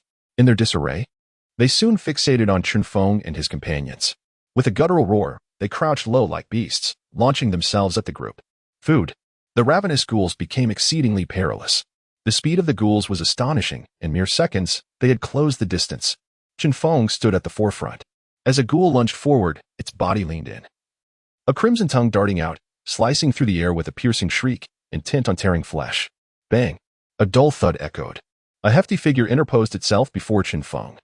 The mourner's form absorbed the impact without sustaining significant harm. Having honed its body through battle, the ghoul's assault could not breach its defenses. The mourner gazed ahead, its muscles swelling further. In that moment, its height surpassed 3 meters, its flesh quivering as if alive. Fury. The mourner was incensed, its strength amplified. Immune to fear during its rage. A chilling intent to kill radiated from it. With a hand outstretched, the mourner pressed down upon the ghoul's head. The disparity in power overwhelming, dragging the creature close. With a singular, blood-red eye glinting with madness. It raised its bone club and brought it crashing down upon the ghoul's face, shattering its skull. The enraged mourner exuded a palpable malevolence, akin to a primordial beast. A bottomless abyss ready to devour all. Slaying the ghoul intensified the mourner's violent tendencies, and as it stood there, its metallic flesh emanated a despairing aura. Instilling an unparalleled sense of dread, its solitary eye glimmering with a disdain for all living beings. Bone club. Armor-piercing strike. The mourner advanced, confronting the remaining ghouls. With a resounding crash, the mourner, like a beast, appeared before a ghoul, its arms converging, crushing the creature's chest in one fell swoop. Nearby, another ghoul seized the moment. Attempting to sever its neck, but in that fleeting instant, the mourner swung its bone club, striking the ghoul's head. Crack. The skull splintered. Flesh and blood cascading to the ground like rain. The vicious ghoul, now faced with a more terrifying foe, was utterly subdued. Meanwhile, the dark elf drew her bowstring. Compared to the mourner's raw power and destruction, her arrows seemed like leviathans lurking in the deep sea. Silent. Attack. A harbinger of death. Closest to Chen Feng. Wei Sun bore witness to the carnage, his trembling body rendered paralyzed, unable to move. He stared in horror at the two monsters engaged in their frenzied slaughter, brutal, bloody, and utterly remorseless. The raw savagery of the mourner left even him gasping, his scalp prickling with terror. Yet, as he contemplated, he realized these two monstrosities were summoned by Chen Feng. What kind of ability could control such terrifying entities to serve him? Lord Wei Sun felt beads of sweat forming on his brow, his tongue quivering, his gaze fixed on Chen Feng's impassive visage. Unbidden, an image of Chen Feng adorned in totems flashed in his mind, an aura of sulfur and foreboding surrounding him, coupled with the mourner's presence. He could not reconcile Chen Feng with humanity. Such power. It was beyond the realm of human possession. Could it be? A wild thought flickered through Wei Sun's mind. He was not human. Then, a chill crept along Wei Sun's spine, spreading to his neck. If he had harbored any reservations before, witnessing the slaughter before him obliterated those thoughts. Allegiance. His mind was consumed by fear, entirely subjugated by Chen Feng's ferocity. Chapter 67. Rooting out the threat, the ghouls appeared ferocious, yet their defenses were astonishingly feeble. Their bloodthirsty cravings were only effective against the weak, when confronted by the strong. Their reckless charges merely hastened their demise. Some ghouls began to waver, realizing that the situation was not in their favor. The enemy's power far exceeded their own. Particularly daunting was the harbinger of doom standing before them. Neither claws nor fangs could breach its defenses. Fear, once the domain of humanity, had now seeped into the ghouls, causing some of the more timid among them to cease their attacks and begin to survey their surroundings. Ghouls were not devoid of intelligence. They possessed a certain self-awareness, relishing in the bullying of the weak. However, when faced with a formidable opponent, they would instinctively choose to flee. The morale of the ghouls finally crumbled. One ghoul attempted to retreat, but as it took a single step, an arrow pierced it to the ground. It struggled a few times before succumbing to death. Chen Feng had no intention of leaving any survivors. He required blood to solidify his authority. With a thunderous crash, the harbinger of doom crushed the last ghoul. Its body now drenched in blood, with strands of flesh clinging to its face. Yet, it was evident that it had not yet quenched its thirst for battle. The undead were tireless, and for them, blood and flesh were the finest nourishment. Nothing thrilled them more than the act of slaughter. Every creature has its own method of ascension. If lesser demons thrived on devouring, and dark elves relied on sacrifice, then the harbinger of doom was purely a creature of carnage, blood, and torment bestowed upon it the strength to evolve. It turned to face Wei Sun and the others, its crimson gaze radiating a lethal intent that chilled everyone to the bone, making even the act of breathing feel like an indulgence. With a snap of his fingers, Chen Feng commanded the harbinger and the dark elf to vanish, allowing the others to regain their composure and breathe heavily as if awakening from a vivid dream. Yet, the lifeless bodies strewn across the ground served as a stark reminder that the previous scene had indeed transpired. Dozens of eyes turned toward the unperturbed Chen Feng. Their expressions transformed. Admiration, reverence, shock, fervor, and a tangle of complex emotions enveloped them. Those who dwelled near the sea revered the sea god. Fearing the Chen Feng certainly comprehends this principle. Aggression necessitates an expedited approach, and Wang Yong represents his inaugural stride towards expansion. Chapter 68. Order to any superior. A professional is a valuable asset, beginning from the act of exterminating rats. The blood feud between both parties has already been established. However, Chen Feng is not inclined towards negotiation. He seeks conquest. With over 600 survivors, this can be classified as a small base. Once seized, it will add to Chen Feng's leverage. As for the formation of a power and the potential retaliation from the military, Chen Feng pays it no heed. He owes a debt to Feng Zhiyong. Had it not been for him, Feng would have perished long ago in the battle against the corpses. Moreover, the apocalypse is rife with peril, and even the mightiest military is preoccupied with its own survival.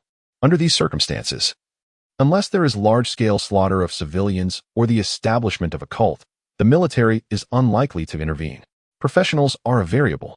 Only a minority genuinely care for the populace and prioritize the extermination of monsters. The majority, however, are consumed by their own burgeoning power. It is not merely the military they disdain. Even the slightest annoyance can provoke them to wreak havoc. In such tumultuous times, even the military must tread cautiously, as they cannot solely rely on personal biases to judge the strong. Once the fighters set down their provisions, they obediently stood in place, their eyes occasionally darting towards Chen Feng, awaiting his orders. The previous battle had already instilled fear in them. At this moment, Chen Feng's prestige had reached its zenith, and no one dared voice any dissent. Chen Feng stepped forward, surveying the crowd, and declared in a resonant voice, "You are undoubtedly aware of the state of this world. Peace is a distant memory, replaced by death and conflict. I am indifferent to your past thoughts, but now I require your unwavering dedication to my cause. As for your remuneration, I shall ensure your survival." With a swift kick, he toppled a box, revealing a cascade of canned beef. Many swallowed hard. It had been days since they had tasted meat. After a brief pause, Chen Feng continued, "I have little tolerance for the indecisive. Those unwilling to be bound by my command may leave freely. However, those who remain must heed my orders, or else they know the consequences." A chill descended upon the crowd. Some women and children trembled, and even the men who had faced ghouls quaked, nearly losing their footing. Chen Feng's intimidation was overwhelming, rendering ordinary people powerless. Observing their vacant expressions and terror-stricken faces, Chen Feng shook his head slightly. It was no wonder that professionals held themselves in such high regard. Some regarded ordinary individuals as mere tools for gratification or as slaves to be abused. This was because the two factions had long since formed distinct classes. A mere hint of pressure instilled such fear in the common folk. Some cults thrive on this very intimidation, consolidating their followers and gradually growing stronger. Wei Sun took a deep breath and was the first to respond, solemnly proclaiming, "I vow to serve you to the death." Upon hearing this, many wore peculiar expressions, for they had once lived in a civilized society where work was merely a contractual relationship, unlike the current situation that felt akin to signing away their very souls. Yet, they understood the necessity of making a choice. The outside world was fraught with danger. Chen Feng, capable of summoning such formidable monsters to battle, possessed ample strength to protect them, making it foolish to seek some illusory freedom beyond his protection. This scenario mirrored a time of peace, where individuals envy the allure of foreign lands, blinded by the fade of democracy while ignoring the smoke of conflict that permeates the air. Master? A term lacking propriety. However, Chen Feng chose not to correct it. It was merely a title. Once he acquired military credentials, he could easily change it. A stable force fosters development. Though Chen Feng yearned for the life of a free spirit, he, like other professionals, had material needs. They had families and ties. On one hand lay the monstrous wilderness, and on the other, the orderly, stable city-states. In such a situation, they would inevitably choose the latter. Only in this manner could they wholeheartedly devote themselves to cultivation and combat. Chen Feng turned to Wei Sun, the first professional under his command. "From this moment forth, everything here is under your jurisdiction. Moreover, I want you to organize the personnel into groups of 10, appoint medics and food managers, and ensure proper stockpiling. Any individual found hoarding food will face death. Waste must be disposed of daily to prevent the breeding of bacteria. Furthermore, I will not tolerate acts of violence. While I do not concern myself with consensual actions, those who dare to coerce women shall not require my report. They will be killed without hesitation." A series of commands flowed from Chen Feng's lips, and the crowd nodded in agreement. A force devoid of order would merely be a rabble. Chen Feng would not meddle in matters of affection between men and women. If love blossomed, whether one-on-one or one-to-many, he would remain indifferent, as the surrounding pressures were overwhelming. And such behavior served as a release. Order. This is essential for the prosperity of a force. Chen Feng is not a judge, incapable of dedicating his life to combating darkness. In truth, darkness cannot be eradicated. The human heart is inscrutable. He does not aspire to change anything. Rather, he merely imposes a chain upon the people. There is no coaxing towards virtue, nor enforcement of goodness. He will not concern himself with the brutality and malevolence that may exist beyond his domain, but within his jurisdiction, his laws must be obeyed. The flame of order has been ignited. Anyone who dares to tamper with it shall face but one fate, to become fuel for this very fire and be reduced to ashes. Chapter 69. Conquer through violence. As night deepened, a solitary candle flickered within the air raid shelter. Some had succumbed to slumber, while others busied themselves with their belongings. A few huddled on the ground, stifled sobs punctuating the oppressive atmosphere. They yearned for their loved ones. Most of these individuals were students from distant lands, and after the calamity struck, they found themselves severed from communication, unable to reach their parents or kin. The monstrous threats loomed large, and the likelihood of their parents' survival was grim. Even if they were alive, the paralyzed transportation rendered any reunion impossible, with thousands of miles separating them. Some wallowed in self-pity, their spirits trapped in the recesses of despair, wandering aimlessly like the living dead. Conversely, others recognized the paramount importance of strength. Many of these were athletes, who rallied their peers for collective training. Though the hour approached 10, they persisted in performing push-ups and other exercises in the vacant space, their efforts modest yet commendable. Divided into 5 groups of 10, with each led by a captain responsible for logistics and combat duties, these individuals had adapted somewhat to their harrowing environment following their encounter with the ghouls. Their faces bore less fear, replaced instead by a burgeoning courage. This was the confidence instilled by the strong. As the adage goes, a soldier is only as fierce as his commander. Were the reins of power held by ordinary individuals, the annihilation of the ghoul encampment would be a daunting task, perhaps even fatal. Yet now, the act of slaying these creatures seemed almost effortless, as the harbingers of death struck down their foes with alarming ease. The ghouls suffering countless casualties in the process. Empowered by Chen Feng, these people brimmed with newfound confidence, believing that no challenge was insurmountable. Ignoring the thoughts of others, Chen Feng summoned Wei Sun to a secluded corner, laying bare his plans. Gazing at him with a calm demeanor, Chen Feng listened intently as Wei Sun took a deep breath and divulged all he knew. Sir, previously, the rat who sought my allegiance mentioned that among their ranks, he was the weakest. Wang Yong commands 2 exceptionally robust cockroaches, rumored to be the size of millstones. Their exoskeletons are formidable, and their mandibles razor-sharp. Wang Yong often feeds those who err to the insects, which can slice a body in half with a mere bite. Moreover, he possesses an associate who can manipulate electricity and control nail growth. The former could effortlessly electrocute a person, while the latter, with a mere exertion, can render nails as sharp as blades, capable of shattering stone. Wei Sun spoke without reservation, fully aware of their mutual fate entwined in survival.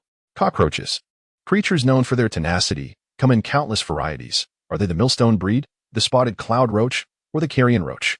Even within the same species, different evolutionary paths exist, making it difficult for him to ascertain what Wang Yong truly commanded. Yet, even with 3 professionals at his disposal, what did it matter? Chen Feng exhaled deeply, his gaze sharpening like the oncoming tide, emanating an aura that left no room for defiance. Sir, Wei Sun attempted to elaborate on the enemy's circumstances. Chen Feng waved his hand dismissively, his countenance betraying no excess emotion. A horde of insignificant vermin. Should anyone dare to rebel? They would render their existence meaningless, crush them with ease. Wei Sun shrank back, recognizing the seriousness of Chen Feng's intent, for he genuinely possessed such power. Wang Yong's strength was merely a product of the rat's exaggerated claims. Chen Feng, however, was an embodiment of fear itself, having witnessed his formidable combat prowess firsthand. With a mere gesture, Chen Feng could summon numerous terrifying allies, each capable of standing alone in battle. Was Wang Yong truly powerful? More so than the merciless harbingers of death, the dark elves with arrows that flew unerringly, or the grotesque abominations of flesh. This was true strength. Wang Yong merely commanded a few foul pests. How could he compare to his master? Contemplating this, Wei Sun exhaled sharply. To survive, he would not hesitate to betray his closest friend. Such a person was inherently untamed, heartless, and even in death, would feast upon the flesh of their enemies. Before Chen Feng, he felt as humble as a lapdog, longing to kneel and serve, yet to others, he was a ravenous wolf, clinging tightly until the last breath was drawn. With eyes darkened and glinting with cold resolve, Wei Sun, emboldened by Chen Feng's backing, felt invincible. "You speak true, sir. Should anyone dare to resist, they shall all perish." No. That encampment still harbors many of Wang Yong's former confidants. One defiant soul shall be met with the demise of two, and two with four. Let us see who dares to dissent. As passion overtook him, Wei Sun's body flushed crimson, mottled scales emerging upon his skin, while a lizard's tail sprouted from his back. Slapping against the wall with a resounding thud, Wei Sun's murderous intent was a double-edged sword. It could lead to peril. For such individuals often lacked principles and acted without mercy. Yet, it also meant he was decisive and ruthless. With proper guidance, he could become a valuable asset. Chen Feng paid little heed to Wei Sun's ferocity. He possessed the strength to control the situation, rendering any venomous intent inconsequential. Indeed, the mantra resounded, "Conquer through violence." Chen Feng's gaze darkened, his thoughts already traversing to the battlefield of the morrow. Those who aligned with him would prosper, those who opposed him would meet their doom. All unstable elements must be eradicated. What of professionals? Resistors? Loyalists? Those who recognized their place would surrender willingly. Otherwise, they would become fodder for the malevolent. Nutrients for the evolution of their enemies. Chapter 70. The meeting gift in the early morning. The expansive air raid shelter was remarkably orderly. Food was neatly arranged, and the trash was gathered, rather than carelessly discarded. Unlike before, where one could seek treatment at clinics and hospitals, the current environment forbids such luxuries. Ordinary individuals, if unwell, must rely solely on their own immune systems. The weather was erratic, with bright sunny days suddenly giving way to torrential rains in the afternoon, without any warning. This was a natural selection process. Over the past 3 years, the mortality rate among the elderly and the frail had soared to 80. In such circumstances, one must exercise extreme caution in all endeavors, for a mere flu could potentially escalate into a deadly plague. When Chen Feng prepared to embark on his mission, it was already around 10 o'clock. 10 individuals stood in 5 groups before him, their backs straight, awaiting orders. They had swiftly adapted to their new roles, each wielding weapons that were significantly more lethal than the previously used ones. Following a series of confiscations, they now possessed knives, clubs, and even hammers and wrenches. While ordinary people might have gained a semblance of combat capability, they remained somewhat fragile against monsters or seasoned professionals. Perhaps upon meeting Feng Zhiyong, Chen Feng could request some firearms. Silently contemplating, Chen Feng mused that conventional firearms were of limited utility against advanced practitioners. Yet they still held substantial destructive potential against common monsters and bronze-level practitioners. If employed for city defense, they could sweep away hordes of siege fodder. Firearms would not vanish from public consciousness. With ongoing research, some scholars had begun to crush the bones of high-level monsters and mix them with gunpowder, resulting in bullets with enhanced destructive power. Humanity, surrounded by monsters, rapidly advanced, constructing survivor bases one after another, with intellect and research playing pivotal roles. By noon, the group finally approached the factory, where clear signs of battle were evident. Some blood had yet to congeal, and Chen Feng opted not to draw closer, instead attempting to survey the environment. Judging by its appearance, it resembled a concrete factory. However, due to a lack of workers and electricity, machinery worth millions lay dormant. No human presence was visible, yet Chen Feng sensed that watchful eyes were scanning the vicinity. Hidden sentries, beyond major factions that constructed lookout towers or bunkers. Even in the late stages of the apocalypse, smaller factions preferred to use hidden sentries to monitor their adversaries. They carved small holes in the walls, maintaining a 24-hour vigil, ready to sound an alarm at the slightest disturbance, prompting all to prepare for combat. Having ascended to silver rank, Chen Feng's vision had sharpened, allowing him to identify at least 8 sentries, each about 30 centimeters tall, comprehensively surveying the surroundings. Chen Feng made a hand gesture, and a dark elf emerged from the shadows. Heavens, what a remarkable ability! Who is this person? So beautiful. Look at her ears, pointed like a legendary elf. Initially, during their first battle, their attention had been consumed by the ghoul, filled with fear and unable to appreciate the dark elf's allure. Now, after experiencing a skirmish, they had become seasoned combatants, and in a moment of relaxation, they were utterly captivated by the dark elf's beauty. Stripped of the trappings of daily life, the dark elf embodied the essence of a goddess, short leather skirt, slender waist, and enchanting eyes, without a single flaw. Her skin was remarkably tight, each inch as smooth as silk, giving the impression that even a drop of water would not cling to her. Additionally, her expression was impassive, exuding an air of chilling elegance, standing there. She resembled a winter plum blossom, strikingly aloof. This captivating blend of allure and detachment rendered her irresistible, leaving some of the less steadfast youths blushing and panting, clearly unable to suppress their desires. Compared to the so-called beautiful streamers, the dark elf was in an entirely different realm, rendering the former utterly incomparable. The dark elf had transformed from a fiery temptress into an icy beauty, exhibiting a demeanor that was both cool and intense. Every subtle movement, bending, lifting her gaze, or brushing her hair, was captivating, ensnaring those who dared to gaze upon her. This was perilous for a skilled archer. A moment's distraction could allow the enemy to unleash a fatal blow. The dark elf paid no heed to the astonished gazes around her. She possessed the pride of a warrior. In her eyes, the individuals before her were inferior, mealworms newly hatched. They were unworthy of her attention. In the depths of the abyss, had any worms dared to linger before her, she would have crushed them into a puddle of flesh without hesitation. Even upon reaching silver rank, her disposition remained unchanged. Abyssal beings kill without reason. The dark elf raised her longbow, undeterred by her mission. Her vision surpassed Chen Feng's. From such a distance, she could even discern the stubble on her target's face. With her pupils focused, she relied on her arrows to survive in the abyss. With each advancement, her vision received a significant enhancement. She aimed at a sentry, a middle-aged man, fierce and menacing, gnawing on a piece of bread. In an instant, the man had no time to scream. A flash of blood erupted as her arrow pierced his skull. The dark elf then turned her aim to another sentry. The sequence unfolded in a mere heartbeat, with hardly 3 seconds passing before the factory's inhabitants had yet to register the commotion. The sentry remained oblivious to the demise of his comrade. With a twang of the bowstring, the second sentry fell, his death mirroring the first, blood splattering onto the ground. 2 lifeless bodies. The factory erupted in startled cries. Evidently, the deaths had incited panic. However, soon after a shrill scream pierced the air, the clamor began to diminish. Suppression. It was likely a scene of retaliatory violence. Chen Feng stepped forward. The 2 corpses were merely a prelude to their meeting. This battle was only just beginning. Chapter 71. Brutality. The great door swung open, revealing a middle-aged man. He was bald, with a vivid tiger tattoo emblazoned across his chest, exuding a solid presence akin to that of a massive boulder. Accompanying him were 2 enormous cockroaches, each towering to human height, their bodies as large as grinding stones.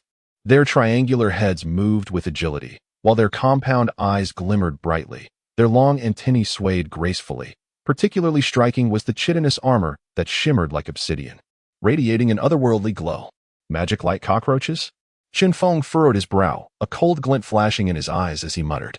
Cockroaches, creatures of the lowest order, lead a life of insignificance and disdain in this world. Yet, they possess an astonishing vitality, thriving in the dampest of basements and even in the dry heights of 30 or 40-story buildings. In places where survival seems impossible, their tribes can flourish at the slightest opportunity. These resilient insects, having evolved beyond ordinary beetles or ants, can even endure for approximately 2 hours in a vacuum. Magic light cockroaches are a rare variant among their kind, boasting not only exceptional vitality but also an armor immune to elemental attacks. Common methods such as electric shocks, fire, or freezing would have no effect on them.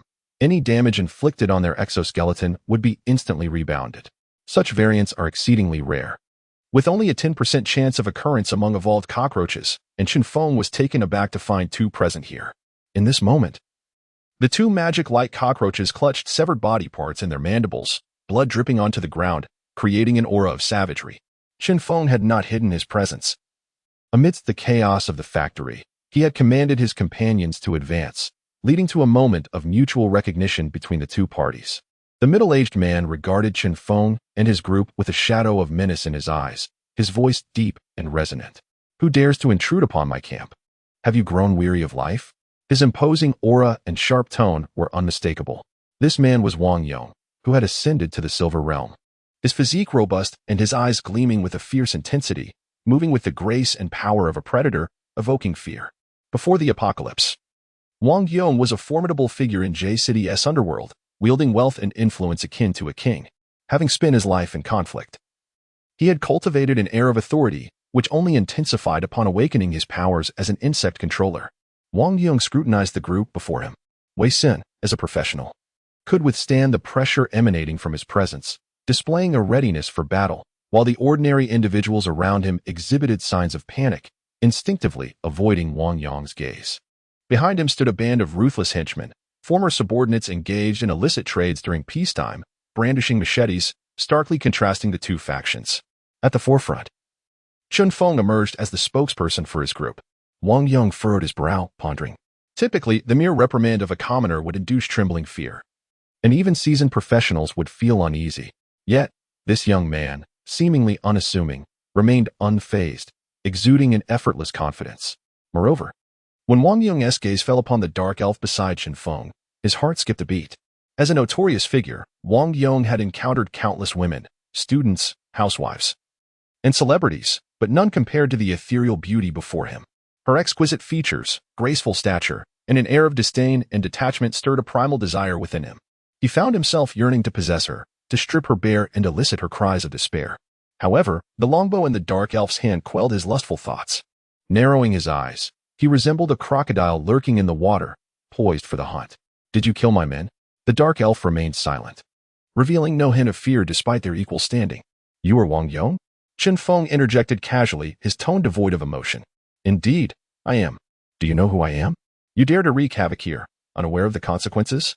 I assure you, even the heavens— Oh? Chen Feng interrupted with a grin, revealing his chilling white teeth. You are Wang Yong. That simplifies matters. Who exactly are you? Wang Yong's expression shifted, beads of cold sweat forming on his forehead. For reasons unknown, Chen Feng's smile unnerved him, stirring feelings of dread he hadn't experienced in ages. Chen Feng's smile widened, morphing into a sinister grin as he surveyed the factory and the onlookers lurking at the entrance. Who I am is of little consequence. What truly matters is that this place will henceforth be under my command, and as for you, prepare to meet your demise. Attack. The dark elf's gaze turned icy as she knocked 3 arrows, drawing her bow into a crescent shape and unleashing them toward Wang Yong. Boom. The arrows soared forth.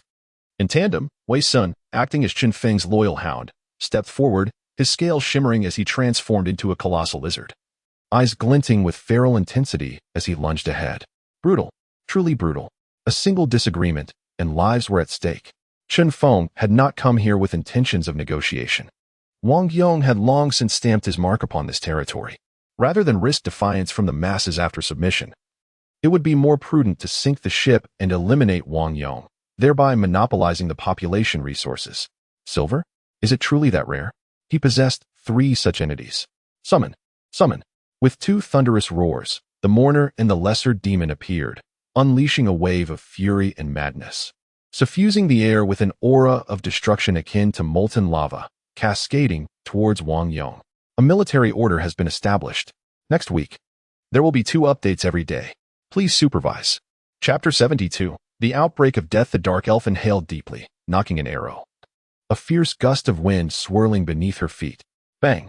3 arrows shot forth simultaneously. At such a close range, even Wang Yong, possessing silver-level strength, was destined to meet his demise. Wang Yong, who had initially displayed bravado, witnessed this scene with his complexion drastically changing, as if struck by shock. He never anticipated Chen Feng's ruthlessness, acting on impulse to take a life, heedless of any restraint. A sound sliced through the air as the 3 arrows, infused with the essence of the dark elf, arced dramatically through the sky. Yet Wang Yong was not one to sit idly by at this critical juncture. The magic cockroach suddenly positioned itself before him. With its pitch-black eyes, it exuded an unsettling blend of human-like ferocity and cunning, despite being a mere insect. 2 magic cockroaches shielded Wang Yong, their dark backs suddenly gleaming as if polished to a crystal-like sheen. Just then, the arrows arrived, colliding directly with the cockroach's body. In the hands of the dark elf, these arrows had claimed countless monstrous lives, yet this time, upon striking the insect's back, a black glow erupted, effectively halting the arrow's advance. The impact bent the shafts into a bow shape, and with a resounding crack, the 3 arrows fell to the ground. They had failed to penetrate the defenses of the magic cockroach, a testament to its extraordinary nature. Even without having attained silver-level status, it possessed such formidable capabilities. Chen Feng observed every shift on the battlefield with keen interest. The magic cockroach, impervious to elemental attacks, relied on this unique ability to condense a black membrane upon contact, thereby obstructing any assault. However, while this power was remarkable, it was not eternal. Let us see how many more attacks you can withstand. Slay the insect and strip it of its armor. Chen Feng bellowed. Wang Yong, initially relieved to have evaded disaster, soon found his eyes widening in horror as an overwhelming aura enveloped him, an indescribable force that defied articulation. He beheld a creature, its neck pierced by 3 iron nails, a face ensnared in a circle of sharp wire. Any ordinary person would have succumbed to such a fate, yet this abomination moved freely, with a single eye peering through the wire, filled with madness and relentless fury, bloodshot and ghastly. In its grasp were 2 colossal hammers, tools designated for smashing stones at construction sites. Even an adult would struggle to wield such implements, yet the harbinger of death held one in each hand with ease.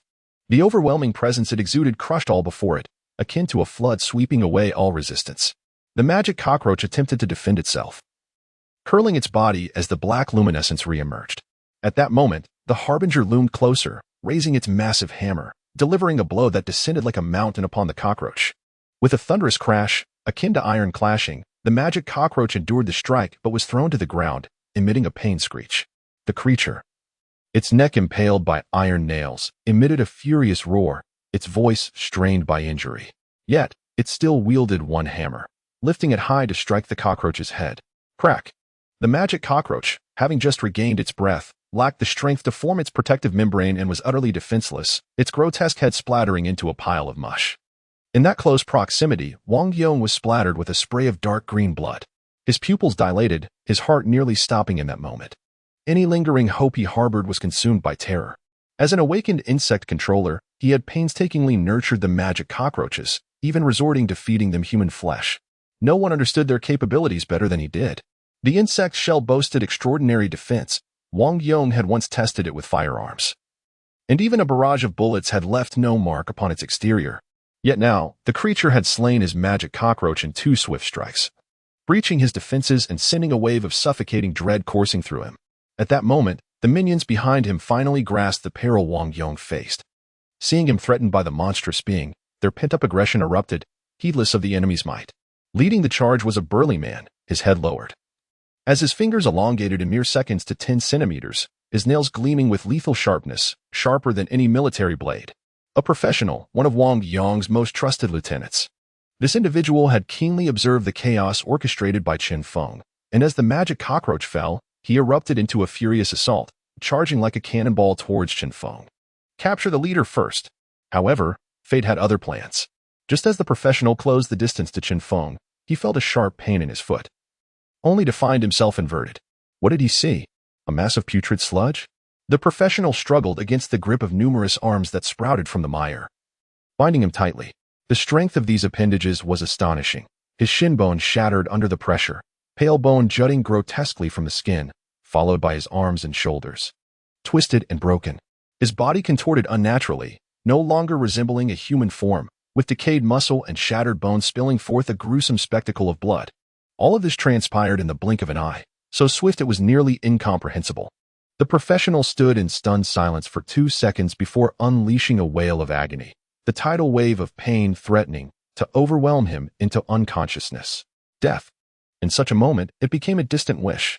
Wei Xuan plunged into the throng, confronting foes of no ordinary caliber, each possessing formidable combat prowess, targeting necks, groins, and the back of heads, skilled in delivering fatal strikes.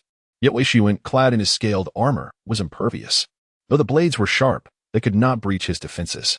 The master commands your demise, thus, you shall fall. As Chen Feng's loyal hound, Wei Xuan unleashed a frenzy, his tail sweeping to shatter a minion's chest, leaving them lifeless on the ground. In the same breath, he delivered a punch that snapped another minion's neck, causing them to sputter blood, eyes wide in eternal shock. Bang! An arrow pierced a minion's skull, ending their life instantly. Bang! Another fell. This was no mere battle, it was a massacre. In just a few minutes, Wang Yong's trusted followers lay cold as corpses. Meanwhile, the harbinger of death continued its relentless onslaught, the last of the magic cockroaches failing to endure even a minute. Its defenses shattered and life extinguished. The disparity was overwhelming. 3 silver-level foes launched an unrelenting assault, and in such close quarters, none stood a chance. approach, and death awaited. A demon. If Wang Yong was a villain, what then could be said of Chen Feng? An indiscriminate slaughter, executed with such composure, would typically intimidate onlookers. A preemptive measure. Indeed, reclaiming another's possessions invariably leaves traces of their origin. Rather than expend effort erasing these vestiges, severing the connection entirely and imprinting one's own mark proves more efficient. Ruthless? Wang Yong's practice of feeding insects to living beings was equally inhumane. This is merely the law of the jungle. The weak must be prepared for exploitation and plunder. What is your motive? The color had drained from Wang Yong's once spirited face, leaving it ashen. Surrounded by the fallen bodies of his confidants and insects, he trembled, pleading. Spare me. We have no quarrel. I know not what I have done to offend you. Forgive me, and I will serve you faithfully. Just spare my life. I will do anything. Unmoved, Chen Feng gestured downward, extinguishing Wang Yong's hopes. Eliminating all potential threats is a lesson he understands all too well. Upon seeing Chen Feng's signal, Wang Yong's pupils constricted to mere slits. So cruel. He leaves no survivors. Despite my desperate pleas, he seeks to eradicate me entirely. Who are you truly? His empire lay in ruins, all his efforts rendered futile. Indiscriminately, over 20 lives were extinguished. Overwhelmed by chaos, Wang Yong's heart was consumed by hatred. He raised his head, his eyes bloodshot. If I am to die, you will accompany me to the grave. In a final act of desperation, Wang Yong tore open his clothes, revealing a vibrant tiger tattoo on his chest, writhing as if alive. Almost instantly, the tattoo shattered, giving rise to a butterfly the size of a palm. Its wings were like gossamer, its eyes a celestial blue. Far from evoking disgust, its beauty inspired awe, resembling a being crafted from stained glass. This butterfly possessed extraordinary abilities, having concealed itself as a tattoo on Wang Yong's body. As it emerged, its eyes opened, and a beam of iridescent light shot toward Chen Feng. Wang Yong's final act unleashed his ultimate weapon. The attack was swift and unexpected, leaving Chen Feng no time to react before being enveloped in the radiant glow. Chapter 73. Illusory space. A soft, tender voice, as delicate as glutinous rice, echoed through the empty room. At that moment, Chen Feng opened his dim eyes, quietly surveying his surroundings. His gaze was momentarily dazed, but soon clarity returned. Su Hongzhuang? He murmured. Before him stood the girl he had encountered when slaying the terrain dragon. Her face adorned with a smile, her eyes shimmering with springtime allure as she gazed directly at him. Her hair cascaded down in silky, jet-black strands, the ends naturally curling and falling gracefully upon her slender shoulders. She wore only a thin garment that did little to conceal her taut skin, her calves, as white as ivory, exposed, exuding an enticing allure. If Su Hongzhuang had once resembled a black rose, replete with thorns that would draw blood at the slightest touch, now she appeared as an alluring rose, igniting a fervor within him, a crimson haze enveloping his sight. Chen Feng's heart was as calm as still water, his expression unreadable. He vividly recalled being in the wilderness moments ago, yet now he found himself reclining on an opulent bed, surrounded by lavish decor, even a bright light illuminating above him. How long had it been since he had experienced such brightness? It was all an illusion, yet it felt remarkably real. Even the fragrant scent of Su Hongzhuang was vividly clear. He pinched his arm, a sharp pain shooting through his mind. How intriguing. A smile, eerily genuine, crept upon Chen Feng's lips as he realized that even pain had been simulated. Master, Su Hongzhuang leaned closer, her softness laid bare before him, her voice a gentle whisper. Did you not enjoy being called that? I shall be your female servant now. Are you pleased? Chen Feng remained silent. Su Hongzhuang, undeterred, continued. My parents taught me to protect myself. I never let a boy hold my hand while growing up. Yet, you humiliated me that day. Do you know how much I loathe you? Her voice shifted, palpable rage emanating from her. My parents died a horrific death, their bellies torn open by those monsters. And I could only watch in terror. Do you comprehend the fear that gripped me? I fled, only to encounter a devil like you. Su Hongzhuang's tone turned chilling as a red glow emanated from her hand, a long knife materializing. Chen Feng's gaze snapped up, witnessing a blood-red glow expanding within his pupils. Suddenly, a sickening sound echoed as his arm was severed, blood gushing forth. Chen Feng's complexion turned pale as he stared in horror at the severed limb, the excruciating pain radiating throughout his body. This sensation was far too real. No, in truth, it was unequivocally happening. His trembling form bore witness to the surging blood, the metallic scent invading his nostrils. The agony. For an ordinary person, despair would have set in. After all, this was all too vivid. It was akin to watching a horror film, knowing there are no ghosts in reality, yet feeling the terror when faced with the screen's imagery. The atmosphere. It could obscure perception. And in such a scenario, even the knowledge of its falsity could not prevent immersion into the scene itself. Indeed, if a healthy person were to experience this torment, they would surely succumb to the illusion. Yet Chen Feng stood, suddenly shifting his tone, but I have endured such pain. With a swift motion, a fiery blade appeared in his hand, and he severed Su Hongzhuang's neck. Her exquisite visage retained the fury from a moment prior before it tumbled to the ground, rolling a few times. Did it hurt? The pain in his arm was a relentless torment. If this were his first encounter with such suffering, no one could remain composed. Yet, prior to his rebirth, Chen Feng had struggled for over a decade. At the end of days. What trials had he not faced? He had endured the venom of the desolate Scorpion King, painstakingly severed his own left leg to prevent deterioration, and expended immense resources to find a healer to restore his severed limb. In pursuit of survival, he had attempted to capture the Crimson Flame Fox, enduring 2 days of waiting in the desert, emerging with his chest scorched. Compared to these agonies, a mere severed arm was trivial. Suddenly, the sound of an arrow pierced the air, embedding itself in Chen Feng's abdomen. Turning, he beheld the beautiful face of a dark elf, revealed before him. The dark elf's expression was one of amusement, but before she could speak, Chen Feng lunged forward, striking her cheek with his blade. Thud. The enchanting being crumpled to the ground, breathless. Her lovely face split open, crimson blood seeping forth, staining the pristine earth. The arrow had pierced Chen Feng's spleen, and he gasped, sweat trickling down his forehead. Another voice echoed, tightening Chen Feng's chest as several arms ensnared him. Without a doubt, even the lesser demons had arrived. From a pool of sludge to this aberration, your strength has indeed grown. Chen Feng felt the intense pain in his chest and nodded in satisfaction. The arms tightened, and one by one, his ribs snapped, blood seeping from his mouth, painting a grim picture. Chen Feng's hair fell wildly, his ribcage crushed. Had he been an ordinary person, he would have screamed in agony. Yet he bore the torment, murmuring, "This illusion relies on fear to stimulate the brain, perpetuating itself. The more one fears, the deeper the descent." It felt all too real, overwhelmingly so. Even he was on the brink of faltering. Chen Feng's chest heaved violently as he spat out a mouthful of foul blood. But I have already died once. Fear? How could this illusion ensnare me?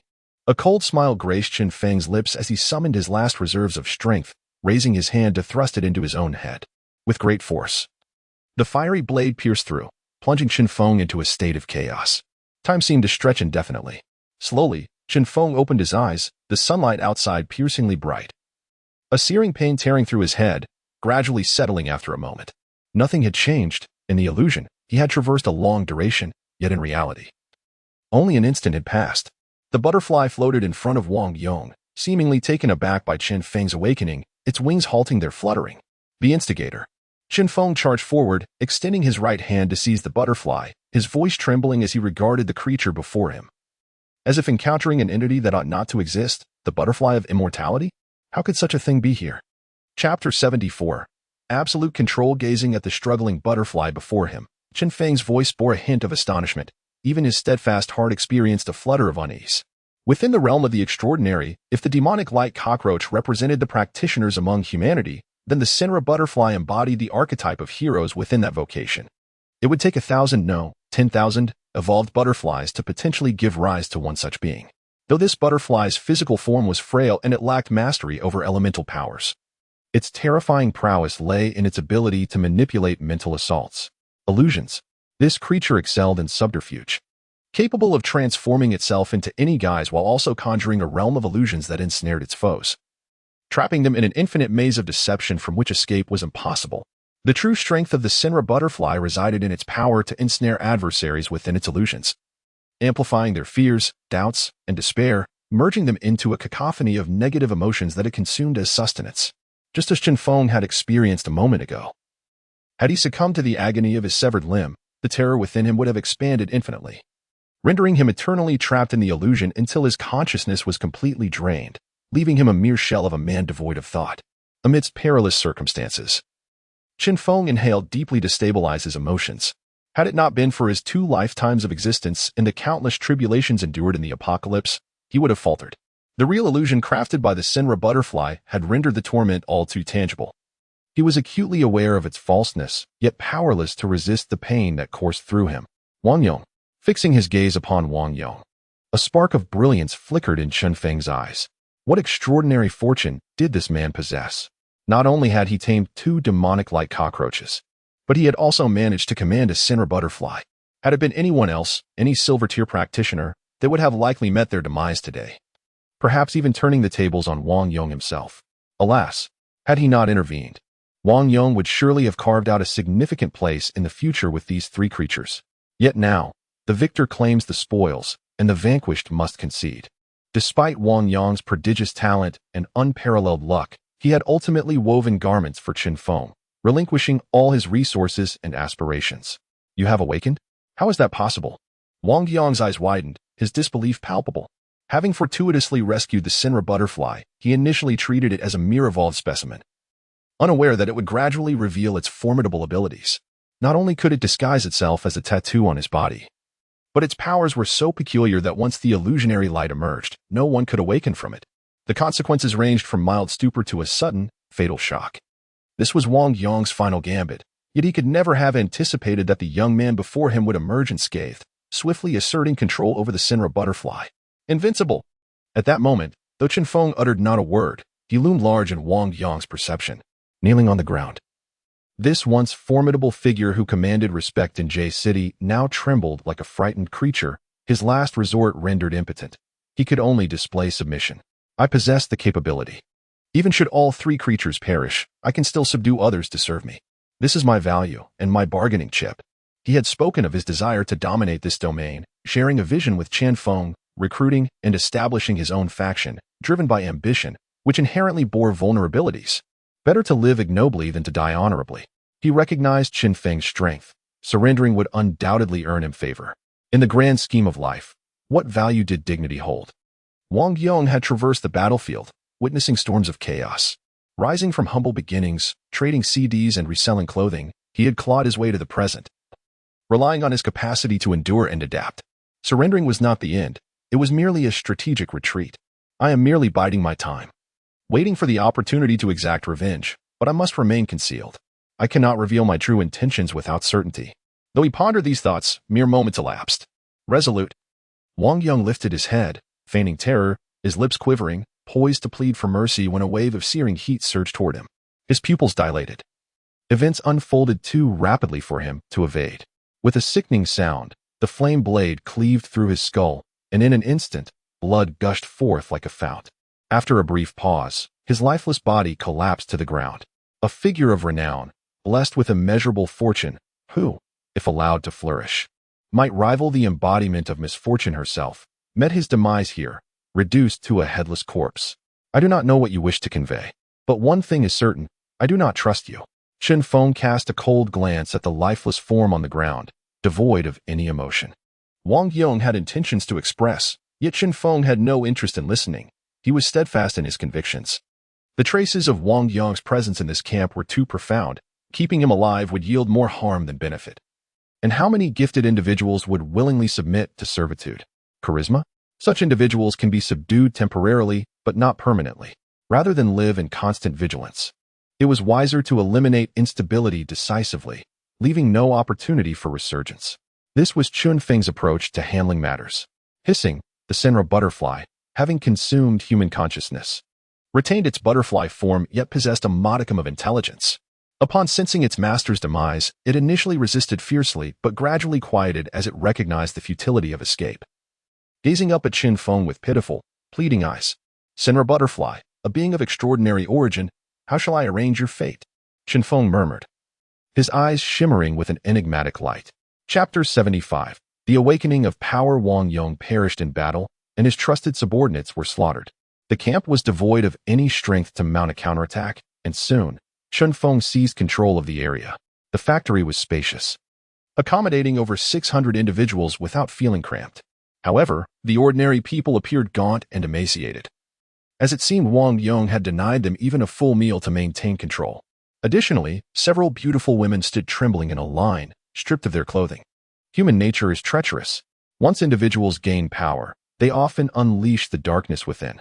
Women, particularly those of beauty, frequently become the victims in such times, enduring far greater suffering. This scenario, though grim, was only a commonplace state of affairs, Chen Feng had witnessed far more severe and brutal situations.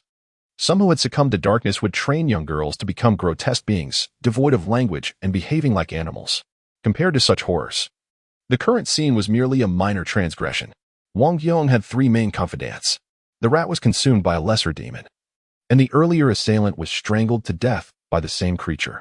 The last remaining practitioner, an elemental mage, possessed the ability to control electricity. A few hundred volts coursing through an ordinary person would leave them with no chance to resist, rendering them lifeless. This elemental mage had once been a factory worker, and only upon encountering danger did he awaken to such powers. Upon witnessing Chen Feng's imposing presence, the elemental mage harbored no thoughts of resistance and voluntarily surrendered, thus narrowly escaping disaster. Consequently, Chen Feng had successfully reclaimed 2 practitioners, a small but notable triumph. In the silent room, Chen Feng entrusted the arrangement of the gathered crowd to Wei Sun and brought the exquisite Saluo butterfly into the chamber. The creature resembled delicate glass, radiant as an artwork. Its body devoid of any grotesque features, exuding a texture akin to precious stone. Gazing at the Saluo butterfly in his grasp, Chen Feng's eyes flickered. The butterfly gazed up at him with a pitiable expression, reminiscent of the hellhound he had previously slain.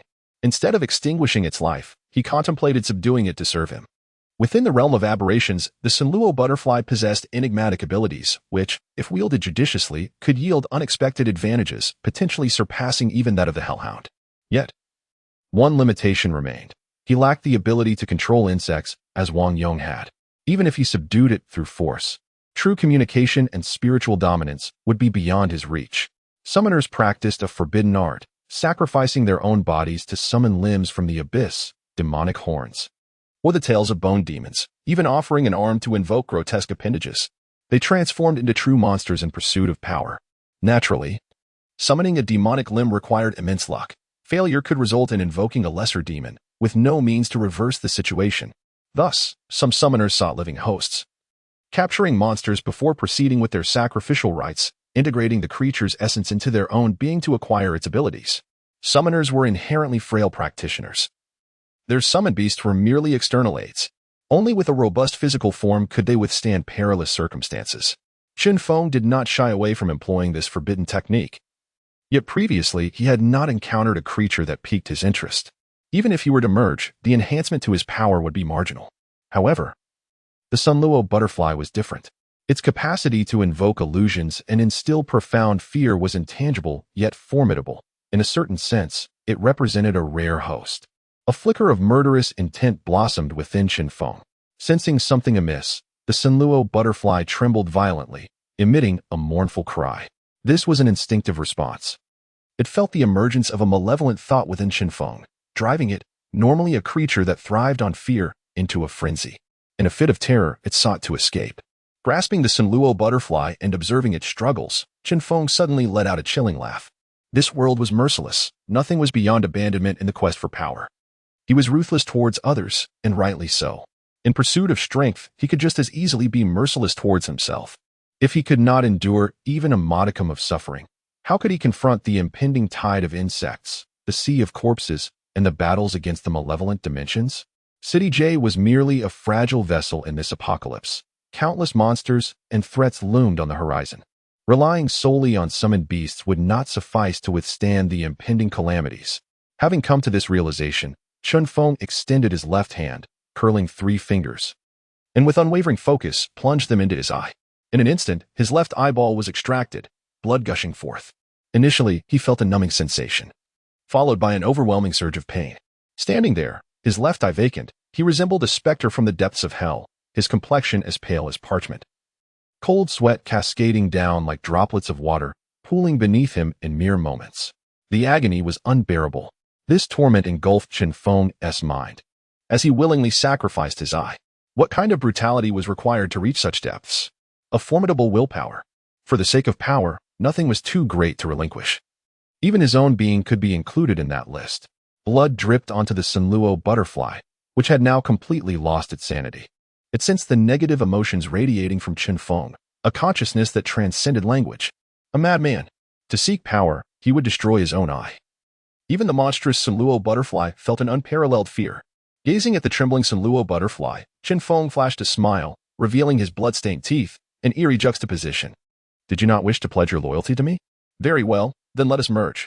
Infuse your abilities and consciousness into my flesh, and from this moment on, we shall be inseparable. With a swift motion, Chen Feng crushed the Saluo butterfly's form. He then lifted his head, resembling a cultist engaged in a dark pact. Summoning all his strength to bellow, merge with me. Let your flesh become my new eye, sweeping away all before me, proving your true worth. In an instant, Chen Feng pressed his hands together, directly merging the eyeball with the Saluo butterfly's essence. Simultaneously, he expended all his strength to strike his forehead. Sacrifice. A bizarre energy surged forth, tearing apart both the Saluo butterfly and the eyeball, merging their flesh into Chen Feng's being. Minutes later, a radiant and enchanting gaze gradually emerged in the hollow of his eye socket. Chapter 76. The Eye of All Things Agonizing Pain. Chen Feng's complexion turned ashen. The torment did not diminish with the passage of time, but rather continued to afflict him. It felt as though countless insects were crawling within his eye sockets. A sensation both agonizing and itchy. Even someone as resolute as Chen Feng found himself swaying under the strain. The flesh and blood of the forest butterfly melded into his eye sockets, giving birth to a brand new eye within. This was undoubtedly an unbearable process for a summoner. Attempting such a sacrificial act would necessitate meticulous preparation, for in such circumstances, one must endure not only physical agony but also the torment of the mind. Rebirth. Uncertain of how much time had elapsed, the pain in Chen Feng's eye sockets faded, leaving only a slight tingling sensation. He approached a mirror to inspect his visage. His face appeared pale, with beads of cold sweat still clinging to his forehead. His right eye remained unchanged, a void of darkness, while the pupil of his left eye had transformed into a pale green, adorned with 4 scattered dots reminiscent of the patterns on the forest butterfly's wings. Success. Ultimately, Chen Feng, through sheer willpower, completed this fusion. It is vital to understand that such a sacrifice is akin to a gamble. Merging with a creature may grant one its powers, yet it is not without its drawbacks. The abyss is rife with skeletal sorcerers and dark spellcasters, lurking like rodents in the shadows, patiently awaiting their prey. Summoning is random. Once these dark entities detect a summoning, they will immediately respond, invading not only the body but the consciousness of the summoner as well.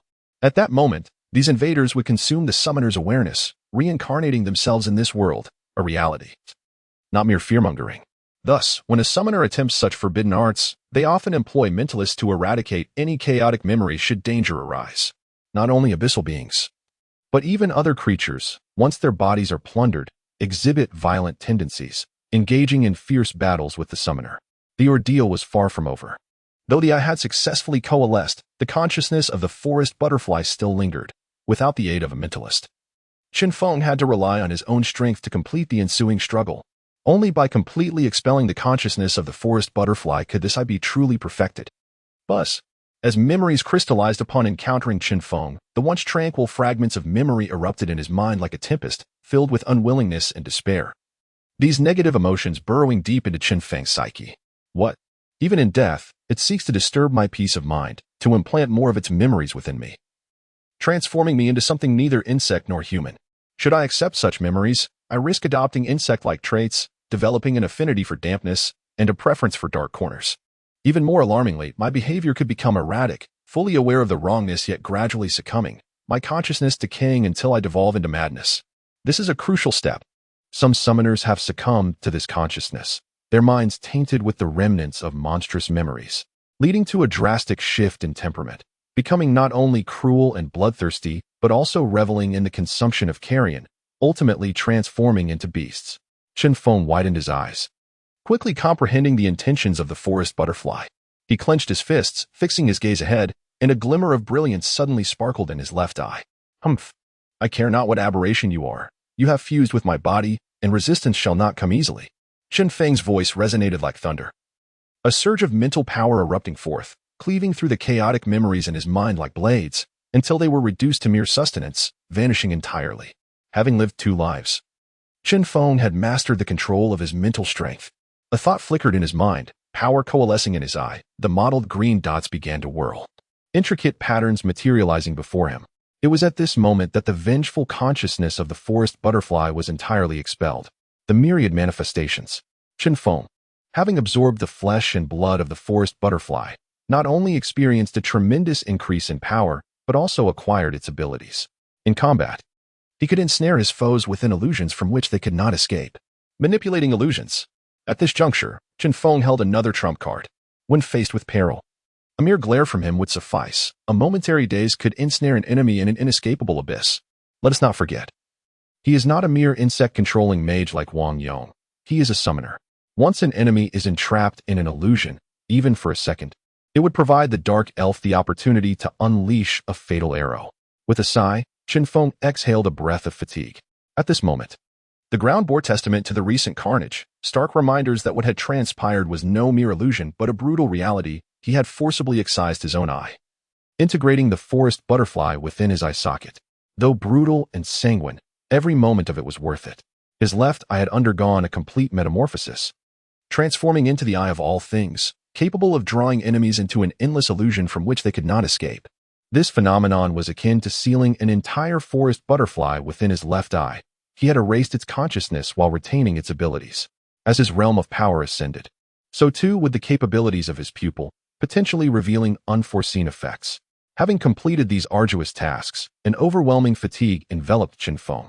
Although the pain had vanished entirely, the experiences he had endured had thoroughly drained his spirit. Rest. Chen Feng needed to rely on slumber to replenish his energy. Fortunately, outside, Wei Sun had made arrangements. Even in dire circumstances, he was a professional capable of managing the camp without issue. As fatigue descended upon him, Chen Feng collapsed onto a bed, gradually succumbing to a deep slumber. A military decree had been established, 2 updates per day, 14 within the week, and with 3 owed. A leave would be taken tomorrow to begin repayment, promising a small surge of content. Strive on. Thank you all for your support. Chapter 77. Harnessing momentum. Chen Feng opened his eyes to find the world outside enveloped in darkness. He had evidently slumbered for an extended period. Having ascended to the rank of silver, his mental prowess surged dramatically, allowing him to maintain an exhilarating state for 2 consecutive days and nights following ample rest. This is the terrifying advantage of a professional. Unlike ordinary individuals whose physical potential is limited, professionals can endure much longer, even in the face of calamity. While an ordinary person might collapse after hours of exertion, a professional can persist for an entire day, if not longer. Standing before the mirror, he beheld the visage of a youthful man, somewhat gaunt, yet exuding an ethereal grace akin to jade and ice, setting him apart from the mundane. He stood there like a wolf king commanding a pack, the unintentional aura of authority emanating from him, instilling a palpable sense of pressure among ordinary folk. Some timid souls were rendered speechless in his presence. This air of gravitas resembled that of a high-ranking official, whose every decision could affect the livelihoods of thousands, if not tens of thousands. Even in silence, his mere presence alone could evoke a sense of apprehension. The ancient emperors wielded a might that could decimate entire armies with a single wrathful decree, their presence exuding an invincible aura. Such intimidation is an invisible yet tangible force. Presently, Chen Feng commanded 3 formidable silver experts, dark elves, morning spirits, and lesser demons, each capable of standing alone in battle. With the acquisition of the factory, his ranks swelled 6-fold, now exceeding 700. Here, within this apocalyptic realm, the lives of these individuals lay entirely in his hands. If deities indeed existed, Chen Feng would be their guardian. It is precisely for this reason that Chen Feng's presence has surged dramatically. One glance is sufficient to discern his extraordinary essence. His left eye had reverted to its normal hue, appearing as an ordinary black orb, in stark contrast to the enchanting radiance it had emitted when first condensed. Now, having fully integrated this ocular gem into his being, he focused his mental energy upon it, transforming its appearance into a pale green, accompanied by 4 iridescent points that gracefully swirled about, resembling butterflies dancing within his gaze. With the transformation into a flame demon and the omniscient eye, I have unwittingly acquired 2 powerful cards. This is splendid. The lesser demons require nurturing, and I must also grow stronger. Only through such personal development can I navigate this desolate world with greater resilience. Suddenly, a pungent scent of blood wafted into his nostrils. The expansive factory, dimly illuminated, housed a generator that, while incapable of powering external machinery, sufficed for ordinary lighting. Hundreds of people were scattered throughout, some seated, others standing, exuding a palpable sense of anxiety, particularly among the women, who, having endured catastrophic events, had become increasingly neurotic. In the center lay 5 corpses, their eyes wide open, necks grotesquely twisted, blood pooling at their mouths. Wei Sun stood nearby, a menacing aura enveloping him, clearly the architect of these deaths. Upon hearing a sound, he swiftly turned, only to be seized by an inexplicable tremor upon meeting Chen Feng's dark gaze, reminiscent of witnessing a slumbering beast. The ferocity in his expression swiftly dissipated, replaced by a look of trepidation. Very well, you shall oversee everything here. Ensure food is uniformly distributed and eliminate any acts of violence. As for those in the air raid shelter, relocate them here, Chen Feng commanded, narrowing his eyes at Wei Sun. While the air raid shelter boasted a marginally higher safety factor, its underground locale rendered it damp and devoid of sunlight. Prolonged exposure could lead to health deterioration. However, it should not be entirely abandoned. It could serve as a stronghold for supplies or a temporary refuge when necessary. Chen Feng did not intend to micromanage the lives of these individuals. As long as order was established, others would naturally execute his directives. Currently, their numbers were a few hundred, but in the future, they could swell into thousands, perhaps even tens of thousands. If Chen Feng were to exhaust himself over every minor detail, any aspirations for ascension would be futile, and he would soon find himself overwhelmed. Not everyone would become a judge. The existence of power is merely a symbiotic relationship. Chen Feng offers protection, while they provide him with resources and stability. A realm of order. A sanctuary. Chen Feng could not be a judge, devoted solely to eradicating evil, even at the cost of his life. His approach to life is often one of neutrality. Yet, beyond judgment and neutrality, there exist those more deranged, cults that thrive amidst the chaos of the apocalyptic mid-era. In such times of moral decay, these cults began to flourish, their members harboring twisted desires, not merely killing to survive but reveling in the act itself. Some cult leaders even resorted to harvesting the internal organs of children to concoct potions. Names like Devil Cult, Doomsday Sect, and Child Sacrifice Cult are replete with foul connotations. Yet still, countless ordinary individuals willingly join their ranks. A malignancy. In this apocalyptic landscape, insects can be exterminated, zombies can be slain, and monsters can be vanquished. Yet the malevolent thoughts within the human heart remain indelible. Some unscrupulous professionals even ally with otherworldly beings, slaughtering their kin. Chaos. In such times, the present situation is but a tranquil pond, devoid of any significant turbulence. Moreover, it is precisely this knowledge of chaos that drives Chen Feng's urgent quest for power. It is both an accumulation and a preparation for the inevitable tumultuous battles ahead. The factory had been entirely secured, and it was evident that Wang Yong could accommodate such a multitude, possessing ample supplies. Having occupied this place for some time, he must be well acquainted with the surrounding conditions. After a moment of contemplation, Chen Feng's gaze fell upon an elemental mage nearby. As a professional under Wang Yong, he must have participated in numerous raids. Pointing at the individual, Chen Feng spoke coldly, "Step forward and inform me of the resources Wang Yong possesses, and whether there are any formidable monsters nearby." Having ascended to silver and with 4 summon beasts, one slot remained unfilled. He had allies and influence. Now was the opportune moment to consolidate his strength. Monsters. Powerful monsters. He urgently required corpses to sacrifice for the summoning of the 4th beast. Chapter 78. The Tooth of the Epic Elementalist. This term refers to a collective of practitioners who, upon awakening, gain the ability to manipulate elemental forces. Beyond their combat prowess, elementals possess formidable supportive capabilities. Take the practitioner before me, for instance. He wields the power to control electricity. The generator in this factory requires oil to operate, and eventually, it will run out. However, with his presence, such concerns are rendered trivial. In the future, numerous shelters will rise. In a distant land, there exists an impenetrable fortress, said to house 100 golden practitioners, all adept in earth elemental manipulation, tirelessly reinforcing the stronghold day and night, impervious to ordinary forces. Moreover, there are practitioners of fire, water, and ice, each with unique talents, making elementals a favored class among various factions. Upon hearing Chen Feng's inquiry, the elemental practitioner appeared visibly anxious. Previously, he had been assigned by Wang Yong to ambush from above, given his unique long-range abilities. When electricity strikes an adversary, the consequences can range from mere paralysis to instant incineration. This combination has claimed countless enemies in the past. Yet, the recent battle concluded far too swiftly, leaving the elemental with no chance to unleash his power, as Wang Yong's subordinates were swiftly slaughtered. At that moment, any further ambush from him would be futile. And thus he remained the sole survivor in this factory. Where are the supplies stored? Chen Feng asked in a deliberate tone, witnessing Chen Feng's fierce demeanor. The elemental trembled at the question, fear enveloping his face as he recalled his precarious situation. I know where they are. Please follow me, he stammered nervously, leading Chen Feng to the adjacent workshop. The factory spanned over 1,000 square meters, divided into 2 levels, with surrounding workshops now repurposed as storage areas. Upon entering one room, it was filled to the brim with rice. Not only that, but there were 3 similar storerooms filled with flour, millet, cooking oil, vinegar, and even snacks, nearly half a storeroom's worth. We previously raided a granary and cleared it of all food, along with 3 convenience stores. This is all we have, the elemental explained, gradually regaining his composure, though still somewhat breathless. Chen Feng narrowed his eyes at the sight of the ample supplies, realizing they were sufficient to sustain the group for the foreseeable future. This is excellent. In times of peace, the saying food is paramount to the people rings true in apocalyptic times. Food becomes an absolute necessity.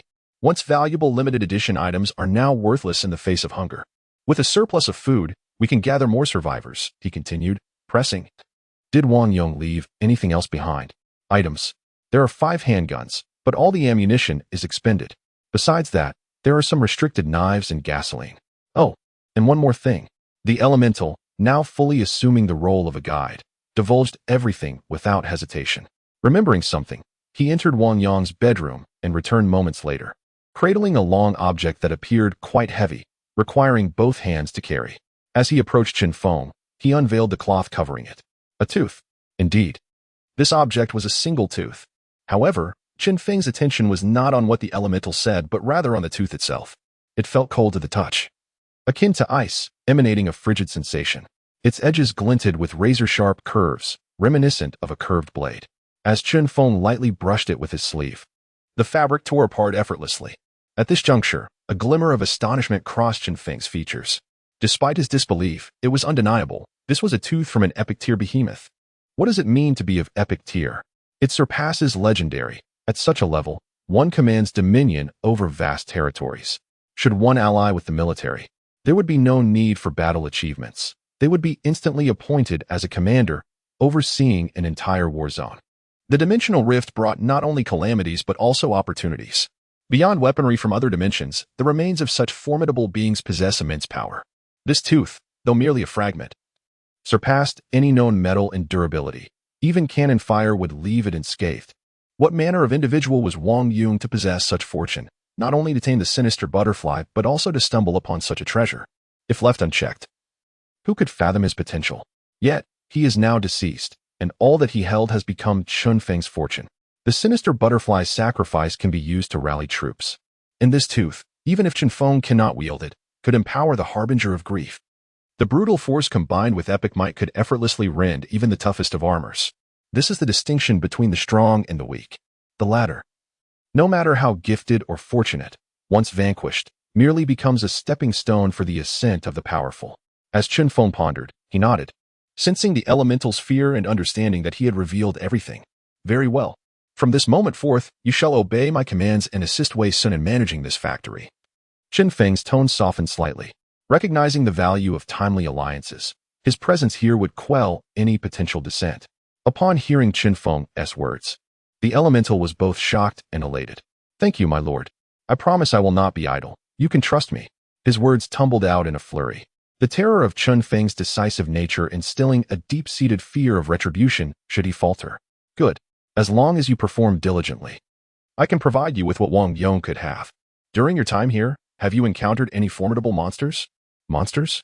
The elemental pondered before slapping his forehead. Yes. While searching for medical supplies, we discovered a scorpion at a nearby hospital, nearly 3 meters long, with razor-sharp pincers.